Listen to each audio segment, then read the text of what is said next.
Did you know, according to Forbes Advisor, the global data analytics market is expected to grow from 5 lakh crore in 2023 to 48 lakh crore by 2033? Isn't it that amazing? If you are eyeing a career in this booming field, keep watching to find out how you can get started. Before diving in, make sure you have a basic understanding of Python and SQL. First, we'll clarify the role of data analyst, exploring their key responsibilities and the essential skills needed to excel in this field. You will discover what analytics and data analytics really mean, their significance in today's market, and their impactful real-world applications. Next, we'll dive into statistics and how leverage data analytics using Excel. You will also get an introduction to DBMS and SQL, foundational tools for any aspiring analyst. Then we'll explore Python for data science, covering essential libraries like NumPy, Pandas, Matplotlib, and Seaborn. We'll also introduce you to the exciting world of generative AI, its role in data analytics, and the basics of ChatGPT. Learn how to access ChatGPT and use it for data analytics with Excel and Python. Finally, we'll put everything into practice with real data analysis projects. Join us and transform your understanding of data analytics into expertise.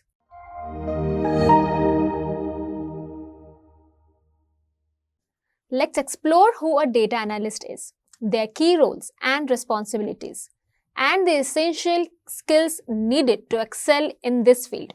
Whether you are starting out or advancing your career, understanding these basics is crucial. Let's get started.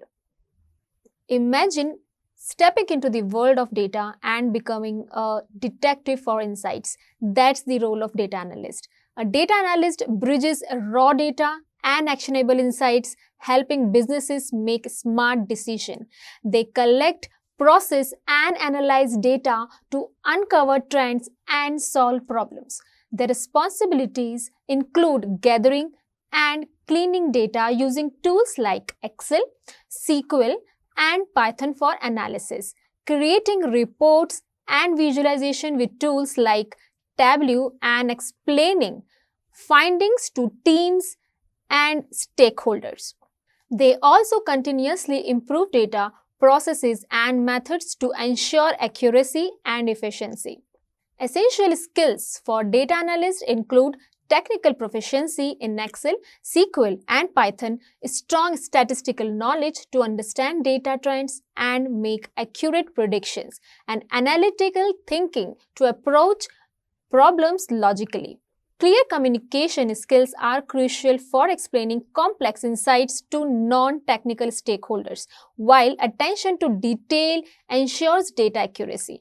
Creative problem-solving abilities help find solutions when the data doesn't tell the whole story. Additionally, a data analyst must stay updated with the latest industry trends and tools, constantly learning and adapting to new technologies. They may also work on cross-functional teams, collaborating with other departments to provide data-driven recommendations that enhance business strategies.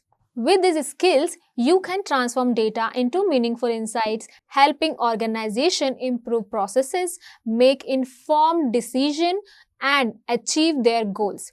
Ready to make a difference with data? Let's get started on this exciting journey in the field of data analytics. We have explored the role of data analysts, from their responsibilities to the skills needed to succeed. Now let's delve into the heart of their work, analytics.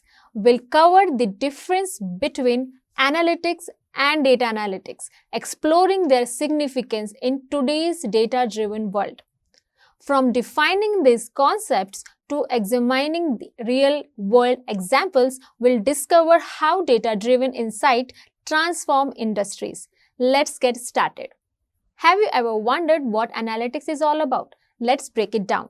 Analytics is the process of examining data to uncover patterns, correlation, and trends. It's like being a detective using data to solve mysteries and make informed decisions. So what is data analytics? It's a specialized branch of analytics that focuses on analyzing raw data to extract meaningful insights.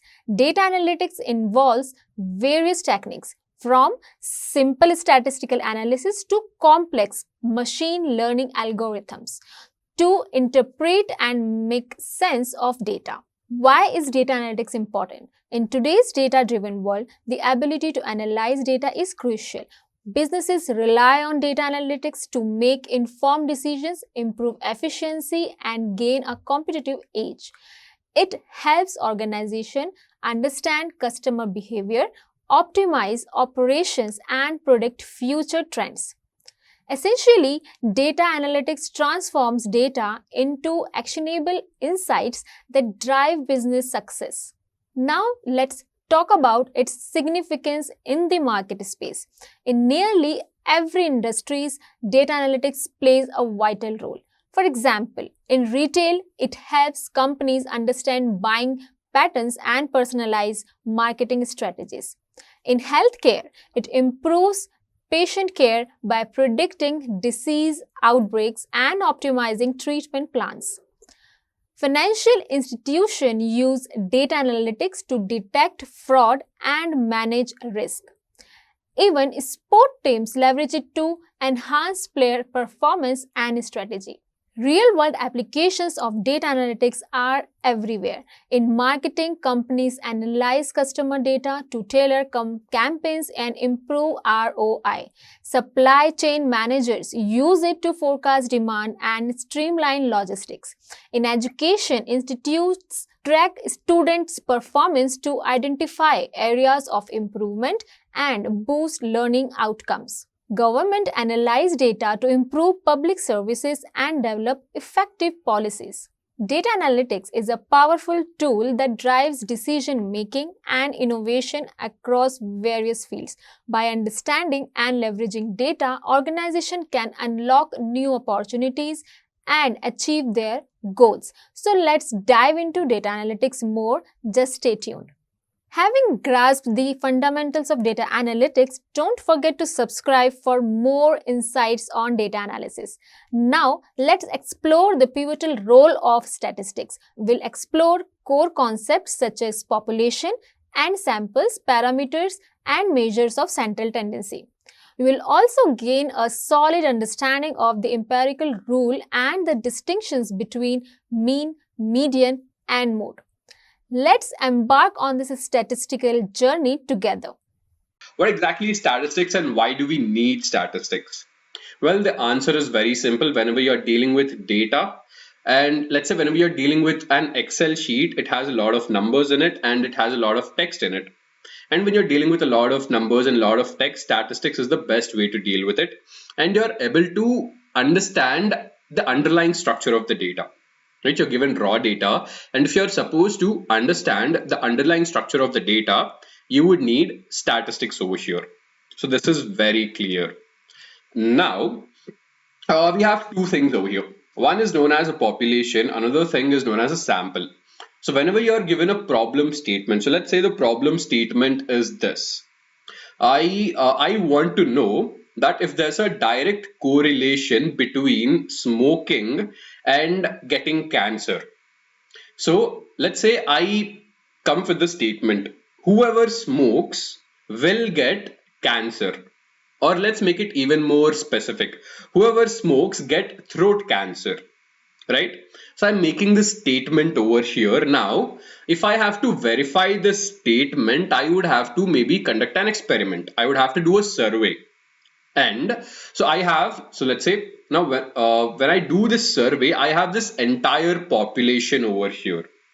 So if I just talk about India's population, that's in billions.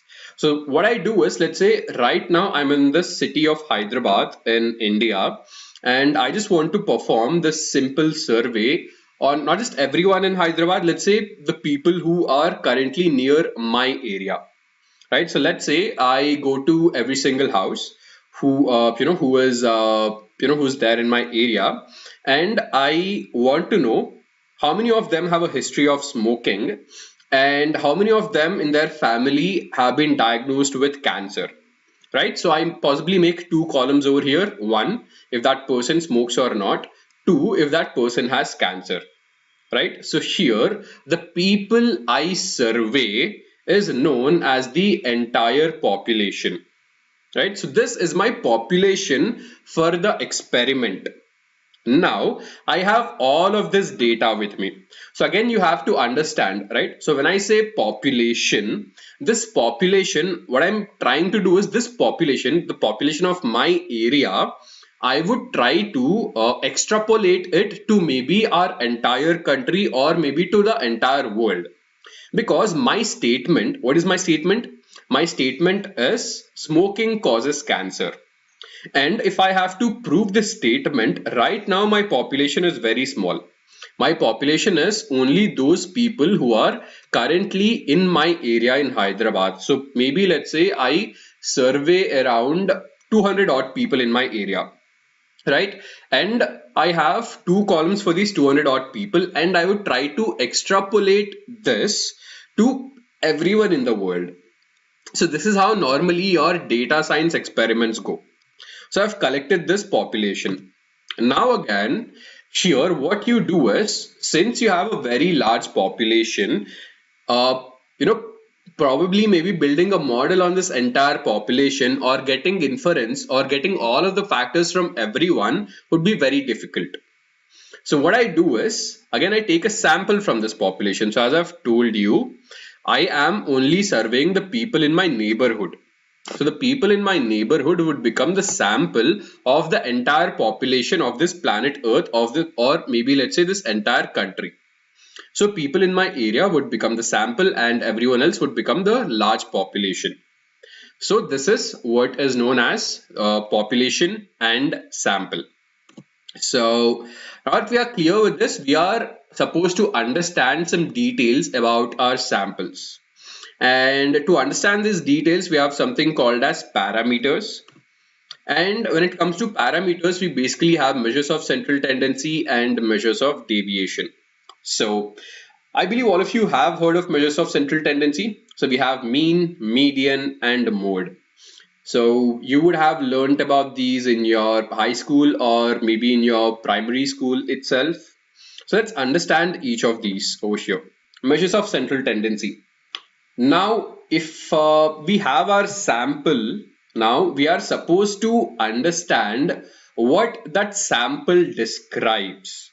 So let's say if there are 60 students in a classroom and I want to know what is the intelligence of all of the students in this classroom, right?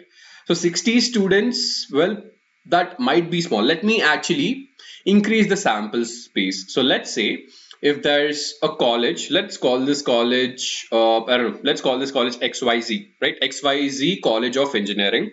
Now, I want to know what is the average intelligence or what is the intelligence of every student in this college, XYZ College of Engineering. Now, how do I do it? Well, the best answer would be to take the mean, the average intelligence. So let's say if all of them were to give an IQ test and maybe they would get a score of 100, let's say, in the IQ test. Now, what I'm basically trying to say is there would be some people who would be getting less than 100, there'd be some people who would be getting more than 100, and everything averages out. So on an average, you can say that. So let's say if there are around 1,000 students in a particular university or in a particular engineering college, then for these 1,000 students, the average intelligence would be around the IQ of 100. So to describe a common point, now if you have a population and if you have to describe that entire population with one parameter, this is where you would need these measures of central tendency such as mean, median, and mode, right? So I've given you one example where the average intelligence could be one particular case. Now similarly, let's say we have another case which is median. Now, median would again, so let's say if I take a class of 100 students and if I want to find out what is the height of everyone in that particular classroom. Now, what I can do is I could make everyone stand in ascending order of height or descending order of height and take the middle person over there exactly. So the middle person over there would probably tell me the height students whose weight is 90 would represent the weight of the class. Now the others, there could be a student whose weight is only 45, or there could be another student whose weight is probably 200 kgs, right? But since a lot of people or a lot of students whose weight is only 90 kgs, that is why this 90 would be my representative over here. So this is how mean, median and modes work. What I mean by normal distribution is your data would be present in the form of a bell curve. And if your data is in the form of a bell curve, your mean, median and mode would be equal. So this value which you see, this is where your mean will be, this is where your mode will be, and this is where your median will be. Right? And normally whenever we are building any of our ML models, it is important that we convert our untidy data into a normal distribution or into a bell curve. Now, also, as I've given you certain examples, so let's say if I have a bunch of students in my class and if I make them stand, right, it could be height wise or it could be any other criteria, there you would see that a lot of people would have the same height, isn't it? Right? So a lot of people would have the same height and they would represent your, they would represent your your center of your entire class, right? So let's say if there are 60 students, out of those 60 students, there might be around 35 odd students whose height might be around, let's say 5'6" to 5'9", right? So there might be around 35 students whose height is around 5'6" to 5'9", and the majority of them would be around the center. And there'd be very few students whose height is, let's say, around 5'1", 5'2", or 5'3", and there'd be very few students whose height is higher than 6. So those few students would come at the fag end of this bell curve. So whatever real world example you take, most of your data is present in the form of a bell curve. And this is what we call as a normal distribution. And that is why it is extremely important. Again, we'll understand more about this as we'll proceed. So for now, we have other things to cover. So we have some basic stuff to cover, which is mean, median, and mode. First, we'll cover this, and then we'll head to normal distribution as well. So first, we have mean. So mean, as I have told you, it is the it would tell you the average of your entire population or your entire sample. And to calculate mean, it's extremely simple. So we have this very simple question over here. We have been given 5 numbers and we are supposed to find out the arithmetic mean of these 5 numbers. Well, the answer is extremely simple. It would be addition or summation of all of these 5 numbers divided by 5. Right? While I'm calculating this, I would also give you a minute to solve this. So I'll quickly open up my calculator over here and I will get to the answer. So in the meanwhile, you can also perform this. You can see these numbers over here. So it is 565 plus 570 plus 572. Then you have 568 and plus 585. So now this is the total. Now this you would have to divide with the numbers, with the quantity. What is the quantity over here? It is 5. So divided by 5. So the answer of this is 572. So the mean of these numbers would be equal to 572. So next up we have median. So median, as I have told you, median would be the middle value. But then again, if you are supposed to find out the middle value, these numbers must be arranged in ascending or descending order. So what I'll do is I'll take up another text box over here. I'll put the text box. So what is the lowest value? It is 40. Then we have 45. Let me write it down. After 45, it is 55. Let me write down 55 as well. After 55, we have 60. After 60, we have 65. Going ahead, we have 80, and finally we have 90. So 1, 2, 3, 4, 5, 6, 7, 1, 2, 3, 4, 5, 6, 7, 7 numbers. So what is the middle number over here? So this 60, as you see, is the middle number out of all of these numbers. So 60 is the median or representative of these numbers. Crazy Tech World is saying 60, Nainika is saying 60, great. So I hope all of you are able to find the answer. So we have understood mean, we have understood median. Next we will proceed and go for mode. Next up we have mode. So when it comes to mode, as I've told you, mode represents that particular value which has the maximum frequency. What I'll do is I'll quickly make up another text box over here. Let's see how many 340s are there. So we have 1, 2, 3, 4 and 5. So 340 is occurring 5 times. Next up we have 350, which is occurring twice. So obviously 350 is not the answer. Then we have 330. Let's check 330. 330 I have once and twice. That is also not the answer. You have 320. That is also not the answer. So it is very clear that the value with the highest frequency is 340. And that is why 340 would be the representative of this group. And this representative is known as the mode. So now that we have understood all of the measures of central tendency, let's understand about measures of spread. Now again, I have a simple question. Why do we need measures of deviation or measures of spread? Now let me give you an example. Right, if again we take the same example of students with heights, right, and if I pick average height, the problem with average height is I wouldn't know anything about the person who has the minimum height, or I wouldn't know anything about the person who has the maximum height, right? So you do not know about the end spectrums of it.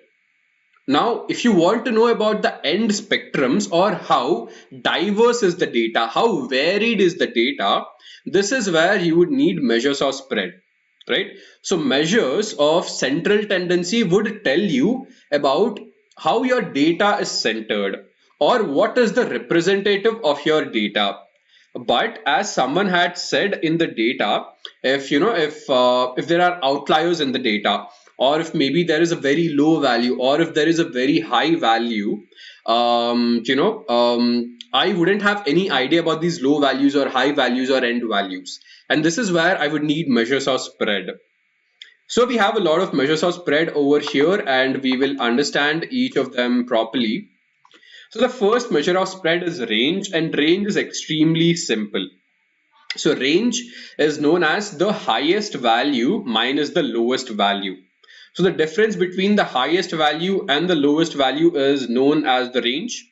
And here we have got a very simple question. So we've been given this list of numbers and we are supposed to find out the range. So now to find out the range, again remember it is the highest value minus the lowest value. It is not the first value minus the last value. So here, what is the highest value? The highest value is 18. So again, let me take up a text box over here and let me write down 18. And let me also check what is the lowest value. The lowest value over here is 9. So here you see your range is 9. So what does this particular value tell you, right? This range would tell you that the spread of your data.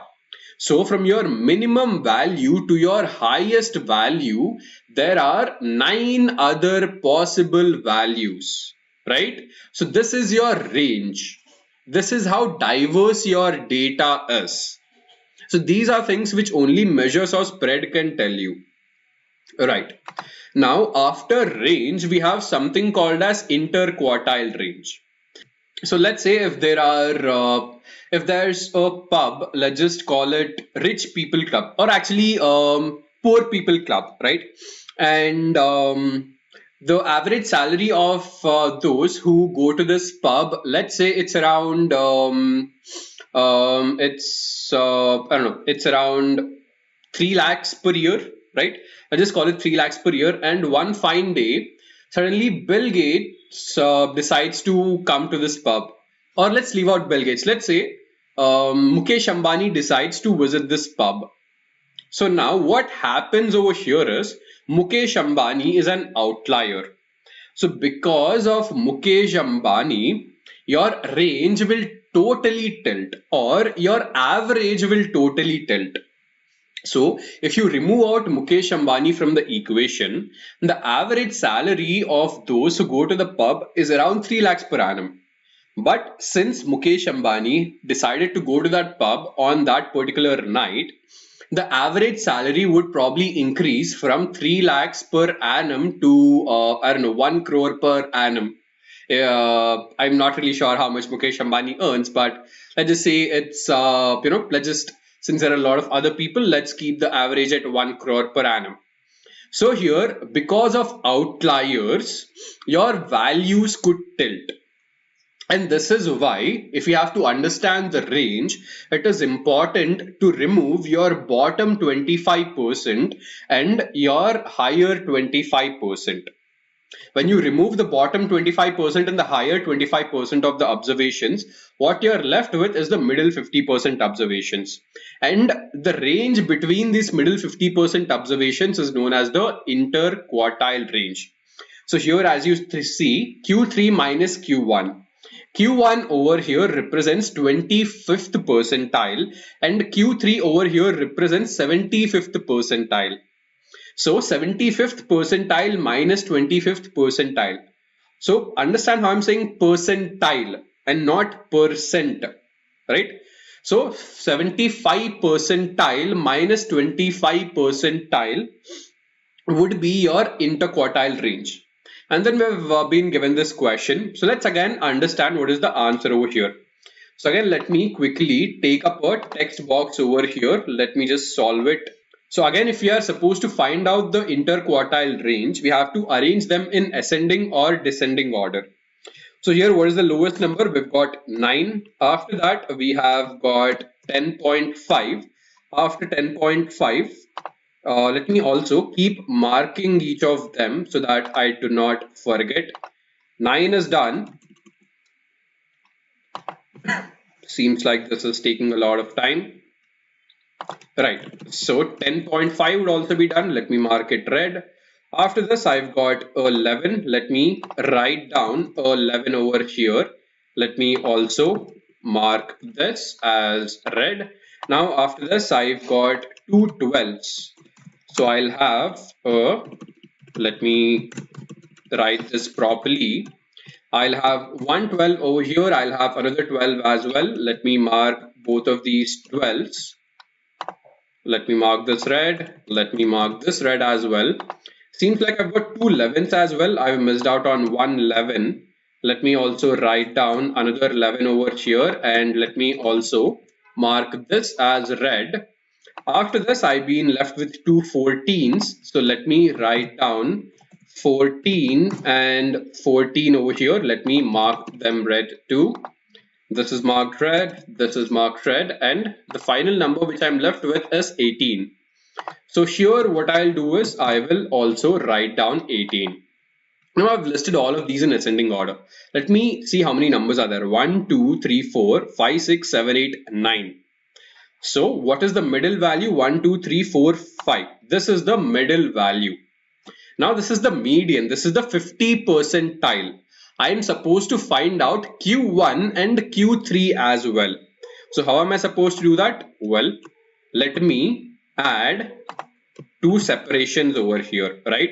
So this entire part would become one entity and this entire part would become another entity. And now what I'll do is I will find out the median for this part on the left side. So the median on the part of the left side would be my Q1. So what is the median of this? The median of this would be 11 plus 10.5 divided by 2. Let me quickly open up a calculator over here as well. So that would be 11 plus 10.5. What is that equal to? Well, that's equal to 21.5. Let's also divide that by 2. and that would be equal to 10.75. So here Q1, I'll probably add another text box over here. We've got too many text boxes. So Q1 is equal to 10.75. This is fine. After this, we've got all of these numbers. So here, what is the median of this? So here the median would be 14 absolutely. So let me write down Q3 is equal to 14. Now the interquartile range, as we all know, it is Q3 minus Q1. So 14 minus 10.75, that is equal to 4.25. So the interquartile range for all of these numbers would be equal to 4.25. So this would be our final answer. So interquartile range is done, and after this we are left with box plot. What exactly is a box plot? It gives you a 5-number summary, right? So this, which you see, these ends are known as whiskers. So this gives you the minimum value, this gives you the maximum value, this tells you the 50th percentile, this tells you the 25th percentile, and this tells you the 75th percentile. Right? So this is the entire 5-number summary. So if you subtract this value from this value, you will get your interquartile range, because this is Q3 and this is Q1. What we'll do is, let me actually quickly give you an example of a box plot and you'll be able to relate better with this. Let me quickly open up our studio over here. I would need this library called as ggplot2. I will load up this library of ggplot2, and with the help of this library, I'm going to make a box plot. So here, what I am going to do is, let's say if, let me actually take a data set where I have numerical entries as well as categorical entries. That would be better. So let me open up my iris dataset over here. Let me type in view of iris. And over here, you would see that I have numerical entries as well as categorical entries. ggplot data is equal to iris and aesthetic x is equal to, let me just write down sepal.length over here. X actually has to be categorical. Let me make that species. Y, let me make it to be sepal.length, and let me add in a geometry over here, geom box plot, and let's see what do we get. So okay, this is not really what we'd want. Species is, let me, or probably maybe I would have to work with some other data set. Let me see if I have the churn data set over here. View of churn. Let me just load that up right now. Just give me a second. This is my folder over here. I have the churn data set. Let me just copy the file location from over here. I'll copy this entire thing. I'll use read.csv, put in the path over here. Let me properly add the path. And I'll go ahead and store it in a new object, call it as churn. Why do we have permission denied? Because I haven't given the name of the file. So churn.csv, let me check if this is right. Yes. Right, so we have loaded this file whose name is churn, and here we've got certain categorical values and certain numerical values. So what I want to do right now is I would want to map a categorical column onto the x-axis. So here, as you see, we've got this categorical column which is internet service, and I would be mapping that column over here After this, I would need a numerical column. So I'd be mapping this over here. Let me quickly create a box plot for this. Geom box plot, and let's see what would be the result. So here, as you see, we have created a box plot. So now this internet service would tell you that we've got three different categories. We've got one category which is DSL. So these are all of the subscribers who are using DSL as internet service. These are all of the customers who are using fiber optic as internet service, and these are all of the customers who are using or who are not using any internet service. So if you look at this box plot, you can clearly understand that those who do not have any internet service, right? So these are all of the customers who do not have internet service, and their monthly charges are extremely low. Now, similarly, if I only look at this particular plot here, this is the minimum value, this is the maximum value, this is the median value.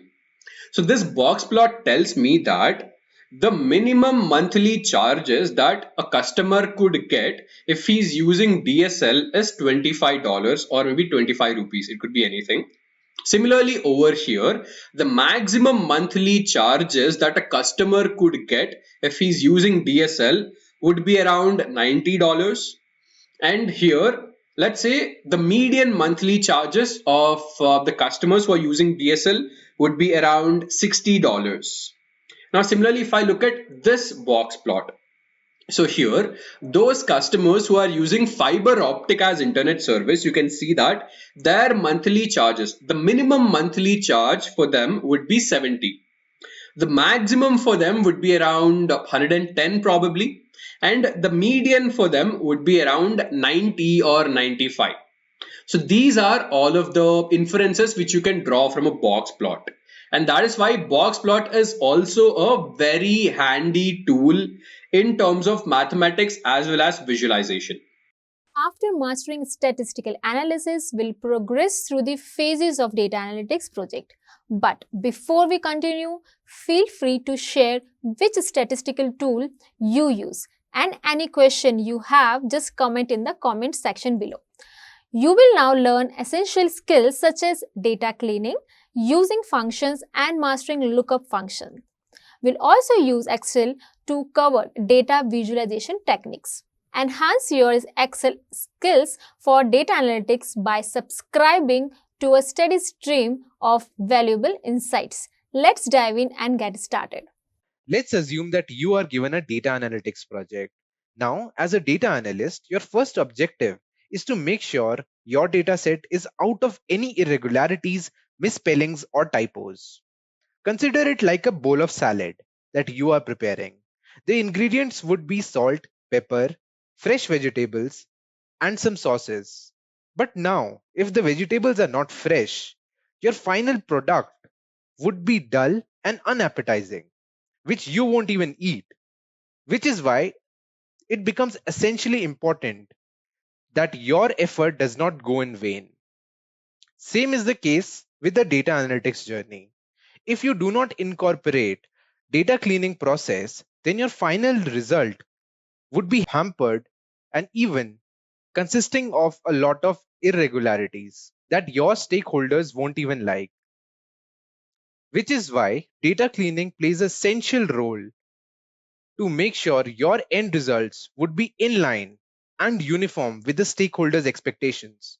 Moving on, we look at some of the ways in which we can clean data. Now, Microsoft Excel has been the most dominant platform available in market for decades now, and it still stands at number one. So we'll do all our analysis henceforth in Excel. So giving you a basic tour. So this space is called a spreadsheet space.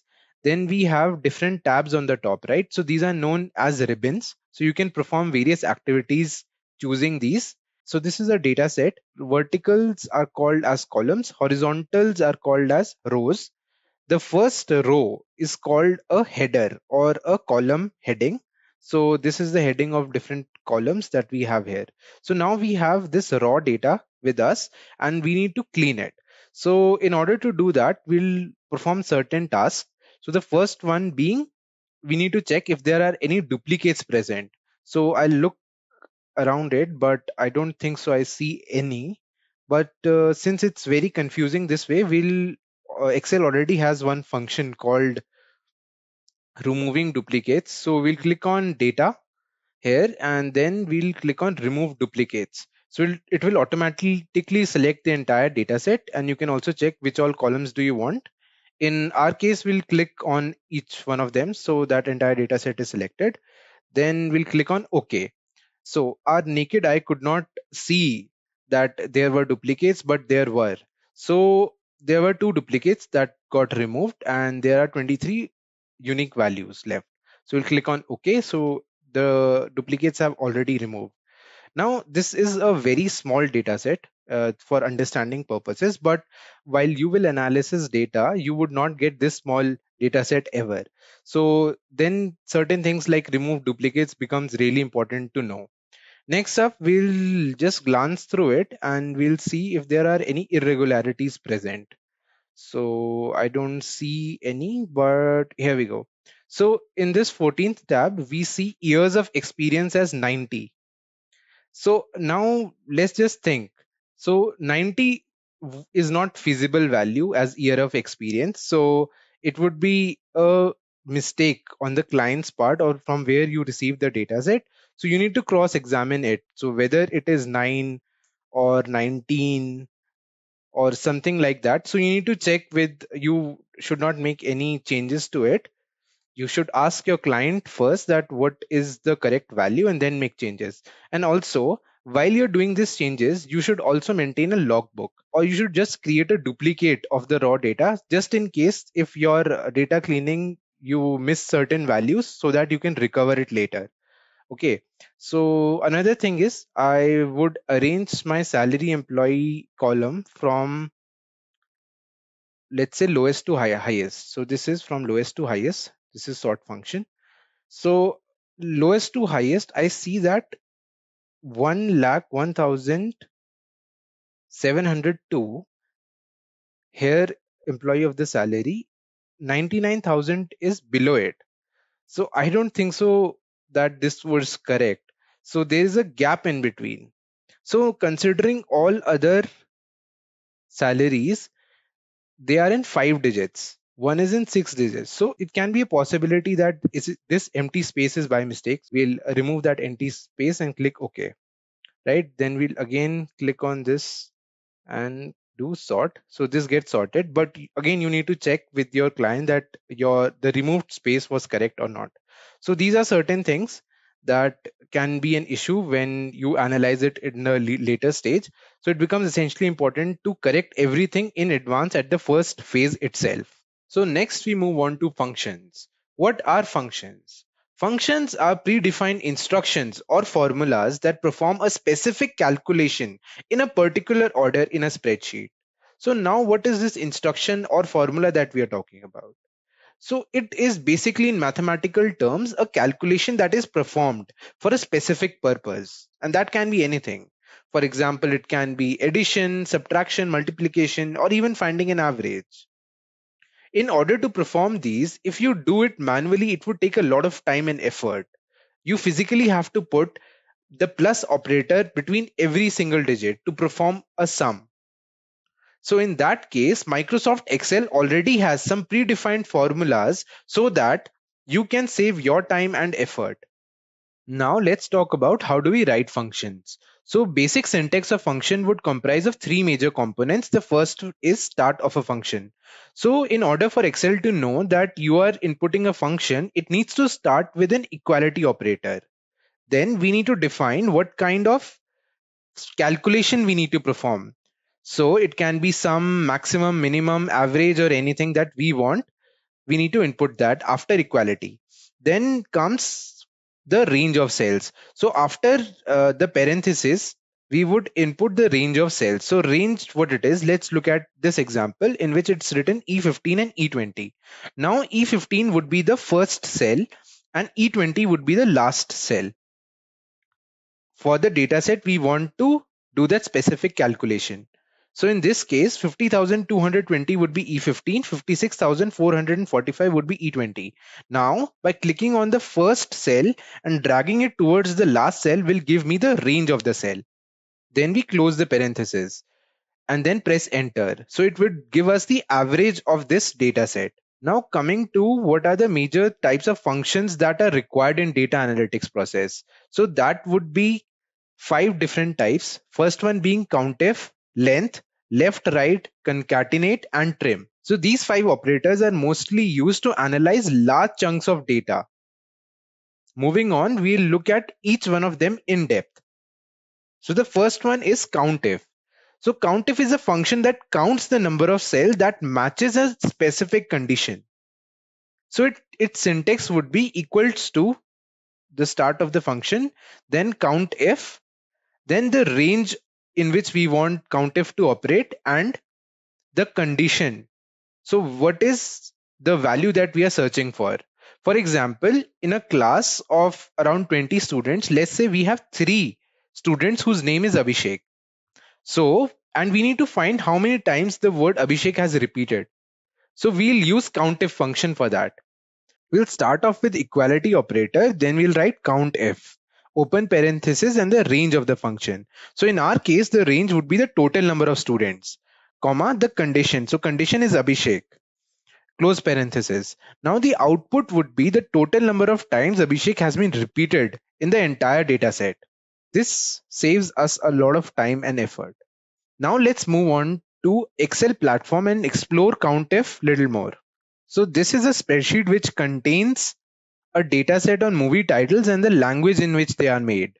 So our objective is to find the total number of movies in English, French and Italian. So for that we'll use COUNTIF function. So we'll write equals to COUNTIF open parenthesis our range. So our range is a language column. So from Germany, we'll drag all the way through Italian, comma, inverted commas, criteria. So we need to find how many movies are made in English. So we'll write English, English, close inverted commas, close parenthesis, and press enter. So now we got total movies that are made in English are 5. Similarly, for French, we'll do COUNTIF equals to COUNTIF, open parenthesis, the range of the function. So the range would again be the same from German to Italian, comma, criteria, French, FRENCH. Close inverted commas, close parenthesis, press enter. So French movies are also 5 and we can count that as well. 1, 2, 3, 4 and 5. Yes, it's correct. Similarly for Italian, COUNTIF, open parenthesis, the range, Germany to Italian, comma, open inverted commas, Italian, and press enter. So total movies made in Italian is 6. So this is how COUNTIF reduces our time and effort for long data sets. This is comparatively very short data set, but in cases of long data set, it saves us a lot of time and effort. Next is length function. So length is a function that returns the length of a text string. Now let's assume that a cell contains a word India.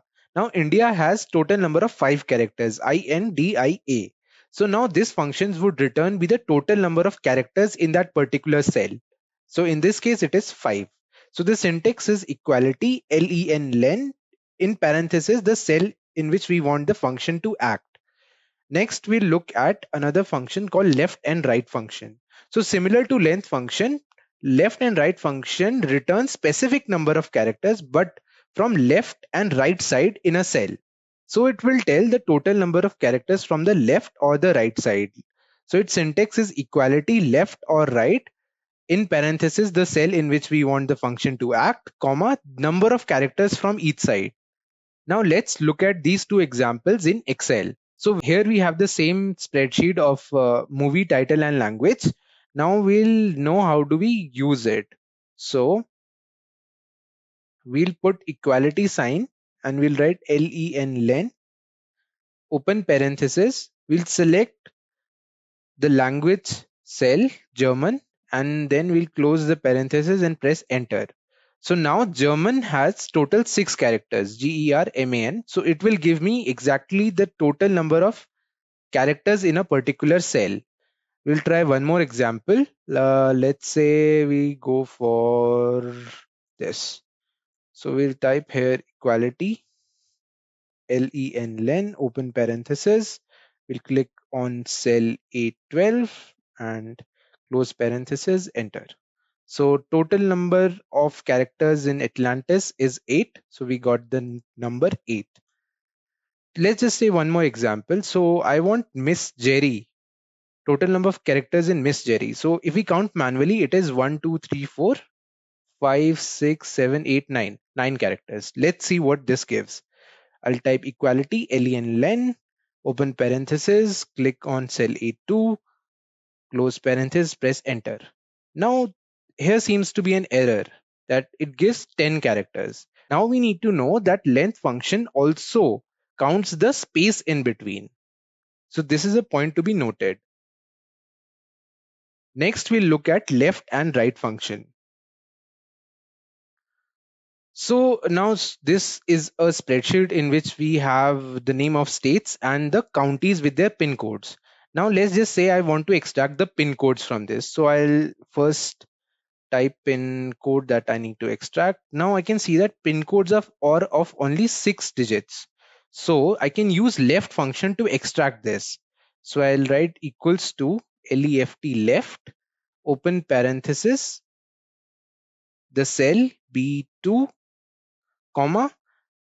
Since pin code is of 6 digits, so I'll write 6 and close parenthesis, press enter. Therefore, I get the pin code of each county. So if I click on this plus sign over the right bottom corner and drag all the way through the spreadsheet, I'll get the pin codes of all the counties present. So now I don't have to manually write everything if I need the pin codes of these. So this makes our work easier. Next, we look into concatenate function. So this function combines multiple text cells into a single cell. So for example, you have your first name and last name. Now you want a cell in which it should be full name. So this concatenate function helps join two different cells into a single cell. So its syntax is equality, concatenate, open parenthesis, cell 1, comma, cell 2, close parenthesis. Next is trim function. So trim function helps remove extra unwanted space from the cell. So a lot of times in raw data, there's a lot of unwanted space within the cell, which is why it could hinder your data analysis going forward. So trim function syntax is equality trim, open parenthesis, cell 1, close parenthesis. Now we'll see these two functions on Excel. So as we can see, this spreadsheet has first name and last name written, and we want full name. So in order to use concatenate function, we'll use equality. We'll type in concatenate, open parenthesis, first cell, comma, second cell, close parenthesis, and enter. So now it gives me a full name. But as we can see, there is no gap in between. There's no space in between. But what if we want space? So for that, we'll use equality, concatenate, open parenthesis, cell 1, comma. Now in inverted commas, we'll put a space, which will tell Excel that yes, you want a space in between, comma, last name, close parenthesis, and enter. So now it gives you space in between your full name. Now if I hover my cursor towards the right bottom and drag all the way through, so it will give me the same operation in the entire sheet. So this is about concatenate. Next, we move on to trim. So this is the same movie titled spreadsheet. Now we can see there's a lot of unwanted space here, here, here, and here. So in order to remove that, I'll use a trim function. So I'll create an extra column. Now here I'll write equality trim, open this cell, close, enter. Now I'll hover over the right bottom and drag all the way through. So now we can see all the errors here, here, all these cells that had empty spaces at the start are removed. Next is sort and filter functions. So what is sorting and filtering? Sorting is basically rearranging your data in your spreadsheet in the way you want. So it can be ascending or descending. You can also define your own set of rules by using custom sort option. Now let's look at these examples in Microsoft Excel. So here we have a spreadsheet of employee ID, birth date, age, city name, department, job title, and gender. So now we need to sort this data according to whatever we prefer. So let's say I want the city name to be in ascending order. So I'll click on any of the cells in this column and go to the data ribbon and click on lowest to highest. So it will give me the names in ascending order alphabetically. Now if I want it to be in the reverse order, reverse alphabetical order, so I'll get that as well. Now if I want my city name to start from descending order from reverse alphabetically, and also I want my birth date to start from the oldest to the newest. Now how would we do that? So we'll go to sort option here. So it will open a tab. So as we can see, it automatically selects the entire spreadsheet. Now in this, we can put a preference in the way we want. So our first preference is to make sure the city name is in reverse alphabetical order. So I'll put in sort by city name. We can choose any other, but we want city name. Sort on. Now you can choose a cell color, font color, cell values, etc. But here I want cell values, so I'll click on here. Next, I want what type of order I want. So in this case, I want reverse alphabetical. So I'll go from Z to A, right? Next, I also want that my birth date should start from the oldest to the newest. Now I'll add a level, and then my second preference would be birth date. Again, we need to do it by cell values because I haven't created any other cell color or font color. So I'll go with cell values. Next, I'll do it newest to oldest or oldest to newest. I want oldest to newest. So I click on that and I'll press OK. So now the city name are in reverse alphabetical order, as we can see, and the birth date are from the oldest to the newest. So we can see that here as well, from starting from 1942 going ahead till the last section of 1994. So here, this is the use of sort function. Now, if I need to sort by different color sets, so let's take an example of that as well. So let's say I want my department to be color coded. So I'll put produce as, let's say, which color? Click on home ribbon. I'll choose yellow. Then I want the meats tab to be green. Next, I'll use the bakery as red. Now I'll go again, I'll click here. Now I'll go again to data and sort. Now I'll clear all of these. Now I'll add a level. My first preference here would be to code it by department name. Next, I have color coded it. So I'll click on cell color. Okay. Now Excel automatically detects what all color I have chosen. So I have created three colors, red, green, and yellow. So it shows all three of them here. Now I can click on any one of them that I want to be at the top. So I click on red on top, on bottom, I'll to choose on top, then click OK. So the red color coded scheme gets on the top of my column. Next, if I want green to come up next. So what will I do? I'll go to the sort tab. Now I'll create my second preference. Then by again department name, cell color. This time I'll choose green on top. Okay. So after red, my second preference is green. So on and so forth. I can do multiple color sets and sort accordingly. Next, we'll know about filter functions. So filter functions basically narrows down the way you want your specific data to be viewed. So let's say in this example, this is a movie set in which we have the title, year, genre, language, director, and average ratings if it has got. Now I only want to see, let's say, English movies, what all movies are in English. So now sorting it out by English would be one option, but to make it more easier, I'll click on this filter tab. So it will automatically create a drop down list in which we'll have different types of values that are stored in that particular column. Since we need only English, we'll unselect everything else and click on English and hit OK. Now we'll only get the movies that are in English language and nothing else.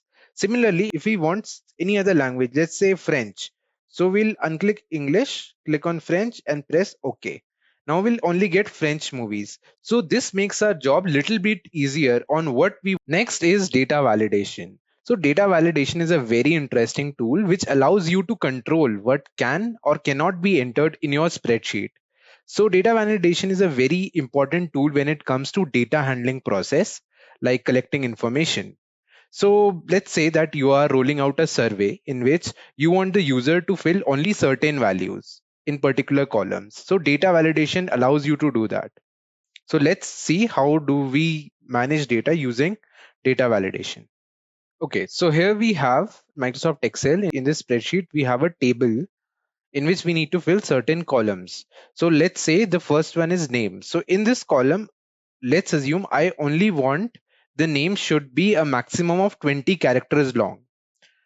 So for that condition, I need to choose this range, click on data, data validation. So here the tabs appears. So in that settings tab, we need to fill the criteria that needs to be filled for the particular range. So I'll click on, since we need characters, so I'll choose text length, minimum character 1, maximum character, let's say 12, and say OK.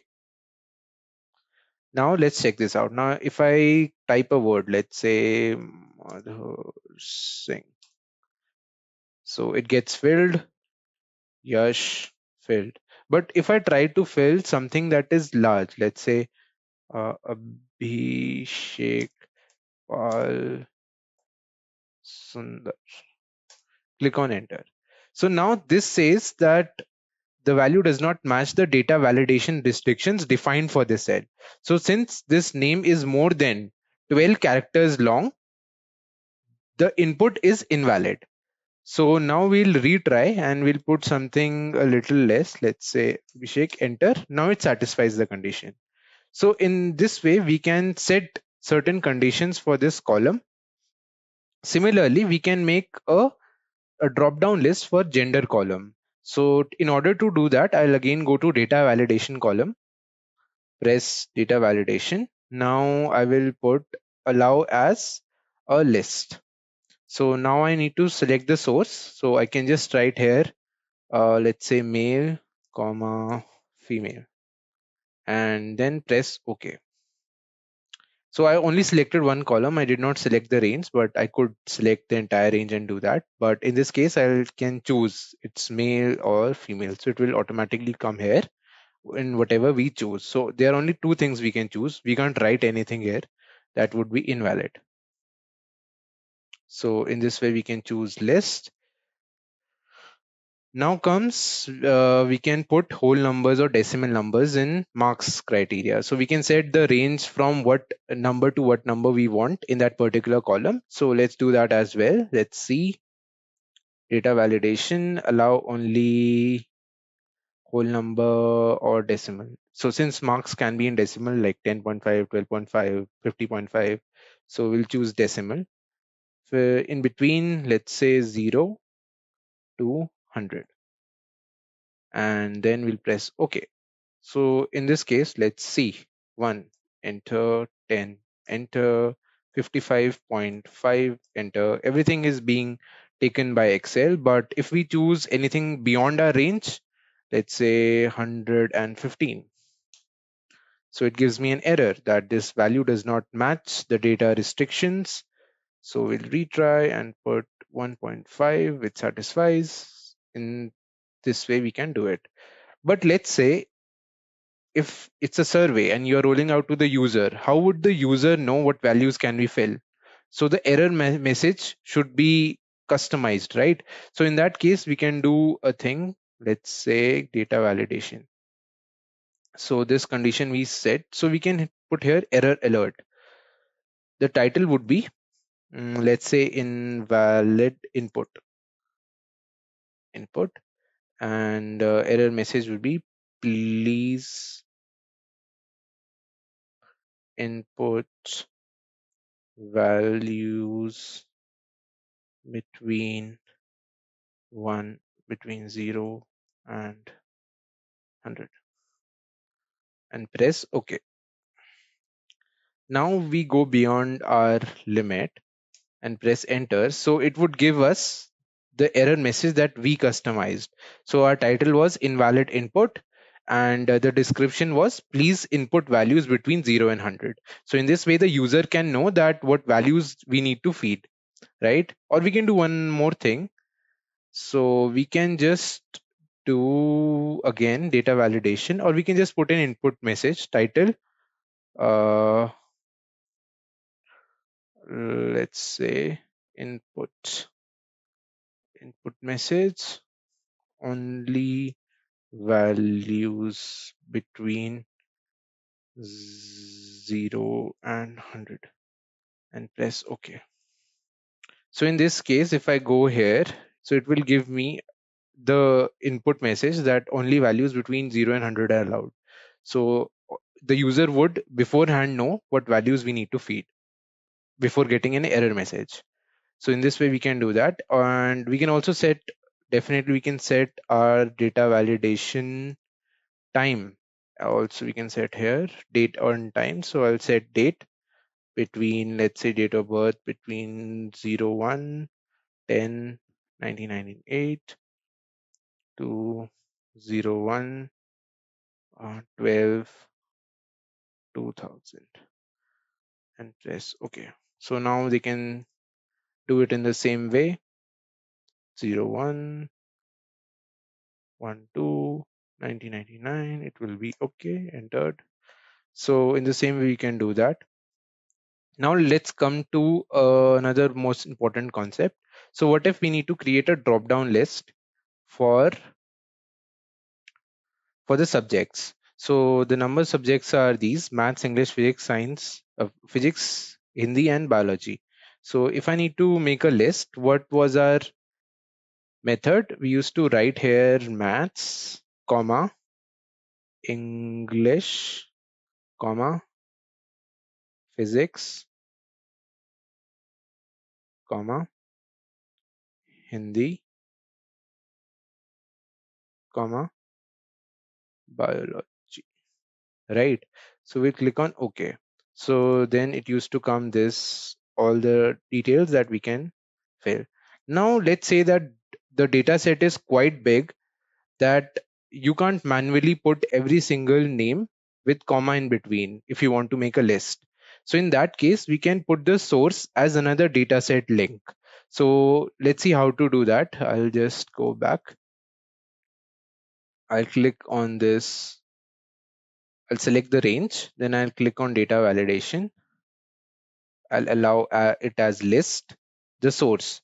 Now I can actually select the source. So I'll click on this. I'll select all these and press enter. So now the range is selected and I'll click on OK. So I will automatically get what that secondary link that is generated. The data set from there will be retrieved here. So let's say physics, or we can set anything, maths. But it has a disadvantage. So in that case, you cannot delete your primary data set. So let's see if we delete, what happens. Let's say I delete physics. Okay, and now we see the drop down list. So now maths, English, blank, Hindi, biology. So it will remain blank over here. So that is why this is one of the drawbacks in which we can't delete a primary data source. Next is pivot tables.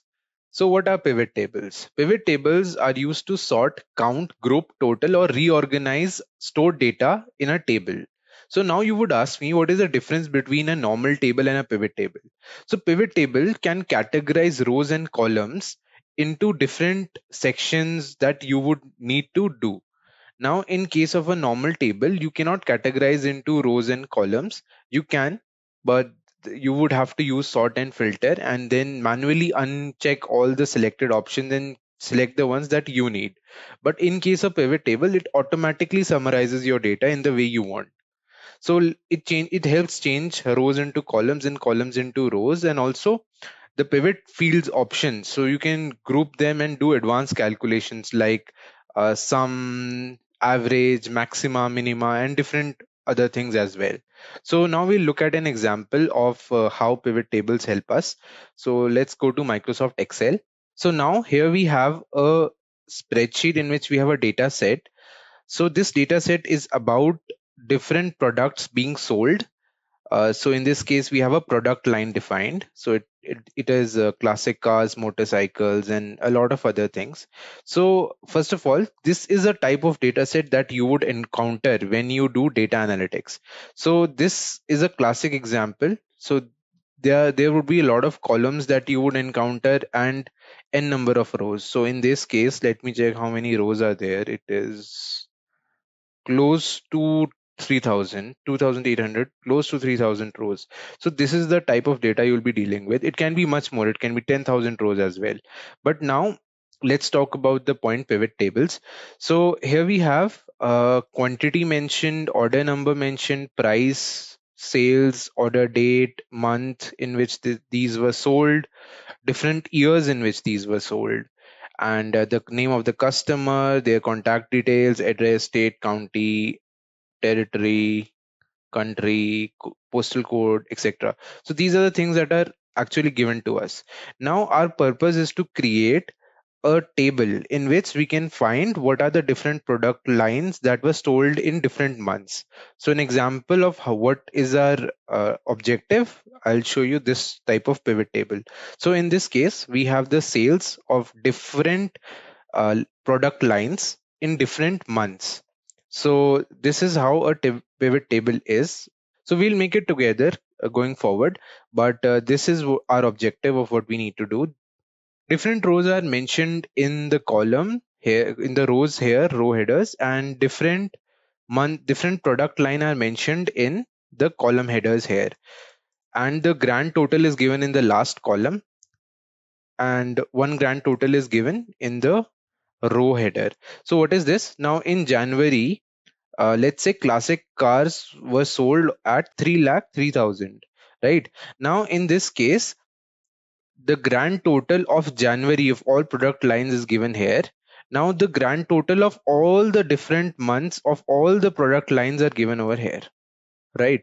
So this is how a pivot table looks like. Now let's build one together.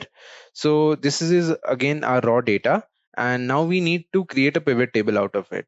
So we'll click on any cell in the spreadsheet and click on insert. Now when we click on insert, we have an option called pivot table. So we'll click on pivot table here. Dialog box open. Now in this case, we are asked certain questions. So select the table or range. Now Excel automatically detects your table. So as you can see in the dataset, you would have a running line, right? Running box sort of thing here at the edges. So it automatically selects all the spreadsheet dataset. Now it would ask me, where do I want the pivot table to be, whether it is a new worksheet or existing worksheet. Now if I, in case of new worksheet, it will add another sheet to this Excel file, and in existing worksheet it will add it beyond the last column. So it will create a column on the right side beyond the last column. So in this case, we will select a new worksheet because it is convenient. So while clicking on new worksheet, now we'll get something like this. So it will be a column. It will ask to build a report. Choose the fields from the pivot table field list. Now pivot table fields is this dialog box. So we have the fields are basically the column headers. So in this case, our topmost line, the column headers are our fields. So we can choose whatever fields we want. Below it are four different columns. So the first column would tell us what filters do we need. So basically you can choose any filters that you want. You can drag all the columns that you need below. In this case it would be selected. Now for our objective we need to find number one, the sales or in different months and of different product line. So let's say, so columns I can put any, rows also I can put any according to what I need. Now the value column could only support numerical values, so it only takes numerical values. So for example, we need sales, so this is the most clear option, so I'll just put sales over here. Now something appears over here, we'll see what it is. Now this is the sum of sales of everything, nothing is put on rows and columns, so it would not show anything. So let's say that I want my product line to be the column. Okay, let's say row. So it will come over on the row headers, the product line. So these are the total categories we have: classic cars, motorcycles, planes, ships, trains, trucks, vintage cars. So these are the categories of product line we have in total in the data set. Now if I need months, right, so I'll put it in columns. So now it will give me the sum of sales in January of classic cars, vintage cars, ships, and everything, and it is divided into months. Right now I can do different thing. As we saw, our objective is we need to create it in rows should be our months, and product line should be our columns. In our pivot table we'll just switch it. So I'll put here, I'll interchange it. So now it becomes exactly the same that our objective was. So the sum is mentioned, everything is mentioned in here. So we can make it more worthy if we add the currency symbol, so it would be much more legible. Now let's take an example of how we are going to do it. Now if we would look closely, it gives me months and total sales. Okay, so let's go back in our data set and look at some details. So in this case, we have different months, different categories of product line, and different sales, right? But now if we look closely, there is an year ID as well.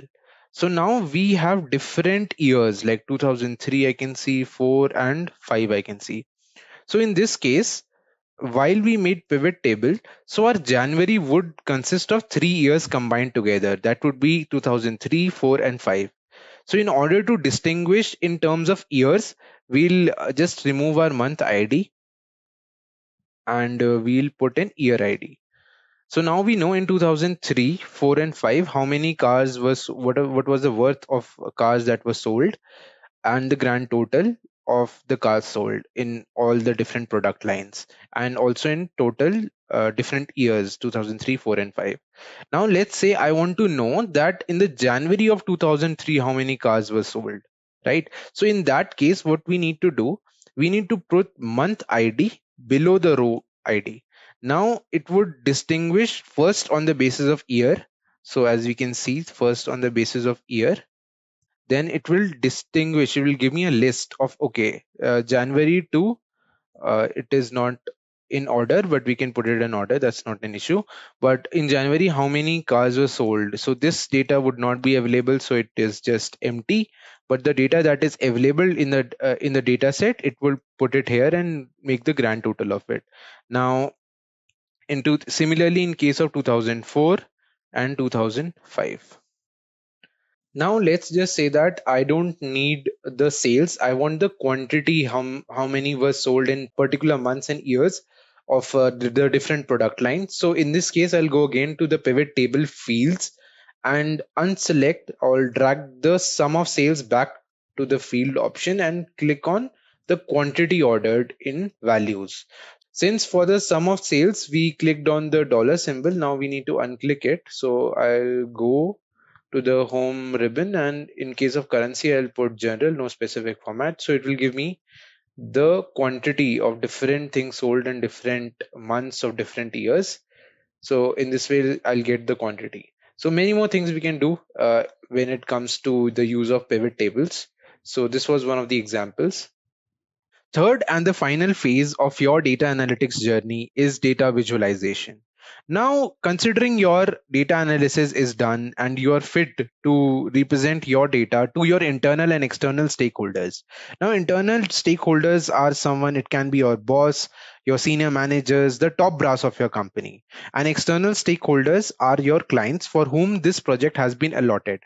Now, considering the time constraints they might have in their day to day work, they cannot go through your data sets one by one. So in order to make them understand more quickly and in a more efficient manner, we will use pictorial representations. Now these representations can be charts, right? It can be pie chart, it can be bar chart, line chart, and different scatter plots, and even some advanced charts like map charts and tree charts. So considering all these scenarios, now it becomes your responsibility to make sure all your analysis is pictorially represented. So let's move on to data visualization. The first chart that we will be talking about is a pie chart. Now, pie chart represents part to whole relationship. So since it's a very basic type of chart in Excel, we learn about it with an example. So let's say you have three friends and all of them have apples, right? So you have the maximum amount of apples, that is 4. The other three have 3 apples, 2 apples, and 1 apple respectively. Now, in order to represent this data pictorially, what you would do, you would make a pie chart, right? So all your three friends and including you will be represented on this pie chart. Now, since you have the maximum amount of apples, that is 4, you would get the maximum chunk. So this area would be yours with 4 apples. Your friends would get, the one with 3 apples will get a slightly lesser chunk, 3 apples. The one with 2 apples will get slightly smaller slice, and the one with 1 apple will get the smallest slice. So this is how a pie chart is represented based on the value in the data set. The more the value, the bigger the slice, or the bigger the percentage of that particular slice. So it has 3 major components, pie chart. The one is area, the second one is central angle, and the third one is arc length. So Excel does it automatically, but let's take an example. Let's just look at what this is. So area would be this chunk here. Central angle is the angle it makes from the center, and the arc length is the circumference of that particular slice. So these are the 3 major components of a pie chart, but Excel does it itself. So you just need to feed values and Excel will make a pie chart for you. The second chart, that is the most important and most widely used, is a bar chart. Now bar chart uses bands of different heights to show different amounts so that they can be distinguished. So as you can see, one side, the y-axis here, has values, numerical values in it, and x-axis has basically the categories in which it is divided. So this is represented in x-axis. You can do vice versa also, then it will be a horizontal bar graph. This is a vertical bar graph. So you can compare different like months or different categories of food items or any number of things. So this is generally used in areas where you want to find how much difference is there between two categories. So this is the most effective one there. The third one is line chart. Now line chart shows the changes over a certain amount of time. So it connects one section to the other section. In case of bar graphs, there was no interconnection between these things, but in a line chart you can see in January to February you have a line drawn over here. So this gradient shows what is the difference between the 2 months, right? So this is how line chart operates. So each categories are along horizontal and the value is over vertical. So this is the most favored method to do, because otherwise if you do vice versa in line chart, it would not make sense, right? So it is also preferred when one parameter is non-numeric, which is the horizontal one, and the other one is numeric, the vertical one, right? Now let's look at these examples in Excel. Now let's look at the example of these charts using these tables So this table, I used it during the HLOOKUP session, so I'll use it again. So here we have office supplies, product ID, quantity, and price mentioned. So in order to make pie and bar charts, let's select the range of price and office supplies. Then click on insert.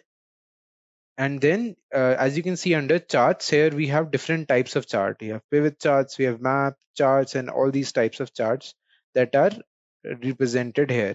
So I'll choose pie chart. So I'll click on pie chart. Then it gives me an option to choose either 2D pie, 3D pie, or donut.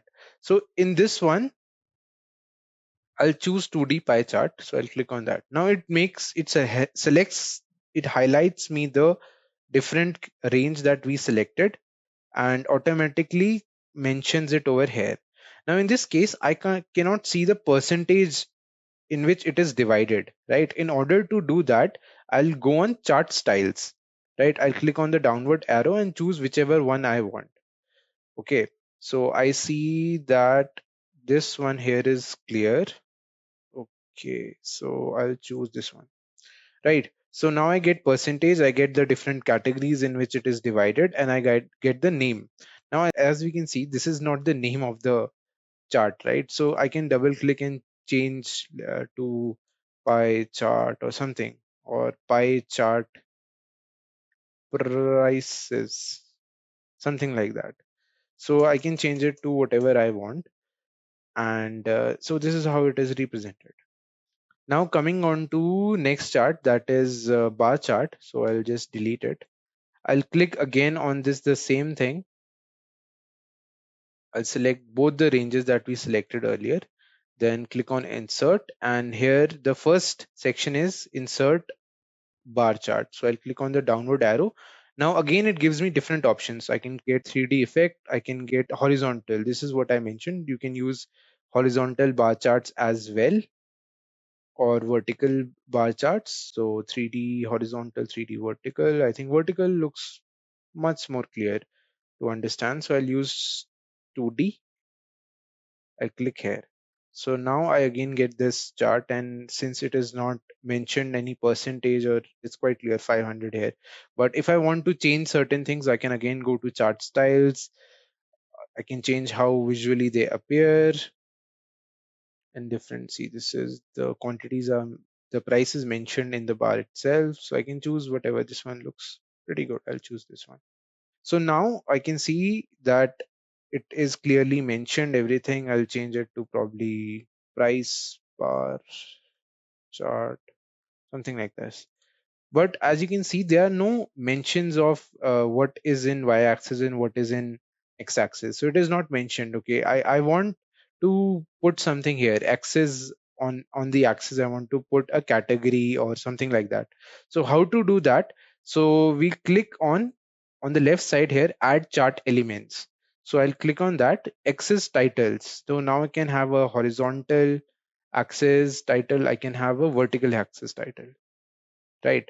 So we have all learned in our junior classes that the axis titles are an important one. So I'll write here price.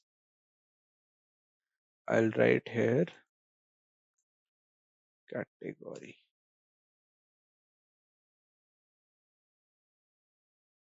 So in this way, we can make bar charts.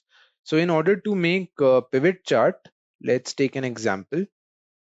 So for pivot charts, this is a data set that we analyzed before. So I'll use the same data set. So we made this kind of pivot table over here, right? So I'll use this in order to make a line chart. And this will also give you an example of what pivot charts are. So making a chart from pivot table is called a pivot chart. So let's see how this works. So it's basically basic charts, but in pivot table. I want different months to be represented via line chart in a pivot table. So I'll go to again insert. Then so since we are already in pivot chart, we would not click on pivot chart, but we can use different uh, charting patterns. So since I want line chart, I'll use 2D, 3D area does not look very distinctive. So I'll use 2D line. Okay, so here also, as you can see, if I hover over this one, it says stacked line.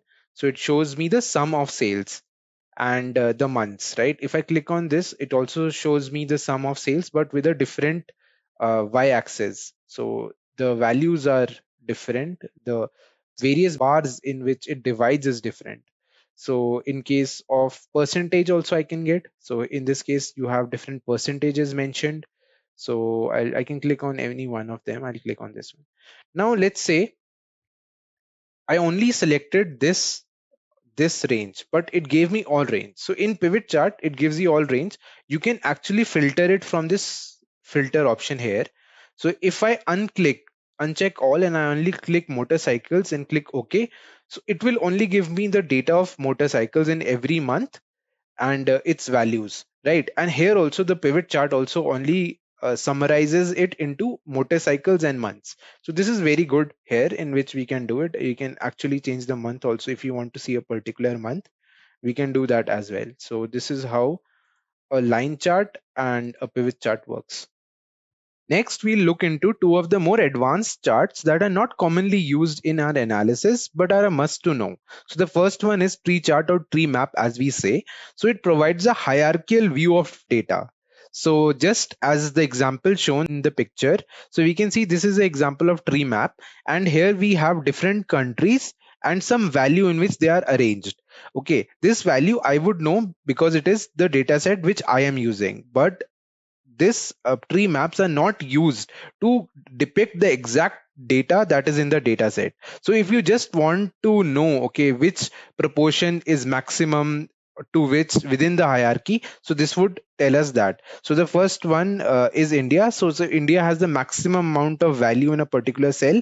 That's why it has the maximum area. Second is Saudi Arabia, then Russia, Germany, Australia, China, and America and Spain. So the ones with bigger values are towards the left side of the map, and the ones with are less value are towards the right side.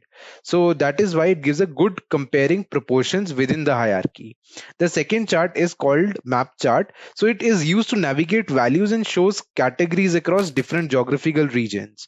So in this case, we will use only the names of countries to represent any data set. So the countries will be highlighted according to the values. So this is most commonly used by, let's say, World Bank or United Nations categories to represent data across the globe. Right. So, and also some of the companies who are involved in logistical supplies, imports, exports, use these kinds of maps to represent data. Let's look at the examples in Excel. So here we have a spreadsheet in which there are different the countries and GDP per capita are mentioned here. So in order to create tree maps or a map chart, let's select the columns and then click again on insert. And here we have the first one here. It represents hierarchical chart. So this is a tree map. So we'll click on tree map. Now it automatically extracts the values from the range we have selected and makes a tree map out of it. Now in this case, we can change the layout according to our wish. So I can choose any one of the ones in chart styles. So as we can see, the ones with the greater value, Qatar and US, are towards the left side, while the ones which are quite small are towards the right side, right? Okay.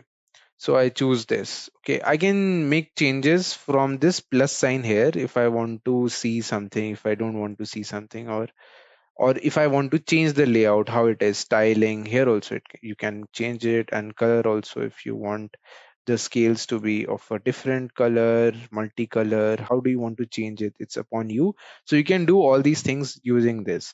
Now coming to the second type of chart, that is the map chart. So we'll undo whatever we did. Okay, again, we'll select the data set, then we'll click on insert, and towards the middle of the charts, we have a thing called maps. So if I click on this filled map, so it will generate the countries and their values according to how much it is there. So we can see in this case, all the countries which are mentioned are in the map, right?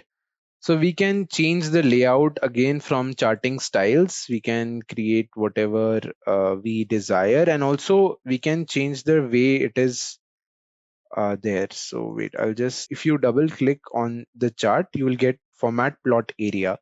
So you can actually change the fill, how it is filled. You can put a solid gradient fill or pattern fill. So in case I want the countries which are not selected here, I can actually make them the way I want. So, okay, it is not represented in this, but in this case, I can do it. Pattern fill.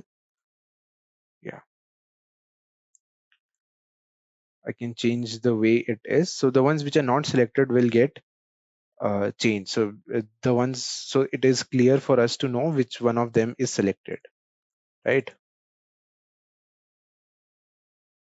This was all about map charts. Building on our Excel foundation, let's dive into the data science toolkit with SQL and Python. We'll start with SQL, covering its core concepts and how it's used to manage and query database effectively. Then we'll move to Python for data science, exploring powerful libraries like NumPy for numerical computing, Pandas for data manipulation, Matplotlib for visualization, and Seaborn for statistical plotting. Ready to level up your data skills? Let's begin. What is SQL? So, whenever you are going for using your data, you're retrieving data, storing data, that time you need to have a proper way to do that, right? A proper language for that. So, in that case, SQL comes into the picture.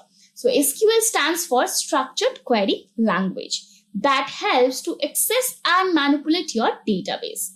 SQL became a standard of American National Standards Institute, that is ANSI, and also it's known as ANSI SQL in 1986, and of the International Organization for Standardization ISO in 1987. So what's the difference between SQL and ANSI SQL? So when it comes to ANSI SQL, there are some parts where you can use this SQL for any software, right? You don't need to change your SQL format for any particular software. All types of software we use for database management system that will support ANSI SQL, right? So this is what got registered in 1986. Now let's have a look at MySQL, because in this tutorial we are going to use MySQL software. Now let's have a look at how can you install MySQL. So installing MySQL, you need to go to their official website, that is www.mysql.com. And from the downloads, you can download your MySQL. But before downloading the MySQL, be sure you are not going for Enterprise Edition, because if you want to go for Enterprise Edition, you need to pay for that. But there is an option where you can use MySQL for free for like the student if you want to do their own databases and if they want to practice their databases. So that time there is a free version is also available for MySQL, right? And you also take care of your system configuration. So in MySQL, there are lots of version is available according to your system configuration, right? So you have to choose your MySQL carefully for that. Now we have already seen that how can you install MySQL.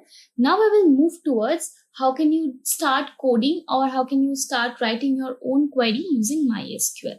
So there are some data types concepts we have in MySQL. But what are those data types concepts, right? And what is that data type stands for? A data type is an attribute that specifies the type of data that the object can hold.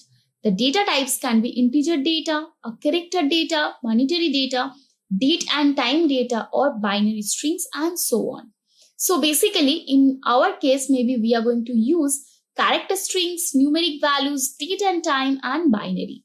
Now we will have a look at what are the string data types we have in MySQL. So we have character data type that stores in number of characters in bytes, where in is in the range of 1 to 8,000. So basically this is the range or the length of those data types. Now comes the nchar. So what is that nchar stands for? So it stores n Unicode characters. 2n bytes where n is in the range of 1 to 4000. Now we will have a look at what is varchar, right? So it stores up to 231 to 1 characters. But wait, what is that varchar stands for? And why this is named as varchar, right? As the name suggests, varchar means character data that is varying. And it's also known as variable character. It is an intermediate length string data type. So basically it can hold number, letters and special characters. So and SQL varchar usually holds 1 byte per character and 2 more bytes for the length information, right? Now we also have varchar max. So what is that varchar max? So it stores up to 231 to 1 characters, actual string length plus 2 bytes, right? Now we have in varchar. So now we have in varchar. So it stores approximately n characters and 2n actual string length plus 2 bytes where n is in the range of 1 to 4000. Now we have in varchar max. That stores up to 231 minus 1 divided by 2, then minus 2 characters. Basically 2n actual string length plus 2 bytes. So these are the data types we have particularly for string types in MySQL. Next up, we are diving into some hands-on practice, so get ready. And if you are looking to learn more about SQL, we have a full tutorial of SQL and the link is given to the top right corner. Be sure to check it out. Azure Database Management System, right? That human resource database management system. So let's go to MySQL workbench and let's have a look at how we can do that. So here we came here and we are going to make our database, right? So here is our tables, here is our all the datas and all those things, right? So here maybe we are going to make one database, right? So making our database, we need to write create database human resource.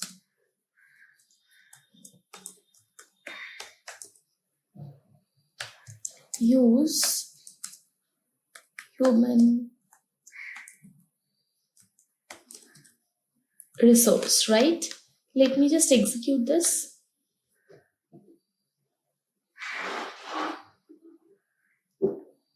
So yeah, so it's, you can see it's your human resource database is created. Now I am going to use that particular one. Yes, that is also done. Now we are going to create a table. What table we are going to create? We are going to create a table called countries. So there you can see I have written create table if not exists, but the thing is like if as it's a new database, you don't need to write this. Right? So what we are going to do, you can see create table countries. The name of the table is country. Then your attribute will be country ID, country name, region ID. Now country ID will be varchar, the combination of character and the numbers. Then the country ID length will be 2. As we know that country ID length is like normally we have, that is 2. Now that after that I have written one condition. What condition I have written? That will be not null. So what does that mean? We all know about what is not null. It cannot be empty. If you give it empty, it will give you throw your error. Right. I said my country ID cannot be null. It's not null. Okay. Now what we need to do, we have second attribute called country name. That is also varchar. The length of the varchar is 40. Right? And default is null. Default is null basically. If you don't put anything, then it will be null. Right? Region ID. If you put the region ID, right, there will be a region ID for the basis of region. That will be decimal. And yes, that can be decimal. And that will also be default null if you don't give region ID. Then we have primary key. So we all know the concepts of primary key, how primary key works, what is the use of primary key. For a recap, primary key is basically just to reduce the redundancy of the data and helps in relational database management systems as well. So our primary key is country ID. And if you see that key counter region FK is equals to region ID, right? And this engine part, if you want to just say, no, I don't want it, you can do that. Now, if you go and check if your table is created or no, like write show tables, right? So I just want to check this countries table is created or not. The country table is created. Now I just want to add all the country details. Our country ID is AR, country name is Argentina, region ID is 2, right? So let me just add the value to the country table. Okay, this much we have. Okay, for that, let me just execute this. Yes, it got executed. Now, if you see, select star.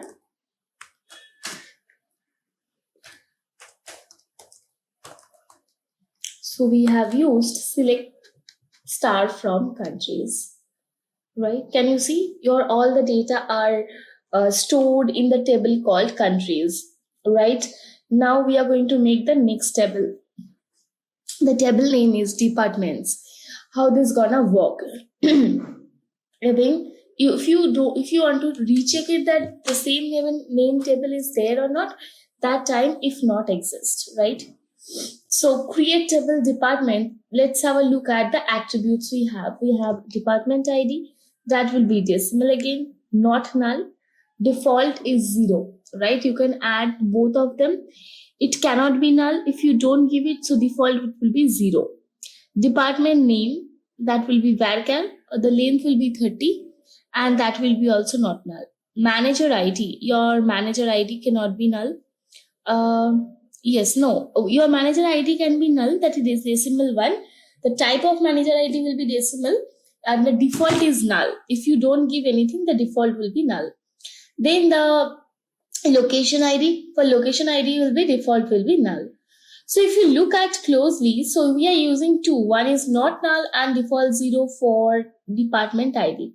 So you can use twice, these two together, right? Now primary key is like department ID, okay? And the other key we have that department ID and department manager ID and location key, right? These are the other keys we have. If we can execute this, let me just execute this. Yes, it's got executed, right? Now what we are going to do, it's giving me error. Why? Because of this. Okay, now I want to again do show tables.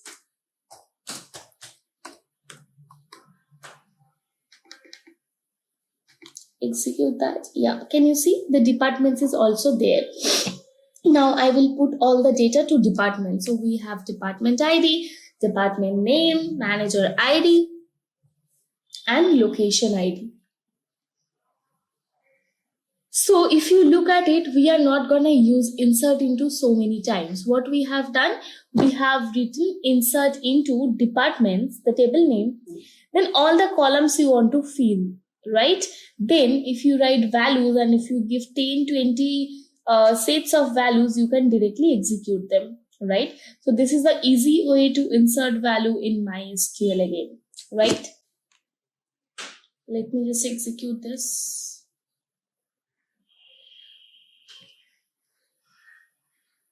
Okay, it's executed. Now if I write select star from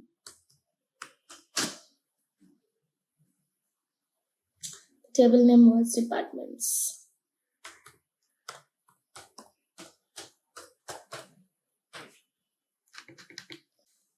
Can you see all the data got dumped, or you can say all the data got saved in your table, right? So department ID 10, department name administration, manager ID 200, location ID 1700, right?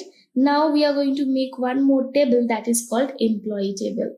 So in the employee table, we are going to write create table employee, then employee ID will be your attribute. That will be decimal 6,0, not null, default 0. First name is varchar and that is also default null. Then we have last name, that is also varchar, that cannot be null. So this is not null. Then comes email. Email cannot be not null. So that is why it is not null. And again, it's a varchar. Then we have phone number. Okay, lots of lists, like a big list we have. We have phone number, that will be varchar, that can be null, right? Hire date, that type of the hire date, the type of the attribute hire date will be date, that can be not null. Job ID, that will be varchar 10, that will again not null. Then salary is default, it's null. This will be decimal, obviously, and the default will be null. Now commission PCT, then this will be decimal and default is null. Then we have manager ID, that will be also default is null. Then we have department ID, the decimal, default null. Now, if you can see, primary key will be employee ID as normal. Unique key. So we have 2, 3, 4 unique keys in one table, but primary key cannot be more than one. So unique key, that employee email ID will be unique key, right? And the other key will be this. These are the other keys, right? Let me just execute this part.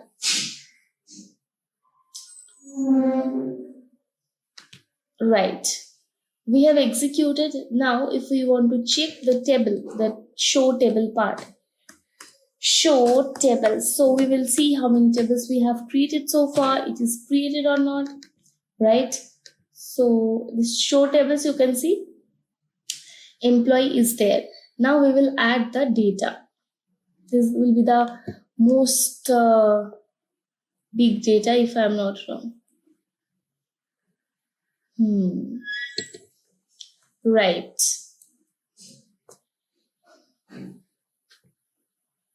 Can you see? We have inserted all the data. Now, if you want to check, you can write select star from where? From employee.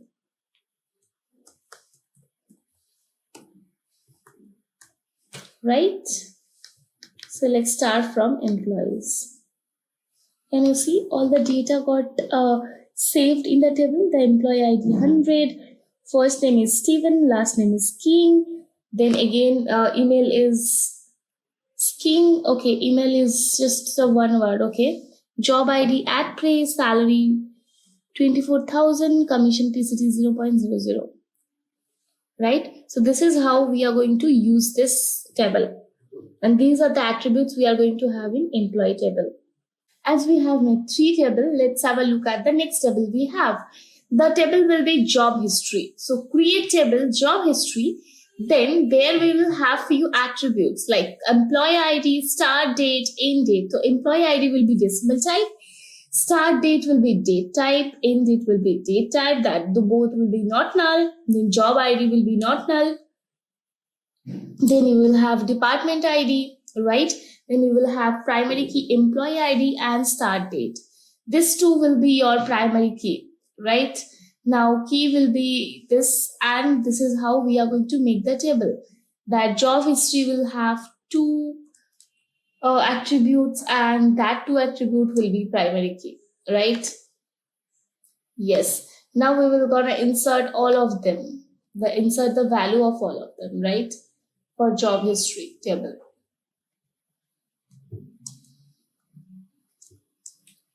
Right, let me just execute this.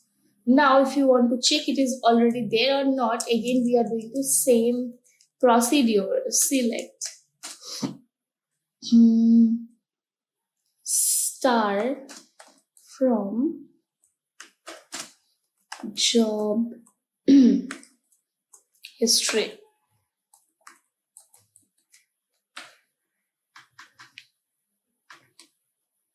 Can you see you got employee ID, start date, end date, job ID, and department ID.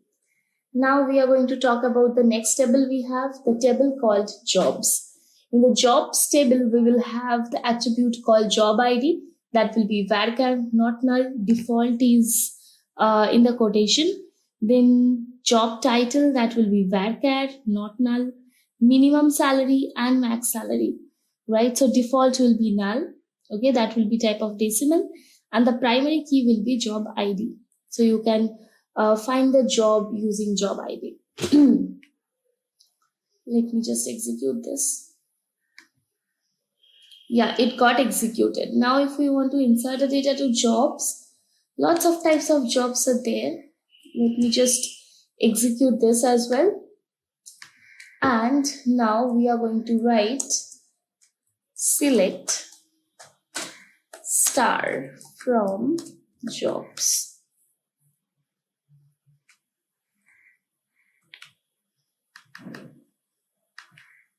Yes, so your job ID is at place, job title is president, minimum salary is 20,000, maximum salary is 40,000. Then ADVP, then ADSSST, FIMGR, finance manager, then FI account, accountant, right?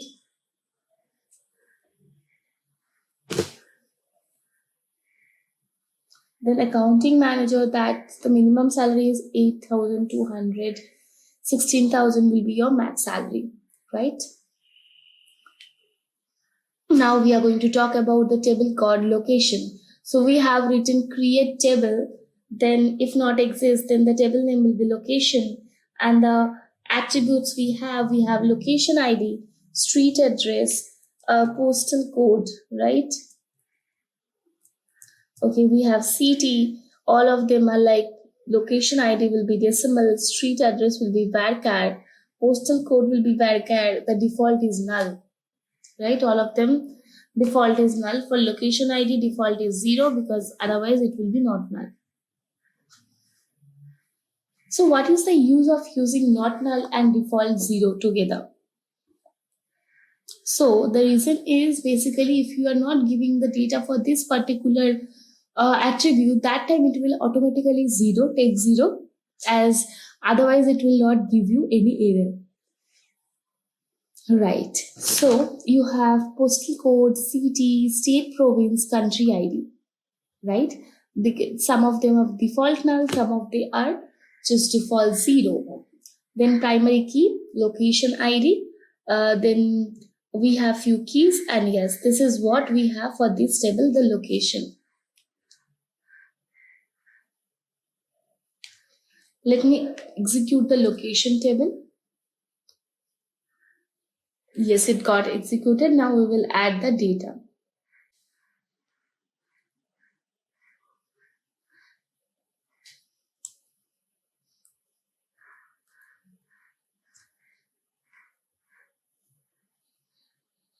Yes, inserted into, this is all done. Now we will do the same thing just to recheck that all the data is inserted or not. We are going to write select star from locations. Let me execute that. Yes, this you can see these are the data we have. We have Via Coladia Rai, right? Lots of street address we have postal code 989, city, Roma, Venice, Tokyo, like South Lake and all. Okay. Now we are going to make a table called region. That time we will have region ID, region name, and the primary key will be region ID. Unique key will be region name. Let me just do that. And let me just insert that as well, region 1. So do that. What we need to do, we need to write select star from what? Regions. Right? And we will make the ER diagram for this as well, for the reverse engineering. Then we will solve the exercise for this particular database. Okay. So to the reverse engineering, what you need to do? Go to database, click on reverse engineer. Then what you need to do? You just need to click on next, right? Now you have to give your password. For my case, 1, 2, 3, 4, 5, 6, 7, 8. Right?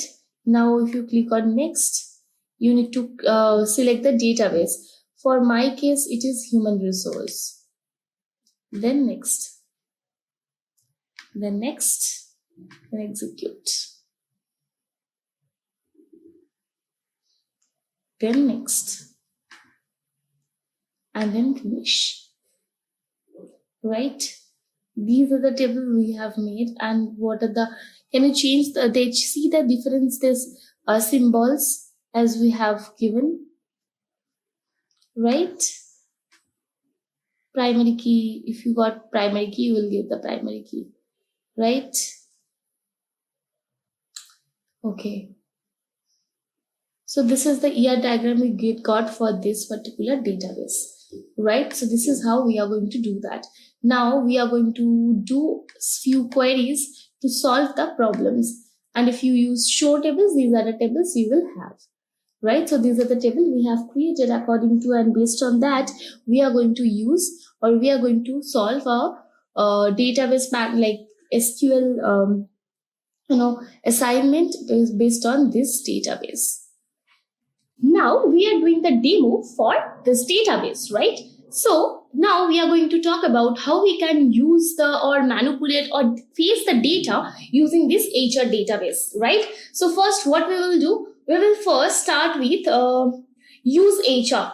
Okay, so as we know, we have already do the show, like as we know already, we have created the table, we have already inserted the data. Now we will see what are the tables we have in our database. So if you can look at here, you can see we have country table, we have department table, we have employee table, job history, jobs, and location. All right. So now what we will do, the first, let's have a look at what the first question is gonna say you to do that. They are going to say, write a query to display the names, the first name and the last name using alias name. You need to give an alias for them. That is the first name and the last name. So what you need to write, you will get this information in the employee table. Can you see we have the employee table over here? Now we will say, hey, select first name. That first name as the alias will be first name. Then last name as the last name alias will be last name, right? From employees. If we can execute this, can you see we got Elian, Abel, Sundar, and Day, right? The first name and the last name. So let's have a look at, if we don't give the alias, what we will get then. Suppose we are going to write select, then we are going to write first name, comma, last name, from where? From employees, right? Let me execute this. Yes, can you see we got first name and the last name, only the attribute name we have, it's gonna give you that. But if we add this alias, what we will get? We will get this column name as first name, the alias you gave, and the last name. So already we have talked so many times about this alias, and yes, this is something you need to remind that why do we need alias. Now we are going to see the second part, right? The second question we have. They are going to ask you, write a query to get unique department ID from employee table, right? So you need to get all the department ID that should be in a distinct one, right? All the unique department ID, not the repeated one. So as we know, if we need to use a unique part or unique data from a particular column, that time we need to use a keyword that's known as distinct, right? So now we are going to write select distinct department ID from employees. Right? So first we will do this without distinct, and then I will show you if we put distinct, what we will get, right? So if we write this and if we just execute this part, so let's have a look at what we will get. We get 10, 20, 20, 30, 30. Can you see there is a repetition of the department ID over here? Now, as the question asks you to give a, distinct one, the unique one, for that we are going to put this keyword. Let me execute that. Can you see over here? Now we don't have any repeated value. So we have 10, 20, 30, 40, 50, 60, 70, 80, 90, 100 and 110, right? So this is how this distinct keyword works, right? Now what we are going to do, we are going to talk about the third query we have. So here what we are going to do, they are asking you to write a query to get all employee details from employee table order by first name in descending, right? So what you need to do, as we know the concepts of ordered by, right? So here we are going to use order by concepts in a descending order. So as we know, order by basically used to, like making your data in ascending order, descending order. So we are going to write select star from employees. We are using star to fetch all the data from the table.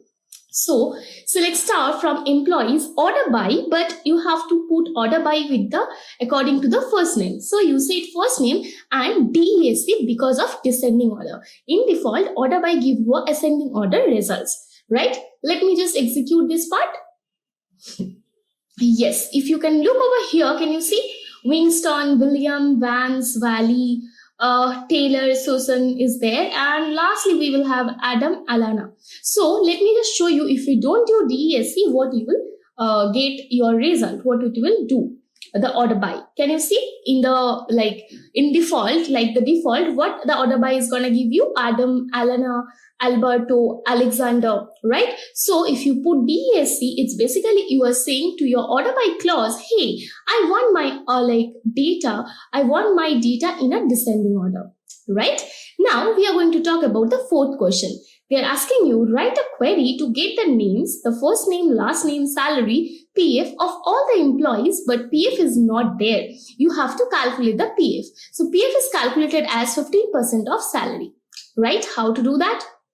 To make a new column, what you need to write? You need to write select first name, last name, the salary. Now you know as the salary is of 0.15%. Sorry, not 0.15%, the 15%, right? So you need to write 0.15 as you convert it to percentage, right? So 0.15 as PF from employees. So you can do the calculation directly in your query as well. Can you see you got your PF as well? The first name is Steven. Last name is King, salary is 24,000, the PF is 3600, right? So this is how your PF will be calculated, the 15% of PF. Now we are going to talk about the write a query to get the employee ID, name, first name, last name, salary in ascending order of salary, right? Let's have a look at how to do that. So as they said, ascending order of salary, what it will give you? It will first give you in ascending order. So you need to use order by. So what are the columns they have asked for? They said employee ID. So you need to write select employee ID, first name, last name, salary from employees, order by what? Order by your salary column, right? So as they have already said, you have to have the result in ascending order. You don't need to write DESC because you need to have that order like the salary or your data in ascending order, right? Let me just execute this part. Can you see over here, your salary is in the descending order, first 2100, then 2200, then 2200, 2400, and keep on like this, right? 24,000, 17,000, 14,000, 13,000, 500. So you have said, I want my salary in an ascending order. Now we will jump into the sixth question. What they have asked for? Write a query to get the total salary payable to employees, right? So you will get this to employee table, but they have said total salary. As you want to have the total salary, you need to sum all the salaries. So what do you need to write? Select sum of salary as employee. From employee, right? I want to give a alias for that. Total salary maybe, right? Let me just execute this. Okay, you need to write this. Okay, you cannot give two different words as alias. For that, you have to link them with this. Okay, so as I say, total salary, your total salary for the company for all the employees, it's 691400. Right? Yes. Now, if we jump into the seven number question, what they have asking you basically, write a query to get the maximum and minimum salary from employees table. right? So you have to put the maximum salary and the minimum salary. So getting the maximum and the minimum salary, what do we need to do? We need to use two functions. One is max function, one is min function. As we know, this function are already predefined in SQL. So if we execute that, you will get the max salary, you will get the minimum salary. So if I want to put alias over there, then as max salary, and this will be as min salary, right? Okay. Now, if you execute that, you will get a column name of max salary and minimum salary. So you can see max salary is 24,000, minimum salary is 2,100, right? Now, if we jump into the 8th question, that write a query to get the average salary and the number of employees in the employee table, right? So you need to have the average salary and count of total employee, right? So what you need to do, write average, the function, predefined function avg, that is for calculating average, and then you have to put the column name, that is salary. After that, you have put down the count star. Why count star? Star will fetch all the data and it will count all the data as well. So average and count star. So average will be your as average salary of all employee, and this will be as count, total count of employee, total count, right? Yeah, now if we can execute this part, can you see we got the average for salary is 6461 and total count is 107. Okay, so this is how our average, mean, max, these functions works. These are the predefined functions as we know, and it actually makes our lives easy to do all this process, right? For count also we have this predefined function. There are lots of predefined function as we discussed earlier. There are lots of predefined functions we do have. And please, we also want to know how you feel about the tutorial. Please do let us know in the comment section. And like Great Learning has come up with the brilliant idea, that is Great Learning Academy. There you will get almost 80 plus free courses, and after complete your course you can claim your certificate as well. So please guys, try to make use of this opportunity as much as you can. Try to skill up yourself and get certified from Great Learning. That is also for free of cost. And yes, please do let us know in the comment section what you feel about this particular tutorial and what else you also want to learn from us, right? So now let's jump into the next query we have. Write a query to get the number of employees working with the company, right? So again, if you want to see how many employees working with the company, you need to just use the count function, as we already did that over here, that is 107. So if we just execute this part, we will get again 107. So total number of employee, right? The number of employee working with the company. So if you want to make this as alias, can you do that? Let me just try to do this. Yes, I think you can. Yes, you got this, that the total number of employee working with the company, right? Now we are going to talk about the 10th query. Write a query to get the number of jobs available in the employee table. Okay, if you want to see how many types of jobs you have, you need to do something. Again, if you need to do that, and again, if you just look at this question quietly, I mean, if you look at the question is in a very close way, can you see they have given you two conditions. To get a number of jobs, right, you need to give the number of jobs is available, and that should be distinct, right? That should be not in a repeated manner. Okay, how to do that? So in order to do that, you need to write select. You have to use two functions. One is count, that will give you the count, and the distinct function is basically for giving you the unique ID, right? Unique job ID. So in that case, and from employee table, if we execute that, can you see we have 19. So if we don't use this count, let's have a look at, don't use this distinct, let's have a look at how many total job ID we have. So here I am just removing this distinct part. So you will understand the work of distinct, right? Okay. I got a error because I have, okay. Can you see the total job ID we have, that is 107. That is obvious that we have 107 employees. They will have different job ID and there will be a repetitions. But here I want all the unique type of job ID, and that's why I have used distinct function, right? Okay. Now we will move into the 11th number query. What we have now, we will have a look at that.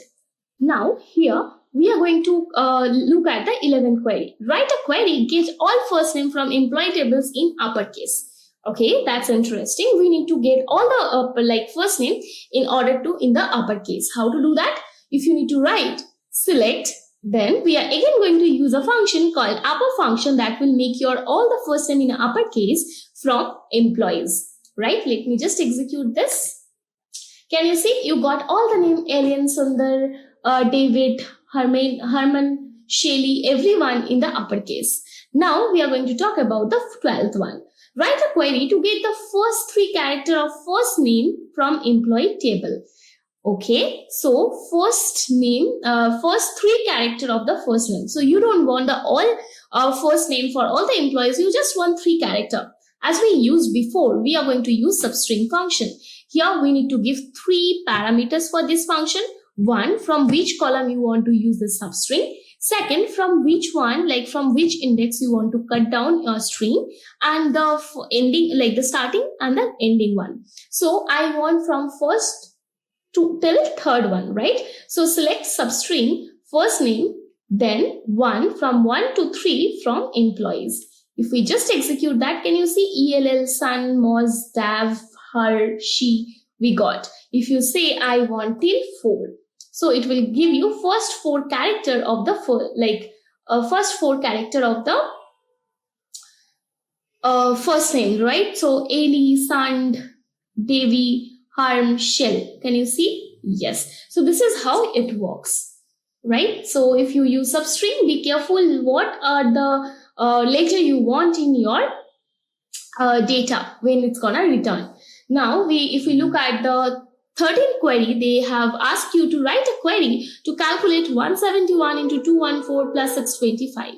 It's very easy to do that. So if you can do that, select 171 into 214 plus 625 as result. Let me just do that. Can you see 37219? It's there. It's your result. Now we are going to talk about the 14th query. What they have asked you. Write a query to get the names, for example, Ellen, Abel, Sundar, Ande, etc. of all employees from employee table.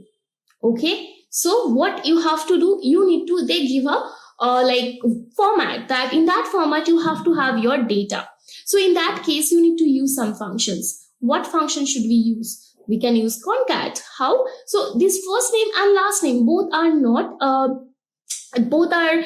two different column, right? So we need to merge them. Not even merging them, we need to format them in a proper format they have given. How to do that?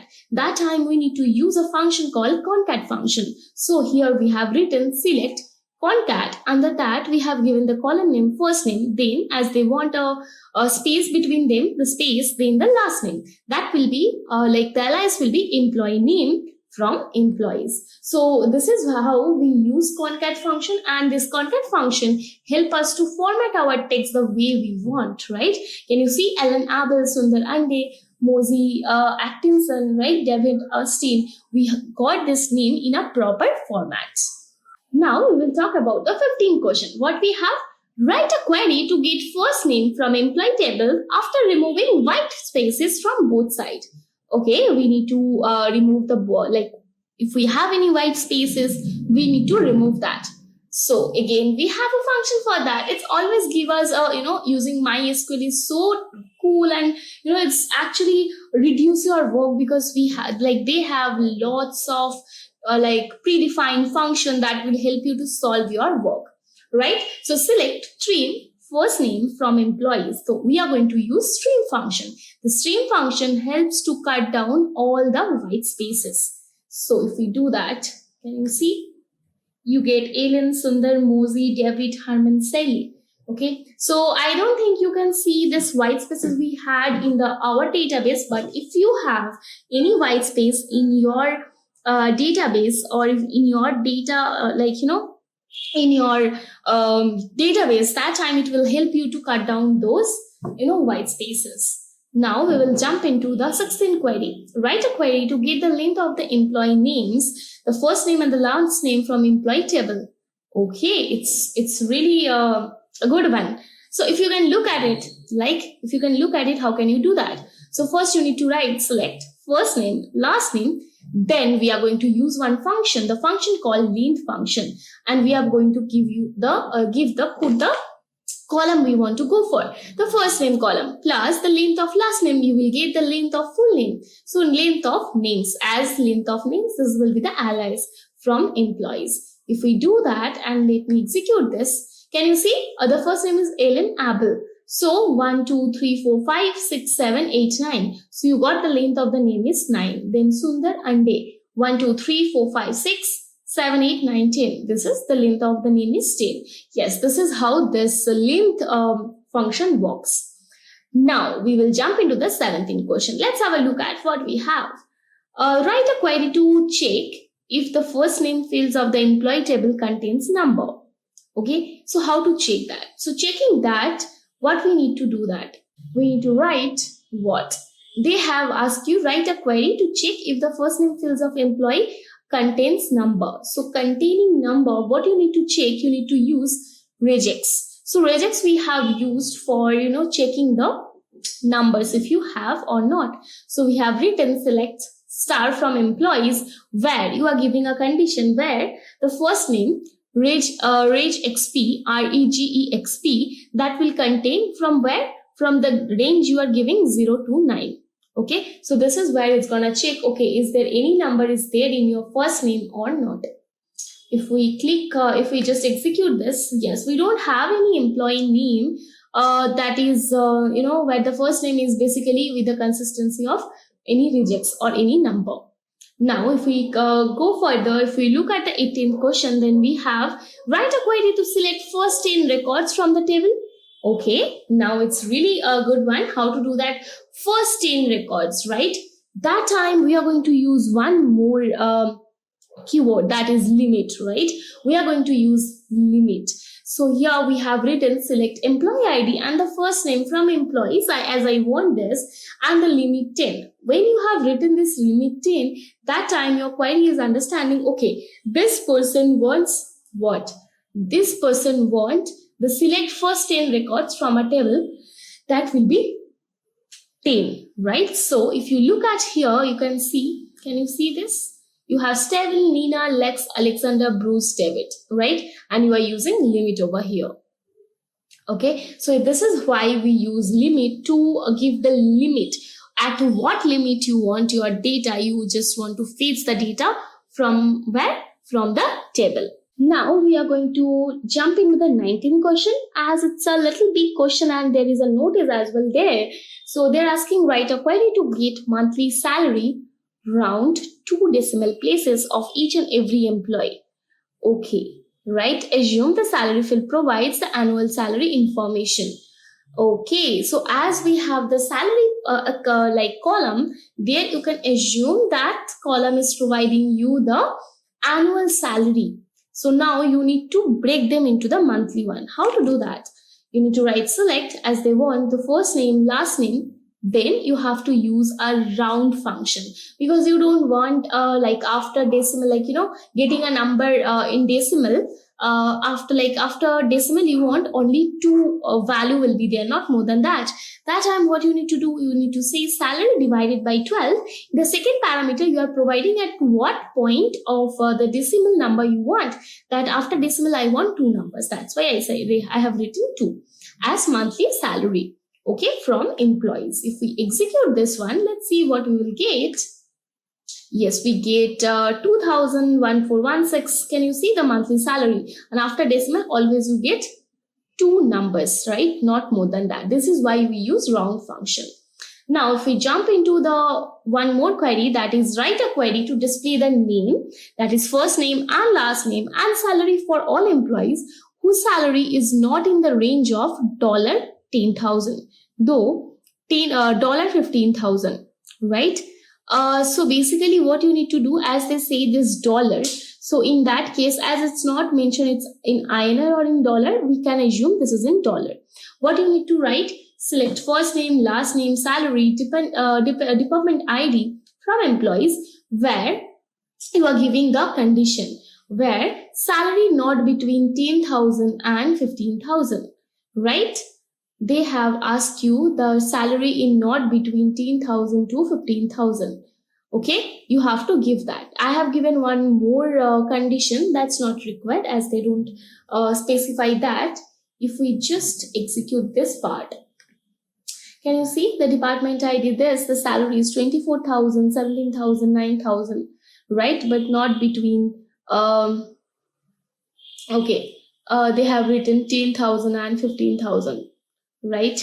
Yes. So it's not between 10,000 and 15,000. It's above that or under that. Okay. So you got 24,000, 17,000, 17,000, right? 9,000, but it's not from 10,000 to 15,000.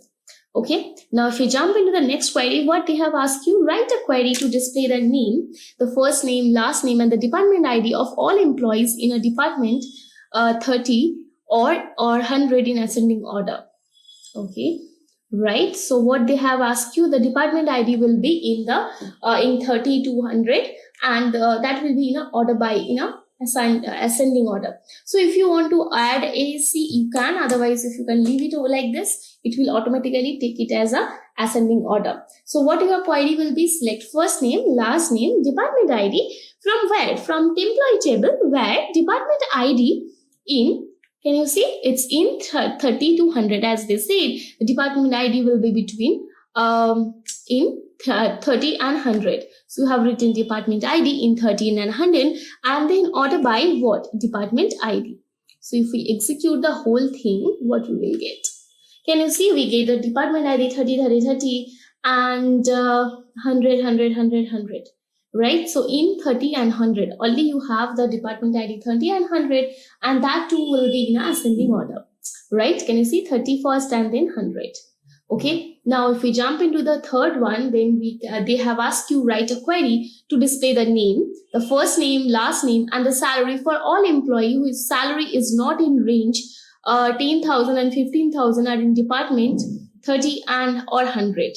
Okay. So yes, here you will get two query, right? One query, not query, we will get two conditions. One condition, salary between 10,000 to 15,000, not between 10,000 and 15,000.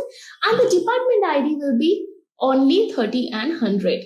So we have written a query called select first name, last name, salary, department ID from employees where salary not between 10,000 and 15,000 and department ID in 13 and 100. We have done this separately. Now we are merging them. To merge them, we are going to use a keyword that is AND. Can you see?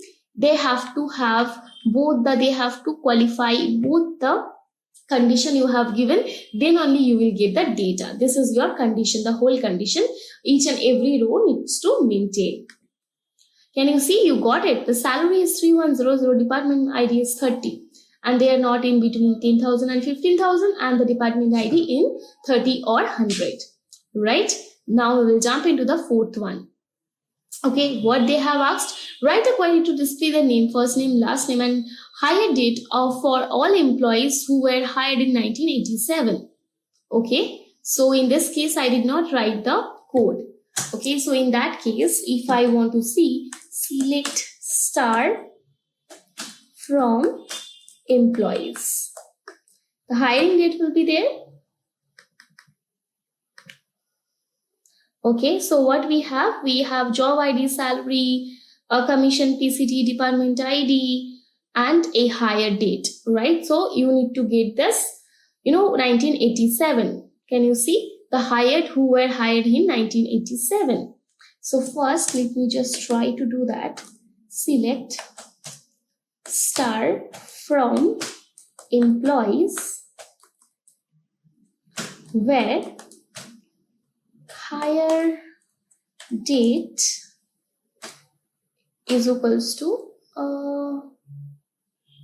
you need to do what? Year of hire date. If we use the function called year of hire date is equals to 1987. Let's see what we will get. Can you see the year we got for 1987 only? Yes. So if you want to get only the year, right? How to do that? Okay. So basically it's under comment. Okay. It cannot be executed. So if we execute this part, right? Can you see? You got it, the hiring date. Okay. So yes. So if you give that the year of hire date equals to 1987, you get all the hire date, that is 1987. So what it will do, it will only extract the year from hire date and it will match. Okay, is the hire date equals to 1987? If it's there, then it will fetch that, right? Now let me put this again in comment. So if you need to do comment, you can see this is how you need to use the comment one. Right. So the fifth question is asking about write a query to display the first name of all employees who have both B and C in their first name. Okay, now I need to check who have B and C in their first name. How to do that? Select first name from employee, where first name like we use the pattern matching. So what you need to have, you need to check is B there in their name. So in that case, percentage, anything can be before B, and after percentage anything can be after B, and one more later, that is and first name again like before percentage C, like the percentage before C is basically any word or any character can be there before C, and after C also there will be, after C also there will be lots of or any alphabets will be there, right? So if the B and C is there in the first name, then only it will return all the record. So only Bruce, can you see? Only Bruce has B and C. So this is how this like or pattern matching works. So like is basically used for pattern matching. If you try to find it out one particular letter is there or not. If it's there, then you can use like function. As we talked about the like function, now we will have a look at the sixth question we have. Most probably this, okay, right. We almost came to the last part of this query solving part, right? And please do let me know and do let us know basically in the comment, do you like this project or not? Because we are trying to give you a proper intuitive idea that how this SQL works, how you can to solve the query, and yeah, how can you start your career in SQL as well. Right. So now we will look at the sixth query, that write a query to display the last name, job and salary for all employees whose job is that of a programmer or a shipping clerk and whose salary is not equals to, okay, $4500 or 10,000 or 15,000. Okay, there are lots of conditions we have, but okay, we know how to deal with this, right? So break it first. First, write select last name, job ID and salary. These three fields you need. Then from where? From the table employee. Then you need to write job ID. They have said job ID can be IT programmer or SH clerk. Right? You have written that.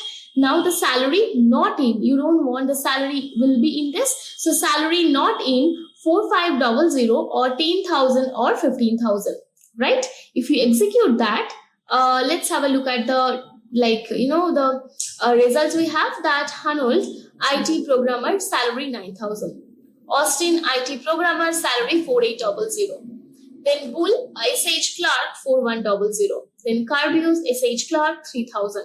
Right? Yes, your conditions are working. And whenever you put and, don't forget this and is basically you have to, the query have to or the data have to maintain both the conditions. Right?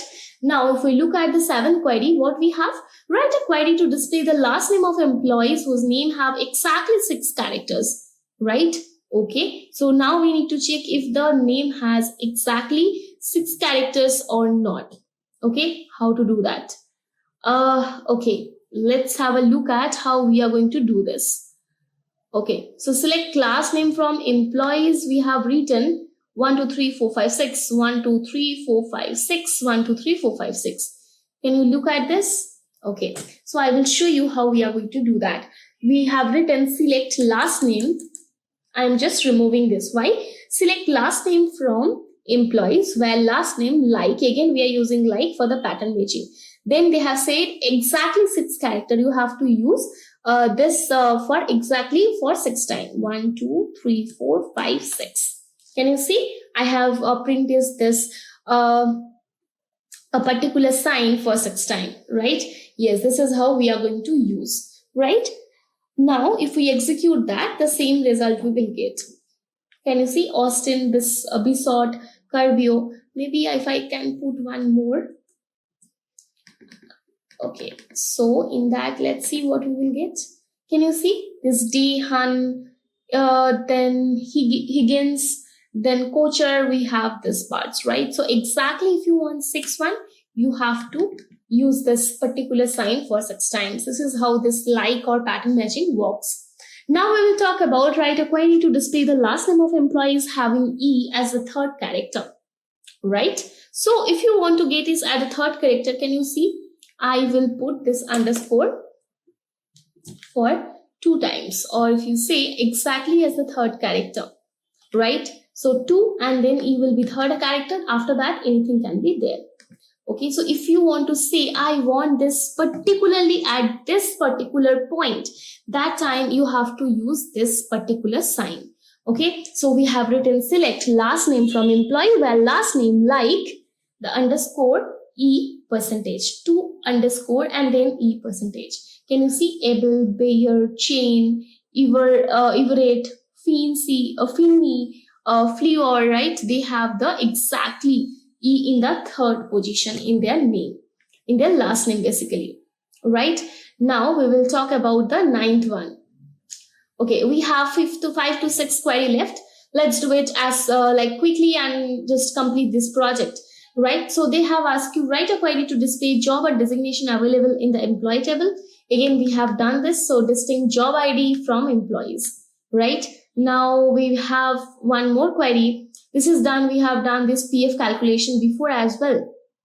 Now we have a new one. Write a query to select all records from employees where last name in Blake, Scott, King, Fraud, right?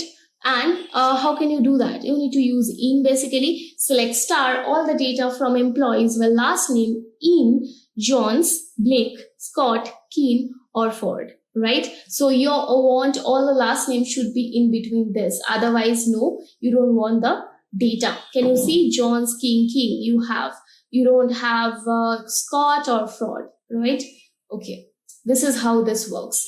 Now, if you want to use an aggregate function and a group by, how to do that? Write a query to list the number of jobs available in the employee table. So yes, we have done this count and distance again. If we look at this, already we have done this total salary payable for the employees. And the last one, we have the minimum salary. Obviously, we have done this select mean salary from employees. It will give you the minimum salary from your employee table, right? 2100. Now we'll start off with this library called as NumPy, which stands for Numerical Python. And as it is stated over here, it is the core library for numeric and scientific computing. So whatever numeric or scientific calculations you'd have to perform, NumPy should be your go-to language. And this library called as NumPy consists of multi-dimensional array objects and a collection of routines for processing these arrays. So let's go ahead and create our first NumPy array.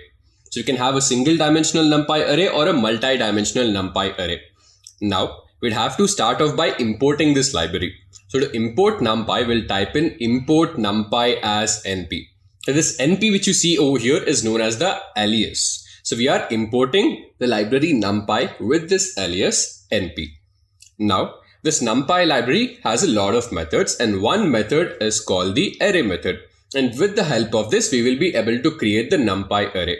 All we have to do is type in np.array, and inside this I am passing in the list of values starting from 10 going on till 40, and I'll store it in this object called as n1. And when I print it out, I get the result 10, 20, 30, 40. Similarly, I go ahead and create a multi-dimensional array.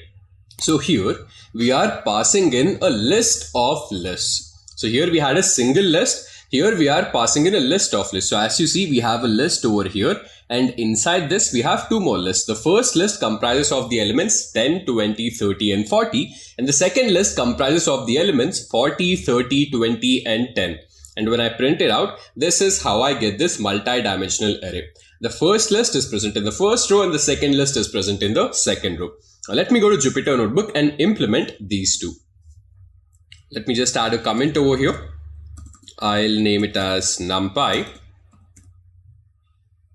Now I'd have to import the NumPy library. So I'll have import NumPy as NP, and let's just wait till this library is loaded. Now that this is loaded, I can go ahead and create the NumPy array. So for this, I'll have to use np.array, and inside this I'll be passing in a list of values. So I'll pass in 10, 20, 30 and 40, and I'm storing it in this object called as n1. Now let me print out n1 over here. And as you guys see, I have successfully created this NumPy array, which over here the values are 10, 20, 30 and 40. And just to be sure, I'll go ahead and check the type of this NumPy array. So I'll have type. Inside this, I'll pass in n1. And as you guys see, we get the result numpy.nd array. So nd array stands for n dimensional array. Now we'll go ahead and create a multi-dimensional array over here.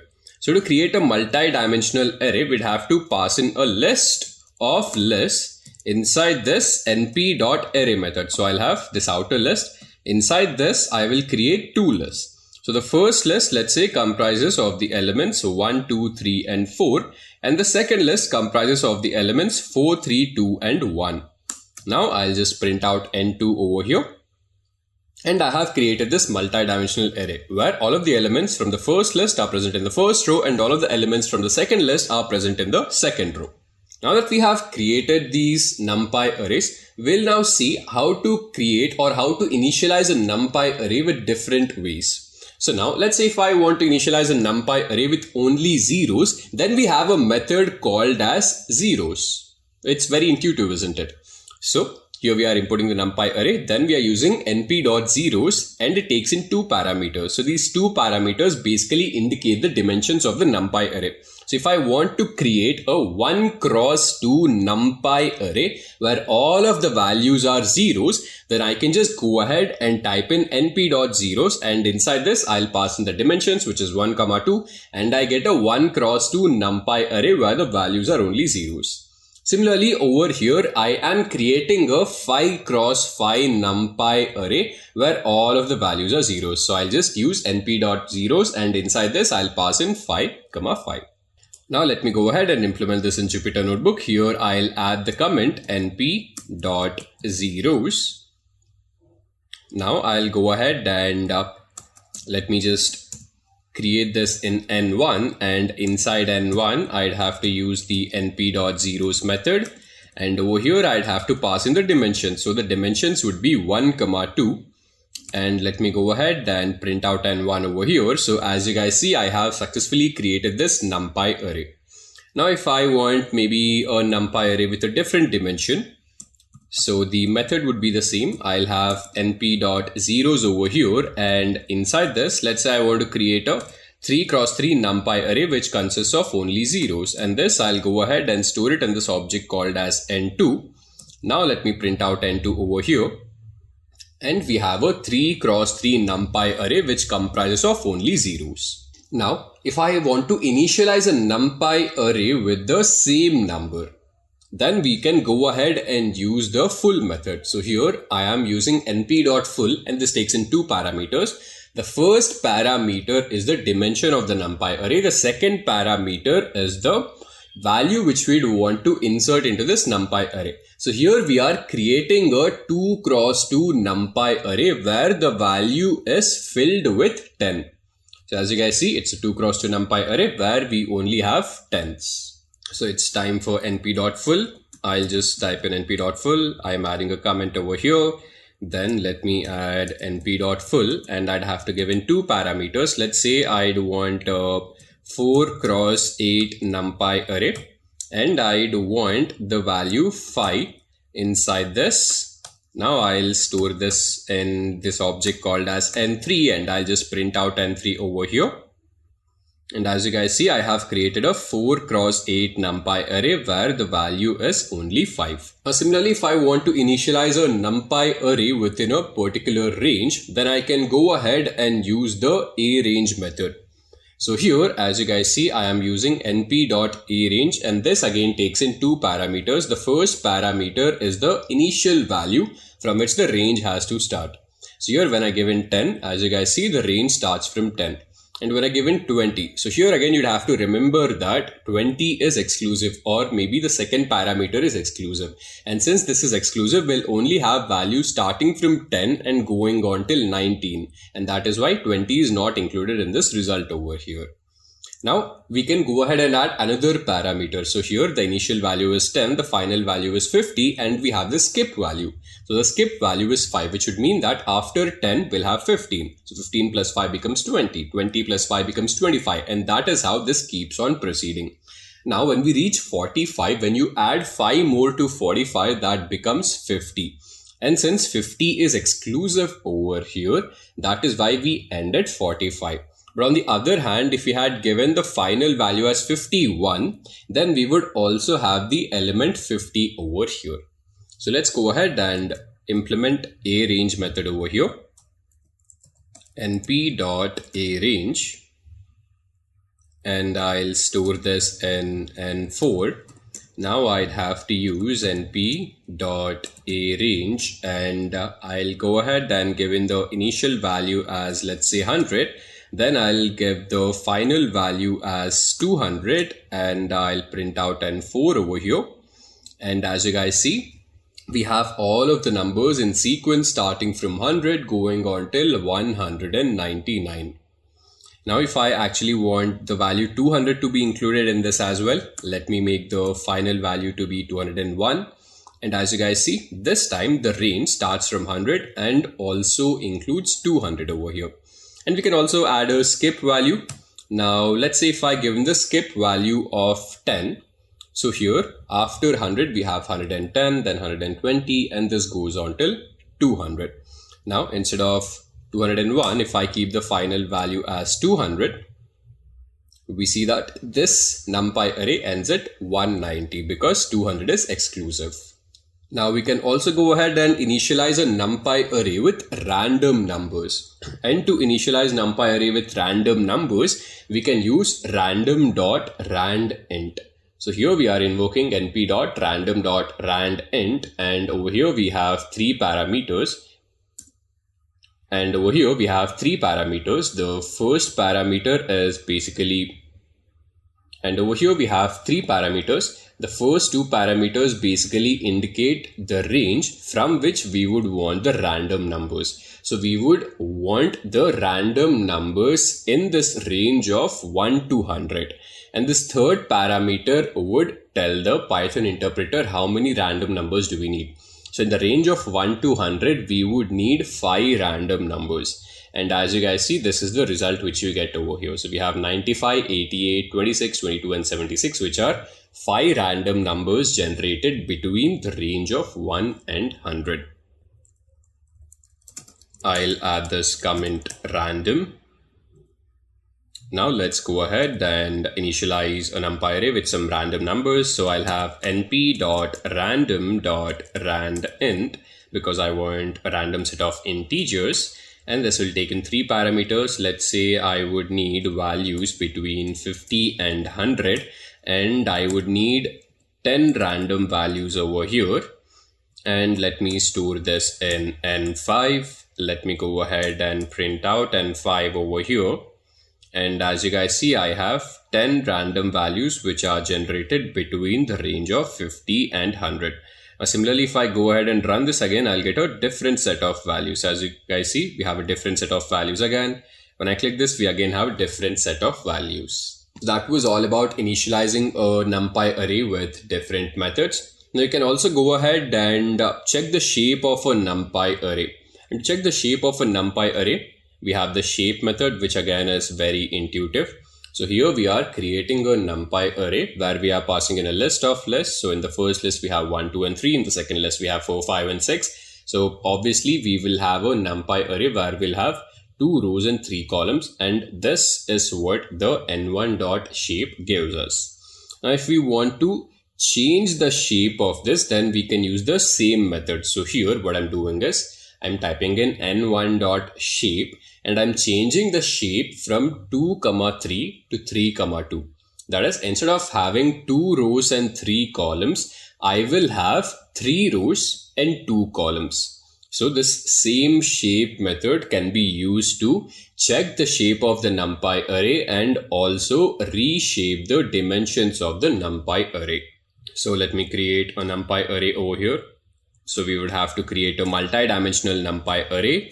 So this will be n6 is equal to, I'll have np.array, and inside this I'll have to create a list of lists. So in the first list I'll have values 10, 20 and 30, and in the second list I'll have values 40, 50 and 60, and I'm storing this in n6. Now once that is done, let me just print out n6 over here. So you guys can see this NumPy array. Now I'll also go ahead and check the shape of it. So I'll have n6 dot shape, and we get the result that this is a NumPy array where we have 2 rows and 3 columns. Now I can also go ahead and change the shape of this. So I'll have n6 dot shape, and over here I am changing the shape to be equal to 3, 2. Then I'll go ahead and print out n6. And as you guys see, we have converted this from a 2 x 3 NumPy array to a 3 x 2 NumPy array. So you had 10, 20, 30 in the first row. We've got 10, 20 in the first row here. So similarly, this is how this has been changed. Then we have some stacking methods over here. We have vstack, headstack and column stack. So let's just start with vstack. So we are creating a NumPy array n1 where we have the values 10, 20 and 30. Then we are creating the NumPy array n2 where we have the values 40, 50 and 60. Now when we use vstack over here, this again takes in 2 parameters where we'll just pass in 2 NumPy arrays inside this. So as you guys see, we are vertically stacking over here. So when I say vertically stacking, I have one NumPy array on top of another NumPy array. So because I'm using n1, n2, n1 comes at the top, n2 comes at the bottom. So this is how vertical stacking works. Then we can also go ahead and horizontally stack 2 NumPy arrays. So n1 and n2, we've got the same NumPy arrays over here. And instead of using vstack, I'm using the headstack method. I'm passing in n1 and n2. And as you guys see, 40, 50 and 60. So n2 has been stacked horizontally to n1. Then we have the column stack. So if we want to stack these NumPy arrays into separate columns, so we have n1 and n2, and when I'm using column stack over here, as you guys see, n1 goes into the first column, n2 goes into the second column. And this is how we can work with these stacking methods. So I'll have to create these 2 NumPy arrays over here. I'll have n1, which will be np.array, and inside this I'll have 1, 2 and 3. Then I'll also go ahead and create n2. So this will be np.array, and inside this I'll have 4, 5 and 6. So I have my n1 and n2 ready. Now I'll start off with vertical stacking. So I'll use np.vstack, and inside this I'm passing in n1 and n2, and let's see what will be the result. So we have vertically stacked n1 with n2. n1 is at the top, n2 is at the bottom. You can also change how these are stacked. So instead of giving n1, n2, let's say if I give in n2 and n1, you guys would see that n2 is at the top and n1 is at the bottom. Now we can similarly work with the headstack method. So here I'll type in np.hstack, and inside this again I'll pass in n1, n2. And as you guys see, I have stacked n2 at the back end of n1. Now, if I want n2 first and n1 second, I just have to change the sequence. So inside np.headstack, I'll give in n2, n1. And I have 4, 5, 6 first, and n1 is attached at the back end of n2. Then we have column stack. So I'll just have np dot column stack over here, and inside this I'll pass in n1 comma n2. And as you guys see, I have n1 in the first column, n2 in the second column. Similarly, if I give in n2 comma n1, you will see that I have n2 in the first column and n1 in the second column. So this is all about stacking the NumPy arrays. Now we'll also work with intersection and difference methods. So here again we have two NumPy arrays. So in the first NumPy array we have the values from 10 to 60, and in the second NumPy array we have the values from 50 to 90. And if I want the common elements between these two NumPy arrays, then I can use the intersect 1D method. So here in the intersect 1D method, I would just have to pass in these two NumPy arrays. And as you see in the result, we get a new NumPy array comprising of the common elements in these two NumPy arrays. Then over here I have n1 and n2. If I want to find out all the elements which are unique to n1, then I can use the setDiff1D method. So here in n1 we have the elements starting from 10 going on till 60. In n2 we have elements starting from 50 going on till 90. So here as you guys see, 50 and 60 are common in n1 and n2. And if I want the elements which are unique to only n1, then I would have to use setDiff1D, and I'll pass in n1 and 2. As you guys see, I get only 10, 20, 30 and 40 because 50 and 60 are present in both the NumPy arrays. I can also change the sequence over here. So instead of passing in n1, n2, when I pass in n2, n1, then this will give me all of the unique elements which are present in n2. And since 50 and 60 are common in both the NumPy arrays, the resultant will be 70, 80 and 90 because these are the only unique elements in n2. So let's go ahead and work with intersect 1D and setDiff1D. I'll just add a comment over here, intersect 1D, and I would have to create two new NumPy arrays. I'll have n1 over here. So I'll have np.array, and inside this I'll pass in 1, 2, 3, 4, 5, 6, and I'll have n2, and inside this I'll go ahead and create a list of elements where the elements start from 5, 6, 7, 8 and 9. So I have these two set over here. Now that my two NumPy arrays are ready, if I want to find out the common elements which are present in these two NumPy arrays, I'd have to use intersect 1D.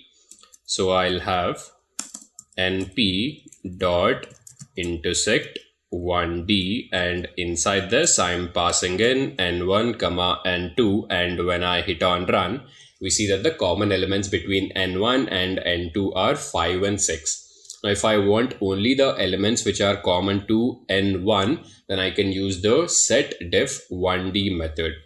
So here I'll have np.setDiff1D, and inside this again I'll be passing in n1 comma n2, and as you guys see I have 1, 2, 3 and 4 which are common to only n1. Now similarly, if I want all of the elements which are only common to n2, then I can have np.setDiff1D, and I'll just change the sequence over here. Instead of passing n1 comma n2, I'll have n2 comma n1, and the only unique elements which are there in n2 are 7, 8 and 9. Now we'll go ahead and perform some simple NumPy array mathematics. So we'll see how to add two NumPy arrays. So again over here we have two NumPy arrays. In n1 we have 10 and 20, in n2 we have 30 and 40. Now if I want the total sum of all of the elements which are present in both of these two arrays, I can just directly use the sum method. So I'll have np.sum, and inside this as a list I'll pass in n1 comma n2, and you will see that the resultant value would be 100 because 40 plus 30 plus 20 plus 10 is equivalent to 100.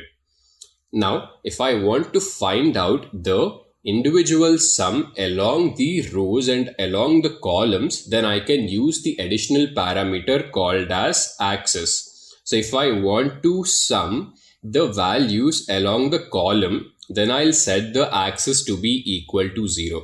So when I have the axis value to be equal to 0, as you guys see, I have 30 plus 10 equal to 40 and 40 plus 20 equal to 60. Similarly, if I want to sum these up along the rows, then I'll set the axis value to be equal to 1. And over here I have 10 plus 20 equal to 30 and 30 plus 40 equal to 70.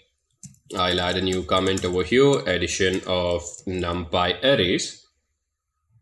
And let me create new n1 over here. So I'll have np.array, and inside this I'll have 10 and 20. Then I'll go ahead and create n2, and inside n2 I'll again have np.array. And over here I'll have 30 and 40. I'd have to pass this on as a list of values. So I'll have 30 and 40 inside a list. So I have created n1 and n2. Now it's time to find out the total sum which is present along all of these. So I would have to use np.sum, and inside this I'll just pass in n1 comma n2, and actually I'd have to pass this as a list. So I'll have n1 comma n2 over here, and as you guys see, the resultant comes out to be 100. If I want to add the values along the column, so I'll have np.sum, then I'll have this list over here, I'll have n1 comma n2, then I'll have this new attribute called as axis, and I'll set the axis value to be equal to 0.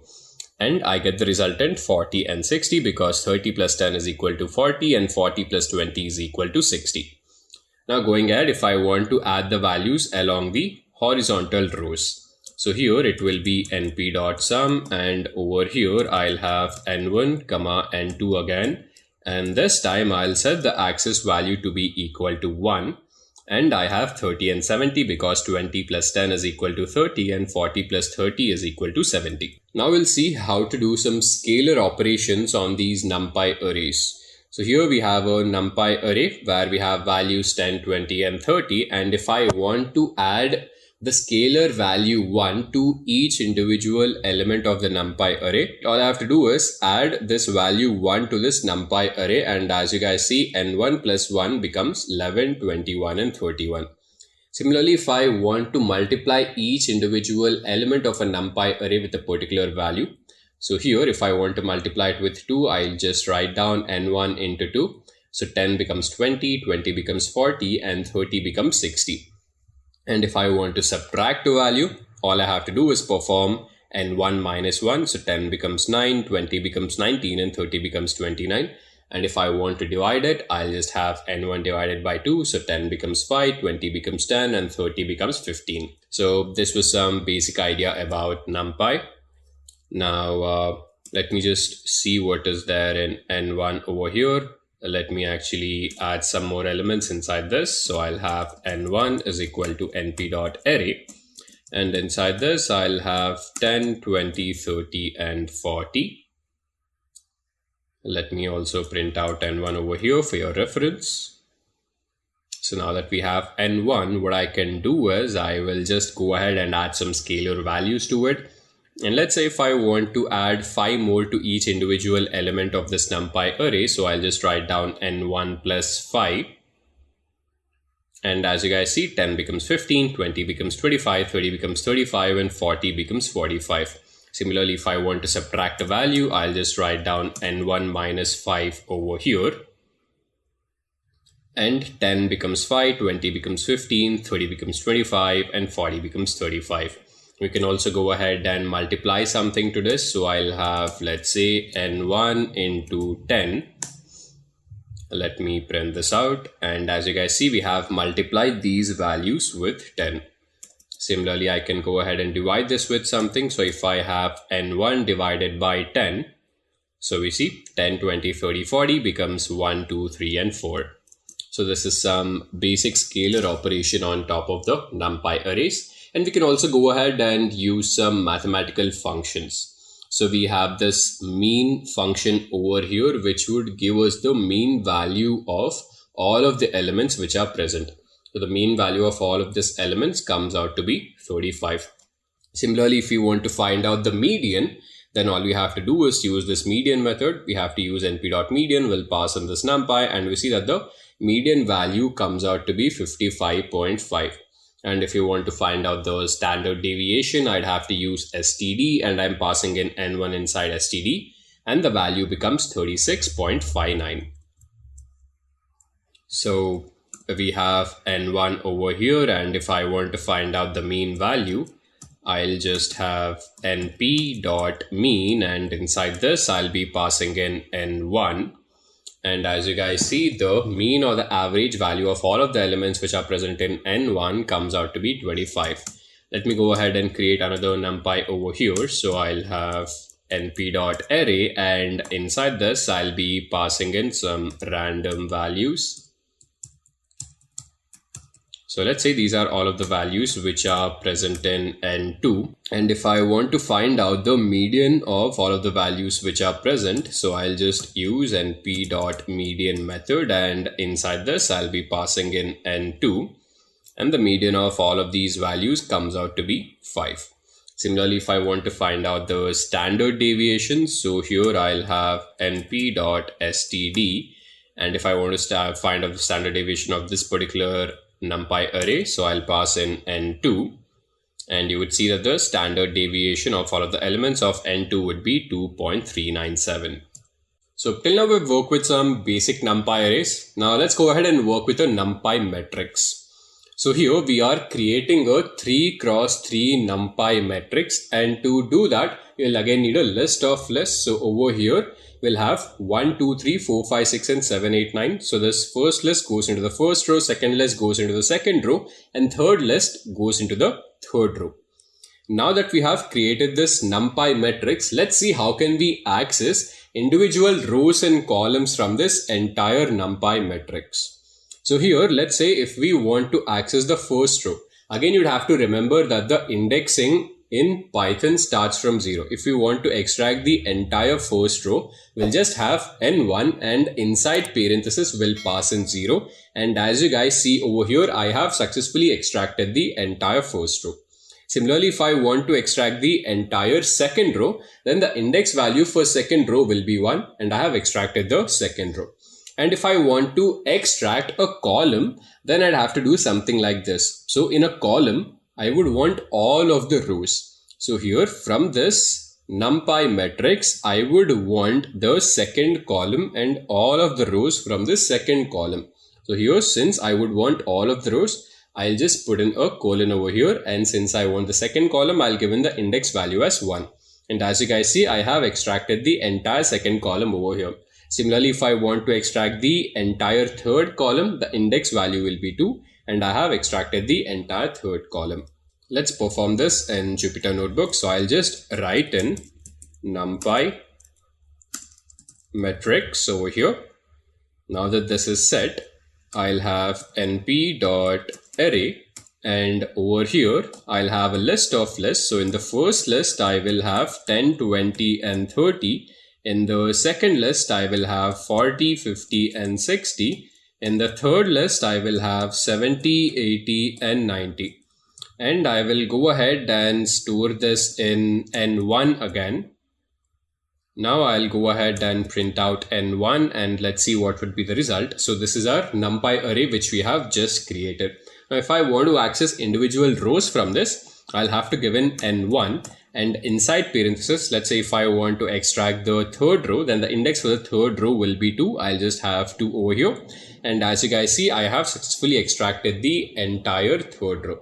Now similarly, if I want to extract the entire third column, then this time I would have to write n1, and over here, since I would want all of the records from the third column, so I'll just have a colon over here, then over here. So here you'd have to understand whatever is given on the left side of the symbol would indicate rows, and whatever is given on the right side of this comma would indicate all of the columns. So I'd want all of the rows, and all of these rows need to be from the third column, and the index for the third column is 2.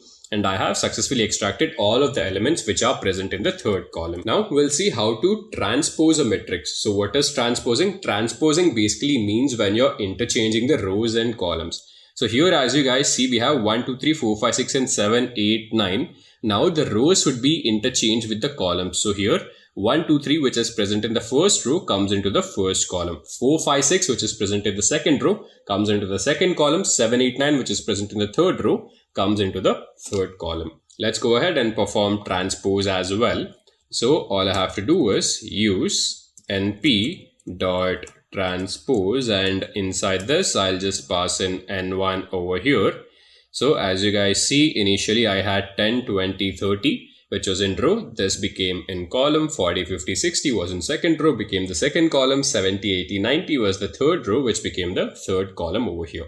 Now we'll see how to perform two matrices. So over here we have n1 where we have the elements starting from 1 going on till 9.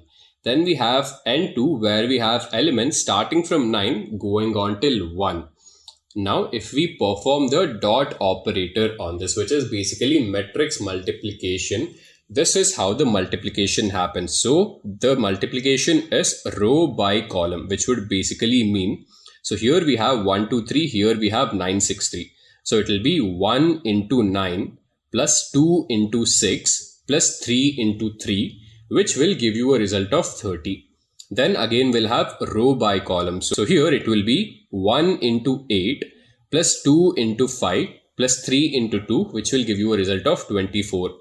Then it will be 1 into 7 plus 2 into 4 plus 3 into 1, which will give you a result of 18. And this is how this progresses, and finally we'll get this result over here. And the dot product of n1 into n2 and n2 into n1 will be different. So as you guys see, this is the dot product of n1, n2, and this is the dot product of n2, n1. Both of these will be different. So I already have n1 over here. Let me go ahead and also create n2. So here I'll write n2 is equal to np.array, and over here I'll have the elements in reverse order. So I'll have 90, 80, and then I'll have 70. Going ahead, I'll have 60, 50, and 40.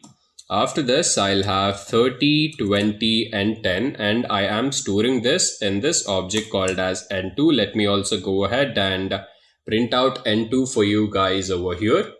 So this is what we have. Now if I want to perform the dot product, so I'll have n1, I'll actually have, if I want to perform the dot product here, I'll have n1 dot dot. Inside this, I'll pass in n2. And as you guys see, this is the dot product of n1 cross n2. But we know that n1 cross n2 and n2 cross n1 is different. So when I perform n2 dot n1, the result will be different from n1 dot n2. So this was about matrix multiplication. Now we'll go ahead and see how can we actually save a NumPy array and then load it from somewhere else. So here we are creating this NumPy array where we have elements from 10 to 60. Then to save this NumPy array, we just have to use the save method. And over here we are saving this NumPy array with this name called as my underscore NumPy. So this takes in two parameters. First parameter is the name by which we'd want to save this NumPy array. Second is the array which we'd want to save. Now once that we save this, to load this NumPy array, we will have to use np.load, and over here we'd have to give in the name by which we save this NumPy array. So we save this NumPy array as my underscore NumPy, and we'd have to give the extension which is .npy, which basically stands for NumPy, and we go ahead and store this in n2 and we print out n2. We see that we have successfully loaded this NumPy array over here. Now I'll go ahead and save this. So I'll have np.save, and this, as we have seen, takes in two parameters. The first parameter is by which I save this. So I'll have save n1, and I would want to store n1. So I have saved this. Now if I want to load this, I would have to use np.load. And over here, I'd have to give the name of the NumPy array. So it will be save underscore n1 dot npy. Let me actually remove this over here. And I will store this in, let's say, n9. Let me click on run over here. So we have an error over here. We have this error because I'd have to give this inside single quotes. Now if I click on run, we'll get the result. Now if I print in N9 over here, we finally get the result. So Pandas stands for panel data and is the core library for data manipulation and data analysis. So if you want to perform any sort of data analytical task, Pandas should be your go-to library. And Pandas provides single and multi-dimensional data structures for the purpose of data manipulation. So the single dimensional data structure is known as the series object and the multi-dimensional data structure is known as the data frame. We'll start off by understanding about the series object. So series object is a one-dimensional labeled array. So we have already worked with the NumPy array. So in NumPy array, we had no labels along with it. It was just a simple blank array where we had stored some values. But over here in a series object, as you guys see, we have labels, or you can consider them to be indexed with labels over here for these. So first, we'd have to start off by importing pandas, which is the library, and we are giving this alias as PD. So import pandas as PD. Then if we want to create a series object, we'll have pd.series, and inside this, I am passing in the values 1, 2, 3, 4, and 5.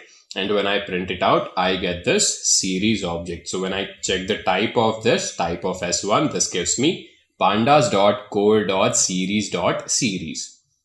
Now over here, you'd have to keep in mind that S is capital over here. So if you're given a small s, you will get an error. So let's go ahead and create our first series object. So I'll just add the comment pandas. Now our first task would be to import the pandas library. So I'll go ahead and type in import pandas as PD. Let's just wait for this to be loaded properly. Now that we have loaded the library, I can go ahead and create the series object. So I'll type in pd.series where s is capital. Inside this, I'll pass in the list of values.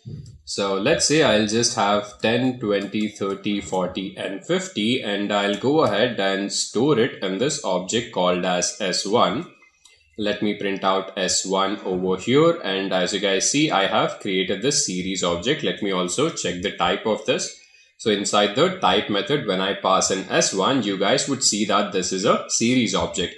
And over here, we have the labels. So the labels are 0 to 4. So by default, the label or the index starts with 0 over here. So 10 is present at label or index 0, 20 is present at index 1, 30 is present at index 2, and that is how it proceeds further.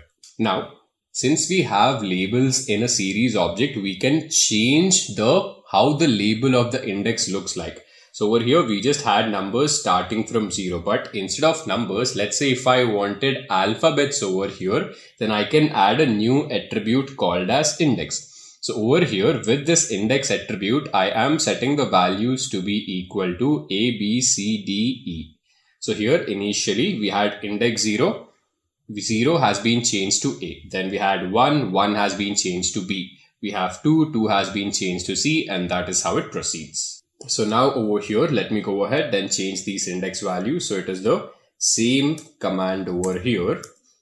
And with this same command, all I'm doing is adding a new attribute called as index. And I'll pass in a list of values for the indices. So I'll have A, B, C, D. Let me have D over here, and I'll have E. Now, when I click on run and I print out S1 over here, you guys would see that I have changed the indices from 0 to 4 to A to E. Now we can go ahead and see how to create a series object from a dictionary. So we have already worked with dictionaries. We know that the dictionary is a key value pair. So here we'll just give in pd.series, and over here we have 3 key value pairs, A10, B20, C30. So here automatically the keys are taken as the labels, and these values are taken as the series values over here. Let me create a new dictionary. So I'll have D1, and inside D1, let me have 4 key value pairs. Maybe I'll have A and 10. Then I'll have B and 20. After that, I'll have C and 30. Going ahead, I'll have D and 40. Now I'll just go ahead and print this out. As you guys see, I have successfully created this dictionary. Now I would have to create a series object out of this. So I'll just have pd dot series, and inside this I'll pass in d1, and let's see what would be the result. So these 4 keys which were present became the labels, and these values over here in the dictionary became the series values as well. Now we can also go ahead and change the index position. So similarly, as we had actually changed the index values from numerical to alphabetical. So when I given the index values as B, C, D, A, this sequence is maintained. So I have B and C first. So for B, I have the value 20, C, I have the value 30. And D, we had not created any key with this particular index. So that is why we have NaN over here. And then we have A, for which we have the value 10. So this is how we can maybe add a new index position or change the existing index positions. So this is what we had over here. This was our series object. And now what I'd want to do is, so instead of A, B, C, D, I would want, let's say, C, B, A, and D. And if I click on run, you guys see that the sequence has changed over here. Now we'll also see how to extract individual elements from the series object. So here we have all of these elements starting from 1 going on till 9. And again, you'd have to keep in mind that the indexing starts from 0. So if I want to extract this particular element over here, so the index value for this would be 3. So 0, 1, 2, and 3. And when I given the index value as 3, I am able to extract this particular element. And if I want to extract a sequence of elements over here, so if I want the first 4 elements, then I'll have S1 colon 4. This would mean that I've been extracting all of the elements starting from index number 0 going on till index number 4. And since 4 is exclusive, so that is why we will only have till index number 3. So we'll have index number 1 going on till index number 3. And if you want to extract elements from the back side, here we'll have S1 and we'll type in -3 over here. So -3 basically means third element from the end. Third element from the end. When I give in colon, this would mean third element from the end going on till the end. So this is the third element from the end over here. So that is why I'll have 7, 8, and 9. And this is how I'll be able to extract a single element, a sequence of elements from the beginning, and a sequence of elements from the back. And let me just create a new series object over here. So I'll have S1 is equal to pd.series, and inside this I'll pass in a list of elements. I'll have 10, 20, 30, 40, 50, 60, and 70. Now that I have this, let me extract this element which is present at index number 3. So I'll have S1, I'll have parenthesis, then I'll just go ahead and give in the index value. So index value will be 3. And as you guys see, I have successfully extracted this particular element. Now if I want to extract the first 4 elements, then I'll just give in the colon over here and I'll have 4. And as you guys see, I have extracted the first 4 elements. Now if I want the last 3 elements over here, then I'll have S1. Then I'll have colon and I'll type in -3, which would mean the third element from the last going on till the last element over here. And I have 50, 60, and 70, which are the last 3 elements. Now we can also go ahead and perform some simple operations on top of the series object. So if I want to add a scalar value, so initially we had this series object where the number started from 1, went on till 9. And if I just wanted to add the scalar value phi to all of the individual elements which are present in the series object, all I have to do is use plus phi. And as you guys see, 1 becomes 5, 2 becomes 7, 3 becomes 8, and so on. And we can also go ahead and add 2 series objects. Over here, I have S1 where the elements are from 1 to 9 and S2 where the elements are from 10 to 90. And when I perform S1 plus S2, this would add the elements which are present at the same index position. So here we'll have 10 plus 1, 11, 20 plus 2, 22, 30 plus 3, 33, and this goes on till the last index position over here. So let's go ahead and perform some basic operations on top of the series object. So I already have S1 over here, and these are the original values which are present in S1. Now I'd want to add 10 more to these existing values. So I'll just type in S1 plus 10. And as you guys see, the values, all of the values which are present in the series object have been incremented by 10. Now, also I can add two series objects together. So in the series object, I have 7 elements. I'll go ahead and create S2 where I'll have 7 more elements over here. So I would have to type pd.series, and inside this, let me just have 7, 6, 5, 4, 3, 2, and 1. Let me print out S2 for your sake over here. So we have S1 and S2, and when I perform S1 plus S2, this is the result which we get. So 10 plus 7 becomes 17, 20 plus 6 becomes 26, 30 plus 5 becomes 35, and this proceeds to the last index value. So that was all about the series object, which was a single dimensional labeled array. Now we'll work with a data frame, which forms the major part of all of the machine learning data science projects. So what exactly is a data frame? It is a two-dimensional labeled data structure. And if you'd have worked with SQL or maybe Excel, you would have dealt with tabular data. And a data frame helps you to deal with tabular data in Python seamlessly. So a data frame, because this is a tabular data, consists of rows and columns. Now let's see how can we go ahead and create a data frame from a dictionary.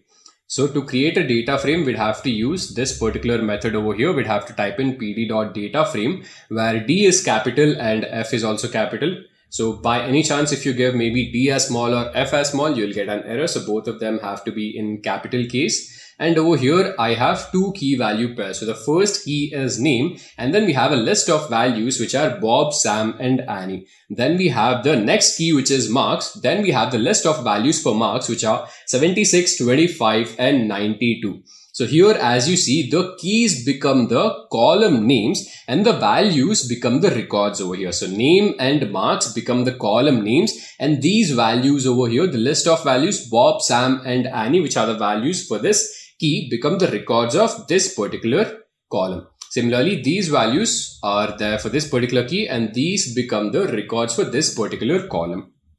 So let me go ahead and create a first data frame over here. So I'll just go ahead and type in data frame. Now to create a data frame, I'd have to type pd.dataframe, and D and F both have to be capital. And inside this, I'll create a dictionary. So to create a dictionary, I would need curly braces.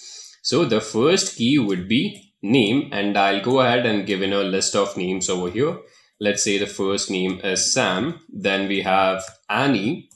Going ahead, we have Jennifer. Now, once we have the first key value pair, I'll go ahead and also add their marks over here. So the second key would be marks, and I'll have a list of values over here. Let's say Sam has got 50 marks, Annie has got 60 marks, and Jennifer has got 70 marks. And I'll go ahead and store this in df. Let me print out df over here. And we have created our first data frame, where the column names are name and marks, and the values are these over here. And let me go ahead and also show you guys the type of this object which I've just created. So inside this type method, I'll be passing in df. And as you guys see, this is pandas.core.frame.dataframe, which basically means this is a data frame object. Now that we have created our first data frame, we'll perform some basic functions on top of a data frame. We've got head, tail, shape, and describe. So we'll just implement all of these. Now to implement this, we will be performing them on a dataset called as the iris dataset. Now to read any CSV file, we have a method called as pd.read_CSV. So here I'll have pd.read_CSV, and inside this I'll give in single quotes and given the name of the file. So the name of the file will be iris.csv, and I'll go ahead and store this in a new object called as iris. Now let me hit on run. Let me check the first 5 records which are present in this iris data frame. So if I want to check the first 5 records which are present in this iris data frame, I need to use the head method.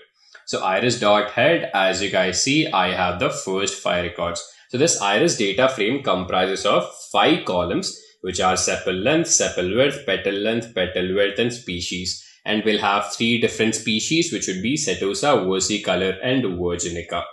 So this is how we can work with the head method. Now, similar to the head method, we would also have the tail method, which would give us the last 5 rows which are present in a data frame. So here I'll type iris.tail, and when I click on run, you guys would see the index value over here. The index value starts from 145 and goes on till 149, because there are 150 records in this iris data frame. So we have extracted the last 5 records and we have printed it onto the console. Then if you want to check the number of rows and number of columns which are present in this iris data frame, we can just use the shape method. So here I'll have iris.shape, and as you guys see, this gives us a dimension value of 150, 5, which means there are 150 records and 5 columns. Then we'll have the describe method. So here I'll have iris.describe.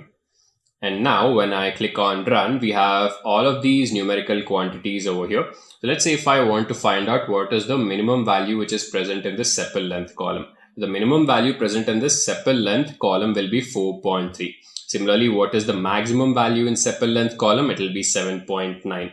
What is the mean value? It will be 5.84. So these are some interesting metrics which we can find out with the describe method. So now that we know this, let's actually see how can we extract individual records or individual columns from a data frame. So for that purpose, we can use the .iloc and loc methods. So let's start off with the .iloc method. So .iloc method, with the help of it, we can extract rows and columns on the basis of index. So here iloc basically stands for index location. And over here, as you see, I have a comma, and on the left side of the comma, that would indicate all of the rows, and the right side of the comma, that would indicate all of the columns. So from this entire iris data frame, I am extracting the first 3 records. So here, the rows would be 0 to 3, and 3 is exclusive over here. That is why I'll have the records where the index values are 0, 1, and 2. And similarly, the columns would be 0 to 2, which would mean the column which is present at index 0, which will be sepal length, and the column which is present at index 1, which is sepal width. 2 again over here is exclusive.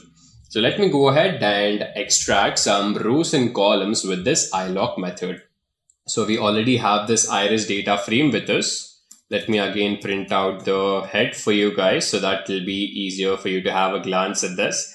Now, let's say from this entire data frame, I would want the records from index number 30 going on till index number 40, and I would want the columns which are present at maybe index number 3 and index number 4. So index number 3 will be 0, 1, 2, and 3. This is index number 3, this is index number 4. So here I'll have index number 3 going on till the end, because this is the last column. Let me print this out and show you guys the result. As you guys see, I have extracted all of the records starting from index number 30 going on till index number 39, and the columns which you see starts from index number 3, which is this particular columns index, and goes on till the end over here. So this is how we can extract individual rows and columns with the .iloc method. Now we have the .loc method. So instead of giving the column index, if I want to extract columns on the basis of their names, then I can go ahead and use the .loc method. And over here, when it comes to rows, you see that I've given 0 to 3. Here, when it comes to .loc, you'd have to keep in mind that 3 is inclusive. This is the only case where maybe you will find that the final value over here is inclusive. So when I given 0 to 3, you will get all of the records starting from index number 0 going on till index number 3, which is also inclusive. And over here, I'm giving in the column names, which are sepal length and petal length, and that is what I'm extracting over here. So I have this iris data frame. Then I'll just go ahead and use this .loc method. Now from all of these records, let's say I'd want all the records starting from index number 10 going on till index number 20. And the columns which I'd want to extract are sepal length and petal length. I'll just have sepal.length over here, and the next column which I want would be petal.length. Let me hit on run, and as you guys see, I have all the records starting from row number 10 going on till row number 20, and 20 is also inclusive over here. And the columns which I've extracted are sepal length and petal length. Now we'll see how to drop a particular column. So many a times it would happen that not all columns which are present in a data frame are important.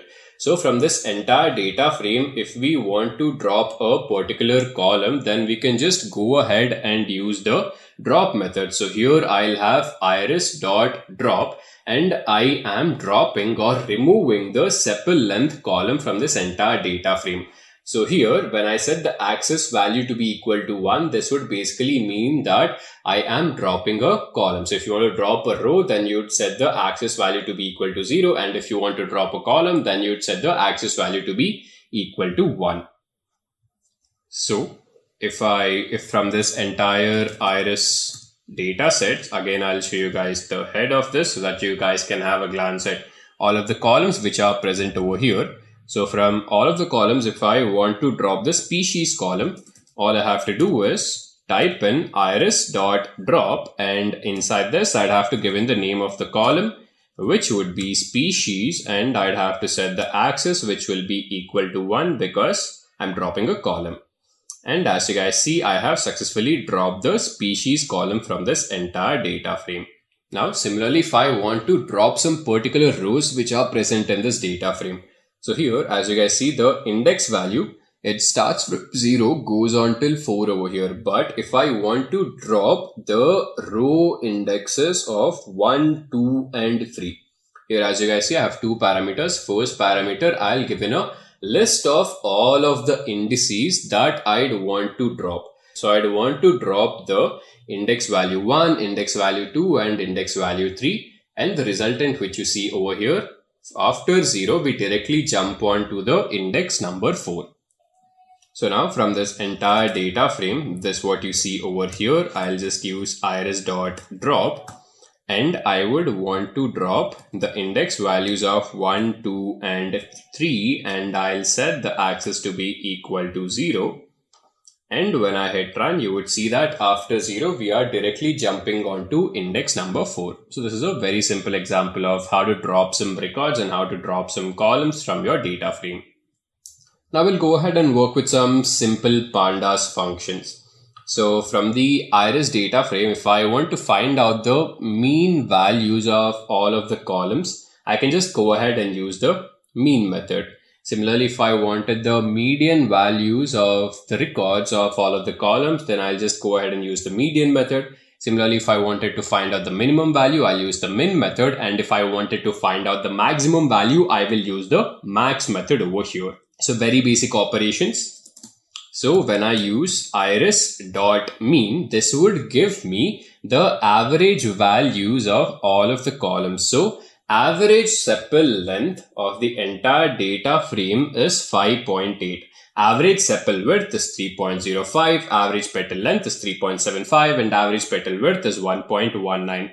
Similarly, if I want to find out the minimum value of all of the columns, so I'll have iris.mean, and this will give me all of the minimum values. And if I want to find out the maximum values, I'll just go ahead and type iris.max, and this would give me the maximum value of all of the columns over here. So I've got the mean value, the minimum value, the maximum value, and I can also find out the median value. So I'll just type in iris.median, and when I click on run over here, this would give me the median values with respect to all of the columns which are present. Now we will get on with this library called as Matplotlib, which is mostly used for data visualization.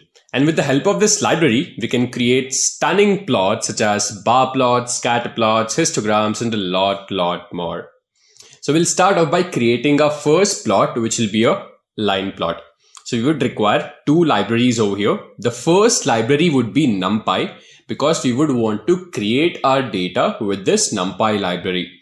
Then we would import this pyplot submodule from this Matplotlib library. So we'd have to type in from Matplotlib import pyplot as PLT, and the alias which I'm giving for pyplot is PLT.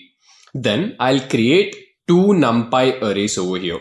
The first NumPy array will be X, and I'm creating this NumPy array with the help of this np.arange method, and the range will be from 1 to 10.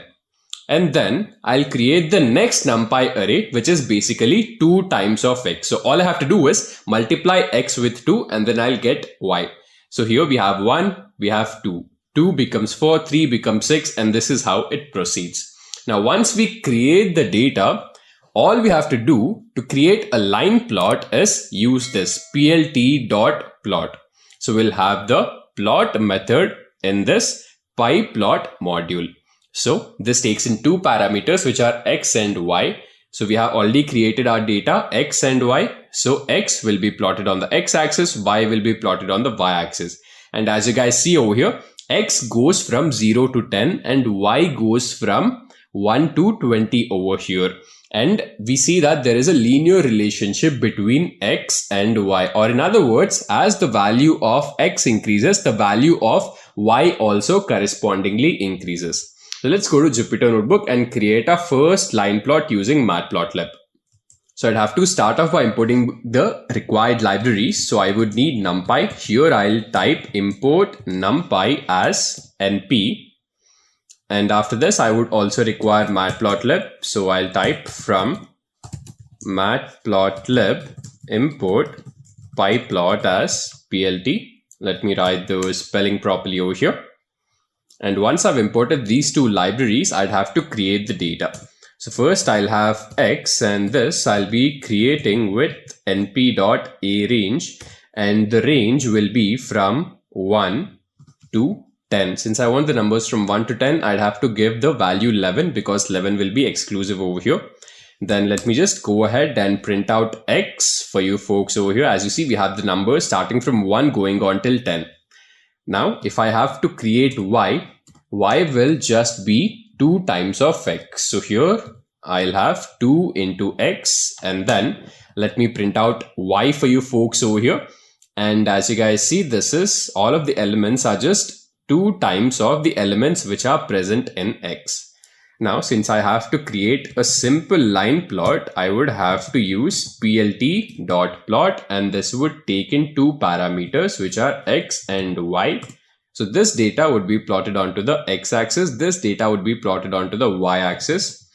And I'll just show this as a result. So as you guys see, we have this object X mapped on the X axis, this object Y mapped on the Y axis, and this is the corresponding line plot. Now that we have created this, we can also add the title X label and Y label. So we'd have to use this title method. So we'll have plt.title, and inside this we'll give the title as line plot. Similarly, we can also add X label and Y label by using these 2 methods. And as you guys see, we have added these 2 labels over here. So let me add the title X label and Y label plt. So I'll copy this entire code over here, and then I'll paste it over here. Now after this, I'd have to add the title.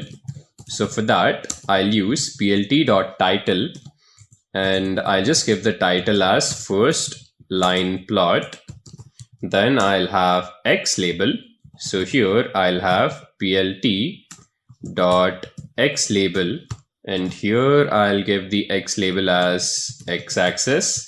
Then I would have the Y label, so plt.y label, and inside this I'll give the Y label as Y axis. Let's run this and wait for the results. So as you guys see, initially this was just a bland plot without the title and the X and Y axis labels. Now with the help of these 3 methods, we have added the title, the X axis label, and the Y axis label. Now we can also go ahead and change some more attributes with respect to this line plots.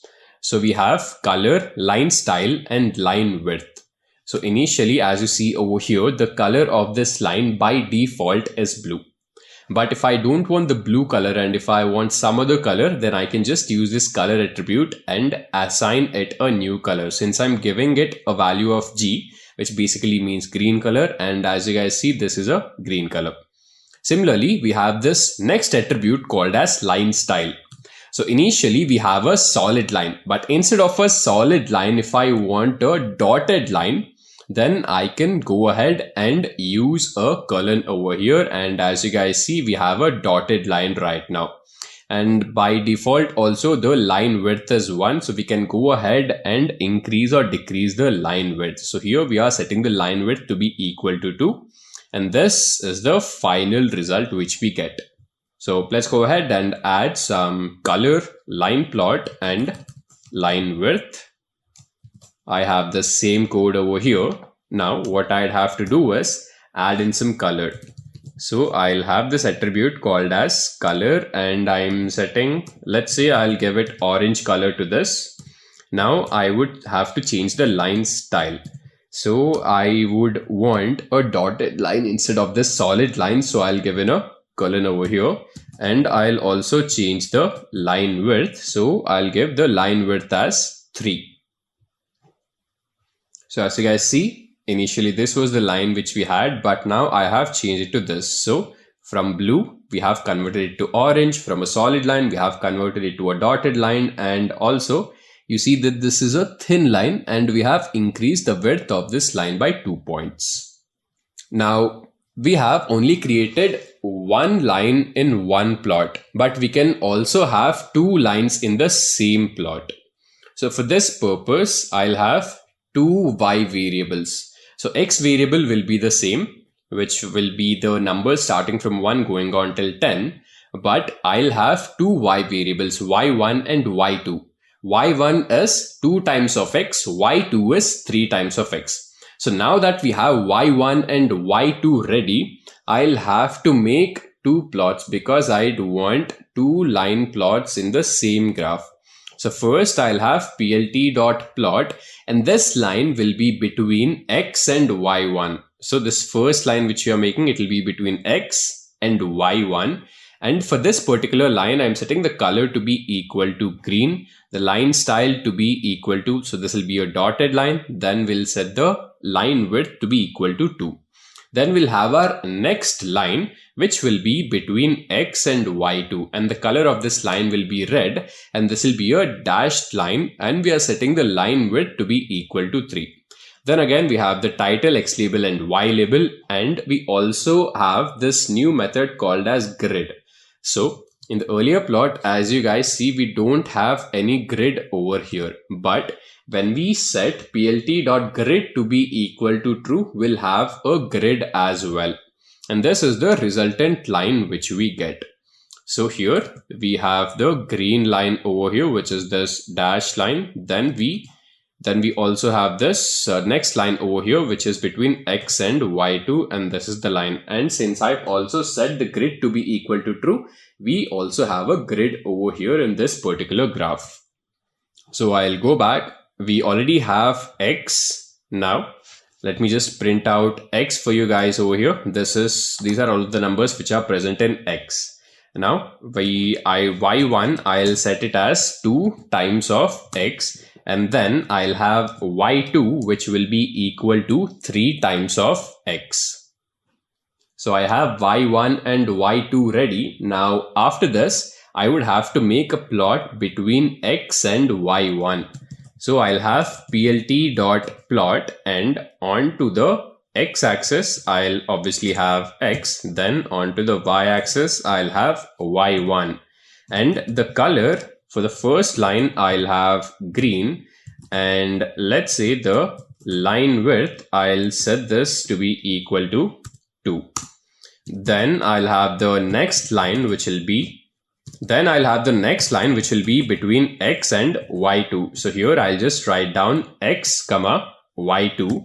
And for this line, I'll set the color to be equal to red, and I'll change the line width over here again. So I'll set the line width to be equal to 5, and I would just have to print it out. So it'll be plt.show. And I would also want a grid over here. So before this, I'll set plt.grid,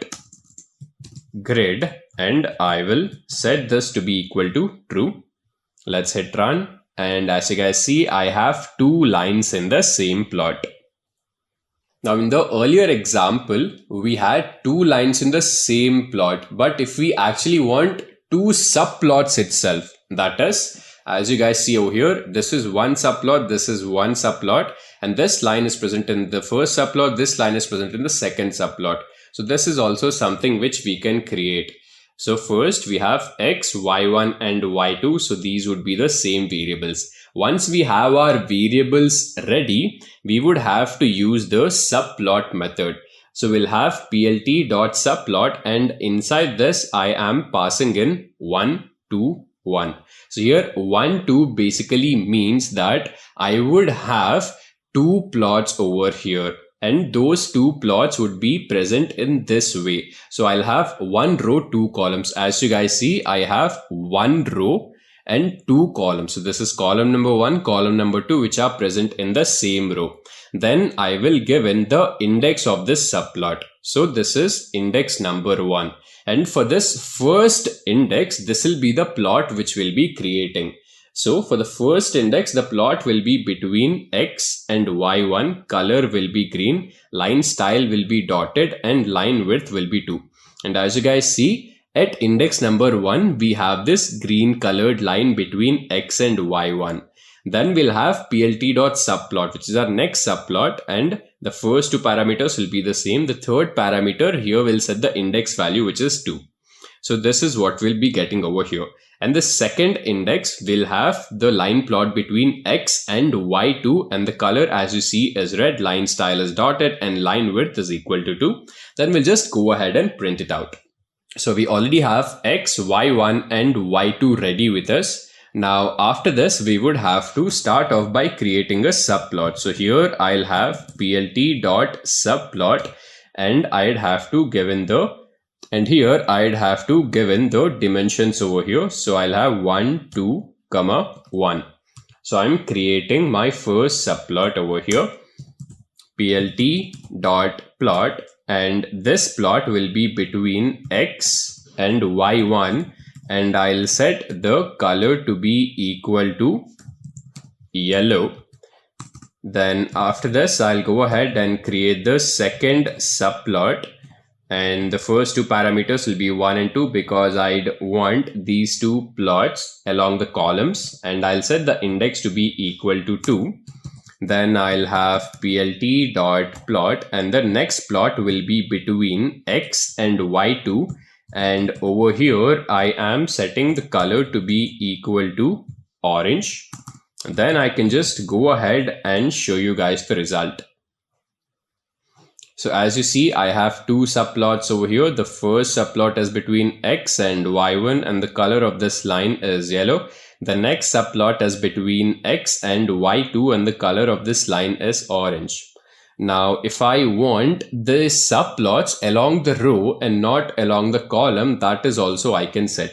So all I have to do is make this change over here. I'll set this to be equal to 2, 1.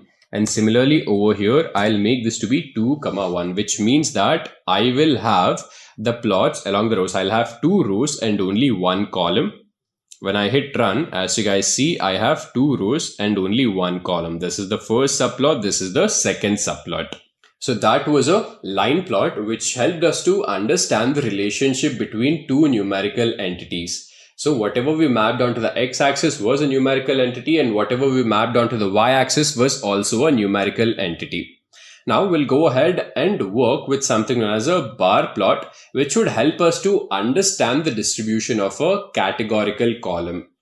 So for this, we are creating a dictionary called as student, and it comprises of three key value pairs. We have Bob 87, Matt 56, and Sam 27.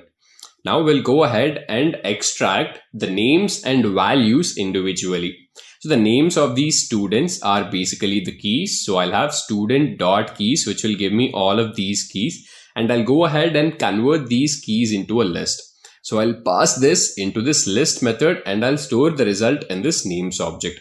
Similarly, I'll extract all of the values, I'll convert all of the values into a list, or I'll store all of the values into a list, and I'll store that list in this object called as values. So I've got names, I've got values, and to create a bar plot, all I have to do is use plt.bar, and this takes in two parameters. the first parameter will have the categorical values. The second parameter will have the numerical values. Since the first parameter comprises of the categorical values, I'll pass in names over here, and the second parameter will be the values. And as you guys see over here on the x-axis, I have the names which are Bob, Matt, and Sam. And on the y-axis, I have the corresponding values.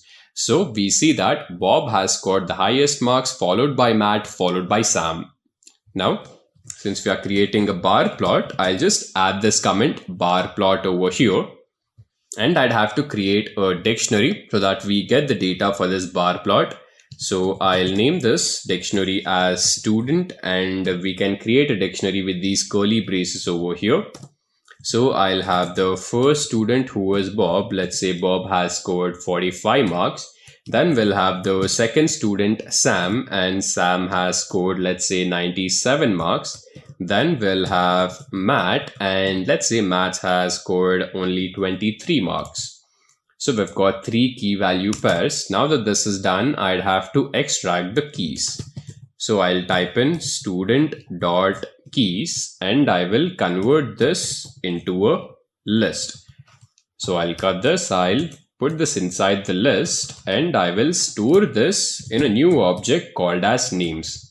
Now that I have names of all of the students, I'll go ahead and also extract marks of all of the students.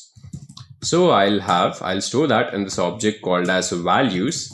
I'll have to convert the result into a list, and inside this, I would basically have to extract all of the values. So it'll be student.values.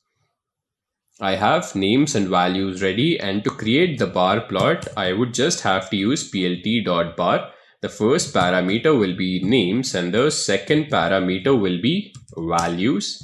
Then I can just go ahead and show out the result. So we have Bob, Sam, and Matt mapped on the x-axis and their corresponding values, and we see that Sam has the highest marks and Matt has the lowest marks. And now, the plot which we had created earlier was very bland, and we can go ahead and add the title, x label, and y label to it, and also assign a grid. So we'll be using the same methods. To add the title, we'll have plt.title, and to add the x label and the y label, we'll be using plt.xlabel and plt.ylabel, and we'll also set the grid to be equal to true. I'll copy these two set of commands over here, and I would have to set the title. So here I'll have plt.title, and I'll set the title to be equal to marks of students. Then I'll have something on the x-axis, plt.xlabel, and I'll just have names on the x-axis. Then I'll have something on the y-axis. Here I'll just write down plt.ylabel, and on the y-axis I'll just write down marks, and I would also have to set the grid to be equal to true. So it'll be plt.grid, and here I'll set the value to be equal to true. And as you guys see, I have names on the x-axis, marks on the y-axis, and I've also set the grid to be true. Now, after this, we can also create a horizontal plot. So the plot which we had created earlier was a vertical plot. So here we are basically doing two things. So if we have to create a bar plot, we have to use bar h instead of using just bar.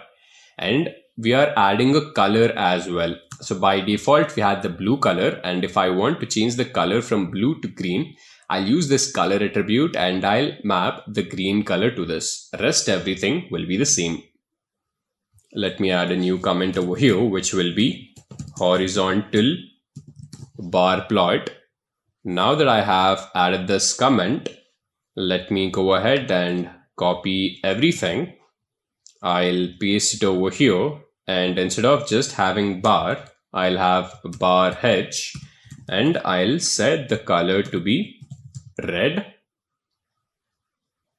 And we have this bar plot over here. So it's just that we have to interchange the labels. So on the x-axis, now we have the marks. So let me keep this as marks, and on the y-axis, we'll have names. Let me change this to names. And as you guys see, we have successfully created this horizontal bar plot. Now that we are done with the bar plot, we will head on to the next geometry, which will be a scatter plot.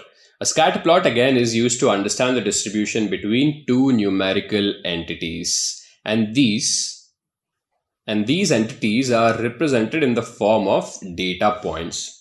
So we'll be creating two lists over here. The first list will be storing in X, which basically comprises of the elements starting from 10 going on till 90. Then we'll have the next list A, which comprises of some random elements. And here you'd have to keep in mind that both of the lists have same number of elements, else there'll be an error. And to create a scatter plot, we'll just use plt.scatter. We'll pass this over here, we'll pass this over here as a second parameter, and then we'll just show off the result. Let me go ahead and add a comment over here. So this will be a scatter plot. Now to create this scatter plot, I'd have to create the data. So I'd have to store something onto the x-axis. So in X, I'll just have 1, 2, 3, 4, 5, 6, 7, 8, and 9. And then I'll have Y, and in Y, I'll just have 9 random numbers over here.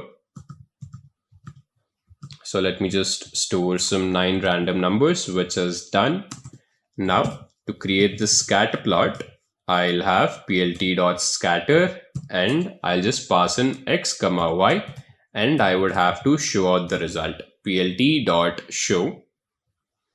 And as you guys see, I have created this scatter plot. Let's start off with this particular point over here.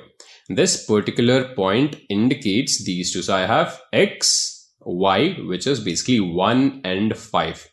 So this intersection between 1 and 5 is where we'll be getting this point. So I have x, I have y, and this is the point I have. Then I have 2, 2. So the intersection of 2, 2, I'll get this particular point. Then we have this point over here, which is the intersection between 9 and 7. So as you guys see, I have 9 and 7 over here. Now we can also go ahead and add some aesthetics or change the aesthetics of the existing points. So we had same X and A. These are the same lists which we have. It's just that we are adding new attributes over here. The first attribute is marker. Initially, we just had solid circles. So instead of having solid circles, if I wanted a star, then with the help of this marker attribute, I'll add star over here. Similarly, to change the color, I'll just have C and I'll assign green to this attribute C. And also I can change the size of this, and to change the size of this, I'll be using S. Let me copy this entire thing. I'll be pasting it over here. So these two will be the same. I'll add this new attribute called as marker, and I'll set the marker to be equal to star, and I'll change the color. Color will be, let's say, I'll have orange again, and I'll have size to be equal to 200. Let me print it out. And as you guys see, this is the result. Just to show you guys what happens if we increase the size. Instead of 200, if I keep it to be 500, you guys see that the size has increased again. Now, instead of 500, what happens if I keep it to be 50?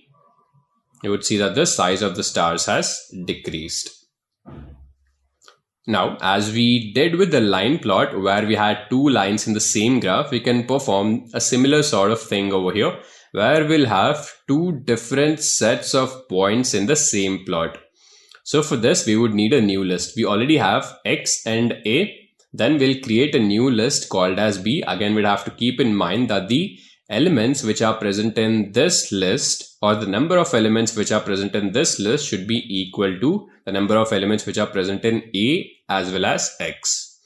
Then we'll go ahead and create our first scatter plot by using plt.scatter, and the first scatter plot will be between X and A. And the first scatter plot here, these dots will be represented with stars.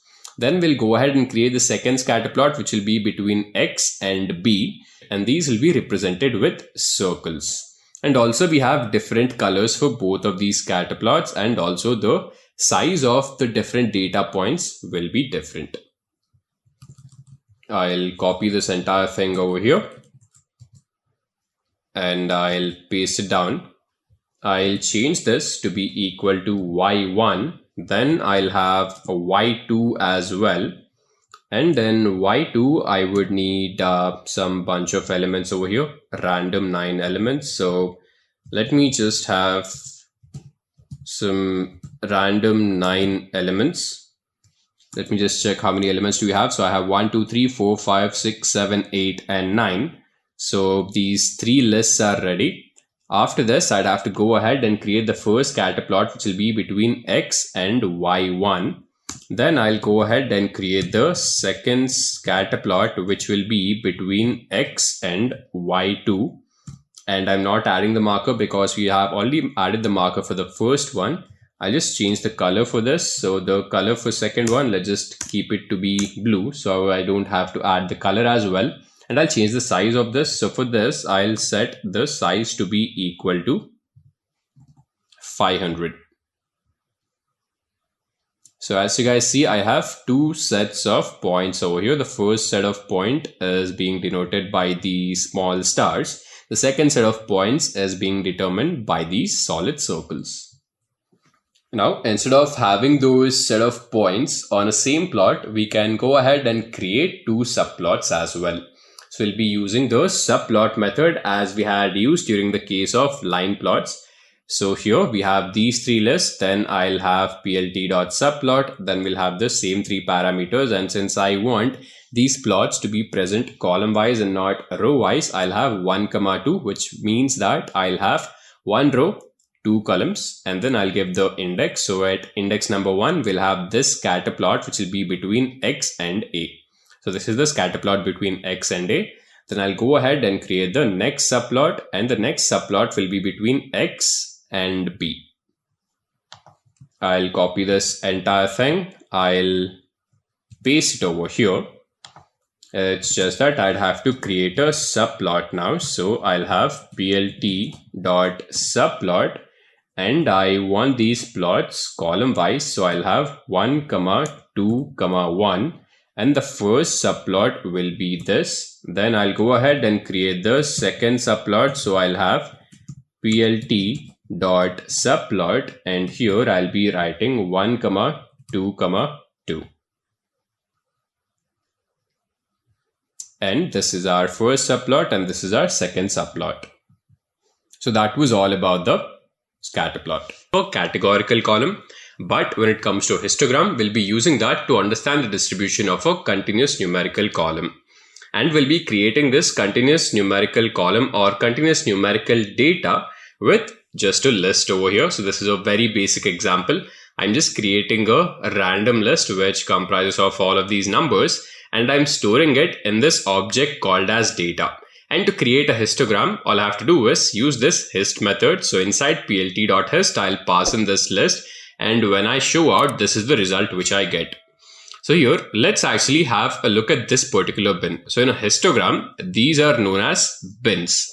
So here, for this bin, for the value 3, we have this value 4, or for the value 3 on the x-axis, we have this value 4 on the y-axis, which would mean that this number 3 is occurring 4 times. Similarly, if I look at this 1 over here, so for this 1 on the x-axis, we also have the value 1 on y, which would mean that 1 is occurring only once. Similarly, we have 4. So this number 4 is occurring 2 times. Then we have 8, which is occurring 3 times. So let's go ahead and create a histogram in Jupyter Notebook. I'll just add a comment over here. Histogram. And let me go ahead and create a list. So I'll store this list in L1, and I'll have some random numbers over here.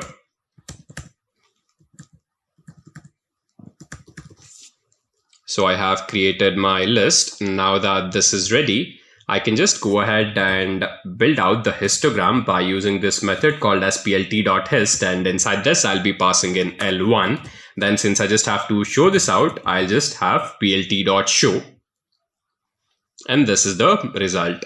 So as you guys see, this number 3 is occurring 4 times. Then we have this number 6, which is occurring 3 times, and the rest of the numbers are occurring only once.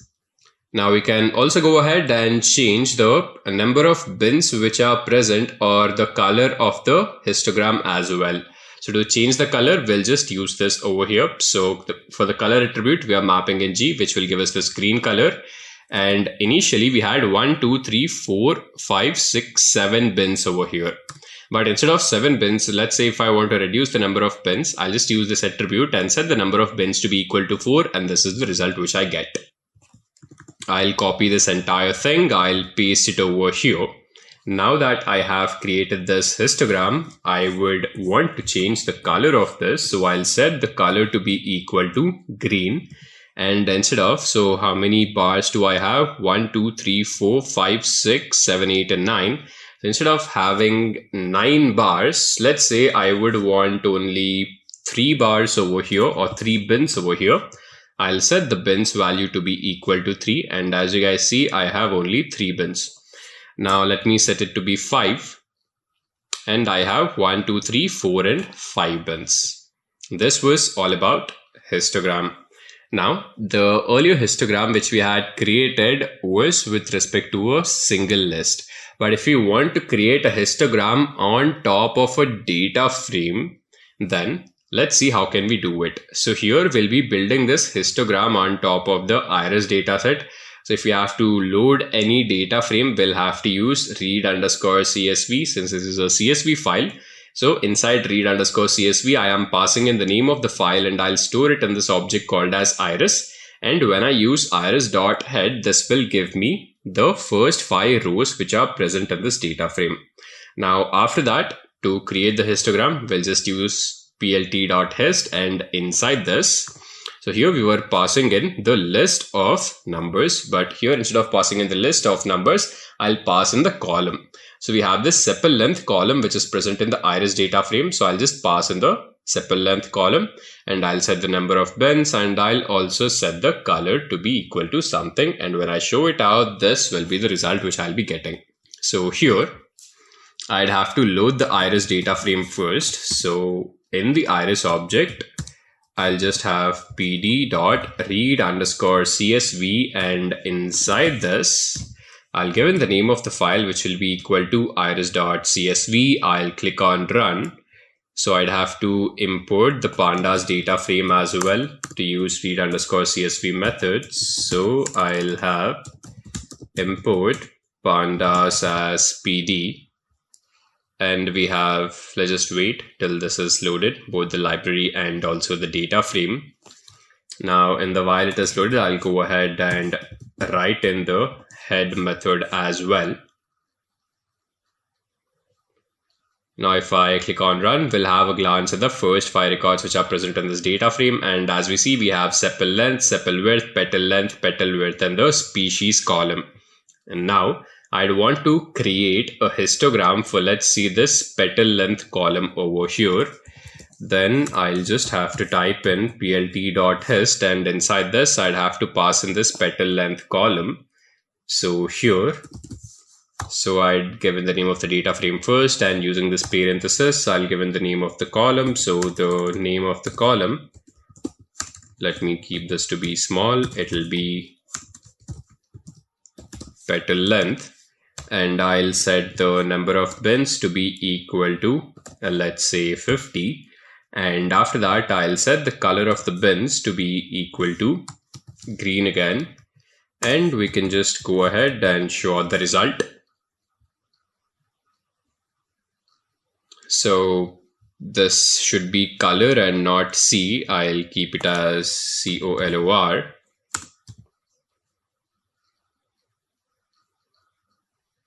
Alright, so as you see, we have successfully created this histogram for this petal length column. So Seaborn is another visualization library which is built on top of Matplotlib. So if you want to work with Seaborn, then we'd have to import Matplotlib as well. So to import Seaborn, we'd have to type in import Seaborn as SNS. And since this is built on top of Matplotlib, we'd also have to import Matplotlib. So we'll have from Matplotlib import pyplot as PLT.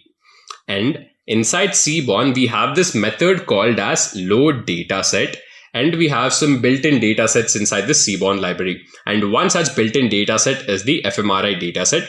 And I'm storing this new object called as fMRI. And then I'll have a glance at this first 5 columns of this dataset. So we have these columns. We've got subject, time point, event, region, and signal.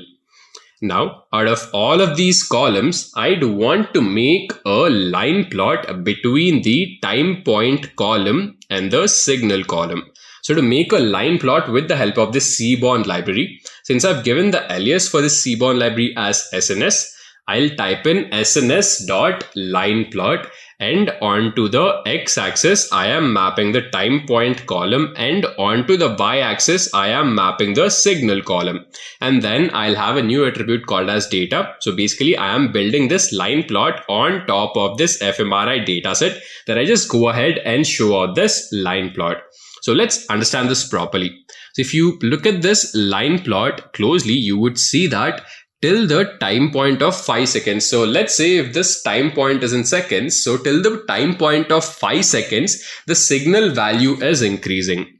But from time point of 5 seconds to 10 seconds, you have the signal value to be increasing. And after 10 seconds, this sort of stabilizes and only increases to. So here, if the value is minus 0.05, so from minus 0.05, it goes up to close to 0.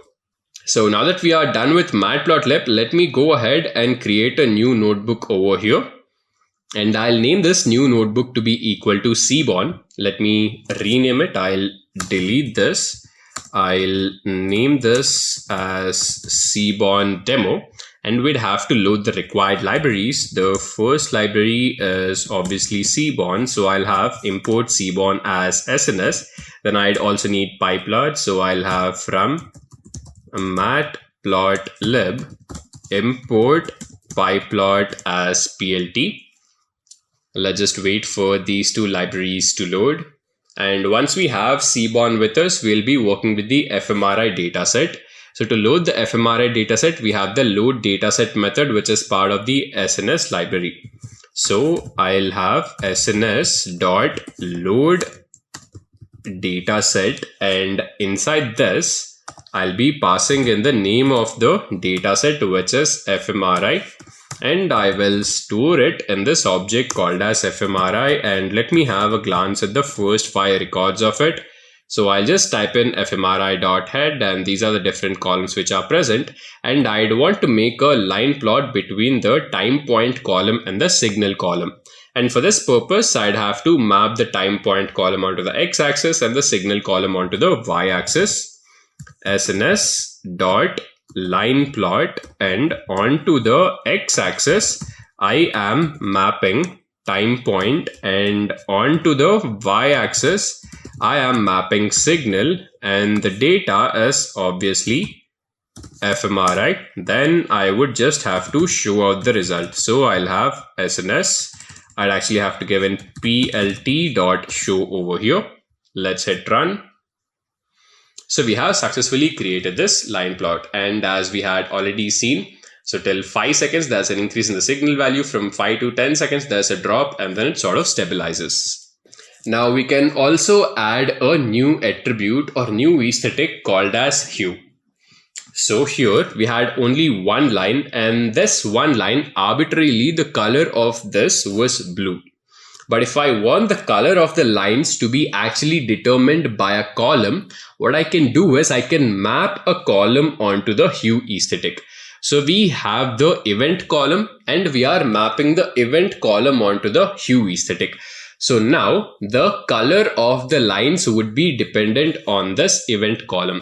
And since we have two events over here, we have the stem event and we have the queue event. This blue color line represents the stem event and this orange color line represents the queue event. And if we look at this blue color line over here, you would see that till time point of 5 seconds, the signal value, it goes up till maybe 20 and then it drops down to a minus 0.1. And similarly, if we look at this queue event, you see that the peak is not so high. So for the stem event, it was almost 0.2. And when it came to queue, it is only 0.05. But you'd also notice that the drop is not so steep. So for the drop of the stem event, it came from 0.2 and it will drop down to minus 0.10. But for this particular signal queue, the drop is very small. It dropped from 0.05 to only minus 0.05. And also if you see the increase of it, so once it dropped, the increase of queue event is much higher when compared to the increase of this stem event. So this is the same set of commands. It's just that I am adding a new attribute called as hue and I'm determining the color of the lines on the basis of this attribute, and I'll be mapping the event column on top of this. So as you guys see, I have this event column and this is the same column which I'm mapping onto this hue aesthetic. Event, we see that we don't have the event column. So what I'll do over here is I will cut this out. I'll paste it over here. I'll put in a comma, and since this is a column, I'd have to put this in double quotes. Now when I hit run, so seems like we have an error again over here. I have two commas. Let me go ahead and delete this comma. And we have successfully produced these two line plots over here. Now we can also go ahead and change the style of how these lines look. So now if I want these lines again, or the style of these lines again, to be dependent on a column, I can just go ahead and add a column onto the style aesthetic. So the color is also being determined by the event column, and also the style is being determined by the event column.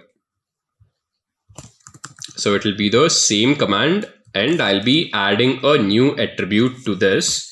I'll have style, and to this I am mapping the event column,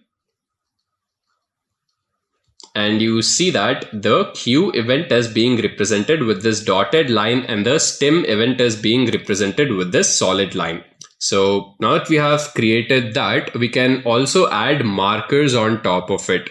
So all we have to do is set the markers to be equal to true.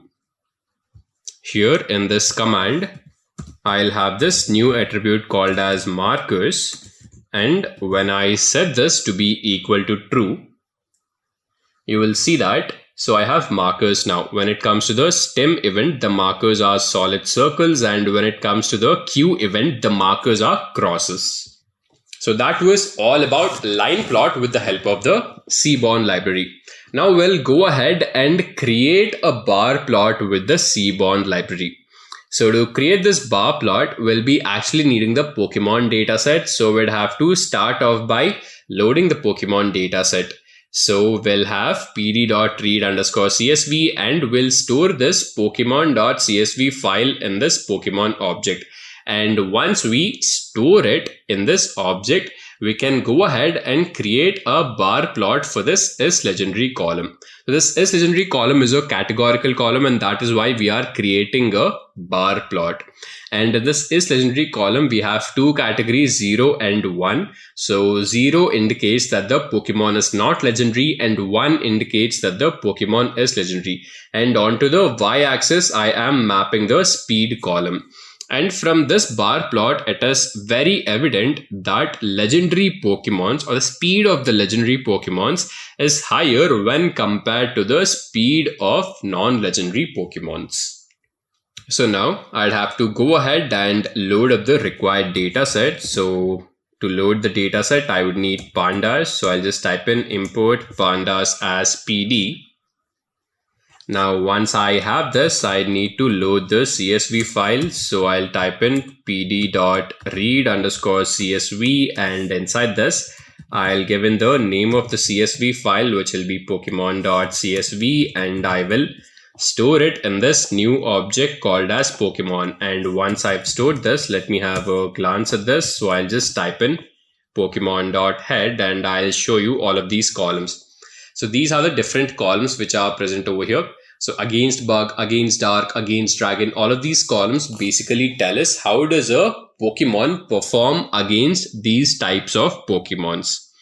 Then let me scroll it to the last. So here we have this is legendary column, which would tell us if the Pokemon is legendary or not.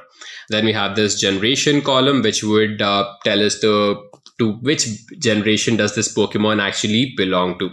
Then this column tells us what is the weight of this Pokemon in kg. Then this type 1 tells us what is the primary type of the Pokemon. Type 2 tells us what is the secondary type of the Pokemon. And then we've got other columns as well.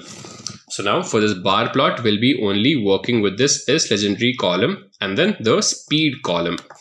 So I'll be using sns.bar plot, and onto the x-axis, I would have to map is legendary, and then onto the y-axis I'll be mapping the speed column, and the data onto which I'd want to build this bar plot is the Pokemon dataset. Then I can just go ahead and show this out, and when I hit on run, you would see that I have successfully created this bar plot. And again, it is very evident that the legendary Pokemons, the speed of the legendary Pokemons is higher when compared to the speed of non-legendary Pokemons. So now we'll create a bar plot between is legendary column and weight in kg column. So is legendary column is again mapped onto the x-axis. It's just that here for the y-axis, we are mapping weight kg column. And this time it is very, very obvious that legendary Pokemons, their weight is much, much higher when compared to non-legendary Pokemons. I'll cut this out. I'll paste it over here. And instead of mapping speed, I have the weight kg column. And when I hit on run, you would see that the weight in kg of a legendary Pokemon is much higher when compared to the weight in kg of a non-legendary Pokemon. Now, we can also go ahead and determine the color of these bars on the basis of a column. And we already know to do that, we'll be using the hue aesthetic or the hue attribute. And I want the color to be determined by the generation column. So this time I'll be mapping the generation column onto the hue aesthetic. And as you guys see, we have 7 generations over here, starting from generation 1 going on till generation 1.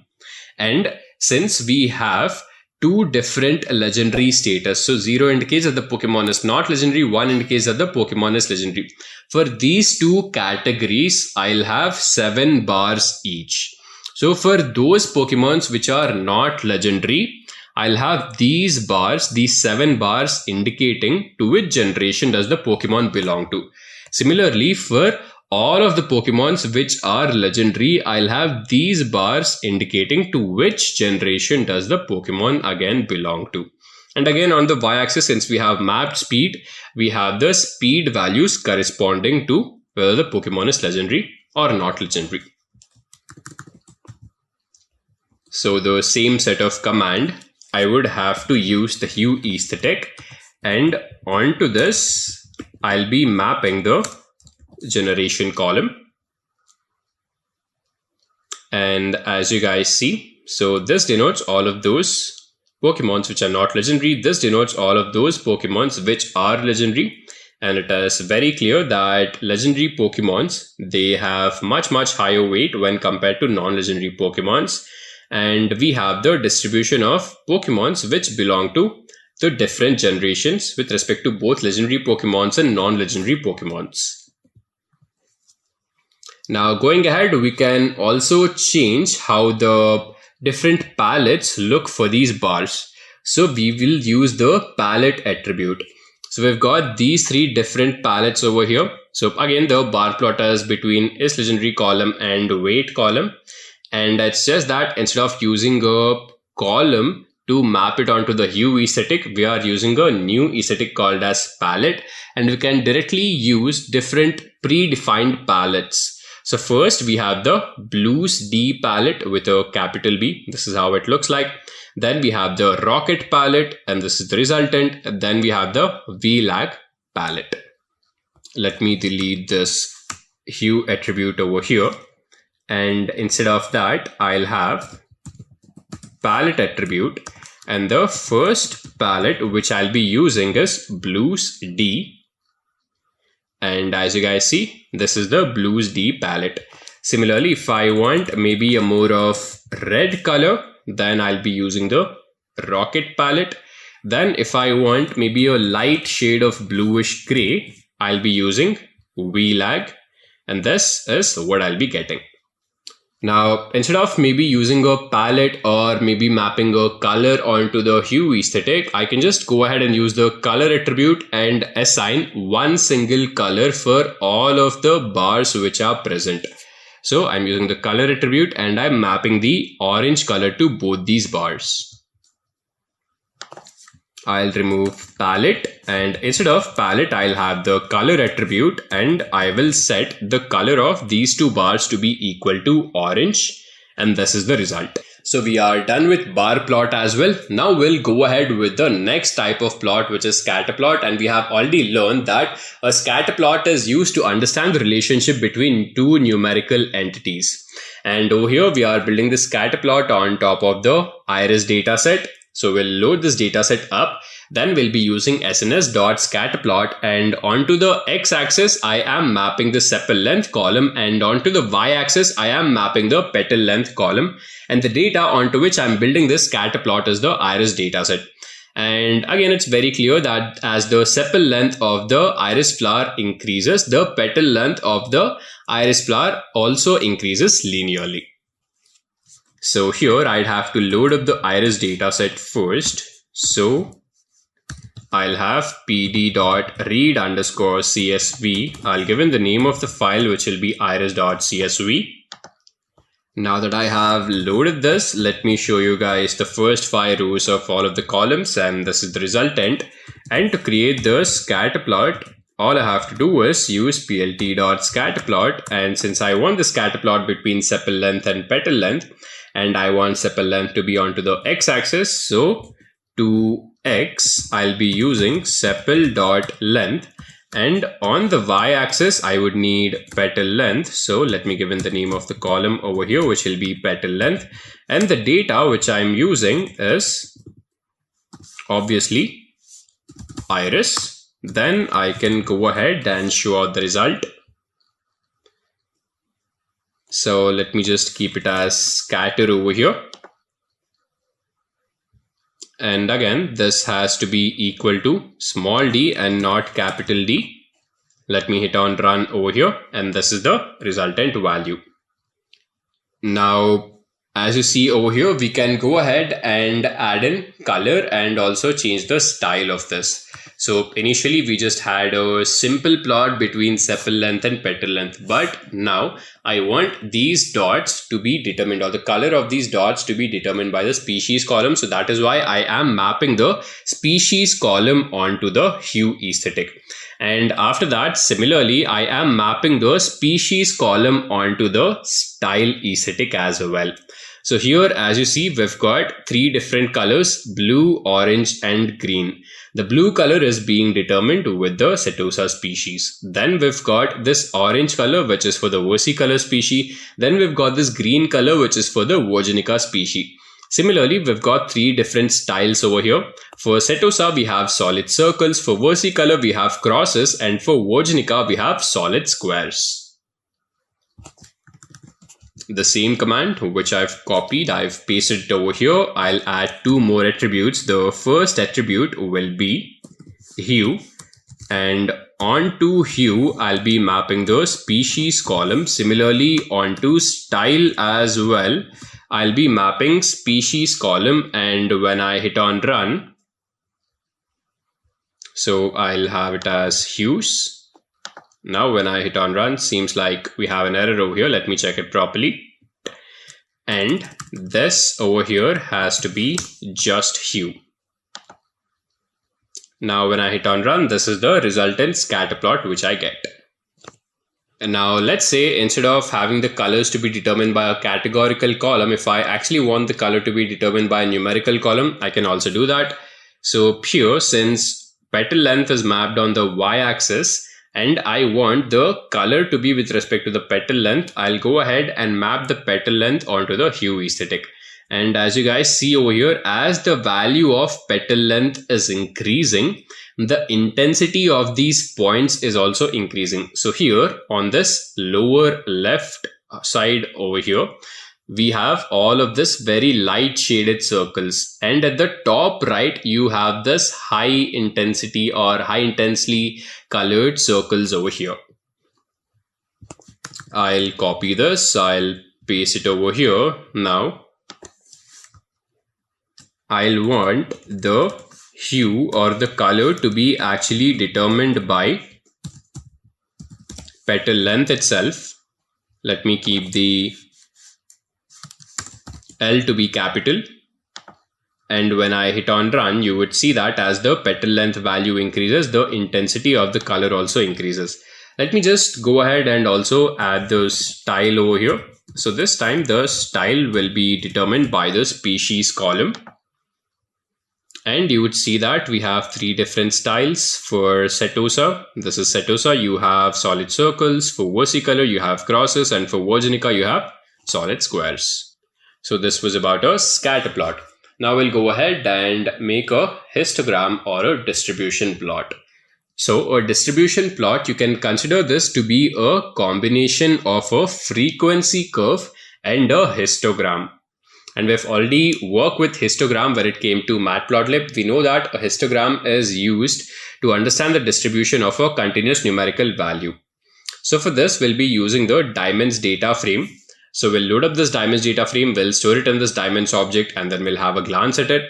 After that, to create this distribution plot, we'll use dist plot, and inside this, if I want to understand the distribution of the price column, I'll just pass it over here. So I'll have diamonds of price, and as you guys see, this would show us the distribution plot. And as I've told you, the distribution plot is a combination of a histogram and the frequency curve over here.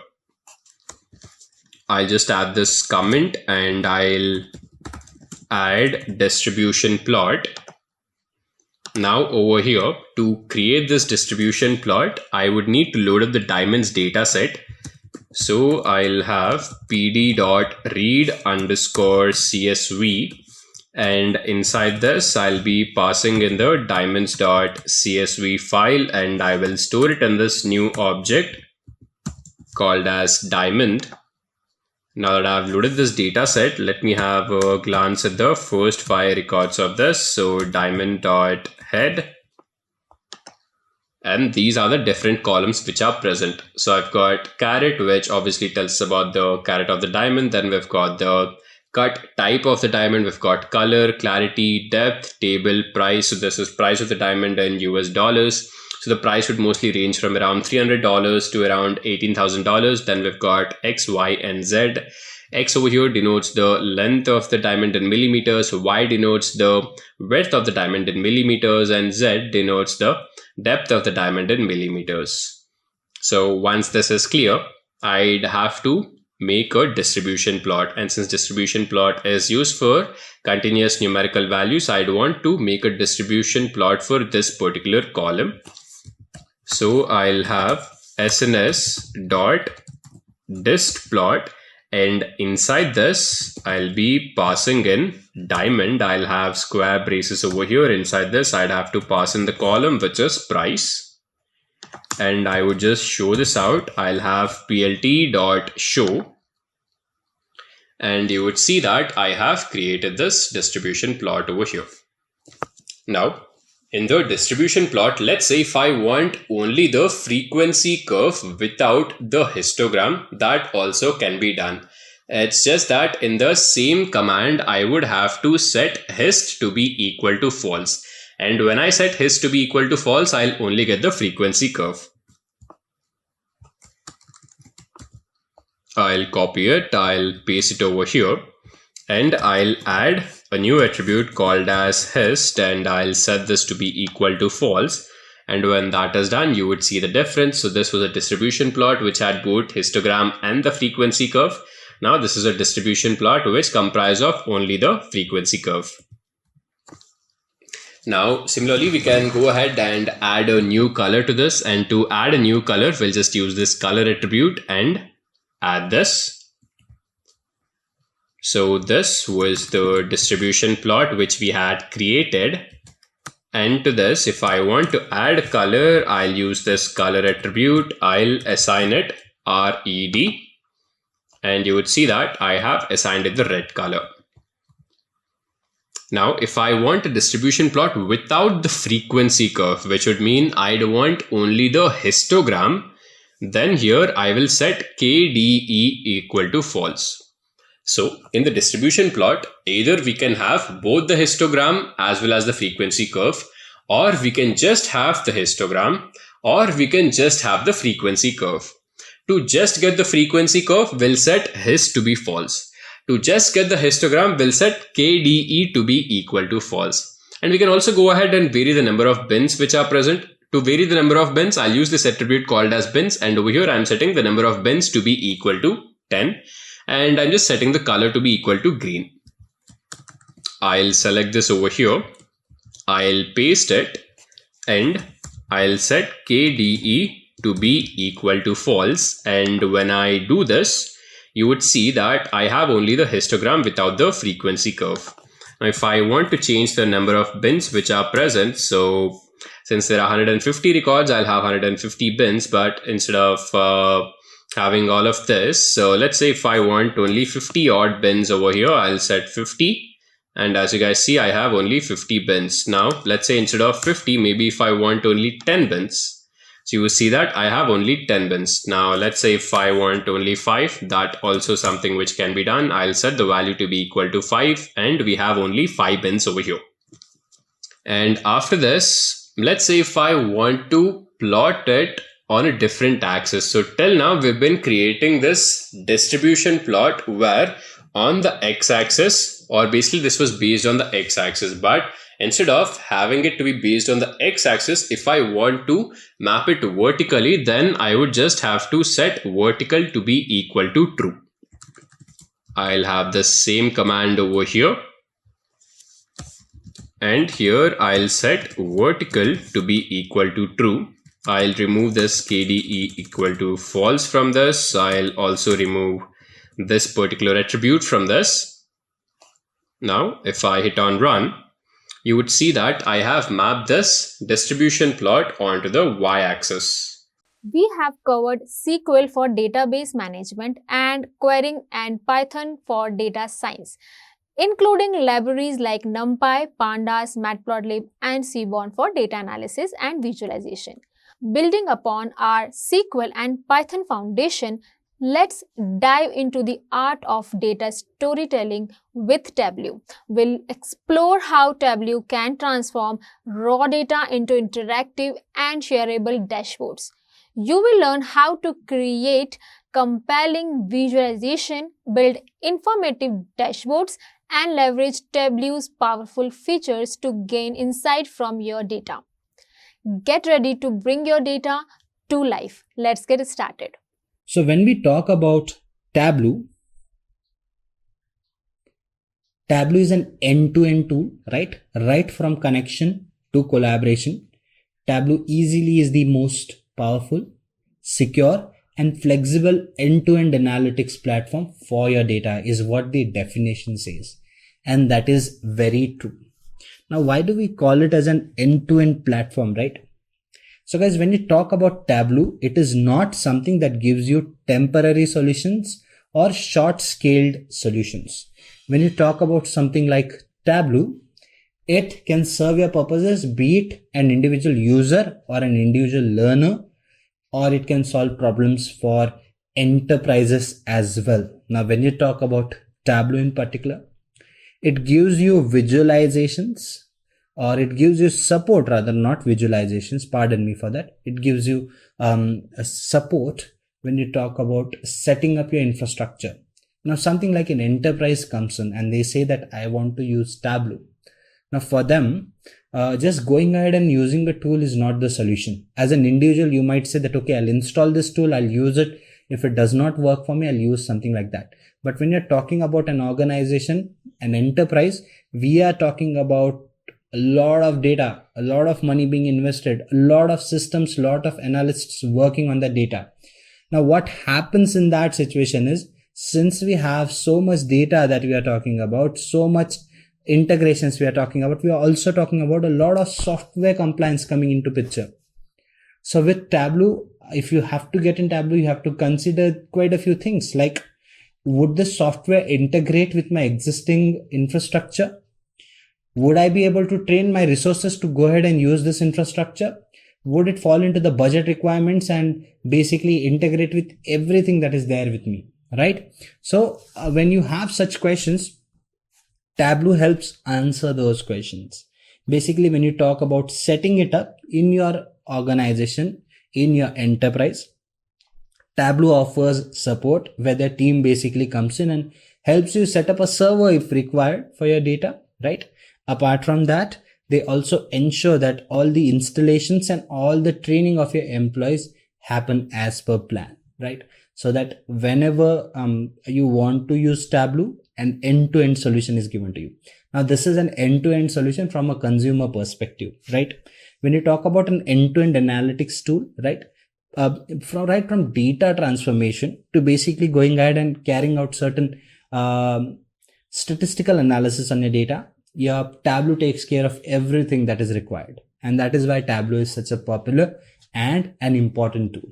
So by now, I hope that you've understood what Tableau is. If you talk about its features, you have apt visualizations. That means it gives you smooth and nice visualizations. The next point that you see here is automatic function, and both of these go hand in hand, your apt visualizations and automatic functions. Let me explain how this happens, right? So when you talk about apt visualizations, basically what is happening here is with Tableau, there are quite a few automatic functions, drag and drop functions where you put forth your data, and Tableau is smart enough to understand that this is the piece of data that we have with us. Let's just go ahead and create this particular visualization for this individual. So if you put in like two different parameters that you want to compare, it would start by giving you a bar graph, right? Or give you a line graph, which basically falls under an X and Y axis, right? So since we are talking about two parameters, it gives you that direct comparison. So when you talk about something like Tableau and even other tools like Power BI as well, basically you get these features here where you can visualize your data with a lot of ease, and you have multiple automatic functions that basically understand that this is the data and this is what you need to do with it. It lets you get into the depth of the information, right? So when you talk about creating reports, creating visualizations, it might be easy for you to go ahead and create visualizations using something like Tableau. But as basically when you talk about presenting this data to your stakeholders, they might need detailed information. Every graph might not convey that information that they're looking for. So you might need to drill deeper into some of the concepts, some of the information, some of the data that you have with you. And with Tableau, you can do that with ease. How do we do that? This is something that we'll see in the demonstration part in the later half of the course. It also lets you connect to data with ease. Now, when you talk about a tool like Tableau, it connects to so many data sources, and it does that so readily and so easily that basically it becomes easier for you as an individual to just go ahead and choose a particular data source and get that data from that particular data source. There would be quite a few databases that can actually not connect to Tableau. In fact, I don't see any database that is out there that cannot connect to Tableau, at least the ones that I've used. I'm sure there would be some, but even if they're very less in number. So that is what Tableau is in a nutshell. I hope you've understood the basics of Tableau. Let's now go ahead and discuss some of the other components that Tableau has to offer to us. Let's try and understand how the Tableau architecture looks like, how the architecture of Tableau works. If you talk about Tableau architecture, there is not a lot of thought process to put into it, right? Firstly, we would be connecting to different data sources, as I've mentioned. So you are talking about taking in data, extracting data from different sources. Once that is there, you can move that data to a Tableau server. If you are talking about an enterprise level application, yes, you would move it to a Tableau server. And that is where, if required, if you have another database where you have security concerns, you can move your data using a gateway to that particular data center, right, where your data remains safe. So again, if you need to process that data through the gateway, you can again move it to your Tableau server or to your desktop, where you can actually go ahead and create reports or visualizations out of this data. So when you talk about architecture of Tableau, it follows the 3 important steps that are very crucial for business intelligence. Those steps are your data integration, your data processing, and data presentation. That means, again, basically you're taking in your data, right, from different sources, integrating it so that it basically amalgamates with your existing support tools, right? Then you process it. If required, you'd clean it. You would basically transform this data and then use it for visualization to present the meaningful information that you're trying to present out of this data. So that is what Tableau architecture is in a nutshell. Let us now go ahead and discuss some of the other things. Now, we've talked about dashboards to some extent in the previous bit, where I explained what dashboards are and how do they work. Let us now go ahead and try and implement or create a dashboard. But to do that, I would be needing a couple of visualizations, but I think we have like 2 to 3 sheets, so that should be good enough. So let's go ahead and do that now. Okay, so we have this with us, we have this with us. It's more or less the same data, but we are just trying to get the gist out of it, as in what are the kinds of visualizations that you can create. Let's now go ahead and click on this plus icon again. I'm going to create one more visualization. This time what I'm going to do is I'm going to go ahead and pick up state, and I want profits state wise. So there you go. This is giving me profits based on different states. So I can actually go ahead and remove these categories from here. I don't want them to be here. Okay. So and I'm going to remove this again. That is why the visualization looked so different, right? Because there were certain things that were added here. I'm going to go ahead and again put in my sales here, and I'm going to put in my states here. You see the data is represented state wise here. So you can go ahead and choose again different colors for it, represent this data in different ways.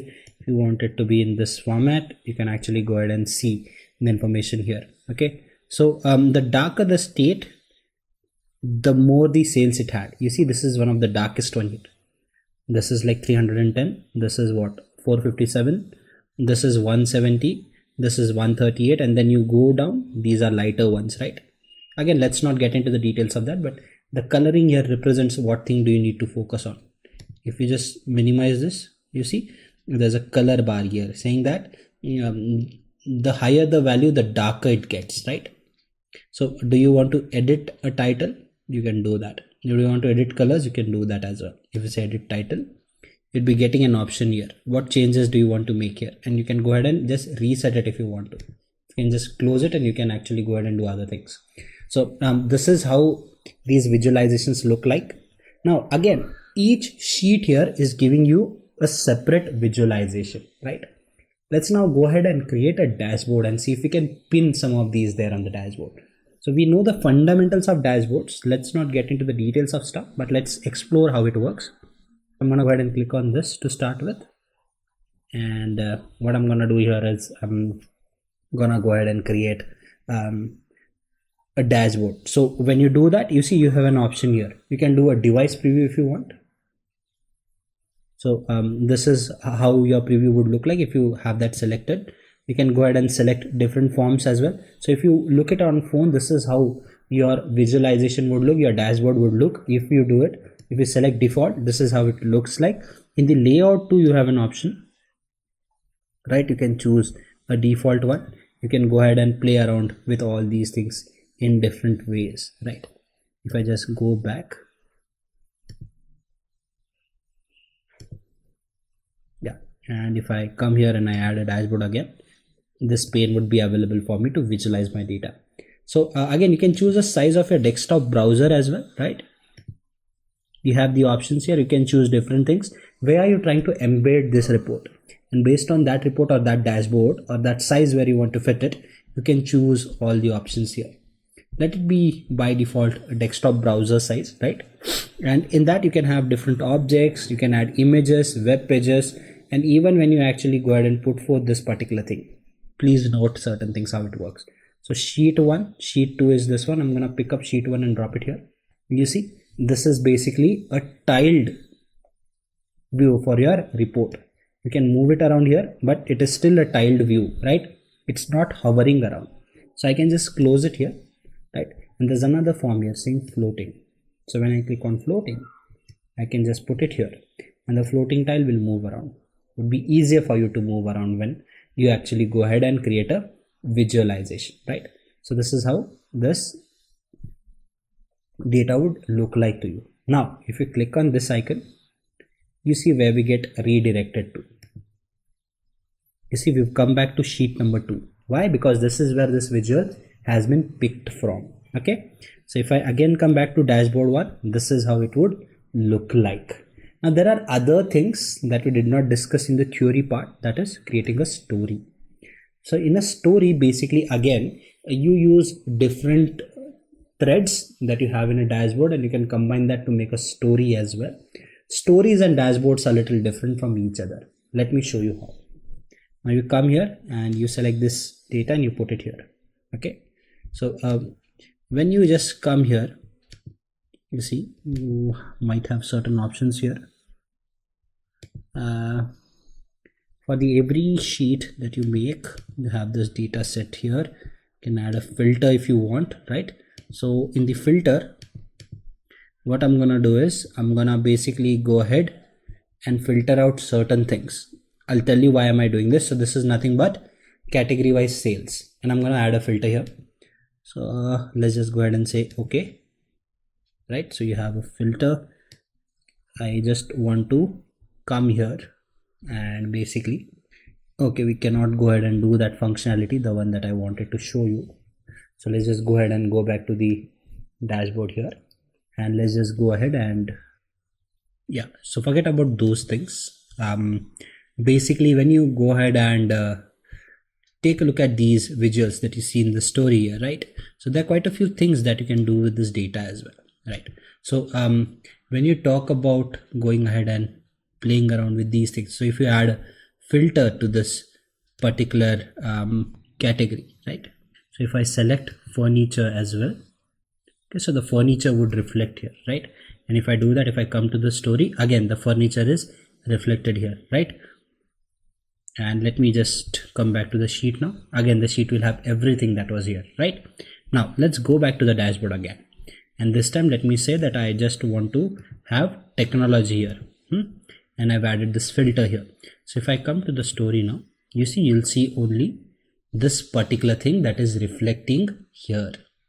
You see, now we can, if we come back here and if you see the sheet, again the changes are reflected in the sheet. So whatever changes I make in the story or in the dashboard, those changes would be reflected back to the sheet that I've been working on. You see, this is one of the major things that happens when you talk about working with dashboards and reports. Now you might still wonder as in what is different here, right? Let's just go back here and say all of these categories, and let's come here. Now what I'm gonna do here is I'm gonna come here and look for an option called as filter. I don't get a filter here, do I? Okay, so if I do have a filter and if I make changes there, whatever changes happen in the story, okay, so whatever, see, I'm not getting an option to add a filter here. So, but let's assume that if I do go ahead and make some changes here in the filter, so what would happen is those changes won't be reflected back here. In the first place they would, but if I now go back and change this data here, and if I made changes in the story, the changes that happen here will reflect in the dashboard, but not in the story. But right now what I see here is if I make changes here, it will reflect there. Why is that? The reason the changes will reflect there is, you see the filter has been added here, has been added in the dashboard, has been added in the story. Now let me show you with the example itself. So if I make changes here, you see, so I've basically gone ahead and changed this. You see, nothing is reflecting in the dashboard nor here, is it? But when we did make changes in the dashboard, that reflects in the sheet. So story is nothing but a surface level thing which you can create and show it to people, but that won't reflect back into your sheet or into your dashboard. But if I make changes in the dashboard, those would be reflected here. You see, it gets reflected here right away. But again, it's not getting reflected here. Why? Because I changed the story.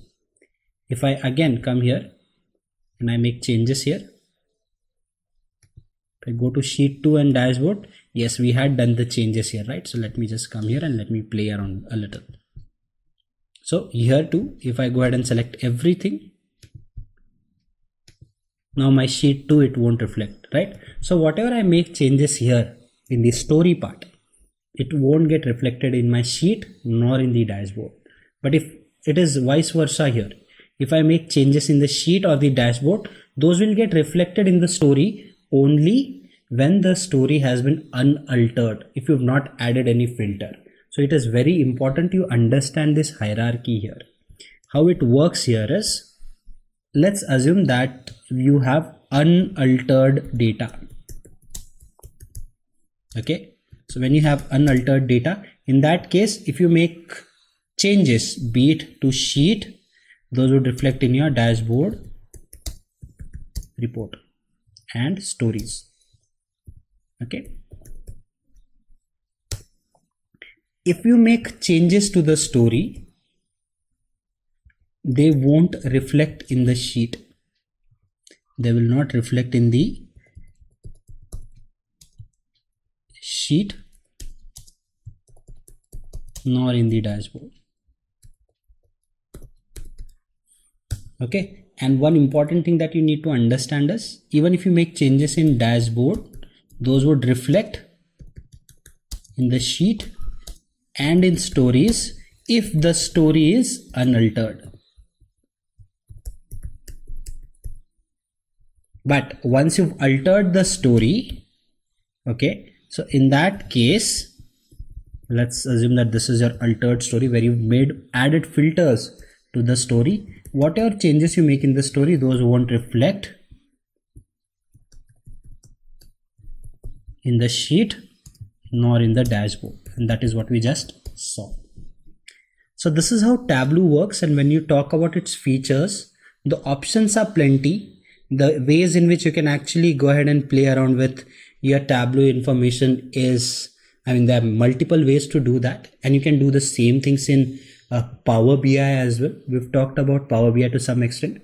The visualizations here are a little different. Here you can just go ahead and select a particular thing. What do we do here? Let's go to our standard measures. One is your profit, right? So I can drag and drop stuff here. You don't have the X and Y axis thing. You can have that here if you want to. And let's say that I want to find out sales as well.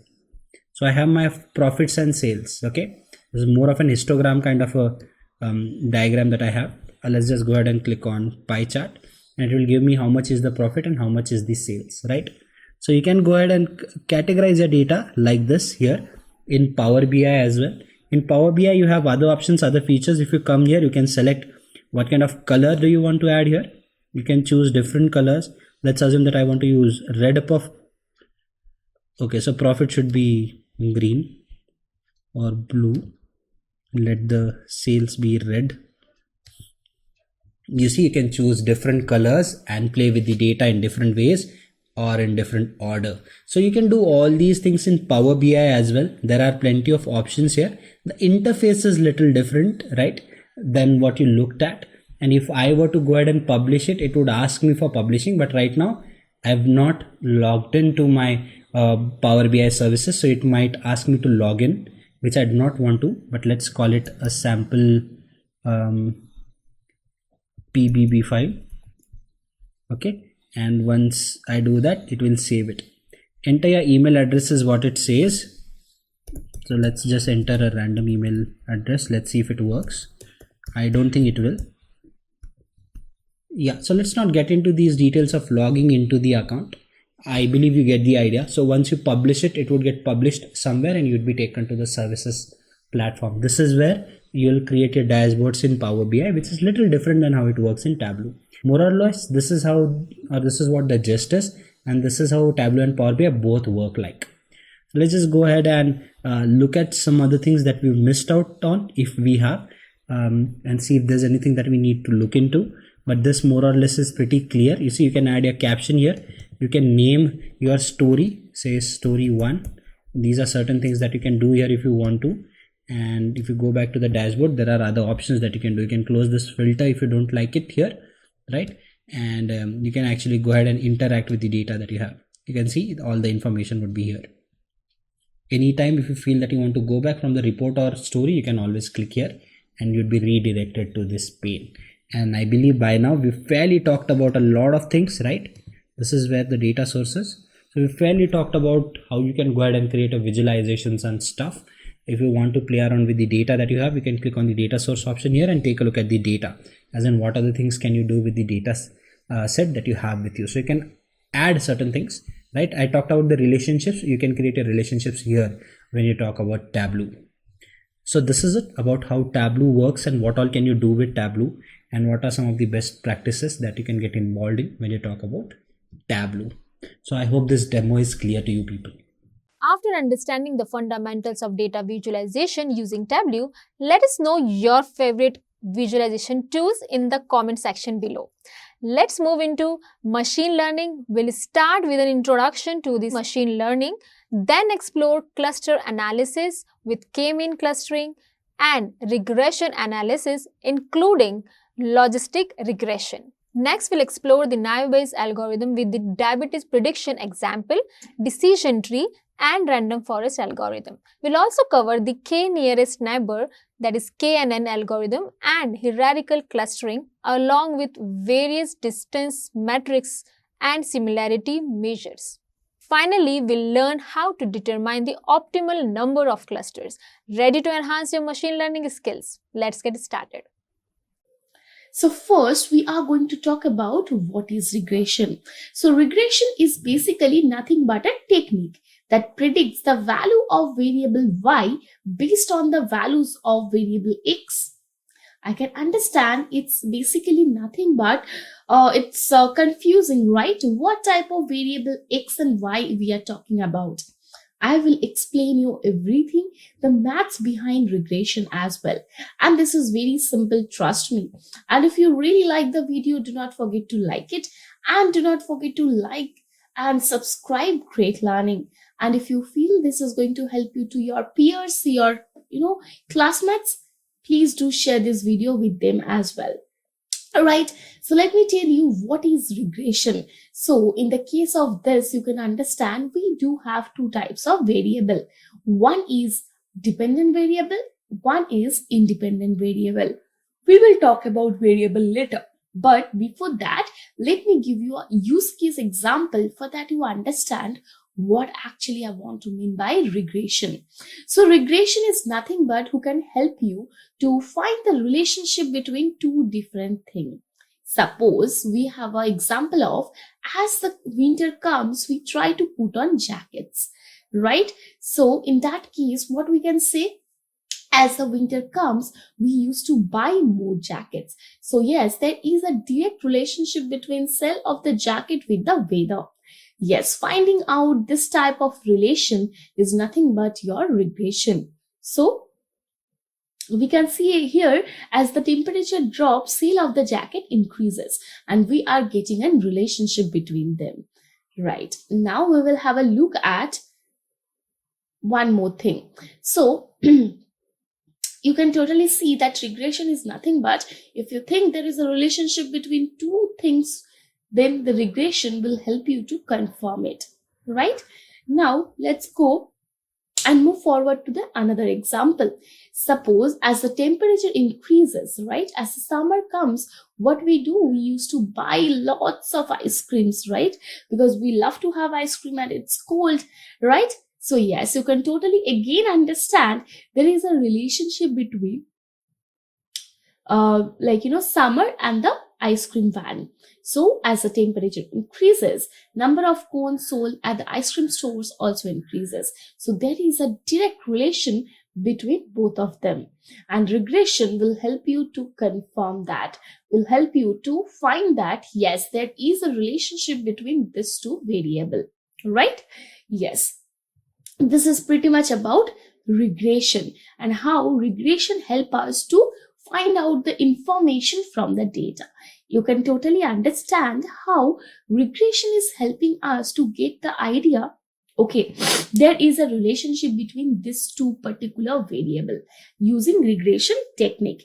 Now we will talk about what are the type of regression we have, and then we will see how we are going to do this particular regression technique on the data set, using the data set, and how it actually help you to do the regression analysis as well, right? So what are the type of regression we have? There are various types of regression we have, like linear regression, logistic regression. We talk about multiple linear regression, right? So there are types of linear regressions we have. So in this particular case, we are going to talk about linear regression. Right. So linear regression is a type of supervised learning. So we talked about type of machine learning. What are the type of machine learning we have? Basically, we have three types of machine learning: supervised learning, unsupervised learning, and reinforcement learning. So we know what is supervised learning, right? So supervised learning is nothing but where you have the labeled data set. So I will show you again what labeled data set I want to mean by, right? So linear regression is a type of supervised learning. Now we are going to talk about used for finding linear relationship between the dependent and independent variable. Now let me give you one example. We have y equals to mx plus c, right? That is nothing but, again, this is a straight line formula. While we have y equals to your dependent variable. So when we are going to write in x plus c equals to y, so you can understand x is nothing but your independent variable. We will see the elaboration of this particular formula later, but yes, I can just give you a heads up on this. So linear regression works on y equals to mx plus 3. Right? Now, this help you to find the relationship between two or more continuous variable. Yes, if you have a continuous type variable, right? Suppose your salary is a continuous type variable. Suppose is your Uber care, like Uber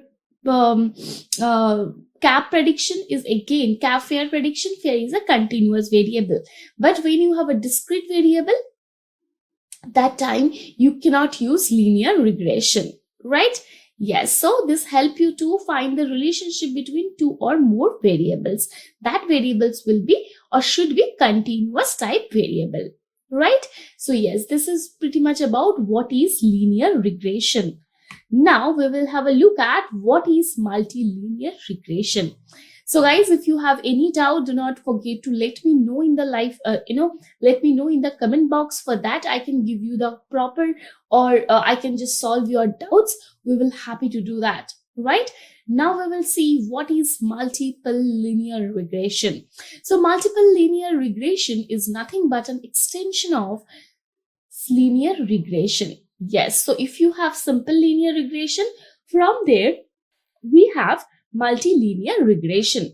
It helps to find the relationship between more than two variables. When you have more than two variables, suppose you have y equals to mx1 plus mx2 plus mx3 plus c, right? So in that case, this comes under multiple linear regression when you have more than two variables. As we know, in simple linear regression, and was actually has one predictor and one response variable.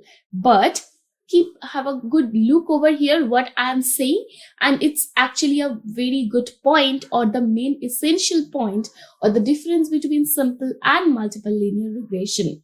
So in the case of multiple regression, you have more than one predictor, but response variable will be one, right? So this is what stands for multiple linear regression. Now we are going to talk about the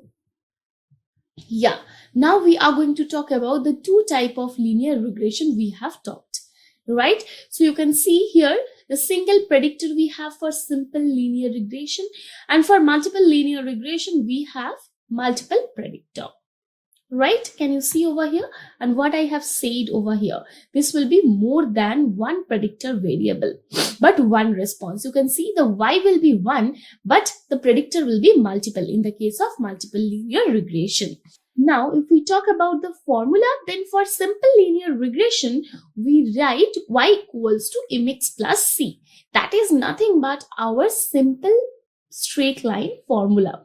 I hope you have already idea about what is this y equals to mx plus c. Y is the dependent variable, x is the independent variable. So these things you have to keep in mind very carefully, and you have to have a very good idea about it. Right, as we already said, as a data scientist or a data mining engineer or a data architect, the basic pillars you need to have, that is statistics, you need to know the basics of linear algebra, and you have to have an understanding of one programming language, and then you have to know, how to read the data, how to understand the data. So yes, this particular mathematical part, little bit of mathematical part comes into the picture when we do this type of concepts, right? So now we are going to talk about y equals to m1 x1 plus m2 x2 plus m3 x3.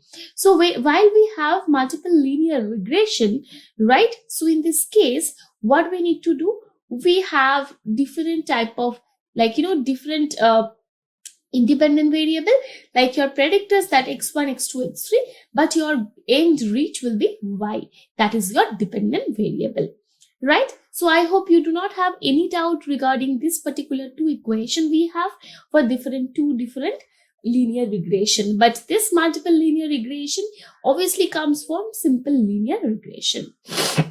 All right, now we are going to talk about how can you understand simple linear regression. So we have dependent variable, we have independent variable, right? Can you see over here? And from there, we try to conclude a relationship between them, right? Now, if I just move forward, we have two observation, right? So your x1, x2, x3 will be your observation. From there, you will try to find it out a relationship between these observations, right? Now you have multiple observation, right? Can you see? Yes. From there, you will try to find the regression line using that particular formula y equals to mx plus c. So from this particular, using y equals to mx plus c or y equals to mx1 plus mx2 plus mx3 dot plus c. So basically it's from simple linear regression or multiple linear regression. Using the formula, you will try to find a line, right? Which is nothing but a relationship between the two different variable or more than that, right? And using that, you will find a regression line which will predict the future values, right? So here you can see we will try to find the regression line, and we will try to find the minimize the error between the predictor, predicted value and the actual value, right? So in the red you can see this is your estimated value, and you have in the blue you have the actual value, right? So this is the line we have. We will try to find it out that okay, this line will be as as less as you can, because the error will be that less, right? So you can see the actual value and the predicted value is really different from each other, and the goal is basically minimize the error. The distance between the actual and the estimate value should be less, right? So yes, by using the formula, we try to find out the relationship, and we try to find it out that this particular regression line which will predict the future value points, right? So yeah, this is what about simple linear regression, and with the observation we have done. As we have understood this particular concepts in a mathematical way, then we will try to do these things in Python using different data set, trying to understand different way of doing that, and also we will do a simple linear regression in Python without any data set in order to understand how linear regression works, right? So okay, let's see what we have next. Yes, we have the demo. How can you implement linear regression using Python? In this particular part, we are going to talk about simple linear regression, right? What is simple linear regression? We have talked about that. Now we are going to implement simple linear regression using Python and using Python library in our Google Colab, right? So if you do not know about Google Colab, please do check out the video on Google Colab. So this is nothing but an IDE we have in Python, for just to do code in Python. So this is provided by Google, right? So now we are going to talk about how can you import packages and classes. So here hardly we can import classes, so we can focus on the packages. So we have talked about NumPy. Yes, so we have talked about NumPy, and we have worked with NumPy a lot in our previous modules, right? So in this particular case, again, we are going to import NumPy as NP. So again, guys, there's a quick question for all of you. If you have actually watched the previous part, you know why we use as NP. So a quick confirmation from all of you why we use as NP, right? Please do let me know in the comment section. For that, we can understand you guys are properly following us, right? And we will like to see all the comments from all of you that you are actually getting to know new things from us. It's always inspiring for us to make new content for you. Okay, so we have two types of variable here. You can see we have independent variable and dependent variable. So dependent variable is dependent on the independent variable, right? That the name suggests, and we all know. Now we are going to use a particular formula that we have said, y equals to mx plus c. But we don't need to use, or we don't need to do it from the scratch, because we have scikit-learn in Python. So what is scikit-learn? Scikit-learn is nothing but a machine learning library we have in Python, where we have all the algorithm implemented previously, right? You don't need to write a program to implement a particular algo in machine learning. What you need to do, you just need to call the particular function, and you can just make your work done, right? So the first first variable x, we are going to initialize that using np array. So we have written np.array, and then we have given 25, 35, 45, 55, 65 and 65. And we given for y viewpoints, that is 5, 20, 14, 32, 22 and 38, right? Now I have just printed. So printing x is 25, 35, 45 and y is as follows. Now the input is x and output is y, right? What I have done over here, but we have used dot reshape function. Why we have used dot reshape? Why do I need to reshape my x? So on x, because of this array is required to be two-dimensional, or to be more precise, to have one column and as many rows as necessary. So what we have done, we have reshaped our array -1, 1. Right? So if you just print x, you can see this is what we have changed the dimension for x. Now, if I just write x dot shape, it's 0 and 1. You can see, yes, this is how we have changed it. Now we are going to create a model to have an understanding of linear regression. So we know linear regression follows what formula? I have said so many times. Again, a quick question from all of you: what formula or what basic algebra, or you need to know, to do the linear regression? A quick understanding from all of you again in the comment section. What is the okay, let me tell you what is the straight line formula we have talked about so far, right? How can we do that? What is that formula? Let me know in the comment section, and then again pause the video and then again start it, because I want you to be more attentive in this particular while you are doing these things, and you have to understand what you are doing. Right? So yes, for your answer, we use y equals to mx plus c. For all the data points you have, we try to understand y, right? So you have x, we try to find it out y. So we have done x and y. Okay. So now in the case of model equals to linear regression, we have done. So you don't need to write it from the scratch. So already linear regression is implemented in scikit-learn.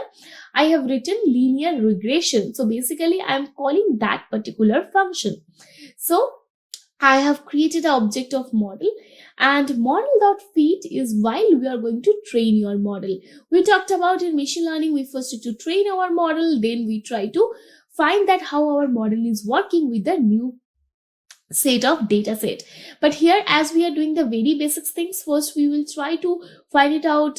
First we will do the training, and then we will try to find it out how our model is working, right? So we have written model.feed x comma y, right? So you have just said, please get trained my model with the data points I have in x and y, right? So let me execute that. Yes, you can see the training is really done because the data set you have, it's really less, right? So once you have the model fitted, you get the result to check whether the model works satisfactorily and interpret it, right? Now I have done the R square. So if I just go back to the presentation and I will just show you how to find it out, how your model is working. So we have came to the presentation. Now you can see we have done this particular regression line. Now we want to check, okay, our model is working perfectly fine or our model are giving some error.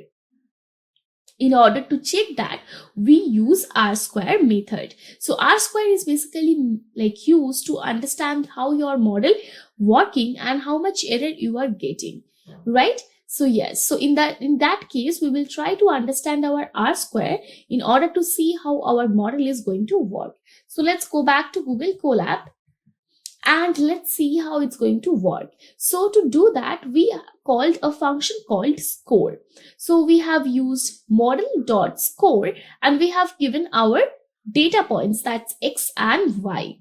So while we are going to give that model.score x and y, we get the output that 0.7158.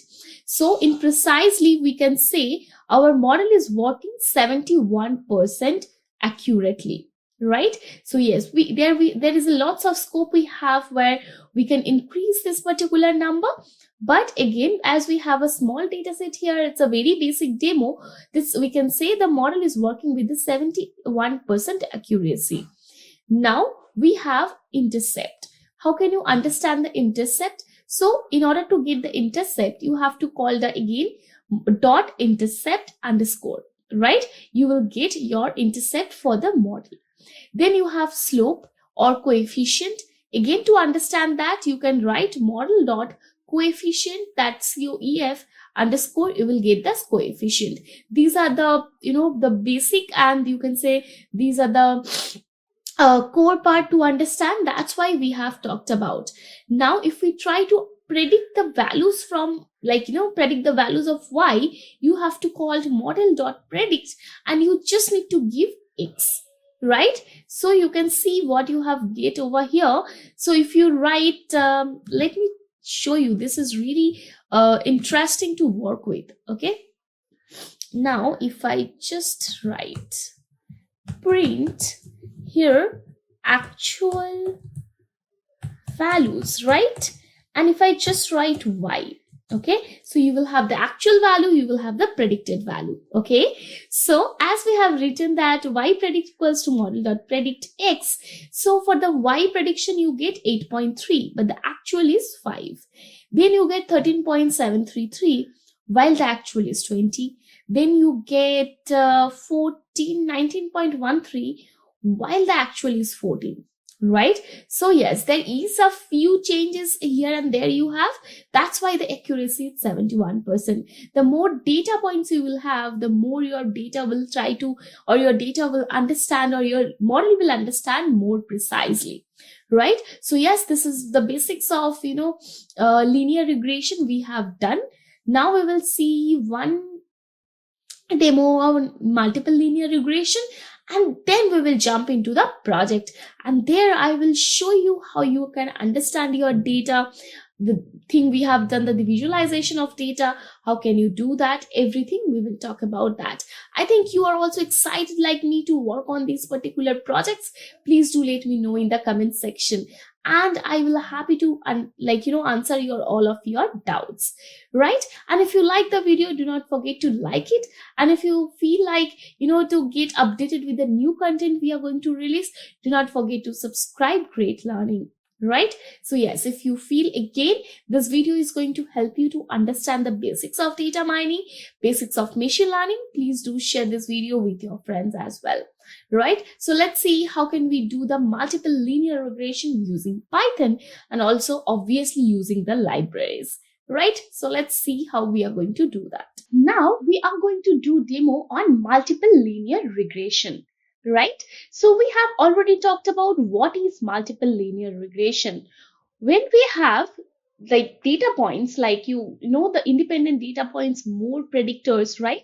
That time we go for the understanding of multiple linear regression. If you have any doubt, do let me know in the comment section for understanding of multiple linear regression. Now we will actually implement this multiple linear regression concepts in Python. So the first and foremost things we need to do that importing packages, because we are really pretty much dependent about the packages. So we have talked about NumPy, and I have already given the introduction to scikit-learn. Scikit-learn is basically nothing but we have this particular library for implementing already implemented algorithms for machine learning, and we just need to call them, and we just need to call the function basically, and we can ready to use, right? Yes, so this is pretty much about why do we need scikit-learn. Now we are going to just declare our variables, and from there we will try to use this particular concepts of multiple linear regression. So we have x and y, right? I have just zoomed it for your understanding. If you feel like you are not able to see, that's why. I know this letters are really small. I don't have any option to increase the fonts. So here we actually write x equals to 10, 21, 5, 18, 15, 24, 25, 26, right? We have do 1. We have just declared the list of list. So total one list we have, and then we have multiple small lists. So here y is our what? It's like nothing but our independent, not independent, it's a dependent variable, and x is our independent variable. Now if I just want to print x and y, you can see x is nothing but the list of list, and y is okay, let me just do that. Okay, so x is nothing but our list of list, right? And y is our again the list. So suppose if you just want to print the type of x, so how to check the type of any variable? We need to use type function for that. Yes, so yes, this is nothing but class list. Now if I do the same thing for y as well, type of y, this will be again your list. Now in multiple linear regression, x is a two-dimensional array with the list 2 columns, while y is usually a one-dimensional array. This is a simple example of multiple linear regression, and x has exactly 2 columns, right? Yes, so that's why what we have done, we have just use x and y to np.array. Now, if I just print x and y after we converted them to array, this will look like, right, x and y. Now we are going to do the last, not the last. First, then we have done, like, we will call our model, then we will train our model. After training our model, what we will do, we will try to find out the result, how our model is going to work, right? I don't want to do this at a time. I just want to show you how we are going to do that. So again, we are we have written the variable in model equals to linear regression. So we have called our algorithm, that is linear regression, from scikit-learn, right? Then what we are going to do, we are going to write model, right, dot fit. So why we use fit function? You can see over here, fit linear model, and we have few parameters like array like sparse matrix of shape, like for x and y, right? So if you want to know more about these particular functions, this, just click over, like, write it and just click over here, it will show everything about that function from the documentation.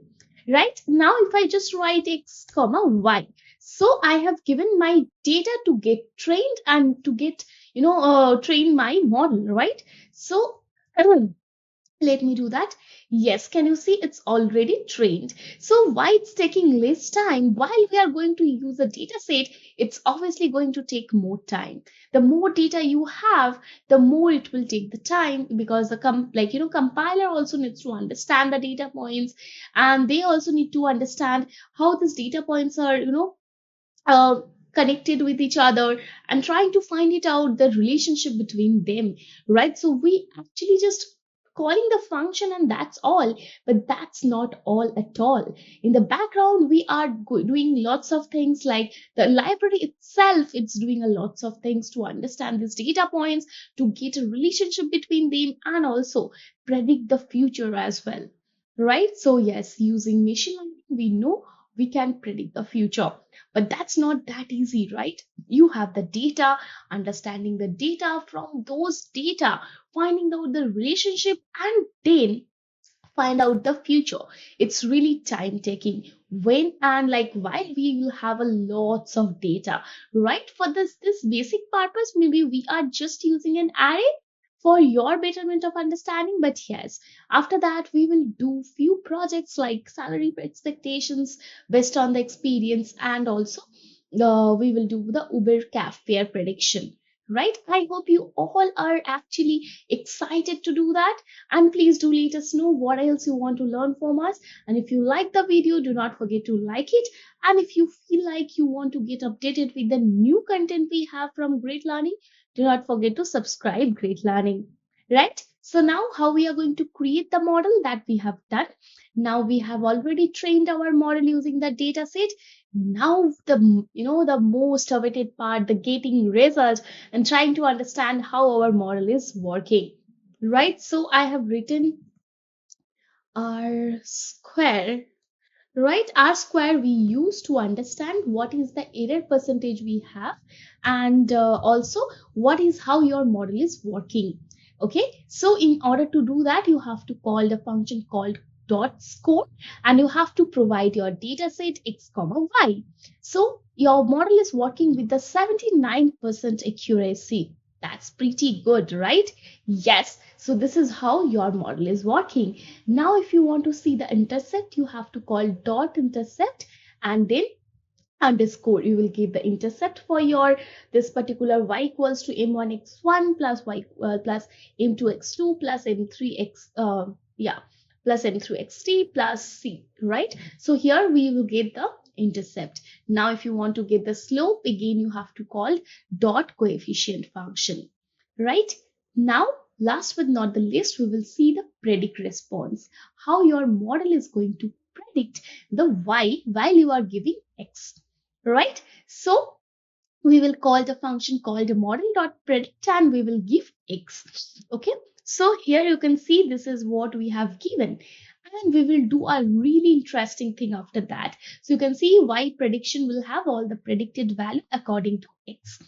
Now what I'm going to do, I'm going to print actual value, right? And also I am going to write y. Then I'm going to write print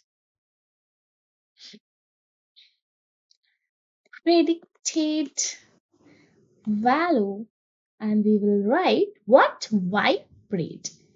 Okay, let's see how actually it works. Okay, so your actual value is 4. For the case of first one, it's showing 10.87. So yeah, you can see this is pretty much near to them, but there are few different numbers we can see over here. That's why your accuracy is 79%, right? So yes, this is pretty much about this multiple linear regression. I hope you understood this, how to implement simple linear regression, how to implement multiple linear regression, and the most awaited part. For this next part, we are going to do a salary expectation based on the experience. I will show you the particular, uh, data set as well, and how you can understand what is a continuous value data set, how you can understand what is how to like use linear regression based on the data set. We will talk about that, and for that you have to keep tuned to the last till the last of the video, and please do let us know your comment on this particular part, right? So let's see how can we do the most awaited project of salary expectation based on the experience. So now in this particular part, we are going to do the most, wanted part, that salary expectation based on experience. That's nothing but a project we are going to do. The first, before doing that, I will like show you how to understand the data set, and from there, how can you start your project building. So guys, what are things I have said while we are going to say it, okay? We are going to make a project. So first thing that comes into our mind, we have to understand our data set. After you understand your data set, you have to go for cleaning your data. But no, there is one more step that we have just forget. That's not acceptable. That your problem statement. You have to understand what is your problem statement. To understand, after you understand your objective, you can proceed with understanding the data. First you need to collect the data, and from there you have to go for clean your data. After you clean your data, you will go for exploratory data analysis. That is nothing but few statistical terms. From there you will understand your data more, and we will use few mathematical understanding and also machine learning algorithms understanding, which will actually go with your data in order to make a model out of it. After you do that, you will train your model, and after you train your model, you will give a new data set to understand how your model is working. If your model is working fine, you will go and deploy it. But in this part, maybe we are not going to talk about the deploying part, but yes, till before that, understanding the data to predicting your data set, like predicting your model, how it's working, we will do everything, right? So I hope it's quite interesting for all of you, and you guys are really excited to do that. Okay, so in this case, first we need to understand our data. So I have taken this data from Kaggle to do this particular project. So yes, this is the data set. We have taken salary.csv. So let me show you what is this data set and how you can understand that what type of data set you are going to use while working with regression. So as I have said, regression works with only the continuous values. Now I will show you this particular data set, salary.csv. Here we have only two columns, right? Let me make it big. Okay. So we have a year of experience and salary, right? Maybe you can work with more complicated data, but here we have get the basic data from Kaggle. So here we have seen that if your experience is 1.1, then your salary near about 239343, right? Or if your experience is 1.3, then 46,205. Okay, these are based on your experience. So you can see the salary column we see the label data set, right? What is label data set? So in order to say the label data set, your data can be continuous data, or your data can be distinct data. So now we are not going to talk about the discrete data in order to talk with logistic regression. Maybe we will talk about that. But in the case of linear regression, we use continuous value data. So you can see we have 39343, or you can say 37731 or 43525. All of them are nothing but your continuous value. From there itself, you can understand you need to go for regression analysis, right? So regression always work with continuous value data set. So guys, if you have any doubt in order to understand what is continuous value data set, please do let me know in the comment section. But I tried my level best to make you understand what is continuous value data set. Well, we are going to do the Uber cafe prediction. Again, I will show you what is continuous value, right? So yes, continuous value, the name itself saying there will be a continuous type value, right? Yes. So while you are having this, you can say, okay, I can go for using this particular data set for regression. Now let's go back to the code file and let's see what we have done. Right. So here what we have done, we have actually imported the packages. So we have imported Pandas and NumPy. So we know why do we need NumPy, why do we need Pandas. Then we have Matplotlib and Seaborn for the data visualization, as we already knew. So here I just want to show you one thing. If you want to upload the data set in Google Colab, you have to click over this particular button, and from there you will get option of upload to session storage. You can directly, if you click over there, it will redirect to your local system, and you can actually upload the data set you want to. So in this case, I just upload this particular data set, right? So that is salary. Okay, so you can do that. I hope you don't have any doubt on Google Colab. If you do have, please do check out our video on Google Colab, right? So I have imported Pandas NumPy, I have imported Matplotlib Seaborn, and now we are going to read CSV file. How can you read a CSV file?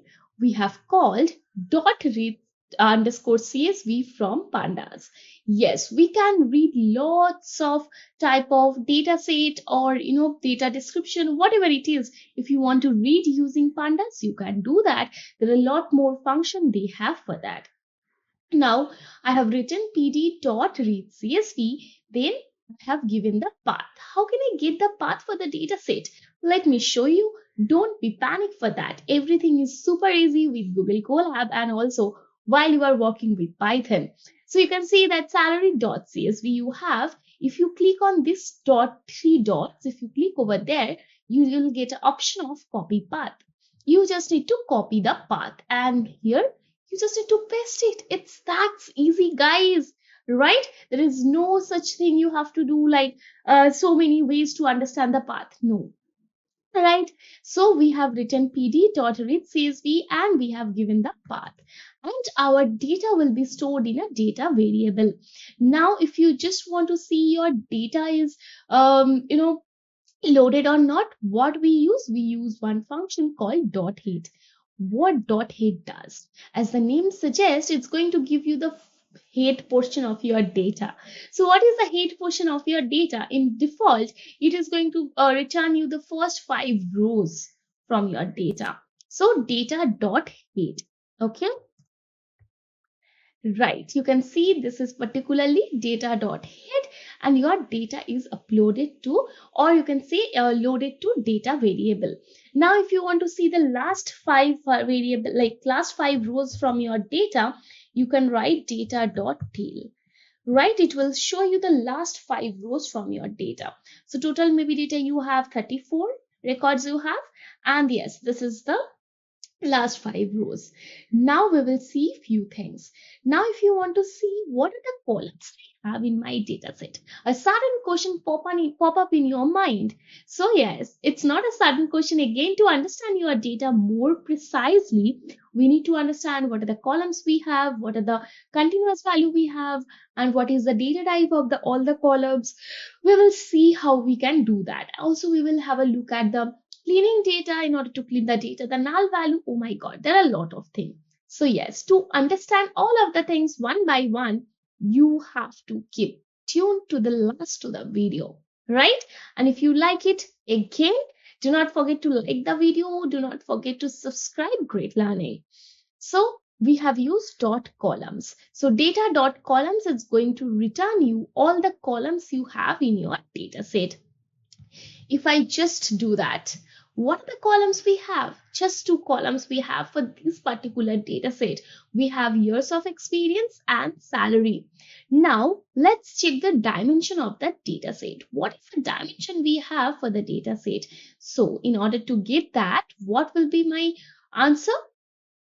We have to use data dot shape, that 35 comma 2. So you have total 35 rows, right? And 2 columns. Okay. Yes, this is how your shape is going to return you. So dot head already we have done, and now we are going to use data dot describe. What describe does? So describe is going to give you the total count of your data. Then what is the mean value, right? Maybe in the case of year of experience or in the case of salary, what is the mean value you have? Then we go for standard deviation. That is in statistics one of the most used term. Then we have inter-quartile range. Maybe it's a 25%, maybe it's 50%. We have talked about IQR, right? Yes. Then it comes to 75% and max value you have in your data set. Right? So we use data set in order to understand our data more precisely. Now we will go for missing value detection and treatment. If you have missing value, then you have to go for understanding the where you have, and you have to remove them, or you just need to replace them with mean or median, right? So the following values in the data set are considered to be missing value. What are those values? Blank values, or if you have nan value, or if you have null value, right? Or one more type of value, that is some continuous columns, right, have zeros to indicate missing data. Let's see, do we have something like that? If we have something like that, then we have to have a good treatment for that for our data set, right? So in this case, we have written data.info. It's going to give you the info about your data set. So my year of experience, and there is no null value, and the data type for this row 64. And for the salary, we have 35, no null value, and the data type is integer 64. Now, if we want to check again to make sure that do we have any null value, we have to use one function called data.isNull. If you write data.isNull, you can see that for each and every rows it's giving you false, false, and true, right? But I don't want to see like that. I want to see, do I have any null value? Please show that, right? So in this case, what we have written data dot is null dot any. If you have any null value, it will return you true. Otherwise, it will return you false. So now we do not have any null value. That's why it's returning you false. Now, if you just want to see the summation of the null value, how you can do that? In order to do that, you have to write data.isNull.sum. Right? So summation will give you, do you have any null value? It will only give you the summation. So you can see the year of experience, the null value is 0. The salary is 0. So basically what we can say, we can easily say it, we don't have any null value in our data set. Now, if I want to visualize my data based on salary and year of experience, as we have only 2 columns, but most of the cases you will have lots of columns to again understand your data more. So what we have done, we have written plt.plot, and we have given x and y, that data of salary and data of year of experience. So you can see this is what we get as a year of experience and the salary. Right?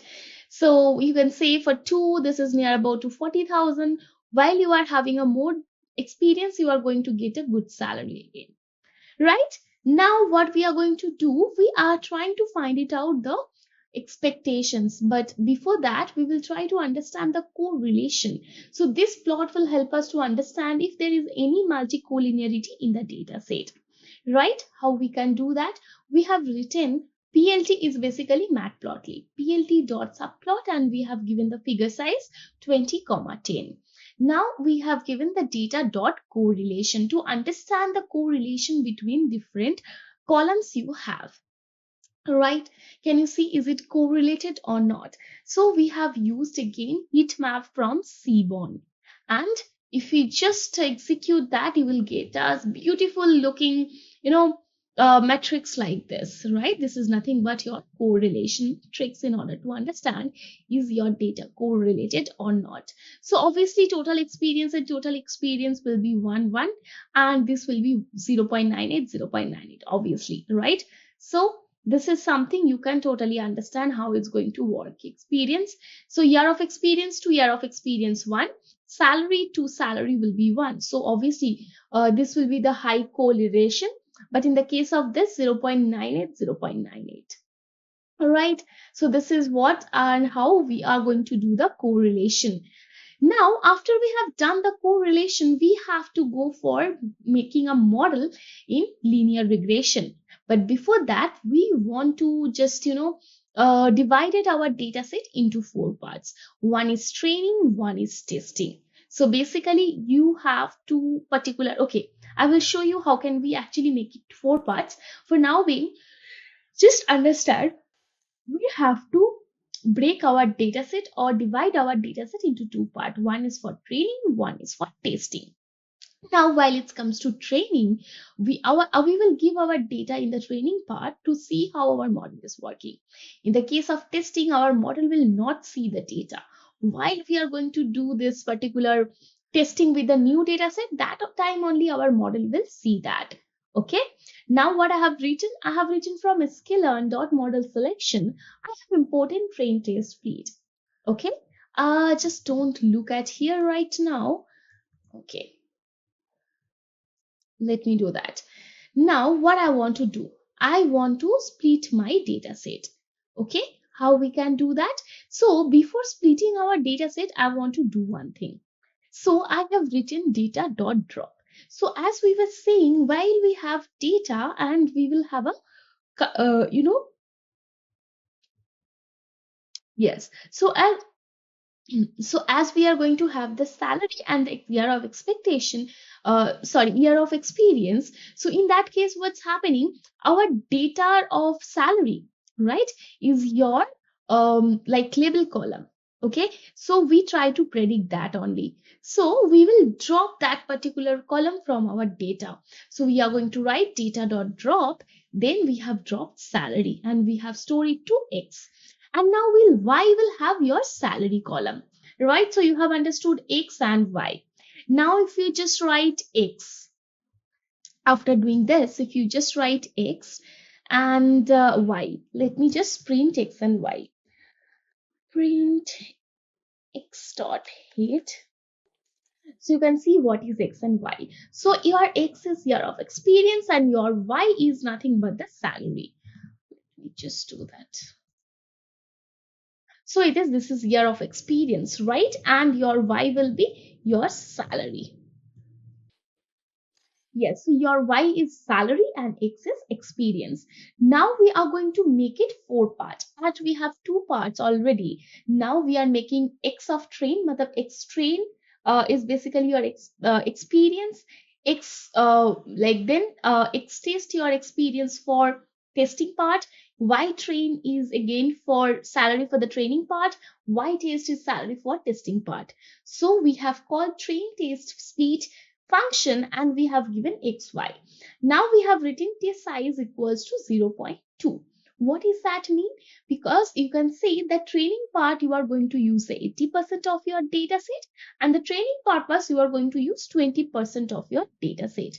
And while we are writing random state equals to 42, it will take randomly data. There is no such rule. The first 80% will go for the training and 20% will go for testing. No, it will take any data from anywhere and it will basically just mix the data.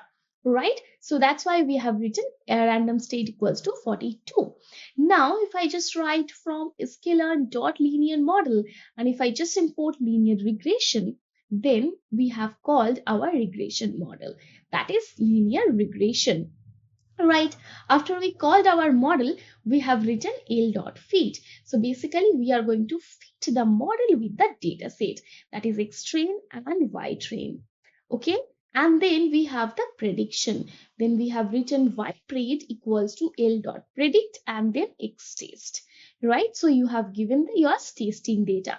Now I will show you what is your predicted value and what is your actual value, right? So your y pred will have all the predicted value.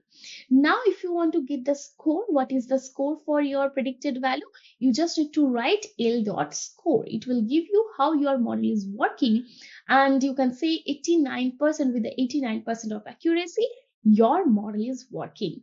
Now if I just do one thing, print actual salary, then comma, we have written y. Y, right? Okay. Or we can write y test. Okay. Now here we can write print predicted value, salary. Then we can write y pred, right? Let's see. Okay. So your actual and predicted is okay. Y test. Okay, let me check why it's showing that. Okay. Okay, so let me write y over here. I'm not sure this is okay, right? So here why it's taking this. Okay, fine.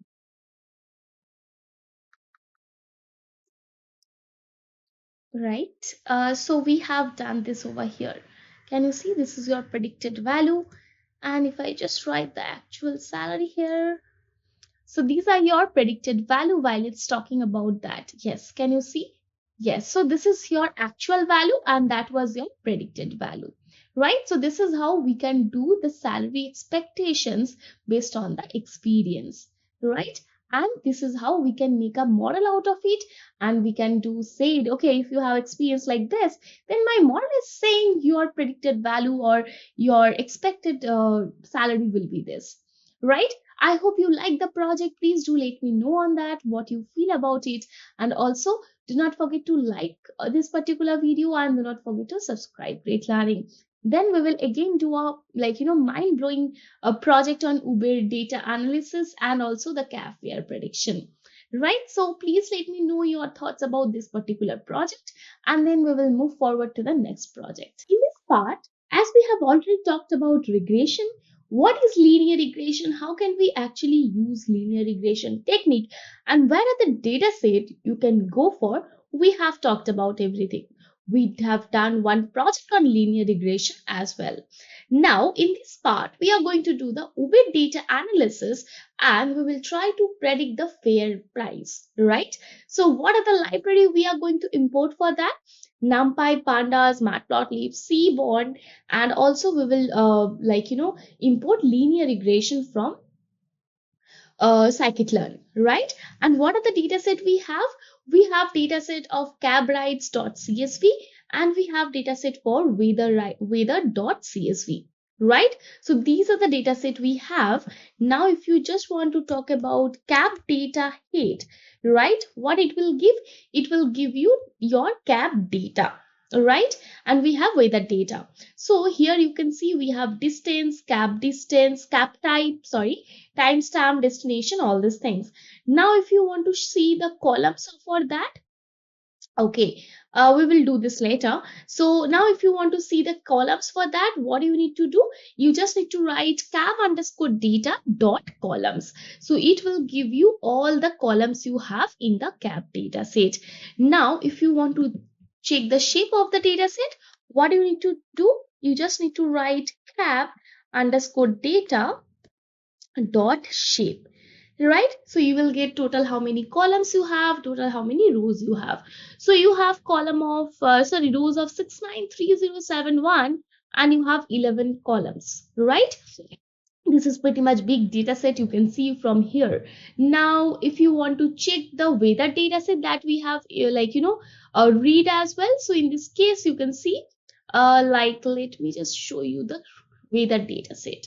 So in this case we need to write weather underscore data dot head, right? Okay, so you can see this is the weather data set. Now if you want to see more things about the data set, not the text one, I want to have the code one, right? If you want to see the shape of the data set, let me do that. Weather dot shape, right? So the weather data underscore data dot shape, right? So yeah, what you will get, 6276 data, I mean total rows you have, and 9 columns you have, right? Now what I'm going to do here, you can see we have done this column shape, all the basic things is done. Now I just want to change my date time, right? So before doing that, let me describe my data as well. Cap data dot describe, right? What you will get, okay, let me put the parenthesis. Okay, can you see? For distance, timestamp, price, search multiplier, everything you get about the describe one. And I know you guys have idea about why do we need to use describe. Please do let me know in the in the comment section. For that I can understand you guys are how much you guys are reminding that why do we use describe, right? And if you like the video, do not forget to like it and do not forget to subscribe. Great learning. And one more thing I just want to update you guys, that if you feel like you have any doubt, please do let us know in the comment section. We are happy to help you, right? So yeah, this is about the describe, this is about the info you get. Now I just want to change my cap data date time to actual date time. For that, what I need to do, I have to import date time, and then I have written cap data. From there, the column name date time equals to pd dot to underscore date time. So anything you want to change, you need to use to underscore date time, and then in the parenthesis your name, like which name and the data you have given. Now for the weather also we did the same thing, right? We have changed our date time column into actual date time, right? Now we have done the shape, we have done this. Now what we want to do, we want to go for again description. Here description, you can see this is the timestamp you get, right? The distance, price, search multiplier you get over here, right? And this is the describe for this. Now if I want to just concat the two data set, right? We just want to concatenate two data sets like cap data and weather data. How to do that? We have just used pd dot concat, and we have given the two data set, cap data and weather data. And now A will consist of all the concatenation of two data set. Now I have written, now I just want to see my data set. After I concat them, I'm going to write a dot head. Let's see. Yes, this is my data set. Here I have distance, cap type, timestamp, destination, source, price, search multiplier. Here I have ID, product ID, name, date time, pressure, rain, humidity, right? So this is what we have done. Now if I just write want to get the day and the hour, how to do that? In this case, time.dt.day, right? And a of hour equals to, basically we have changed do this data pre-processing to make our data more perfect. Now if I just want to okay, no, I don't want to fill nan values. Okay, here first I want to show you what are the nan values I had. Okay, it's taking time. Right, cool. Let me just do this again because I want to do this one more time, because I want to show you what are the how many nan values we have, right?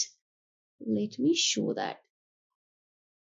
Okay, after that I just don't want to fill my nan values with 0. I just want to show you a dot is null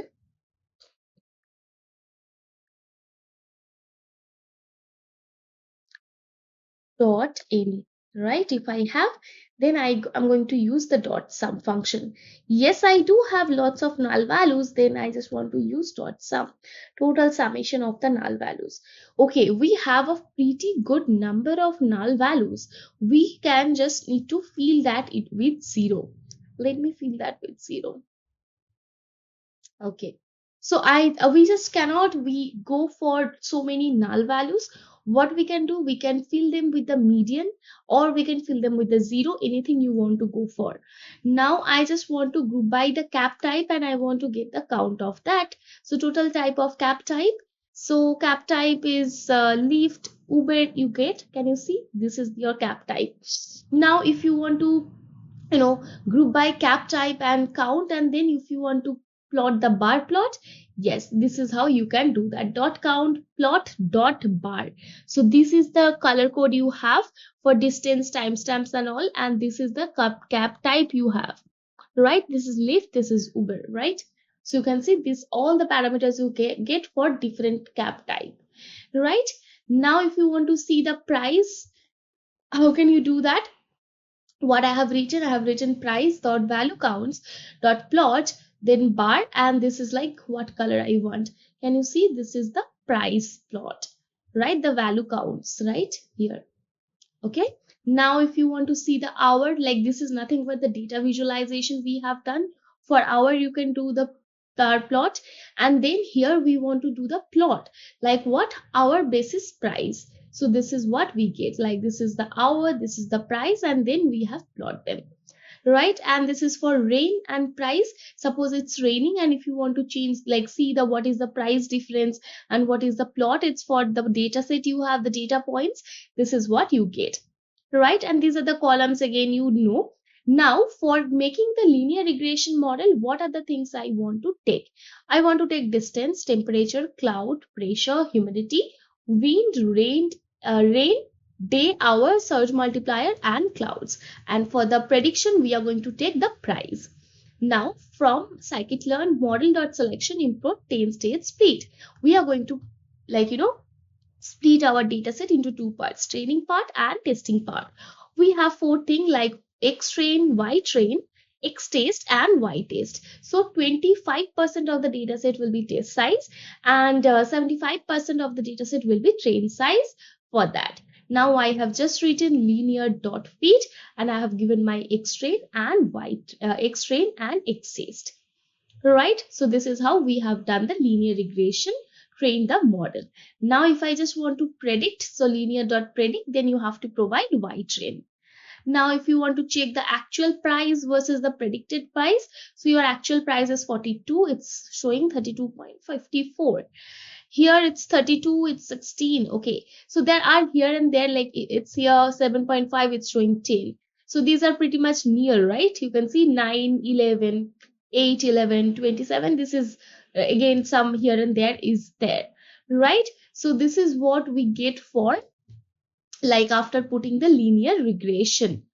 Okay, and yeah, so here you can see we have written the df dot head, and you can see here, like, can you see, this is what we have done, the data visualization, and this is what the actual versus predicted value you get, right? And if you just want to print the prediction for this, let me do that,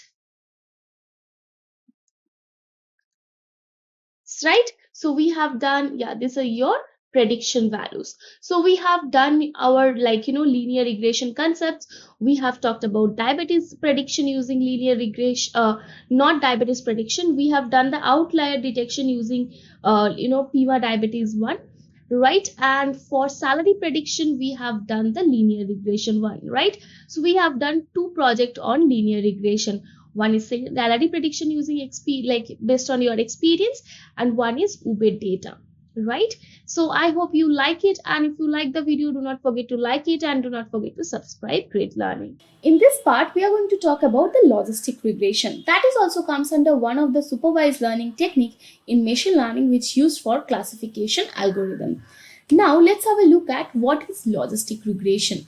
Logistic regression is also a part of supervised learning classification algorithm. That we already know. It is used to predict the probability of a target variable. Yes, it's basically used to predict the probability of a target variable, and the nature of a target or a dependent variable is discrete. So for the output, there will be only two classes will be present. As we have talked about the dataset of diabetes dataset, so we need to try to find it out the particular person is diabetic or not, depending upon the other dependent variable. The dependent variable is binary in nature, so that can be either 1 or 0, yes or no, true or negative.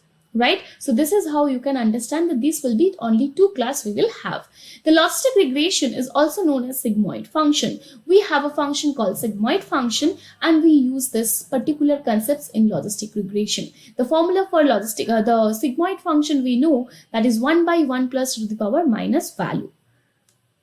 Now, if we talk about how actually logistic regressions comes into the picture, and if we just go back a little bit and we just try to understand the linear regression. So in the case of linear regression, as it's a regression and it's a continuous value we use for that, we use a one particular formula that for that y equals to mx plus c, the straight line formula. So in this case, if we just put that particular formula for this, the case of the finding out the size of the cat, so we know the size of the cat is 2.1 into weight plus 4.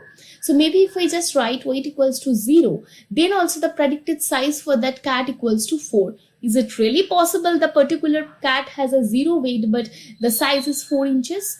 No, right? How even it's possible that there where actually linear regression fails and the logistic regressions comes into the picture. So we can see the logistic regression is similar to linear regression, except it predicts whether something is true or false instead of predicting something continuous like size of cat, right?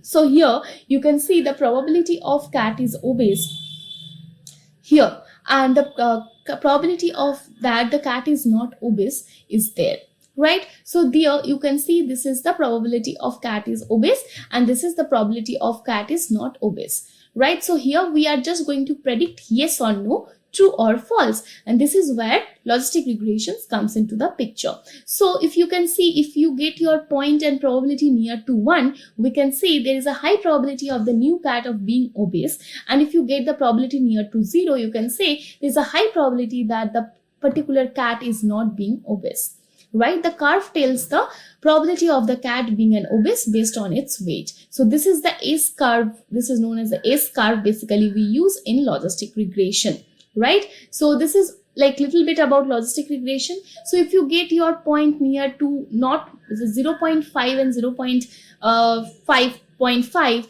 there is a 50% chance that the cat is obese and that cat is not obese. The curve tells the probability of the cat of being obese and based on its weight, right? So this is how this logistic regression works. So if you get the point is near about to 0, the very low probability of the light cat being an obese. So it's generally used for classification.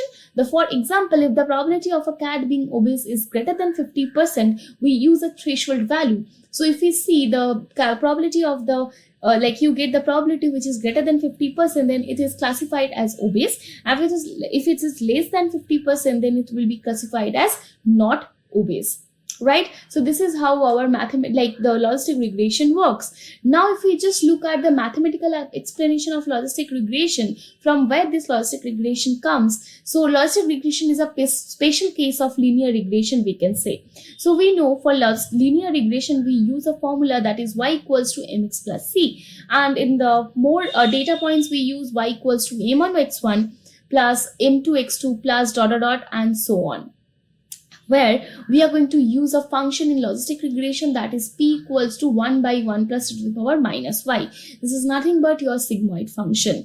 Now, if you just replace your m1, just p, what we have basically here, if you can look over here. So if you just have e to the power minus y, so if you just replace your minus y equals to m1 x1 plus m2 x2 ... and so on, you can see you will get the formula of logistic regression. So this is nothing but related to linear regression, but here we use classification. So we do yes or no, true or false, obese or not obese, and so on. So this is something about logistic regression we learned. right? So if you just want to check the real-time use cases that come under logistic regression problem, maybe you just need to, will that property have a good neighborhood? Maybe that property have a good neighborhood, maybe not. Is this mail is a spam mail or not, right? So these are the things you can understand by using logistic regression algorithm. Now we will talk about the few key points we have in logistic regression. That is, it's a categorical variable, solve classification issues, not the continuous value problems. It has a S-curve, and it is like the example of it is the mail is particularly spam or not. So yes, this is all about logistic regression we have learned so far, the mathematical explanation of logistic regression, why logistic regression comes into the picture, and what are the key points we have in logistic regression. Now we are going to do a project on logistic regression, that is credit card fraud analysis using this particular algorithm. And we will see that particular transaction is a fraud transaction or is a genuine transaction. In this part, we are going to talk about credit card fraud analysis using logistic regression. In this part, we are going to do an end-to-end project using logistic regression to find a transaction is a fraud transaction or not, right? So in this case, we are going to use a data set from Kaggle itself, and we have actually uploaded this data set to Dropbox. Now, if I just want to show you the data set, so in this case, let me just show you what we have in the data set. But before start with the data set, we just need to understand that what are the things we have in the data set. So always look into the raw data to have a good understanding of your data, right? It's too big. Let me just download it. Okay. Right. So here it's not getting downloaded, but it's already there in my local system itself. So if I go here and let me just write credit card. Right here. Let me just open the data set to make you understand what we have in the data set itself, because we have talked about we have few types of data sets. One is continuous type data set. Your dependent variable will be continuous type. One will be your data set will be categorical data set. So you have classes. So here we will have two classes. One is the transaction is a fraud transaction or the transaction is a normal transaction. So it's a big file. It's a big CSV file, that is comma separated file. So it is taking little time. So when it's going to be open, and I will show you what are the columns we have in our data set. Basically in the data set, we need to check few parts, that is dependent variable, independent variables, and what is the type of your data set. So this, your dependent variable is a continuous type or your dependent variable is a categorical type, right? So in this case, our data will be categorical as we will have two class, right? So it's almost 92%, yes. So if you just look at the data set, you can see we have time column, then we have V1, V2 and so on. And lastly, we will have amount column, and then we will have class column. So the amount is nothing but the what is the amount of the transaction you have done, and class is 0. Basically, this is a genuine transaction. If the class is 1, do we have anything 1? If we have 1, then the transaction is a fraud transaction, right? Let me just check. Do we have? Did we just missed one? Okay. So if we have 1, so that means that transaction is nothing but the fraud transaction. Let me just check more. So it's a big data set itself. So if I just scroll it down a little bit more, did I get any transaction with 1? No, I don't get it right away. But it's fine. So let's go to Anaconda and not Anaconda. Let's go to Google Colab and let's have a look at how to go with the data set, right? So I have just uploaded the data set to Dropbox, and there you will get this shareable link. And in the shareable link, you can use in the Google Colab itself. Now, if you just look at what are the libraries we have imported NumPy, Pandas, Matplotlib. Then matplotlib.pyplot. This is .pyplot is nothing but it's a MATLAB, right? You can directly use the MATLAB function. So this is why we use .pyplot. Then we have model selection, that train trace split from scikit-learn to split your data set. Then we have classification report just to check what is the report accuracy. Then you have confusion matrix. We will talk about what is confusion matrix. Then we have import the logistic regression, as we are going to use logistic regression. And from there we have matrix and Seaborn, right? Seaborn is also a data visualization library, right? So this is the dataset link, right, from the Kaggle itself. If you just click on here, you will just redirect it to Kaggle website itself. It's a open source data. Anyone can use it, right? So this is all about the data, right? You can see this is the data set, right? So you can directly download it from Kaggle itself. Just click on download, your dataset will be downloaded. Now, if you don't want to upload your dataset into Dropbox, then how to upload directly? Here is a box sign you can see. Click over here. Here you will get an upload option. Just click over here. It will redirect to your local system wherever you will have the the dataset. Just suppose technical support data I have, just click over here and then open. It will automatically upload the dataset, right? Let me just do that. Right, so you can see your data is already here, but be sure this data, whatever the data you have uploading in Google Colab, it will stay for only 12 hours. After that, it will be recycled, right? So whatever the work you are going to do in Google Colab, make sure that you have downloaded. Right, now we need to use the .read CSV function from Pandas. So .read CSV function, how it works, it's nothing but it's going to read the comma separated values, right? So in this case, you have to give the path for your data set. But wait, from where we will get the path? We have just uploaded the data set. So here you can do one thing. If you just hover over this data set you have, and you will get a 3 points over here. Just click over here, you will get the option for download. If you want to delete the file, delete. Then rename if you want to rename the file, and copy path. So if you just copy the path and if you just put the path over here, it will automatically read the .csv file.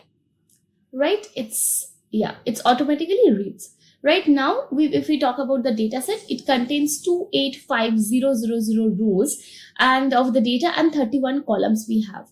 The most important columns are time, amount, and the class, that is fraud or not fraud, right? And if your class is equals to 0, it's not a fraud transaction, it's a genuine transaction.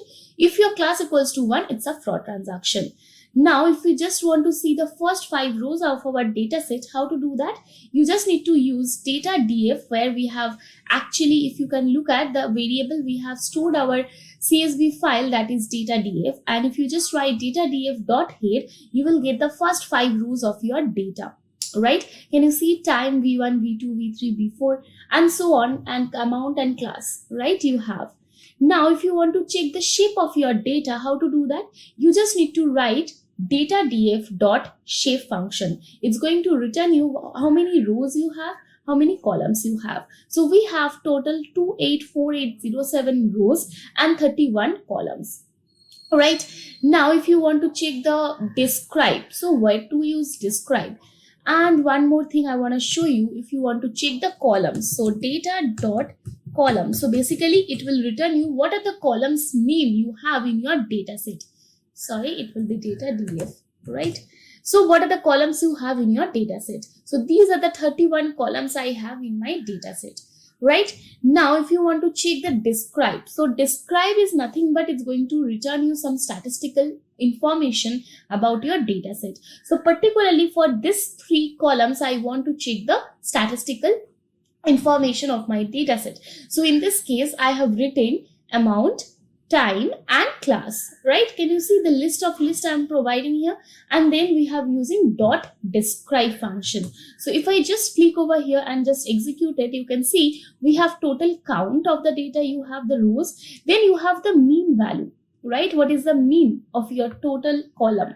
Then you have standard deviation, then you have minimum amount you have in your data. Then we have IQR, that is inter-quartile range. So inter-quartile range, if you want, if you just divide your data set in 4 different parts, first quantile, second quantile, and third quantile, and so on. So this is 25%, 50%, 70%, and max. So this is all you will get about if you just use .describe function, right? Now it's just columns is already done. Now we are going to check, is there any missing value do we have in our data set? As we have talked in that as well, this missing value, if you have missing value in your data set, it's not going to provide a good prediction for your data. It's always give you some arbitrary predictions, and it's also not perform well, right? So in this case, make sure that your data does not have the type of the missing value will be really less, right? So in that case, to check with missing value, what we need to do, we need to use one function that is called .isAny function. Let me just cut this part. Right? If I just use datadf.isAny, that time you can see it's going to provide me for each and every rows and columns, right? Maybe for each and every index itself, it's going to give you, is there any null value is there or not. But looking at this like this, it's not possible to, you can see the most of the cases is false, but maybe there is a true, maybe you will not able to find it out. That time we are going to use a function called .any. So .any function, what does this .any function? It's going to check for each and every column, is there any null value is there or not. Is there any null value, it's going to return you true, otherwise it's going to return you false. Normally it returns the boolean values. For time there is false, for all the cases you can see there is false, so we can say there is no missing value. Now if you want to again reconfirm it, we have done a manual job, right? So what we have done, we have used the columns, and we have actually making a data frame here. Here we have columns, that datadf.isAny .sum. Is there any isAny, that what is the sum of the null functions we have, or not the null function, not the null value basically we have. Then we have if you have then .index, then number of null values, right? So what is the number of null values you have, then values, then percentage. So basically we want to check what is the percentage of the null value we have. Now if we just print it, so what we will get, columns, the column name, we have the number of null values, that is 0, and lastly we have percentage. What is the percentage of null value we have? So here you can see this is all as 0, right? So we can say the null value percentage is 0 for this particular data set. But normally for the real time cases, you will not get a data which has 0 null values. So always you have to try to understand how to find it out, the null values and the missing values as well. So now if you want to check the last 10 rows of your data from the class itself, you just need to use .tail function. Can you see? We got it.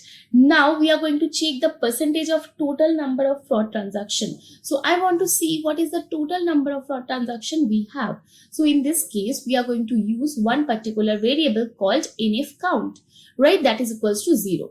Now what I have done, not fraud, right? Or maybe you can make it genuine transaction. I have written not fraud equals to datadf, and we have taken only the column, that is class column, right?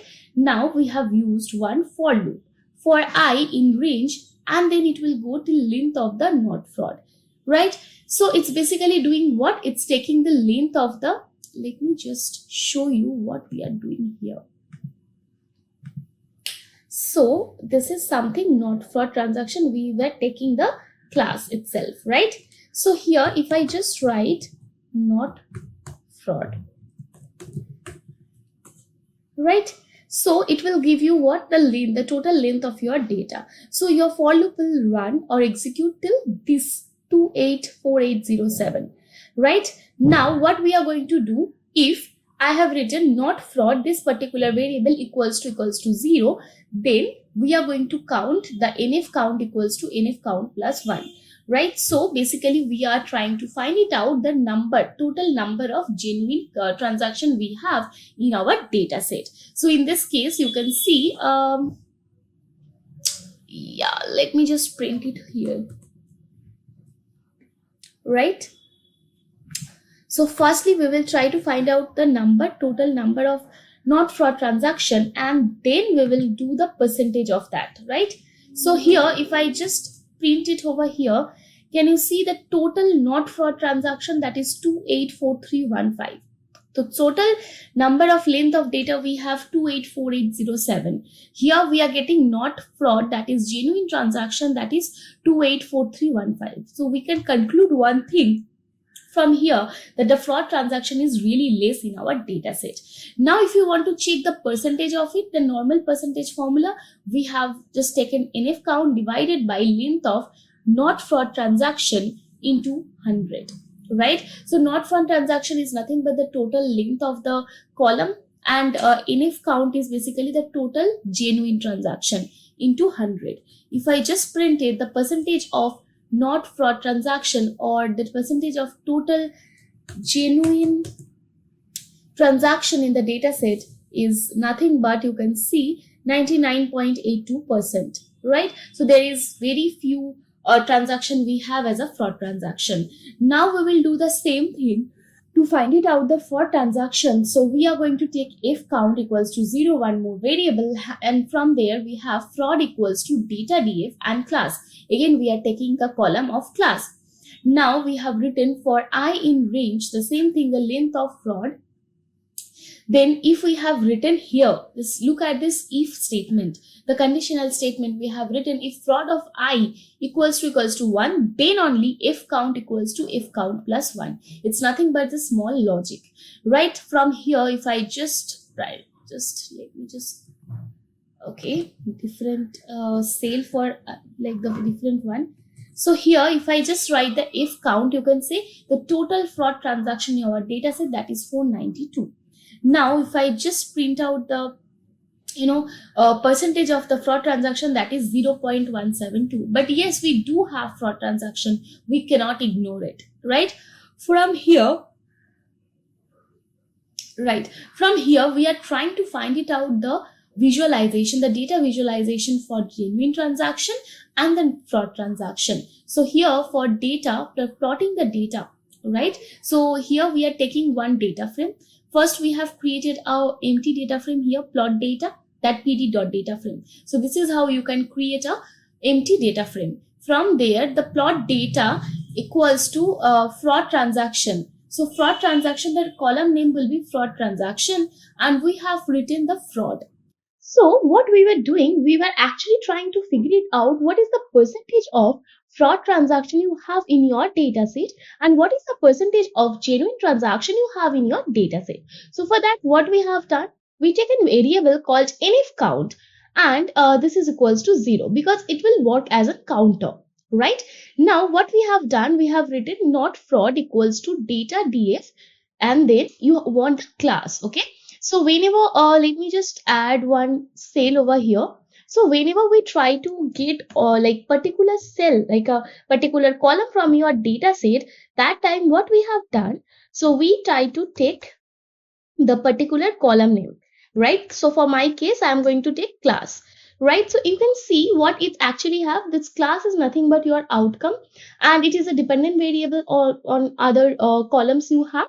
And in here, you can see it's not fraud equals to, we take the whole class, right? So now what we are actually trying to do, we will try to count all the 1, right? It's not fraud. So basically we will try to count all the 0, like how much 0 you have in the particular column, and divided by the total number of records you have into 100. So that's how we can actually understand the percentage of genuine transaction in your data set. So in this case, what we have done, you can see not fraud equals to data df class. Now we have used a for loop, and we have written that for I in range, length of not fraud. So it will go the length of not fraud. Like for this, you can, if you want to see what is that, let me just write it over here. So not fraud, right? If we can do this 2 particular place over here, and if we just write one more code cell, let me just execute that. Now what we are going to do, we are going to say not fraud, okay? And here we have used length function, right? So you will get nothing but the length of the not fraud. So total number of rows you have in your data set. So you can see this is 284807. Right? So now what we have done over here, we actually, your for loop will walk till this part, right? And if said, if not fraud of I, not fraud of I is basically the value you have, not the index number, 0 or 1. So not fraud of I equals to 0. If it's equals to 0, then please increase the counter. My counter is nf count over here 0. It will count 1 plus 1 plus 1, right? Then what we have done that the percentage. So you got that nf count, right? Here you got the nf count. So now you know how much, like if I just write here after this, if I just, okay, let me just break it in few parts for that you can understand what actually we are trying to do. So here, right. So in this nf count will have all the count of 0 you have in your data set. So you can see 284315 records you have, they are 0. Basically, they are the genuine transaction. Now, what I have done, I just want to understand the percentage. So nf count divided by total number of records you have into 100. So for that, you will get the percentage of total not fraud transaction or the genuine transaction. So 99.82 percentage of data set you have, that is a genuine transaction. Now we will count the fraud transaction in the same way. Again, we will take a counter over here. From there, you can see the fraud equals to, we take the class again, and what we are doing, we are writing fraud of I equals to 1. So we will try to understand how much like data or rows we have with class 1, right? So that basically nothing but your fraud transaction. Okay, so let me just do this as well. Right. So in this case, you will get the if count 492, right? It's a very negligible, but yeah, there are fraud transaction you have in your data set. So now if we just try to find it out the percentage, so it's nothing but 0.1%, right? So this is how we have understood that what is the percentage of genuine transaction you have in your data set and what is the percentage of fraud transaction you have in your data set. Now, if you just need to plot it, right? How to do that? In this case, you have written plot data equals to pd.dataframe. You have created a empty data frame over here. Now you have written plot data fraud transaction equals to fraud. So the fraud you had, right? Now you just give plot data genuine transaction, right? Genuine transaction equals to not fraud. Then plot the data. So here what we have done, if you can look over here, right? So not fraud, it will become your if count. And this will be less, I think, right? And it will be nf count if I'm not wrong, but it's, yeah, right. So here you can see one thing, your fraud transaction will be, so you basically try to understand your fraud transaction and your genuine transaction, right? So in this case, what you have done, if we just remove this two part, right? Let me just do that. And let me just write plot.head. So basically you can do it, otherwise you can skip it as well. That's not the problem. Plot data. No, it's not coming. Why? Acha, okay. Fine. Why it's not coming? Because this f count is nothing but your total number, right? And this is how basically you can skip this part. There is no point of using. But yeah, if you want to make a data frame out of it, or if you just write the transactions, maybe you can write the transactions and you can use the data df. Now if you just try to print it, you can see only the transaction, only the like the class column you will have in this particular data frame. Now what we need to do, we try to understand and visualize our data. How to visualize our data? We try to understand that what are the data are actually going to help us to understand what is the bar plot. We actually do bar plot to understand visually that what we have done, the calculation that is right or wrong. So in this case, what we are going to do, we are going to write plt dot, you can say plt dot title bar plot for fraud versus genuine transaction, right? So you can use bar plot or you can use count plot as well, right? So you can see what we have done. We have written x equals to fraud transaction, y equals to genuine transactions, right? And what we need to do, we basically try to give the data set over here. So here you can see what we have done. We were working with that bar plot, but now I want to have a count plot, right? So count plot over here will work as like, it will automatically count. Otherwise, you need to do all the count by yourself. So in this case, what we have done, we have written plt.title count plot for fraud versus genuine transaction, right? So now you know for 0 is genuine and 1 is fraud transaction. So if you just write SNS from Seaborn, basically if you write SNS.count plot, you can see this is the all about count plot, show the count of observation in each categorical bin using bars. So you have two bin over here, 0 and 1, and a count plot can be thought of as a histogram across the categorical instead of quantitative variable. The basic API and options are identical to those for bar plot, so you can compare counts across nested variables. Input data can be passed in variety of formats and including the vectors data represented. At least there is no point of understanding this, but now you can understand. It will automatically count how many 0 you have in your data set, how many 1 you have in your data set. So what I have I have written that x equals to class, then data equals to data df, your data set, then palette equals to blues, I want the blue, and then age color equals to w, right? So you can see for in this case, whenever I try to execute it, for that you can see the 0 is the high, 1 is almost like negligible, right? So you can see and you can say, okay, whatever the percentage we have, find it out, it's quite right, because in the bar graph in the count plot itself is showing the same, right? So as for the graph, we can see the ratio of genuine transactions and higher than the fraud transaction, right? So now if you want to check the plot, normal plot, how to do, you just need to write maybe for the x and the y, I just want to check between amount and time.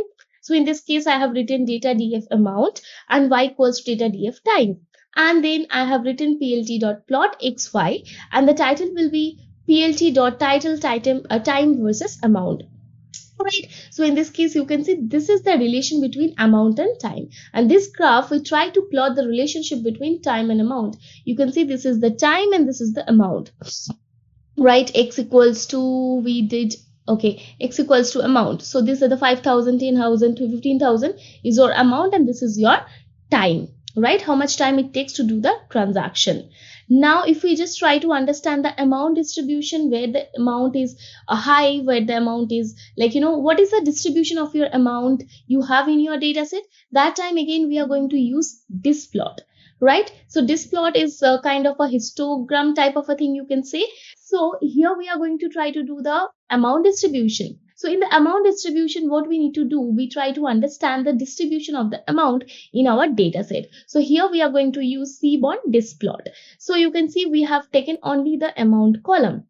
Now what we have done, color equals to red. I just want the distribution should be looks in red. So in this case, if you look over this, you can check, you can see from the amount distribution curve, it's shown that the number of higher transactions are very low. Obviously, so you can see this is the high transaction are really low. Most of them are in between 5,000, right? And so there is a high probability for huge transaction to be fraud, right? So this is the high. If you see there is a 25,000 and more like amount is high, so at that time there is a chance that your transaction is a fraud transaction, right? So now we will talk about the outlier. So for outlier, we can use box plot and we can use scatter plot as well. So we try to understand, because of this problem, we need outliers, because those transactions in a high, high amount, that time there is a chance that these are the outliers, and these are the cases where we need to find it out that, okay, these are the cases for my transaction can be fraud, right? So in this case, we try to use scatter plot. So that dot scatter, if you just call dot scatter and if you just give it your your scatter plot will be plotted using your data set. You can see this 25,000 only one dot here. So these are your data points. Most of the data points are from 0 to 5,000, and after 10,000 also you have, but after 10,000 all of our is your actually outlier, right? So in this case, we need outlier to understand the the fraud transactions behavior. And now if we talk about the correlation matrix, yes, there is a concept of correlation to understand the correlation between two different variable you have in your data set. So in this case, correlation matrix equals to data df dot core if you write, and if you just plot it With the figure size, I have given 14,9. And if you just write a Seaborn dot heat map, it's nothing but it's going to give you the, the correlation between two different variable for time and time. You can see it's you can say this is quite white. So this is the color range is also here. When it's quite white type of a thing, it's the high correlated. When it's near to black or blue and something like that, it's the correlation is low, right? So this is how you can understand the correlation between two different variable you have in your data set. So correlation matrix helps us to understand the correlation between two attributes, right? So now, yeah, it's pretty much about the data set. We have done the outlier analysis. We try to understand our data. We try to understand the fraud transactions. Now what we need to do, we just need to split our data for machine learning. So splitting our data is nothing but you can split your data at 80 and 20% or maybe 70-30%. It's up to you. So 80% for training, 20% for testing. So when you do the model training, that time your model will not see your testing data. So it will be a new data for your model, right? So for that, you can see for x equals to df data df dot drop. So we try to have all the features in x, and the outcome column, the class column, the dependent column for others will be stored in y, right? After that, what we have done, we use scikit-learn to split our data. We have used we actually split our data in 4 different parts: x train, x test, where you will have all the features; y train, y test will have the class, right? And train test split function you have to call, and then you need to pass your x and y. Then you have written test size equals to 0.2, that is nothing but 80 and 20%. If you write 0.3, it's nothing but 70% and 30%, right? And random state equals to 42, because we try to say that there is no hard and fast rule that first 80% will be for testing, will be for training, and 20% for training testing, right? So it's like randomly it will take the data and it will just make your testing and training data set, right? So yeah, it's pretty much about the x train, y train. Now if you just want to check the shape of x train, you can write x train dot shape. Right, what you get this 2 2 7 8 4 5 30, right? And if you just do the x test, you can check your shape like this. I will get an error. Okay, right, for testing you can see 5 6 9 6 2, and this is 30, right? So this is how your x train, x test, y train, y test works. Now if we are going to use logistic regression, we talked about logistic regression. For scikit-learn, what you need to do, you just need to call the function, right? Because there are a lot of all the you can say all the machine learning algorithm are already implemented in scikit-learn. So what we need to do, we just need to call logistic regression function, and you can see this is the logistic regression function we have called. Now if you want to train your model, you just need to call dot fit function, and you will provide x train and y train, right? Let me do that. Now if you want to check what is the prediction for your model, that time what you need to do, you have to use dot predict function, and this time you are going to give your only the features, and we will try to find it out what the class, right? So whenever you try to use ypred, and we are going to give the logistic regression dot predict x test, and if we just go here ypred, right? So here we will get all the cars 1 0 0 0 0 0. So now if we try to understand the accuracy, we need to call one more function, that is logistic regression dot score, and you have to pass x test and y test, right? So now if we just try to understand what is the accuracy, so accuracy is 99.85%. So yeah, your model is working pretty cool and pretty fine. And if you want to add few other things, you can, right?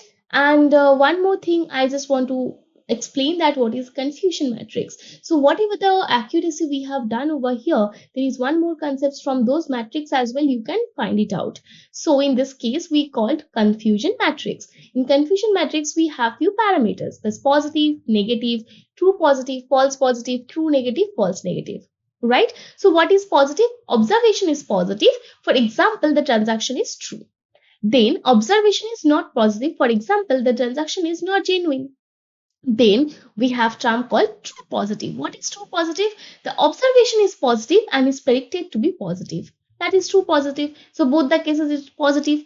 Now comes false positive. So here you can see observation is basically negative. The predicted value is positive. Then your model is not perfect, like working well. Now comes false negative. So observation is positive, but your predicted is negative. Again, your model is not working fine. Then comes true negative, when the observation is also negative and the predicted is also negative. So when you're have more true positive and true negative, your model is actually working quite fine, because what your model is quite understanding with the new data that whatever it needs to be done, right? So yeah, right. So the formula for accuracy is true positive plus true negative divided by true positive plus true negative plus false positive plus false negative. Right. So this is known as confusion matrix. And if you want to do this confusion matrix, if you want to check the confusion matrix, you need to write, and you also again need to import matrix, and after importing matrix, you need to call dot confusion matrix function, and you have to give y test, that actual class, and then y predict, that is actually predicted by your model. Now if you can look over here, this is your confusion matrix, and if you want to do the calculation of accuracy the same way, and you will get that 99.85% accuracy. With this percent of accuracy, your model is saying whatever you have done, it's right. Right. So this is how we can actually start working with logistic regression, and I hope you understand that how can you start working with your new project on logistic regression. In this video, we are going to talk about naive Bayes classification. So let's have a look at what is naive Bayes classification, which comes under supervised learning, right? It's one of the algorithm which is supervised learning in machine learning. So let's see what is naive Bayes.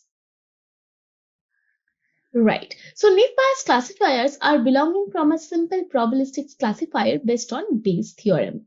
Yes. So if you know Bayes theorem, naive Bayes is one of the most easiest things for you. So here, what actually naive Bayes said, the probability of A given B, when you know the B for probability A equals to probability of B given A of probability of A divided by probability of B. So what is probability of B given A? Probability of B given A equals to probability of B being true given that A is true. What is probability of A? Probability of A being true. And what is probability of B? Probability of B of basically probability of B being true, right? So this is actually you can see the naive Bayes claims.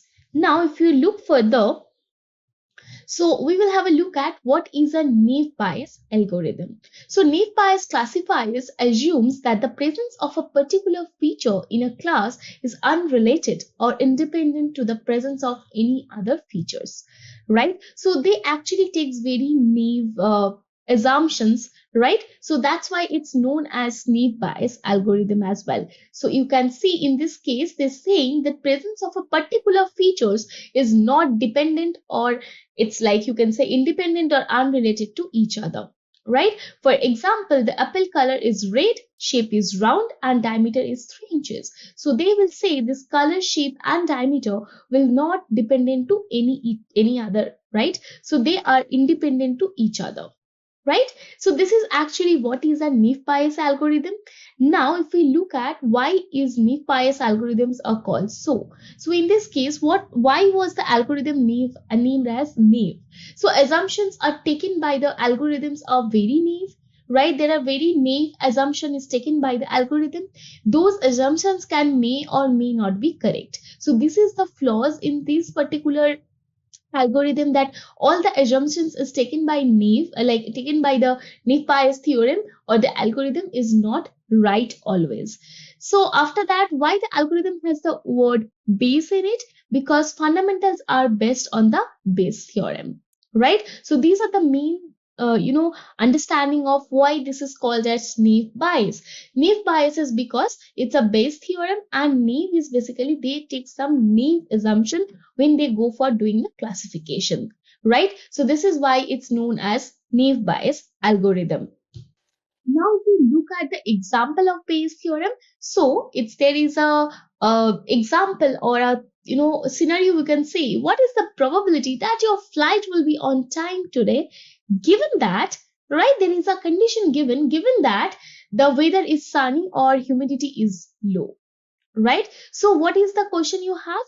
You have what is the probability that your flight will be on time today, given that the weather is sunny and humidity is low. So these are the two conditions you have. According to that, you have to find it out what is the probability for you to like your flight will be on time. So this is the example of Bayes theorem. Now, if we look at the Bayes theorem, another example, finding the probability of having a disease given you were tested positive. So when you know that you are tested positive, and what is the probability of having the disease? So this is also an example of Bayes theorem. Then we will have a look at the conditional probability. Why? Because in Bayes theorem we do use conditional probability. So what is conditional probability? Maybe you are going to define two events. Those two events are related to each other. Event A is the probability of the event we are trying to calculate.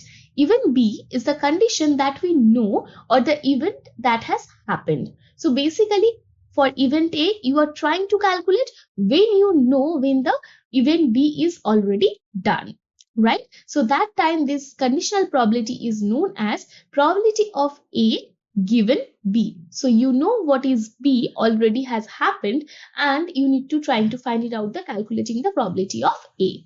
The probability of occurrence of event A given that B has already happened. So probability of A given B equals to probability of A and B divided by probability of B.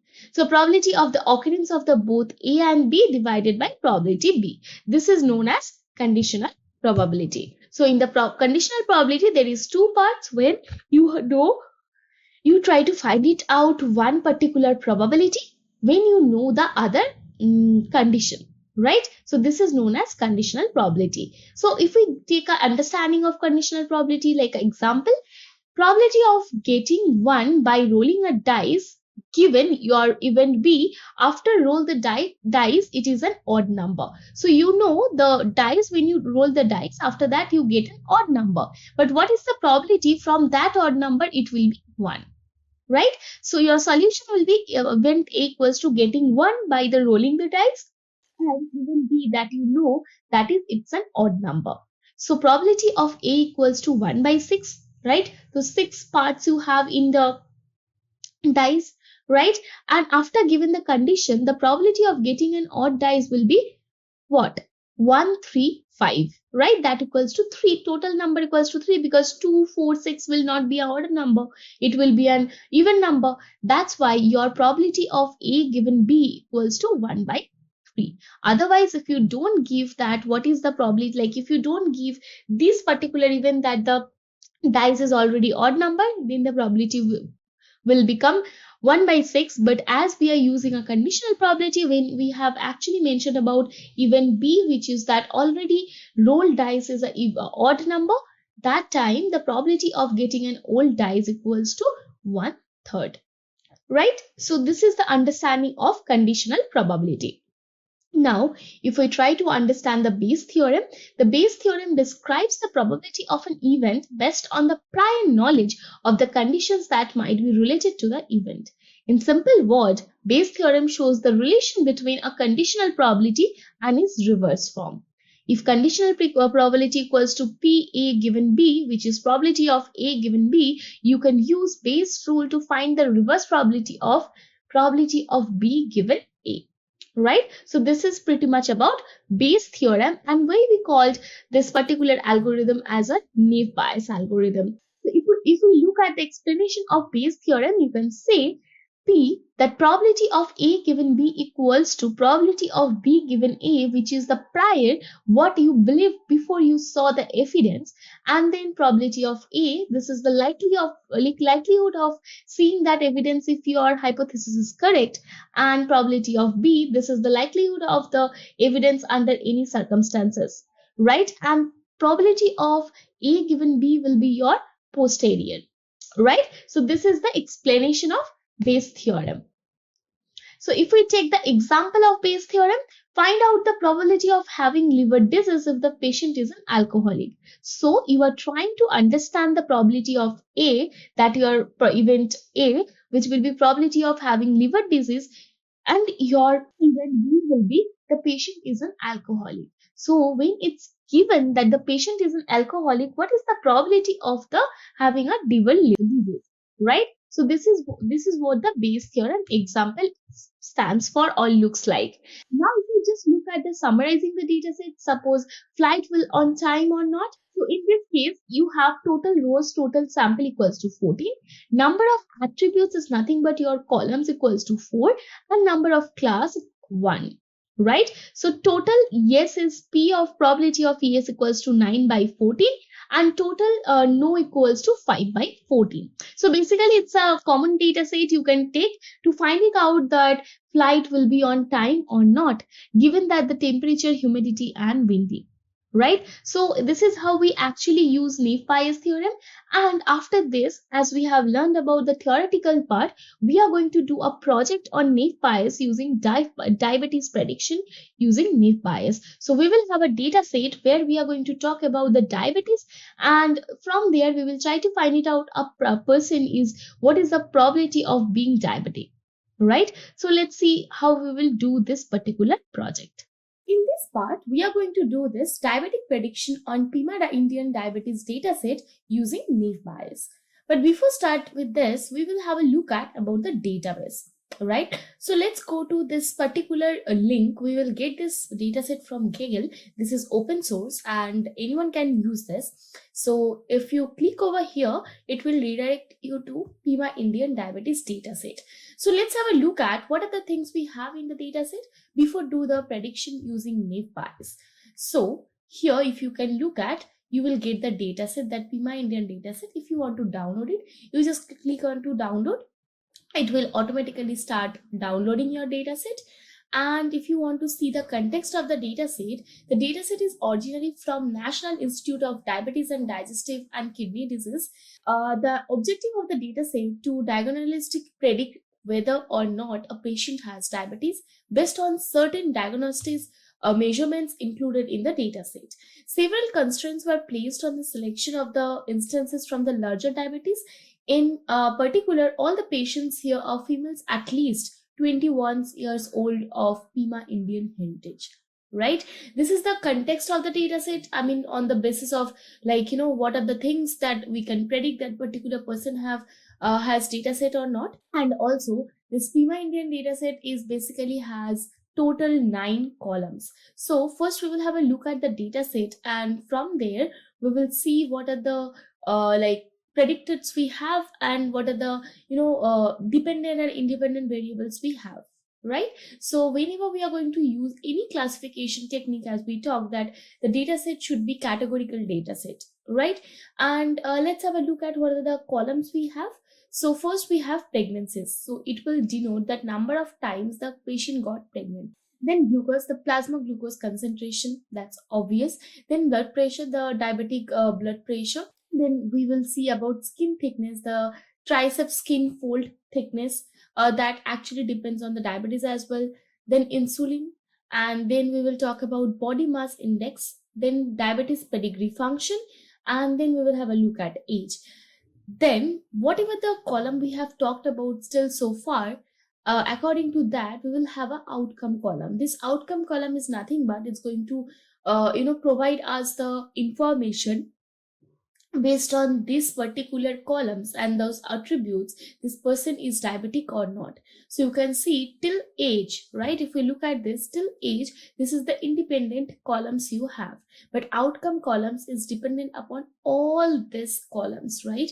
Because this outcome is nothing but that person has diabetic or not based on these 8 columns. So this is the thing you have to understand about the data set. Now we will look at the raw data set, and then we will start doing the data analysis, data pre-processing, and lastly we will do the classification model using Naive Bayes.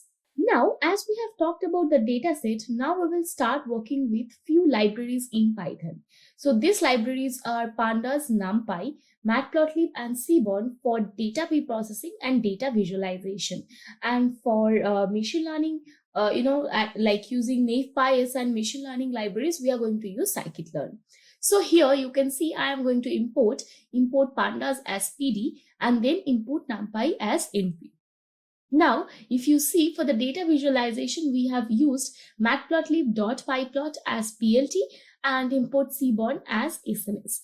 Now, I will show you how to basically start with importing your dataset and then just to read your dataset using Pandas. And then we will have a look at the raw dataset as well. So, as you can see over here, there is a square symbol over here as we are going to use Google Colab. So in this case, you can see over here, if you just click over here that upload session storage, right? If you just click over here, wherever your data is got downloaded, suppose for my case, Pima Indian Diabetes, and then enter, right? So I have two data sets with me. That is, one is Pima Indian Diabetes and one is diabetes.csv. Both are same. So you can see this, your data set is already here in the storage session. Now, if you want to see the path, if you just click over here, you will get the option of copy path, right? Now, just to read the data set, that is read CSV, using Pandas, we just need to write data equals to pd.readcsv, and in the quotation, you have to provide the what? You have to provide the dataset path. Now, if you just click over here, you just execute your code, you can see it's already executed. Now, if I just look at the code, what actually it has, so here, yes, let me make it a little big. So you can see what is the raw data set we have.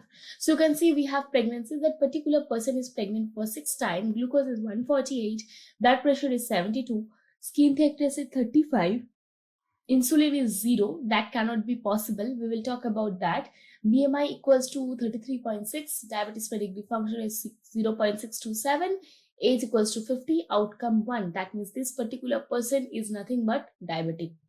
If we look at the next person pregnant for 1 time, glucose is 85, blood pressure is 66, skin thickness is 29, insulin is 180. That cannot be possible. We will need to handle those problems. Then BMI is 26.6, diabetes per degree function 0.351, age is 31, outcome is 0. This particular person is not diabetic. Right? So whenever we have data set, this is the class, right? When your person comes under 1, this is diabetic. When your person comes under 0, this is non-diabetic. So basically you have two classes. One is diabetic class, one is non-diabetic class. So whenever you have in your data set, you have class and you have a outcome column, not particularly outcome, the column name is no. If you have a column, dependent column, which is dependent on the like other independent columns you have, that time your data set is nothing but is a categorical data set. But in the case maybe you have a independent data, right? You have independent data and columns, and you have dependent columns as well, but the dependent columns is in nature is a continuous value column. So that case you have to go for regression. So these are the basic things you have to understand when you are to start working with the data set, right? So this is your data set description for the raw data set. Now, as we have, you can see we have actually read the .read CSV function, and this CSV function is nothing but it reads the comma separate value data set, right? Now, if you want to just look at the first 10 rows of your data, how to do that? You just need to write data.head.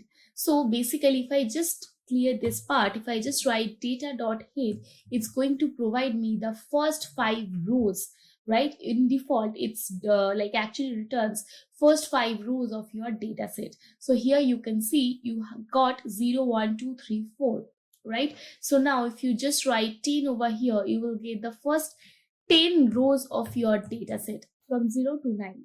Can you see you got 0 to 9? from the first itself you will get. Now if you want to see the last part of your data set, that time you have to use a function called .tail function. In default it returns the last 5 rows of your data set.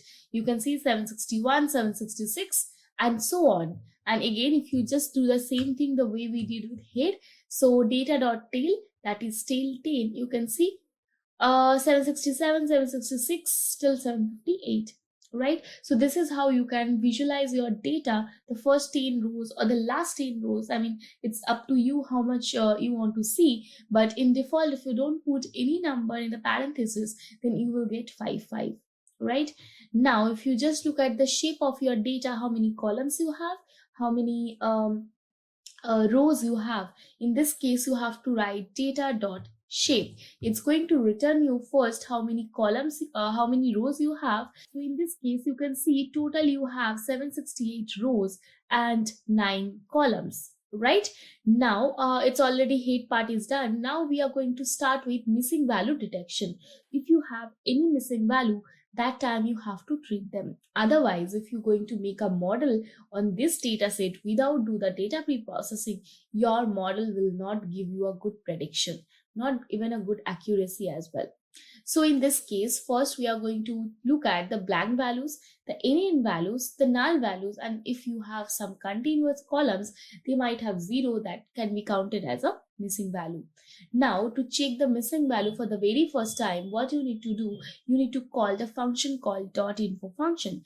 This function is going to return you what are the null values you have in your data set plus what is the type of your columns. So pregnancy is glucose. For all the columns, you don't have any null values, but you don't know if there is any continuous value which is consist of 0 or not, because it's going to check this info. Basically, it's going to check if you have any data like that is right as any in NaN or the blank. But if you have something in that place, it's not going to count that.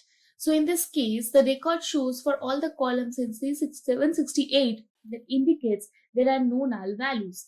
Now, if you look at the data.description, so there is one more way to check the null values. You can write data.isNA. Right? So if you just call .isNA function, it's going to return you if you have any null value or not.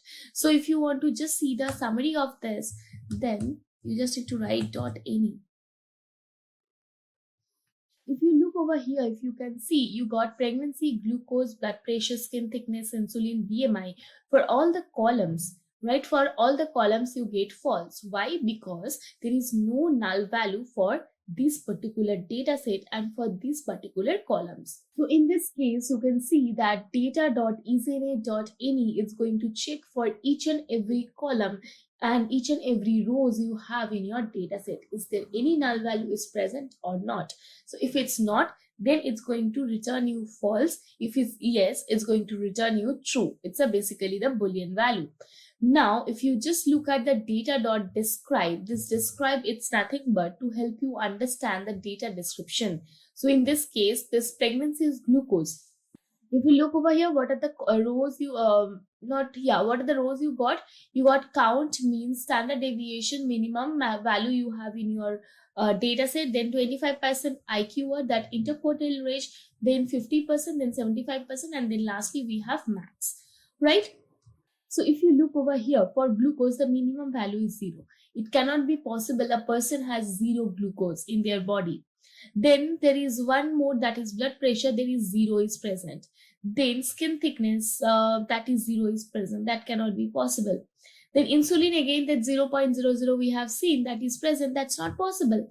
A person without body mass index, that is also not possible. So these are the things, this is nothing but these are the columns have basically the null values, right? So these are the column have the null values in the term of 0.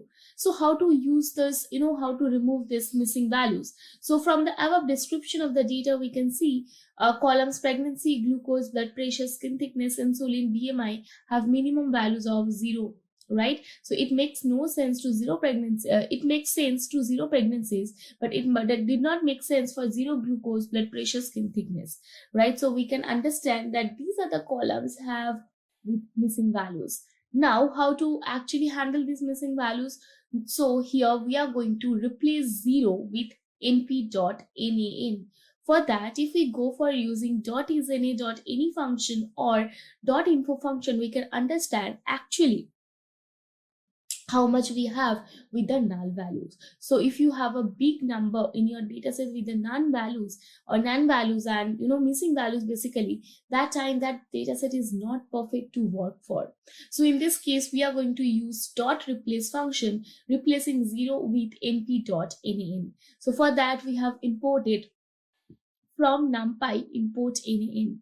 So you have written data of glucose, the data you have, the data of glucose, the particular column equals to data of glucose dot replace 0 comma np dot nan. So for all the column we have that missing value, we are going to do the same thing. Now if we just write data dot head, you can see for glucose, there is no nan values, but for insulin there is 3 back-to-back nan values.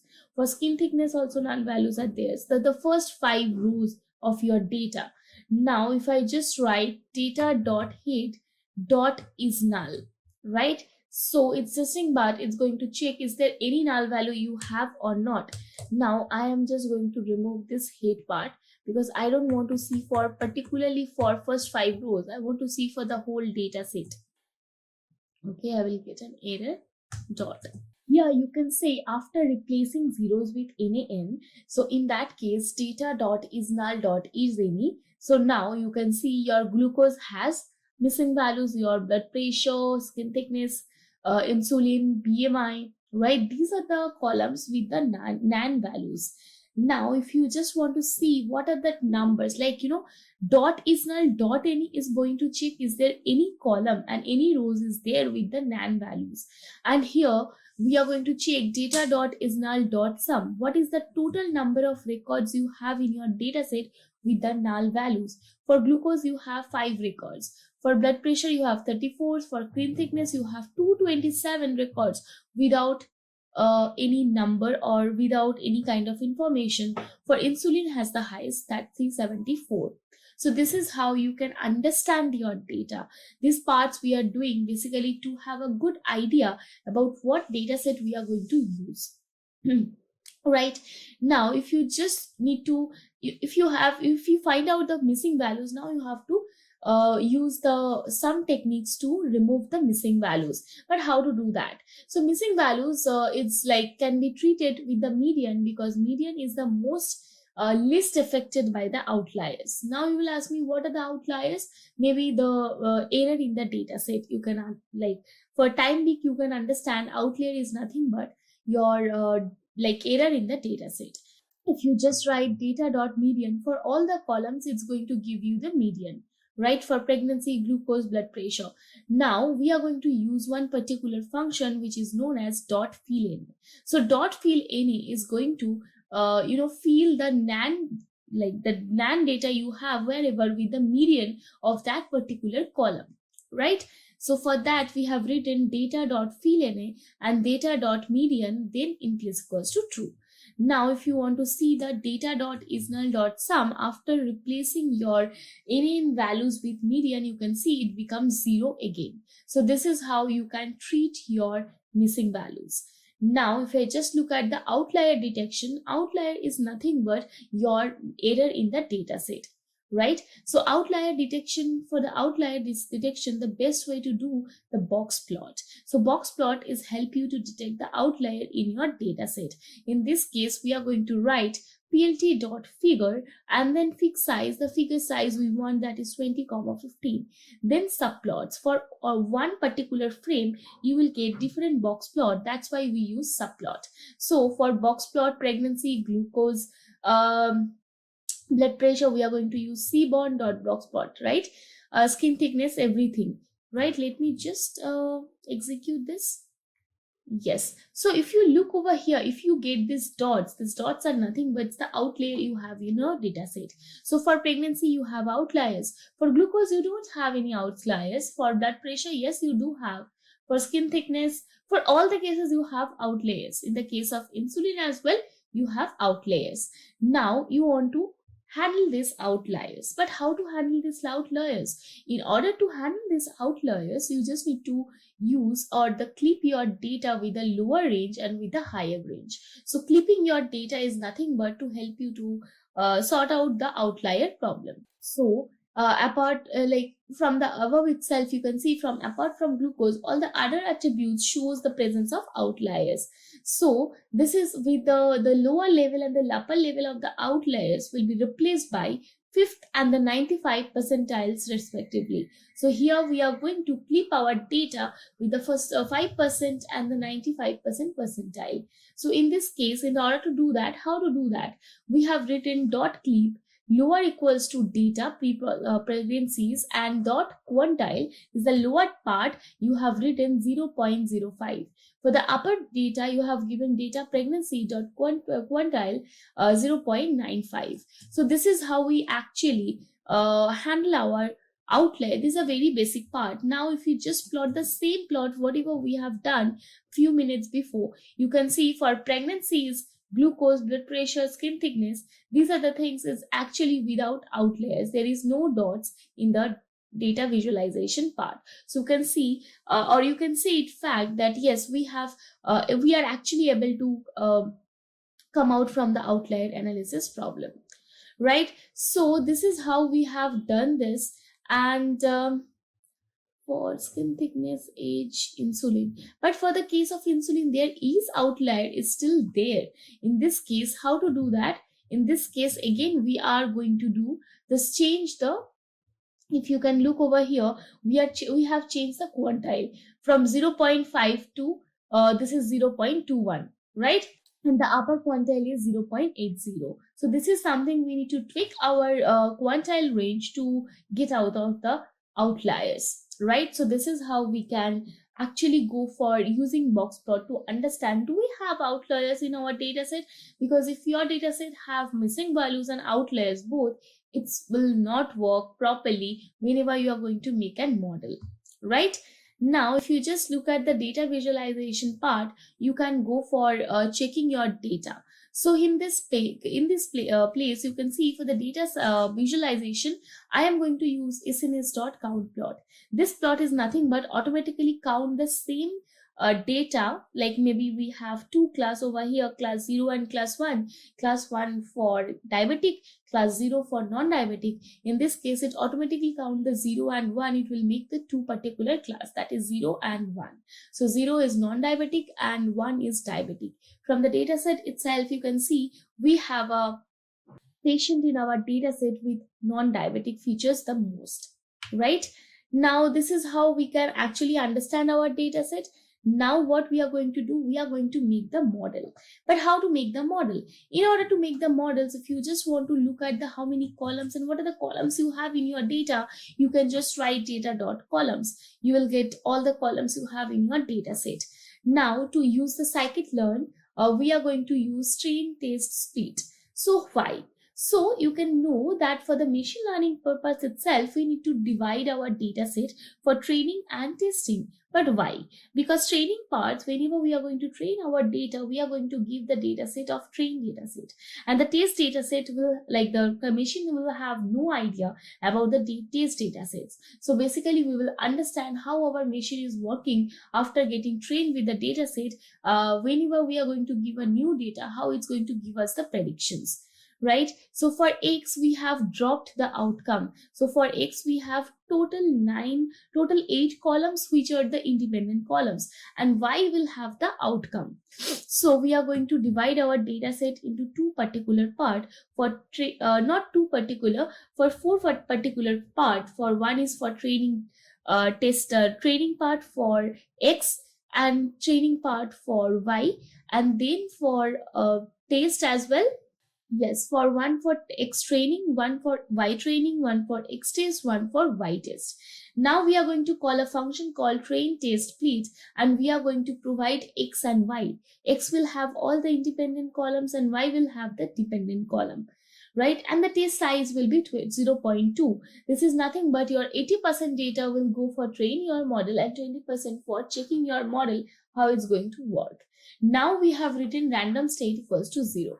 So now if you just write random state equals to 40, it will haphazardly will start taking your data for training and testing. There is no proper way that you can say, hey, this random state, if I just don't write random state, so in that case, you will get the first 80% of your data for training and the last 20% of your data for the testing, right?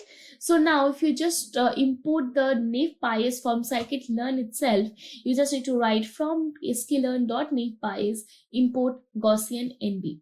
So now if you just create a Gaussian classifier, there's nothing but NumPy's classifier, you give a variable model and you have called Gaussian NB. Now we are going to use model.fit. So model.fit basically we are going to use for train our model. So .fit is used for training our model. So xtrain comma ytrain, right? We are going to give that xtrain and ytrain. So in the case of xtrain, we have passed all the values for eight particular columns, and for ytrain we are going to pass the outcome, right? So if I just execute that, after that, okay, let me do that. I don't even execute this part, right? Okay, so here what we are going to do, if you can see that Gaussian NB is nothing but your model got trained. Now for the prediction, what we are going to do, we are going to write model.predict and then we are going to provide our test data. Now this time we are going to predict the class, right? The class we have that 0 and 1 based on all the independent columns we have. So we have passed that model.predict then xtest, right? Okay, now if you just print predict value and if you just see the predicted value, what the prediction is, you can see all the classes you got depending upon the independent columns you have, right? So now if you just import metrics to understand what's your accuracy, particularly for NumPy, you can see your accuracy is 0.75. So it's pretty cool, it's not bad, but you can, using some more data analysis techniques and data pre-processing techniques, you still can improve your accuracy. We'll first understand what exactly are decision trees, and then we will have a demo on decision trees using Python. Then we'll understand what is bagging. Going ahead, we'll also learn about this algorithm known as random forest. And finally, we'll have a comprehensive demo where we'll do a bit of exploratory data analysis and then finally implement a random forest algorithm. So we'll start off with this algorithm called as decision tree. So decision tree is a supervised learning algorithm which is used for both classification and regression. And in this particular video, we'll be mostly focusing on the classification part of decision tree. So as the name states, a decision tree algorithm looks like a tree. And we have a very simple example over here. So let's say if you ask your friend whether your friend wants to watch the movie Avengers or not. So here what we are essentially trying to do is classify the problem statement. So the problem statement is whether you would like to watch the movie Avengers or no. So it's a yes or no question, and we will reach to the conclusion on the basis of certain decisions. So we have our first criteria over here. So you will start off by asking your friend whether he likes Marvel movies or not. So if your friend likes Marvel movies, if he says yes, then you will reach to the next stage and you will ask him the next question. Now you will ask your friend if he is a fan of Robert Downey Jr. And if your friend says yes, then he will most probably watch the movie Avengers. So here we are reaching this conclusion on the basis of these decisions. So if your friend likes Marvel movies and your friend also likes Robert Downey Jr., then he will watch the movie Avengers. Now, on the other hand, if your friend likes Marvel movies, but he's not a fan of Robert Downey Jr., then he will not watch the movie Avengers. But over here, let's say, at the first stage itself, your friend tells you that he is not a fan of Marvel movies. If he says no to this, then you will ask him if he's a DC fanboy. And if he says yes, then he will definitely not watch Avengers. On the other hand, if he says that he is not a DC fanboy, then you go ahead and you ask him if he likes Scarlett Johansson. And if he says yes, then he will watch the movie Avengers. On the other hand, if he says that he is also not a fan of Scarlett Johansson, then he will not watch the movie Avengers. So we are reaching this final stage over here. The final stage is where the classification happens, and we reach the final stage on the basis of certain decisions. And this entire algorithm, you have this tree-like structure, and that is why we call this as a decision tree algorithm. Now that this is clear, let's actually understand about this algorithm in general. So we have this algorithm called as CART. So CART stands for classification and regression trees. So C-A-R-T, C is for classification, A is for and, R is for regression, T is for trees. So classification and regression trees. Now, as I've told you, with the help of a decision tree, you can perform both classification as well as regression. And over the course of the previous sessions, you would have learned that if we are performing any sort of classification, then our dependent variable needs to be categorical in nature. On the other hand, if you are performing regression, then your dependent variable needs to be numerical in nature. So we've got this example over here. So let's say we are just trying to say something is good or bad. So here you have two categories, and that is why we call this as a categorical dependent variable. So on the basis of x1 and x2, we are trying to classify whether this could be a product or this could be a service, and we are trying to classify whether this is good or bad.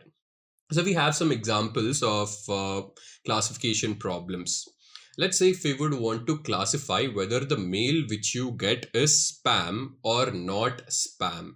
So over here, you will have a dependent variable called as spam, and you will have yes or no over here. If you have a yes, then that would mean that the mail is spam. If it is a no, then that would mean that the mail is not spam. And on the basis of certain independent variables over here, so either you can have only two independent variables or you can have multiple independent variables. So on the basis of all of these independent variables, we are trying to classify whether this is a spam mail or not. Going ahead, we can perform a similar classification to find out if the patient has tumor or not. So again, here you have two categories, whether this patient has tumor or whether this person does not have tumor. And again, on the basis of certain independent variables. So the independent variables, you could have something like the blood pressure, the hemoglobin levels, or multiple other factors. And on the basis of those multiple factors, you are trying to classify whether this person has a tumor. Going ahead, we have another example. So let's say if you are working in a banking institution and a person comes up to you and asks for a loan. So here you would have to decide the eligibility of this person, whether you can lend him money or deny.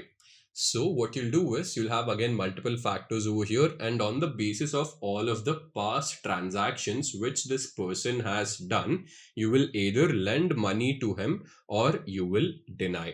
So these are some examples of classification which we can implement with this decision tree algorithm. And since with the help of decision tree, you can also perform regression methods. So when it comes to regression, your dependent variable needs to be numerical in nature.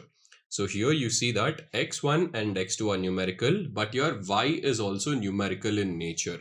And you have all of these different problems which you can solve. So let's say if you'd want to predict the stock return. So over here, the stock return will be a numerical value.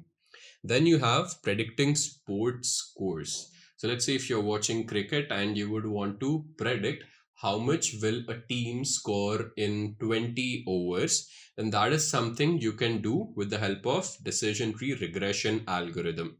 Similarly, let's say if you'd want to set a price for a house or a price for a car, that is also something which you can implement with decision tree regression algorithm. So now that this is clear, let's actually understand how our decision trees built. So as it is stated, the general idea is that we will segment the space into a number of simple regions.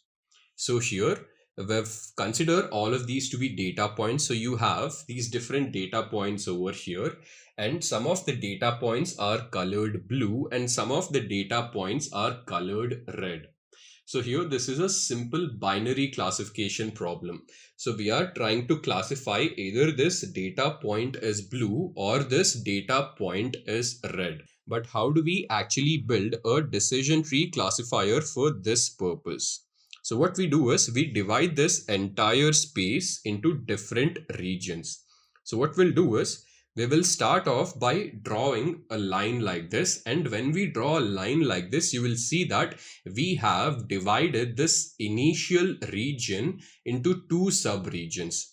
And if you look at this, you will see that the upper region is predominantly blue colored and the lower region is predominantly red colored.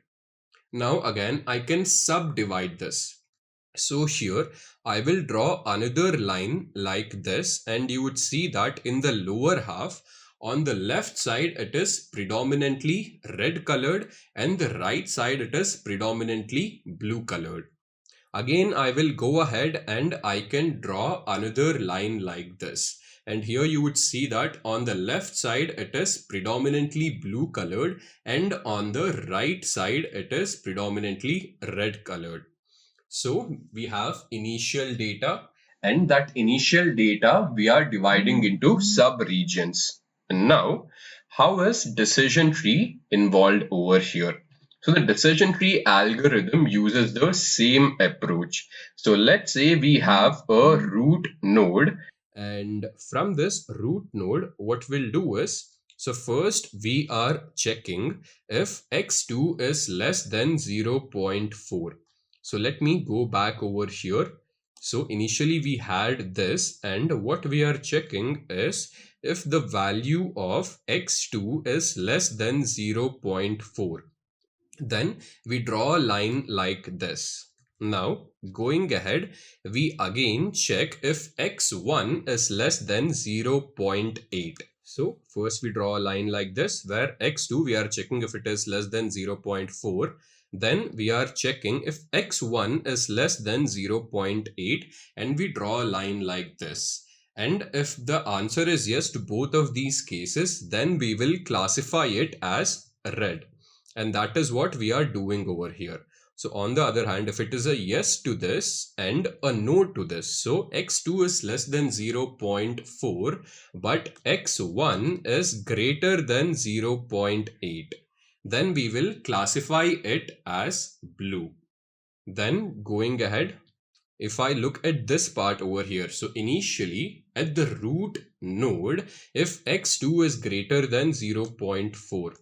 So here as you see, if the value of x2 is greater than 0.4, then we are again checking the value of x1. Now we are checking if x1 is less than or greater than 0.4.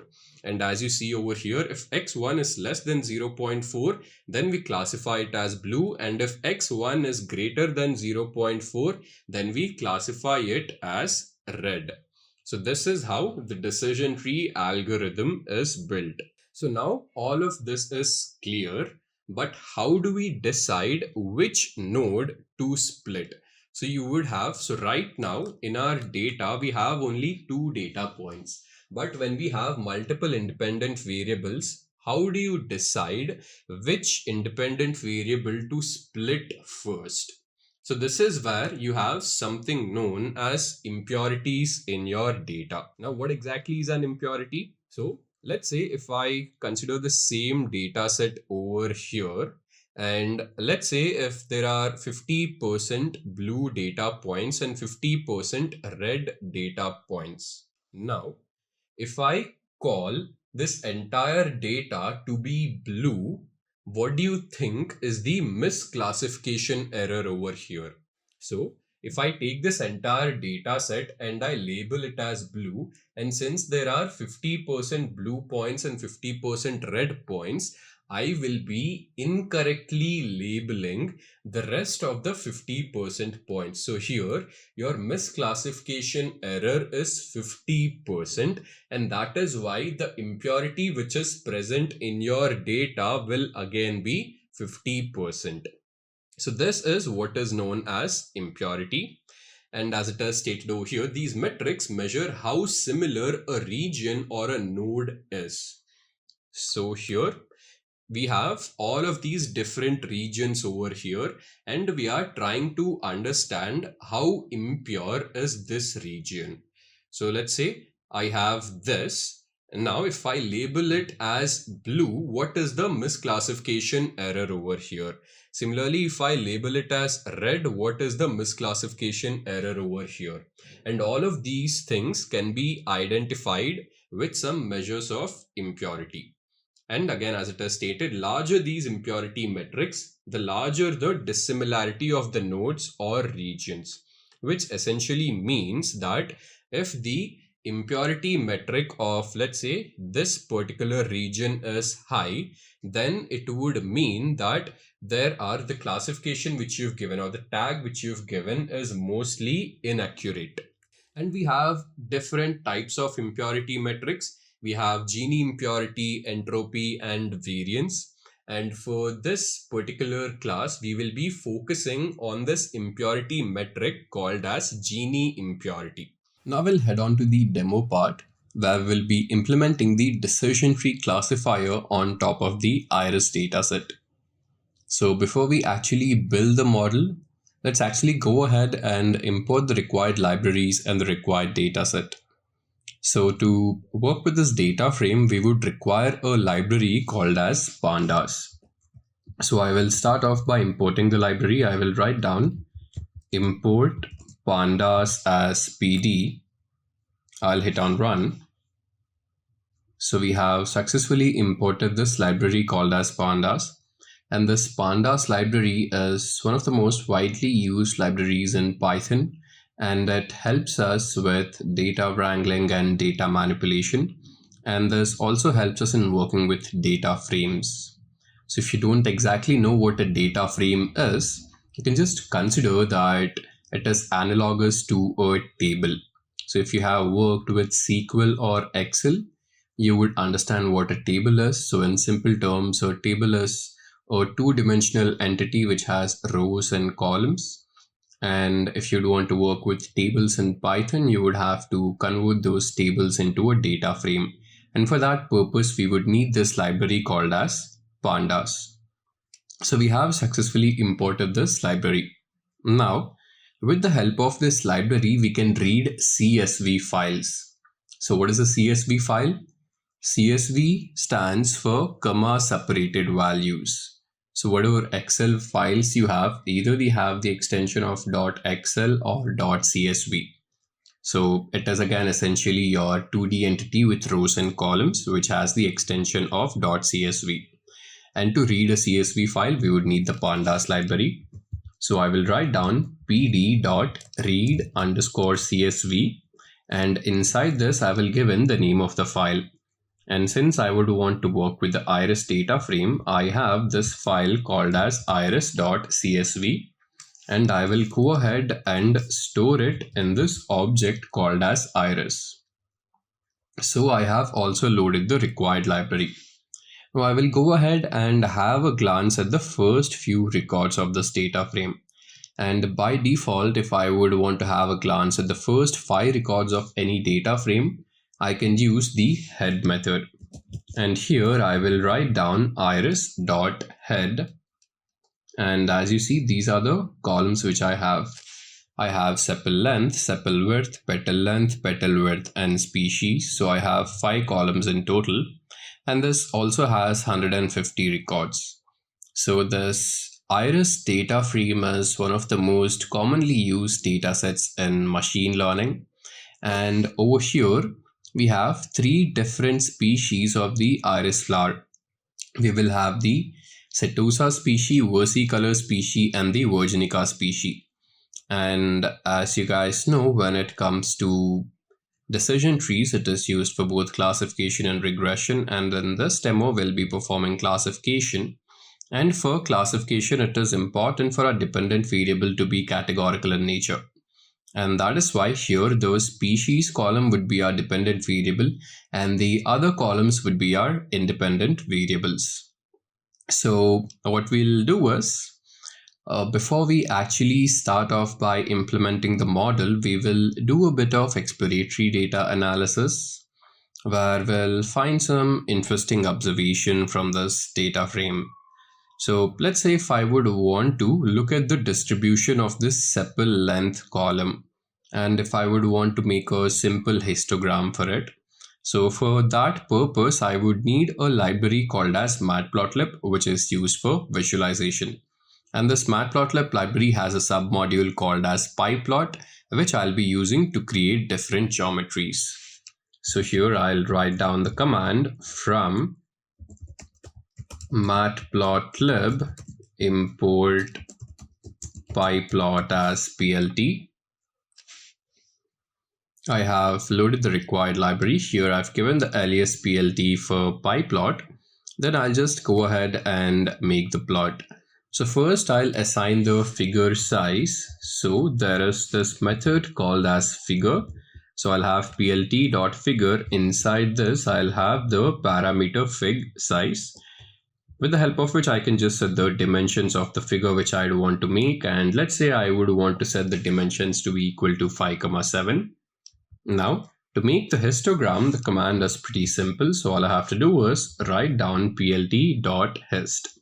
And inside this, I will give in, first I'll start off by giving the name of the data frame. Inside this, I'll give in the name of the column.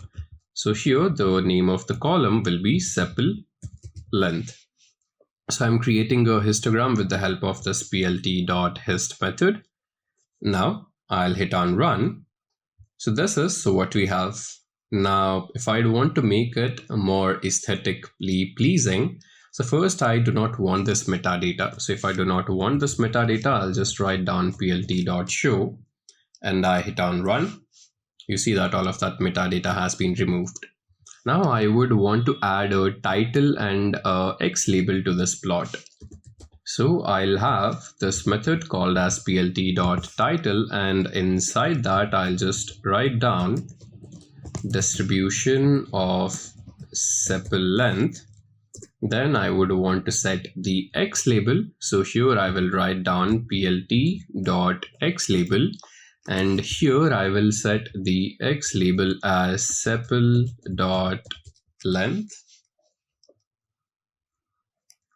So now as you see, I have removed the metadata, I have added a title to this plot, and I have also assigned an X label to this plot. So let's try to get some inferences from this plot over here. So when it comes to sepal length, so as you see, we've got these three peaks over here. So it would seem that there are around 23 or 22 records whose sepal length would be somewhere between 4.5 to 5. Then again, we have more than 25 records where the sepal length is between 5.5 to be 5.8 or 5.9. Again, the similar case, we have around 25 odd records where the sepal length would be between 6.2 to 6.5. Now, if you go above this, you would see that as the sepal length increases, the number of records decrease. So you can say that on an average, the sepal length of all of these flowers would lie in the range of maybe 5 to around 6.5. And there are very few species of setosa flower, or there are very few records of iris flower where the sepal length is actually greater than 7. So if you go beyond 7 over here, you would see that there are very few records whose sepal length is actually greater than 7. So this is quite an interesting observation, isn't it? So this was with respect to sepal length. Now, similarly, if I would want to understand the distribution of petal length, I can just go ahead and draw another histogram over here. So I'll follow the similar procedure. What I'll do is I will write down plt.figure, and inside this I have the parameter called as fig size. So I'll set down fig size over here, and I will set the figure size to be equal to 5,7. Then I will just go ahead and make a histogram. So here it will be plt.hist,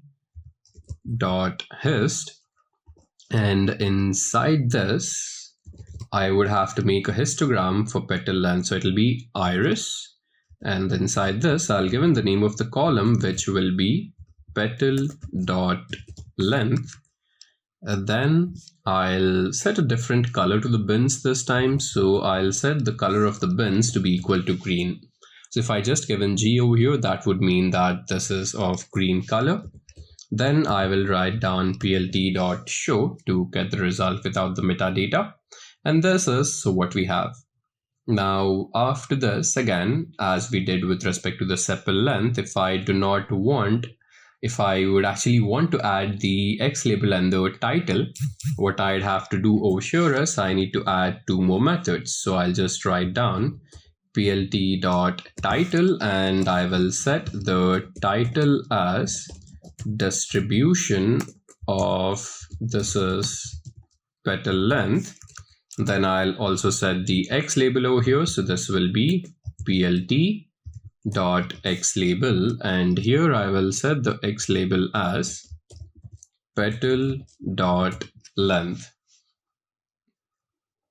And this is the final result. So we have the title, distribution of petal length, and this is the X-axis label, which is petal length. And if you look at these particular bins over here, you would see that we have very contrasting bins over here. So there are more than 35 records where the petal length is between 1 to 2. So we have this particular peak. It's not even 1 to 2. It's only between 1 to 1.5.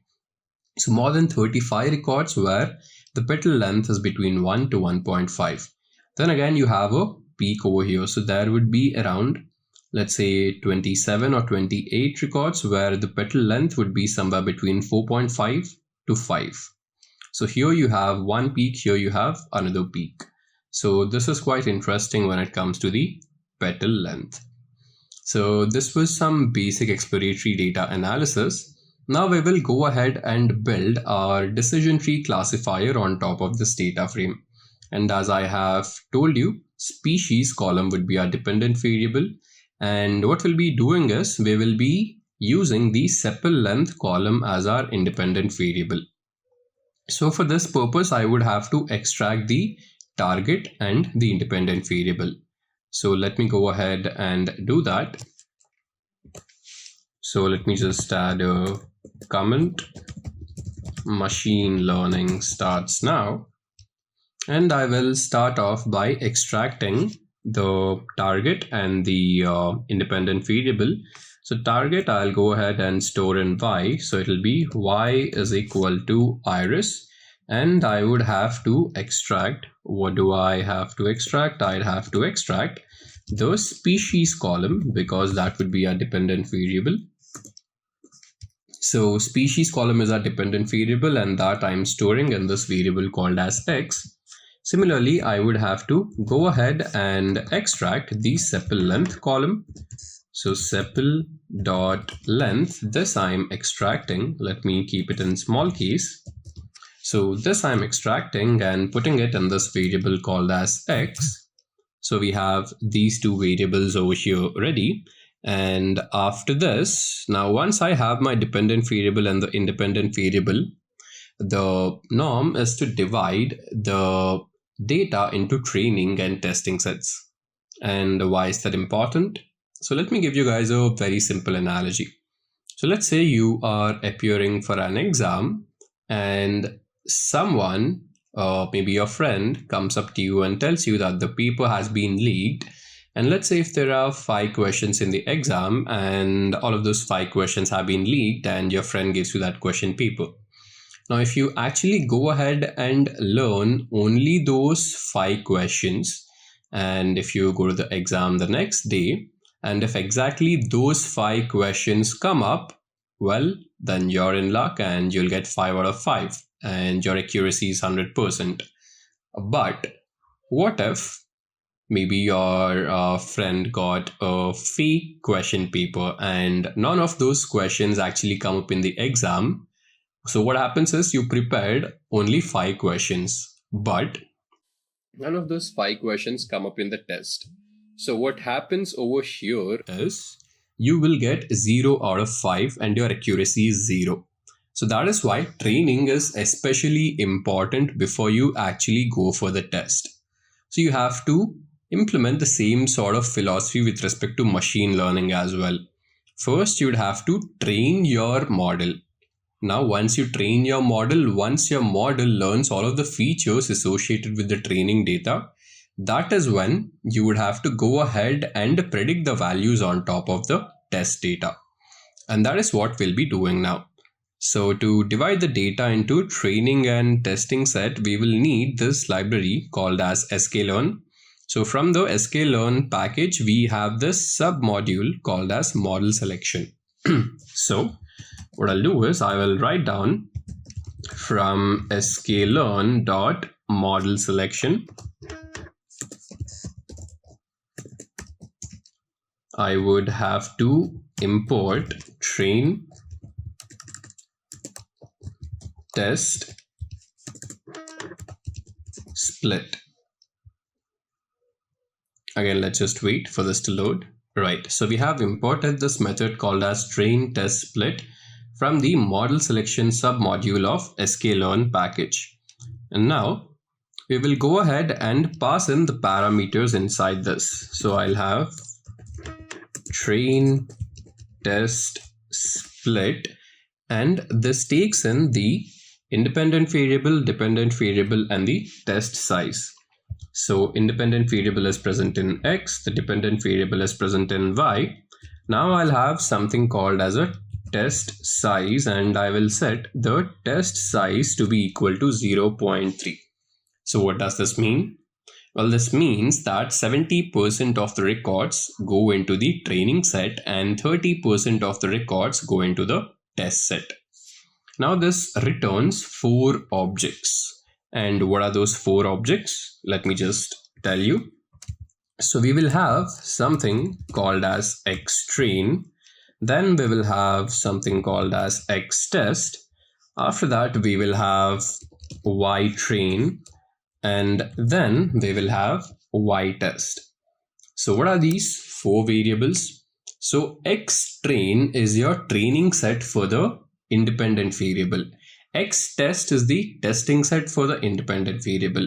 Ytrain is your training set for the dependent variable, and ytest is the testing set for your dependent variable. So this is something which you would have to remember. So we have these 4 objects being returned by train, test, split method. Now, once that is done, since we have our training and testing sets ready, let's go ahead and import the decision tree classifier. So decision tree classifier is a part of the tree module.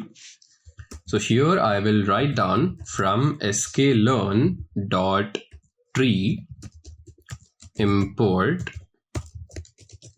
decision tree classifier. So I have imported decision tree classifier from sklearn.tree. Now, since I have the decision tree classifier, I'd have to create an instance out of this. So I would just have to write down decision tree classifier, and this I would have to store in this object called as DTC. So this is just an instance, and this is just a simple name which I'm giving to this instance for this decision tree classifier. So now that we actually have the instance ready, with the help of this instance, I can fit the model on top of the training set. So I'll have dtc.fit, and I will be fitting this model on top of the training set. So the training set will be xtrain and ytrain, and I'll hit on run. And we have successfully built this model. And as you see, the split criteria over here used as Gini index. So we have built the decision tree. Now it's time to predict the values. And to predict the values, I will have something called as dtc.predict, and I would have to predict the values on top of the test set. So it will be x_test, and I will store the result in ypred. So ypred will have the predicted values. Let me just show you what is actually there in ypred. So when I run ypred, you will have these predicted values on top of the test set. So now I would want to see how many of these values are actually correctly predicted. And for that purpose, we have something called as a confusion matrix. So let me actually first import confusion matrix, and then let me tell you what it is. So confusion matrix is a part of metrics. So I'll write down from sklearn.metrics import confusion_metrics. So now that we have imported confusion metrics, what I'd have to do is I'd have to use this method. So I'll write down confusion_metrics, and inside this I would have to pass in the actual values and the predicted values. So our actual values are present in ytest, which is the testing set for the dependent variable, and these are the predicted values which are present in ypred. So actual values and predicted values. Now what exactly is this? So here, consider these on your rows to be the actual values and on your columns to be the predicted values. So your left diagonal will be all of those values which are correctly predicted. Now let's say if we have setosa over here. So let's say if we have setosa, versicolor and virginica. Then again we will have setosa, versicolor and virginica. So this would mean that out of the 14 records of setosa, 13 have been correctly classified as setosa, 1 has been incorrectly classified as versicolor. Then after that, we have this record for versicolor. So here you have 8 plus 4, 12, plus 12 plus 3, 15. So of the 15 records for versicolor, 8 have been correctly classified as versicolor, 4 have been incorrectly classified as setosa, and 3 have been incorrectly classified as virginica. Then again, similarly for virginica over here, so out of those, so you have 7 plus 7 plus 2, which is 16. So of the 16 records for virginica, 7 have been correctly classified as virginica, 7 have been incorrectly classified as versicolor, and 2 have been incorrectly classified as setosa. So now if I would want to find out the accuracy in prediction, the left diagonal indicates all of the correctly predicted values. So if I divide the left diagonal with all of the other values, that will give me the accuracy. So what I would have to do over here is, it will be 13 plus 8 plus 7 divided by, so now I will have 13 plus 8 plus 7 plus 1 plus 4 plus 3 plus 7 plus 2. Let me change it to 2 over here. So here when I hit on run, you would see that we get only an accuracy of 62%, which is not really great. So it seems that if we use only sepal length as our independent variable, and if we would want to try to predict the class of the species, then the accuracy which we get is not actually much. So now what we'll do is we'll do something interesting. So instead of using sepal length, maybe we use a combination of something else. Maybe we actually go ahead with sepal length and petal length, and let's see how that actually goes. So this time what we'll be doing is, so what I'll do is maybe I'll, let's actually work in the same notebook. So I will write down model 2 over here, and when it comes to model 2, again I would need to extract my dependent variable and the independent variable. So dependent variable obviously would be stored in y. So here I have y is equal to iris. Inside this, I will have the species column. So species column again is my dependent variable. Now I'll be doing something different over here. So here for the independent variables, so first I will have sepal length. So let me write down sepal.length over here. Then I will also have petal length as my independent variable. So this time what I'm doing is multivariate classification where I have more than one independent variable.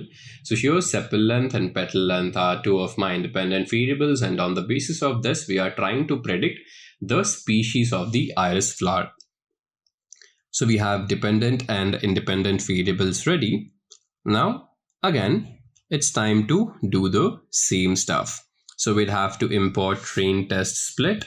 So I'll have from sklearn dot, so this will be model selection. Let me write down model selection. I will import train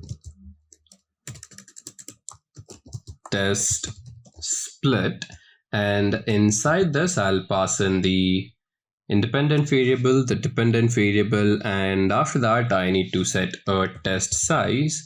So I will have test size, and let's say this time I set the test size to be equal to 0.4, which would mean that 40% of the records would be in the test set and the rest of the 60% of the records would be in the training set.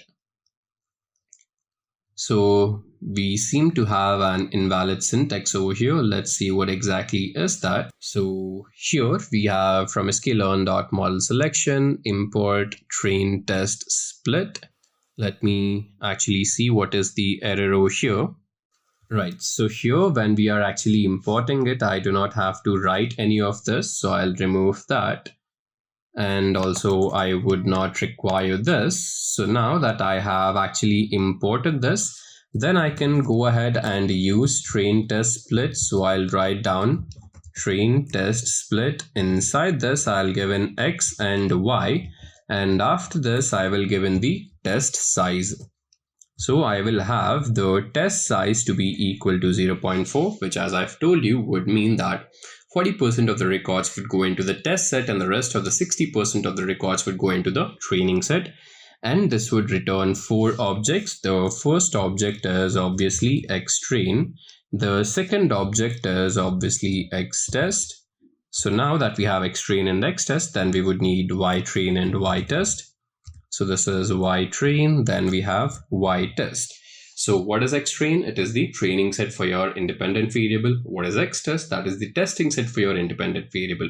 Then you have ytrain and ytest. And what are these? Ytrain is the training set for your dependent variable, and ytest is your testing set for the dependent variable. So I have divided the data into training and testing sets. Now again, I would require the decision tree classifier. So from sklearn.tree import decision tree classifier. Let me write the spelling properly over here. And after this, let me create a new instance of this and let me call this DTC2.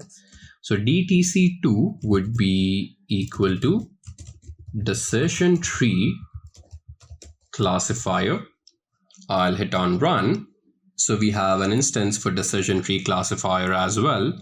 Then going ahead, what I'd have to do is I'd have to fit the model. So it will be DTC2.fit, and obviously I'll be fitting this on top of xtrain and ytrain. So I have fit the model. Again, the split criterion is Gini index over here. Now I would have to predict the values, and to predict the values, it will be dc2.predict, and inside this I would have to predict this on top of the test set. So this I will go ahead and store in ypred2. So I have my actual values and the predicted values. Actual values would be stored in obviously y test, and the predicted values would be stored in ypred2. And to find out the accuracy, I need to use the confusion metric. So let me write down confusion metrics over here.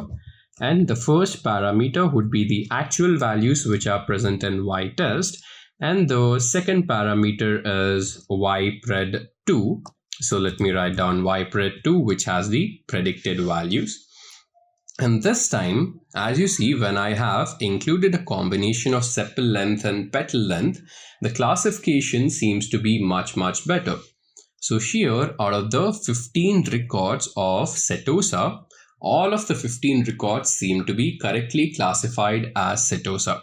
Then for Virginica, out of the 21 records this is actually versicolor. So out of the 21 records of versicolor, 19 of them have been correctly classified as versicolor and 3 of them have been incorrectly classified as Virginica. Then out of the 23 records for Virginica, 21 have been correctly classified and 2 have been misclassified. So to get the accuracy of this, I'd have to divide again the left diagonal with all of the values. So this time it will be 15 plus 19 plus 21 divided by 15 plus 19 plus 21 plus 3 plus 2. And now when I hit on run, you would see that we get an accuracy of 93%. So the difference in accuracy is extremely clear and visible for you folks. So when we only use sepal length as our independent variable, we get an accuracy of only 62%. But when we use sepal length and petal length as our independent variables, we get an accuracy of 93%. So this is a huge jump in the accuracy of the model. And this brings us to the end of the demo. Now we will head on to the next tree-based classifier, which is a random forest. So there would be some scenarios where your decision tree fails to give you proper accuracy. So as it is stated over here, decision trees are very sensitive to even small changes in data. And that is why these decision trees are very unstable, and these are known as weak classifiers. So if we would want to work with strong classifiers, what we can do is club these bunch of decision trees together and we will get a random forest. So again, as the name states, random forest. So what is a forest? A forest is a collection of trees, isn't it? So when you combine multiple decision trees together, you will get a random forest. Now, if we take the same example of Avengers, you go to your friend and you ask your friend if you should watch the movie Avengers. Now, let's say he has a very biased opinion and he hates all of the Avengers movies and he hates all of the Marvel movies. So, even though if the movie is good, because of his biased opinion, your friend will tell you that Avengers is a not good movie and you should not watch it. But on the other hand, instead of asking just one friend, let's say if you go to 10 of your friends and ask your 10 friends, then out of these 10 friends, 7 might tell you to watch the movie and 3 might tell you to not watch the movie. So on the whole, out of these 10 people, 7 believe that Avengers is a good movie and you need to watch it. So this is how a random forest works. So you aggregate the result of all of these decision trees. And again, since a random forest is just an extension of a decision tree, it can be used for both regression and classification purpose. So if we are using the random forest algorithm for the purpose of regression, then we can just take the mean of the final result of all of these individual decision trees. And on the other hand, if it is a classification problem, then in that particular case, we can take the mode of all of the results. So this is how we can work with a random forest. So let's understand the underlying concept of random forest. So before understanding random forest, we need to understand the concept about bagging. So bagging is known as an ensemble algorithm. And what exactly is an ensemble algorithm? In an ensemble algorithm, you combine multiple weak classifiers together to make a strong classifier. So what happens when you're applying a decision tree is, let's say you have this data set D1 and you will apply this decision tree algorithm on top of this and you will get one result. But what if I want to get a collective result? So what I'll do is I will clone this data set. And when I say clone, we are actually performing sampling with replacement. So what I'll do is from this dataset D1, I'll create multiple datasets. So if this dataset D1, let's just say has 100 records in it. Now what I'll do is I will create another dataset D2 from these records, but I'll be taking those records randomly. Now when I say randomly, I can take the same record twice, or I can also miss out on some records which are present over here. So this is sampling with replacement. So let's say if I take record number 3 from this, put over here, and then again I will keep it back. So the second record can also be record number 3 from this, third record also can be record number 3 from this, and then I can take record number 100 from this. So this is totally random, and this is how I will create dataset 2. Again, I will create another dataset 3, which will be sampling by replacement. So like this, I can have a collection of datasets. So this is known as bootstrapping. So bootstrapping is you are creating multiple datasets from your original dataset by using sampling with replacement. Now, let's say if we create 100 datasets out of our original dataset. So initially we had only, let's say 100 records in this one data frame. Now we have 100 into 100 records. So that gives us a better chance of prediction. And from all of these datasets, what I'll do is I will create or I will build one individual decision tree algorithm on each of these datasets. So I will be building 100 decision trees, and each of these decision tree will give me a result. And if it is a regression algorithm, then I can just take the mean of the final result. And if it is a classification algorithm, I can take the mode of the final result. So this is how bagging works. But what is a random forest? So random forest is again an extension of bagging. So in random forest, you need to focus on the term random. So why is it called random? Because the split criteria which you are using over here.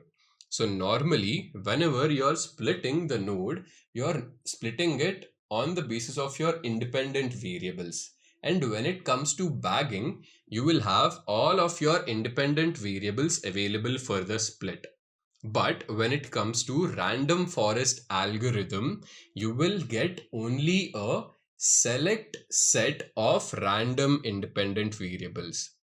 So let's say if this data frame has 10 independent variables, in case of bagging, all of the 10 independent variables would be available for the selection criteria. But when it comes to random forest, you will only get a random subset of all of the columns. So from the 10 independent columns, you might only get 3 random columns. So what happens is, every time you build a decision tree, the split criteria used will be different. And this is how the decision trees which you build will also be different. So since here 3 random variables are used, here again 3 random variables are used, here again 3 random variables are used. So this is how your decision trees would be completely different from each other. And now when you're actually getting the final result, this would be better than your normal bagging algorithm. So this is what happens in bagging and random forest. So now we'll go ahead and implement a demo on random forest in Python. So this will be a comprehensive demo where first we'll start off by doing exploratory data analysis on top of the COVID-19 data set. Then we will go ahead and implement the random forest algorithm. So first we would have to import all of the required libraries. So I'll just go ahead and do that. So we would need the Pandas library for data manipulation. Then we would need Matplotlib, which is for visualization. So I'll write down from Matplotlib import pyplot as PLT. Then we will also need Seaborn, which is another visualization library built on top of Matplotlib. So here we would need, I'll write down import Seaborn as SNS. Then in our current data set, we have certain dates in it. And by convention, the dates which are there, they would be present as categorical labels and not as a date column. So we would also require the date time library. So let me import that as well. So here I'll write down import date time as DT. And I would also require the NumPy library. Import NumPy as NP. I'll hit run and let's just wait for all of these libraries to load. Now, in the meanwhile, these libraries are loading. I would have to load up the required file. So the file is in CSV format, and to read the CSV files, we have the read_CSV method, which is part of the Pandas library. So while these libraries are loading, I'll just write the next command over here, which will be pd.read_CSV. And inside this, I need to give in the name of the file. So the name of the file is COVID-19 India.csv. And as I've said, there's a date column over here. So I will write down parse dates is equal to, and here inside parenthesis, I'll write down date. Then I'll add another parameter where I'm just setting the day first to be equal to true. So I'll write down day first is equal to true. This I will go ahead and store in an object called as df. Let me do this right over here. Now I'll have a glance at the first few records of this data frame. So to have a glance at the first few records of a data frame, I need to use the head method. So this will be df.head. And as you see, we have all of these columns. S number, which is just the index number of this particular record. Then we have this current date. So as you see, this is 30th of January 2020, 31st of January 2020, 1st of February 2020, and so on. Then you have the time over here, state or union territory. Then you have confirmed Indian national. Then you have confirmed foreign national, cured, deaths, and confirmed. So these are all of the different columns which are present. Now, out of all of these columns, I would need only certain columns, which would be the date column. So I would not require the time column. I would not require the S number column. I would require state, union territory. I would not require this. I would not require this. Then I'll also take cured, deaths, and confirmed. So what I'll do is I'd have to extract all of these columns. Let me go ahead and do that. So here, first I need to give in df, and inside parenthesis, what I'll do is I would have to give in all of the columns which I'd want. So I would need date. I would need state, union territory. Let me write down properly over here. So it is state / union territory. Then I would also need the cured column. After this, I have the deaths column. Then I have the confirmed column. So I have extracted all of this, and I will go ahead and store in this object called as df. So it's just that this is the original data frame. From the original data frame, I'm extracting only these columns, and I'm storing it back to the original data frame over here. Now I'll again hit on run. So we seem to have an error over here. So I need to give in proper indexing. So we have date, state, union territory, cured, deaths, and confirmed.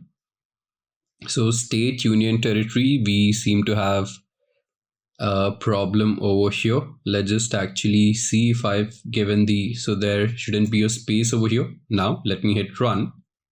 Right. Now I will have df.head again. And as you see from the original data frame, I have only extracted date, state, union territory, cured, deaths, and confirmed. Now again over here, so state and union territory, so this is the column name over here is very big, and I would want to rename this. So again, what I'd want to do is so you have capitals over here, so it's better if I have the starting letter of all of these columns small. So I'll also change them to be small, and it's instead of having state / union territory, I'll just have the column name as state. So let me go ahead and do that. So for this purpose, what I'll do is I have this columns method. So I'll just write down df.columns, and inside the list, I will give in the new names. So first I'll have date, then I will have state. After that, I will have cured, then I will have deaths, and then I will have confirmed. I'll again hit on run. Now let me again show you the first few records of this df.head, and as you see, I have renamed these columns. Now after this is done, so as you see, these are all of the columns which I have, and the date, as you see, it starts from 30th of January 2020.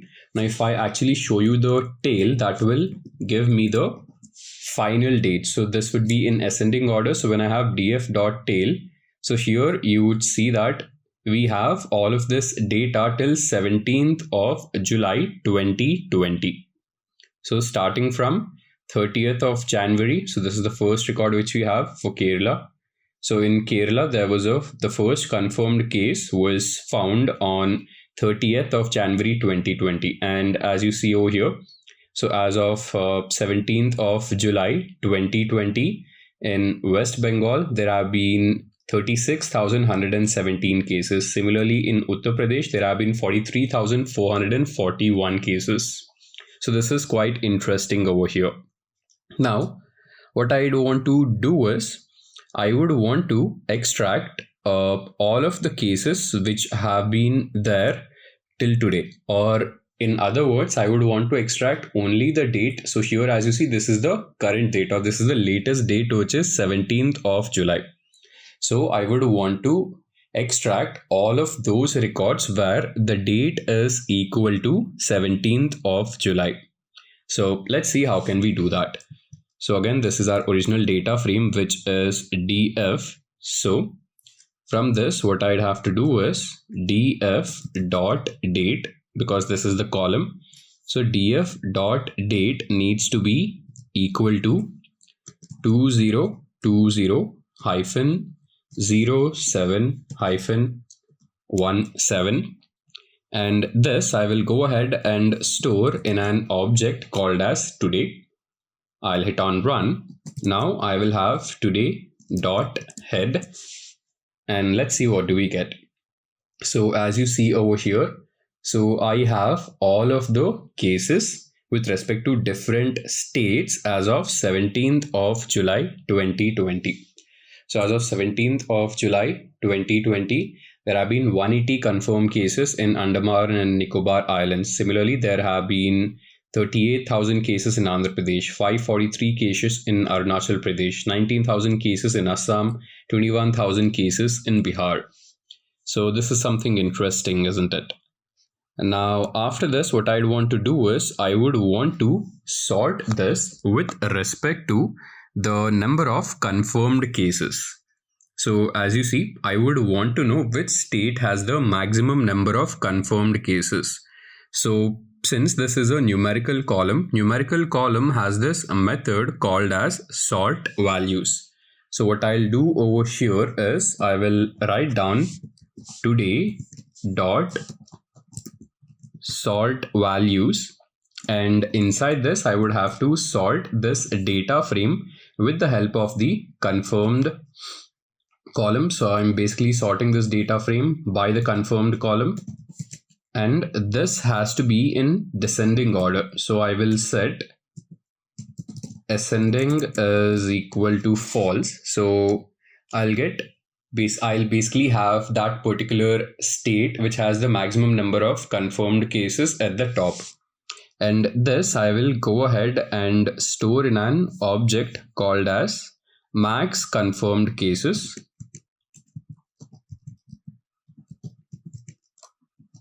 So let me write this down properly over here. And then I will have a glance at the head of this. So it will be max confirmed cases dot head. And as you see, so as of 17th July 2020, Maharashtra has the maximum number of confirmed cases. So Maharashtra has 284,281 confirmed cases as of 17th July. Then followed by Tamil Nadu. So in Tamil Nadu, you have 1,56,000 confirmed cases. Then in Delhi, you have 1,18,645 confirmed cases.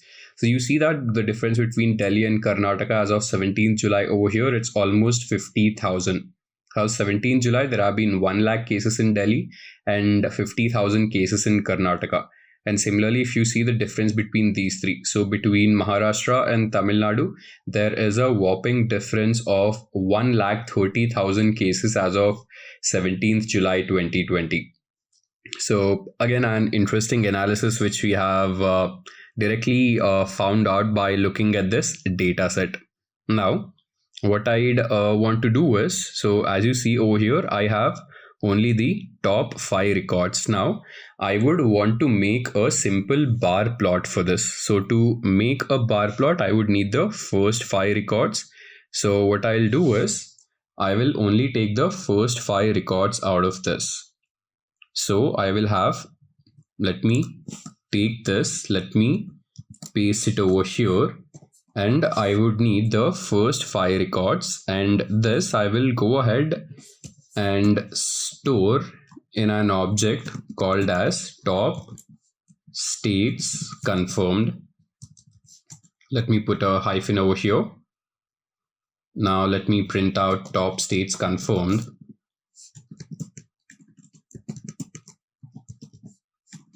Let me write this down properly over here. And as you see, we've got the top 5 states. Now what I basically want is, I would want to make a bar plot, which means that I would want the state column on the x-axis and the confirmed values on the y-axis. And for this purpose, I would need this library called as Seaborn, which we have already imported. So for this, first I'll go ahead and set the figure size, or maybe we can do that later. So what I'll do is, I will directly write down sns.barplot. So this is how we'll be creating a bar plot. And on the x-axis, what I'd need is, I would need the state column, and then I would need something on the y-axis. So on the y-axis, I would need the confirmed column. And where are these 2 columns coming from? These 2 columns are coming from top states confirmed. So data is equal to top states confirmed. Then let me just hit on run, and I'll have plt.show over here. Let me just write down plt.show so that all of this metadata is not there.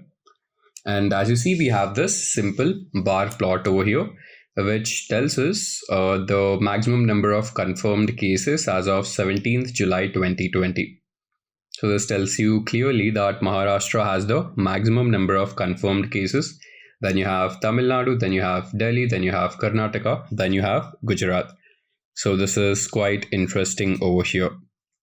Then, as I've told you, let's say if I would want to change the figure size. So I have the set method inside the Seaborn library. So I'll just write down sns.set. I have this parameter called as rc, and I will set the figure size inside this. So here I will have figure.fig size, and so this I'm basically giving as a this I'd actually have to give as a dictionary. So let me put this inside a dictionary and not inside a list. So I have figure.fig size. This is the key, and the values would be, I would just have to give in the dimensions of the image. So let's say if I set it as 15, 10, now if I hit on run, so you'd see that the dimensions have changed. Let's say instead of 15, 10, if I only keep it to be 5, 5 and then hit on run, you would see that again the dimensions of this plot have changed. So this is quite interesting over here. Then going ahead, what I'd want to do is, so this was the maximum number of confirmed cases. Now similarly, I would want to find out the maximum number of deaths. So to get the maximum number of deaths, I would have to just take the same command as you see over here, and instead of sorting this with respect to confirmed, I would have to sort the data frame with respect to deaths.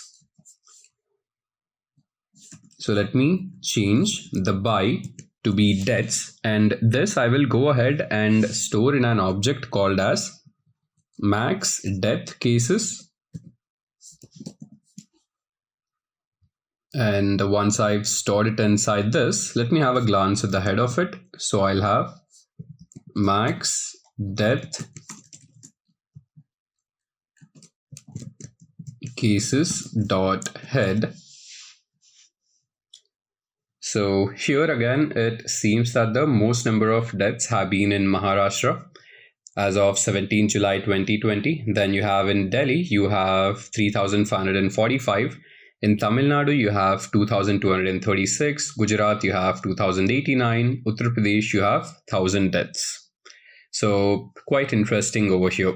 Now, if I'd have to make a same plot out of this, like we have made a bar plot above, so what I'd have to do is I would have to extract the top five records again out of this data frame. So let me take in the same command over here, and instead of max confirmed cases, this time it will be max death cases, and this I will store in an object called as top states death.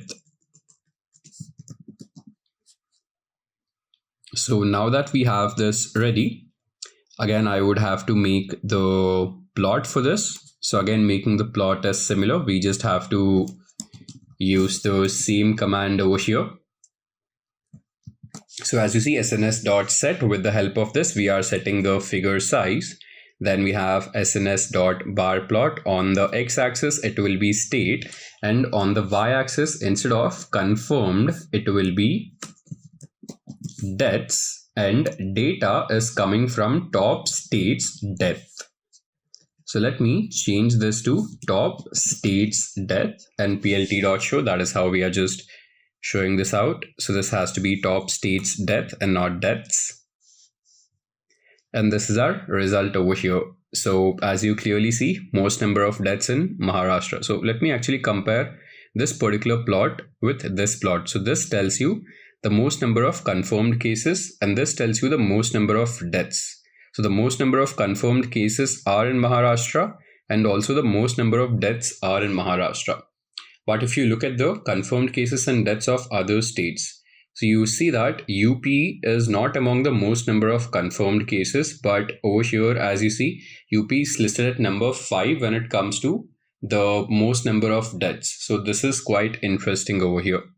So again, Delhi, which was at the 3rd place for most number of confirmed cases, but when it comes to deaths, it is at the 2nd place.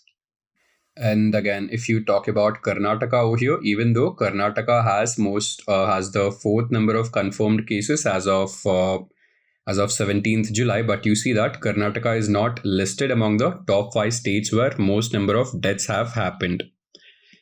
So all of this was basic data visualization, which we have done. Now, similarly, I would want to do the same stuff for states where we have most number of cured cases. So for this purpose, I would have to again sort my data frame. So I will take this particular command over here. I will paste it over here. And this time what I would have to do is, so it will be today.sort values, and instead of deaths, it will be with respect to the cured column. And then I will go ahead and store this in an object called as max cured cases. And let me just have a glance at this. Max cured cases dot head, and when I hit on run, you would see that these are all of the columns which I have. So most number of confirmed cases were in Maharashtra, and also most number of cured cases are in Maharashtra. Then you have Tamil Nadu, Delhi, Gujarat, and Telangana. So you see that when it comes to Telangana, this is quite interesting. Even though it wasn't listed as one of the states as most number of confirmed cases or most number of deaths, but it seems that people who've been confirmed in Telangana, they've been cured more in Telangana. So quite an interesting analysis over here. Then going ahead, what I'd want to do is make a similar plot out of this. So to make a plot out of this, what I'd have to do is first take the top 5 records. So this time I would, so this will be max cured cases instead of max death cases. And I would need the top 5 records. And I will store this in an object called as top states cured. Now I would have to just create the same plot for this as well. I will take this command, I will paste it over here. And this time the data is coming from top states cured, and on the x-axis I will have the state column. It's just that on the y-axis I will have the cured column, and when I hit on run, you would see that this is how the plot looks. So again, a very pretty and informative plot which we have made over here. Now going ahead, what I'd want to do is I'd want to analyze individual states.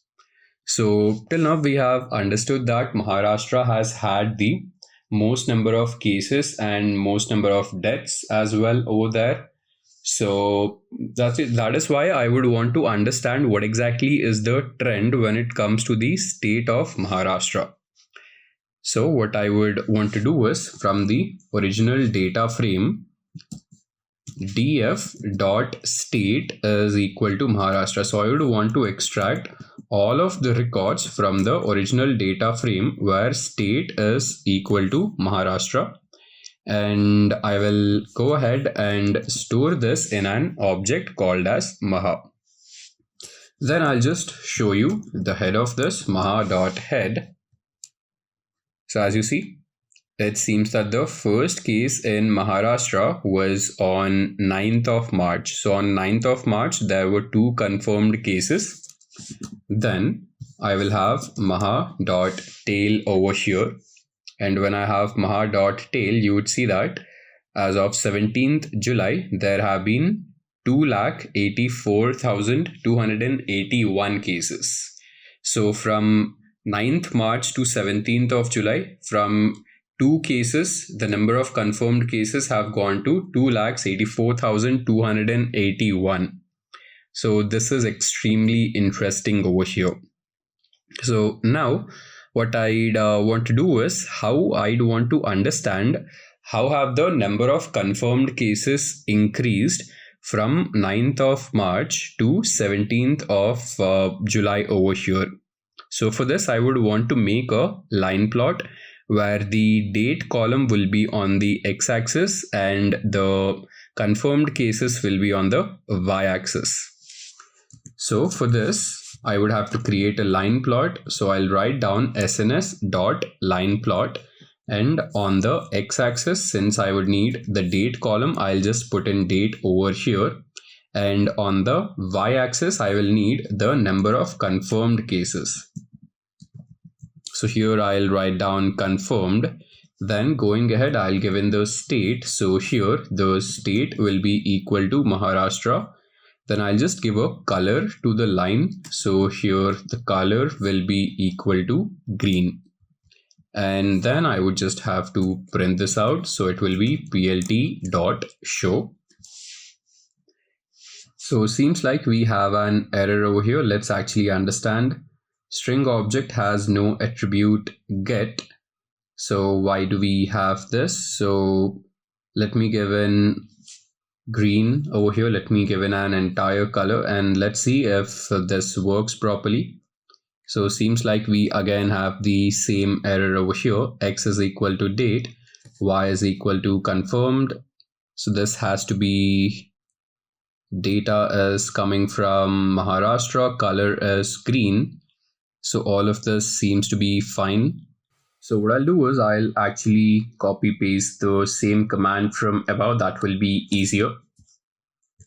So let me copy this and let me paste it over here. And instead of having this as a bar plot, I will keep it to be line plot. And here on the x-axis, I would need the date column. On the y-axis, let's actually see what do we need. On the y-axis, we would need the confirmed column. And the data is coming from the Maharashtra, which we have just created. So let me change this to Maharashtra over here. And here, let me actually change these dimensions. So I'll increase the width of this. So instead of keeping it 5, I'll keep it 10. And as you see, maybe I'll increase it even more. I'll keep it 15 over here. That might be better, I guess.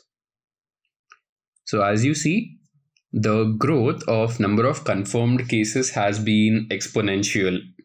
So from the date over here, if you look at this, this is 22nd of March 2020 and this is 22nd of July 2020. So from being from 0 confirmed cases, so from March to July, as you see, the growth of number of confirmed cases is quite exponential. And maybe during this particular time, so maybe from 22nd of March 2020 till over here, so till this is 1st of May 2020, there were not many cases. So during the first 2 months, there were not many cases. But then again, from 1st of May, the number of cases have grown exponentially. So this seems to be something interesting. So something during 1st of May, during that particular week might have happened in the state of Maharashtra, and this would have led to the increase in number of confirmed cases. Now, what I'd want to do is I would want to make a similar line plot for the number of deaths as well. And here the command will be same, sns.set, and on the y-axis I'll be mapping deaths instead of confirmed. And as you see, this is the trend over here. So again, you have the date from 22nd of March going on till 22nd of May. So again, till 1st of May, you do not have a lot of deaths. But from 1st of May, this grows exponentially. And this particular line which you see, so this may be, so you have June. So this might be the end of June over here. So maybe somewhere between 25th of June, you would see that the spike over here is, it's enormous over here. So being from 2000, it almost, so being from 4000, it almost spiked up to 6000 over here. So till then, the growth was not so much high, but during this particular span, maybe in a span of just 2 to 3 days, the number of deaths have grown exponentially. And after this, again, as you see, the trend just keeps on increasing with respect to number of deaths over here. So this is with respect to Maharashtra.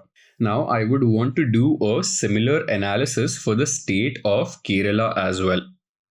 So here, what I will do is, again, I would have to extract all of the records from the original data frame where the value in the state column is equal to Kerala. So df, and here I need to give in the name of the column. So here inside df, I need to set df dot state is equal to Kerala. And this I will go ahead and store in an object called as Kerala. Then let me just have a glance at this. So Kerala dot head, and if I run this, so here you would see that The first case in Kerala was reported on 30th of January. So you have one confirmed case. Now similarly, let me see what was the final number of confirmed cases. So Kerala.head, I'd have to actually change this to tail and not head over here. And when I run this, here you would see that the number of confirmed cases as of 17th July, they are 10,275. And this is quite contradicting when compared to Maharashtra, isn't it? So when you look at the table of Maharashtra, you would see that the first case was confirmed on 9th of March. And from 9th of March to July, the number of confirmed cases is exponential. It's staggering. But when you look at this in the state of Kerala, so the first confirmed case was on 30th of January itself, which was 2 months before the first confirmed case in Maharashtra. But you see the total number of confirmed cases as of 17th July 2020, you would see that they are very low. The growth of the confirmed cases has been very, very less in Kerala when compared to Maharashtra. So this might tell you something interesting. So there might have been certain situations in Maharashtra because of which there has been this sudden explosion of number of cases. Now, what I'd want to do is I would want to make similar plots for the state of Kerala as well.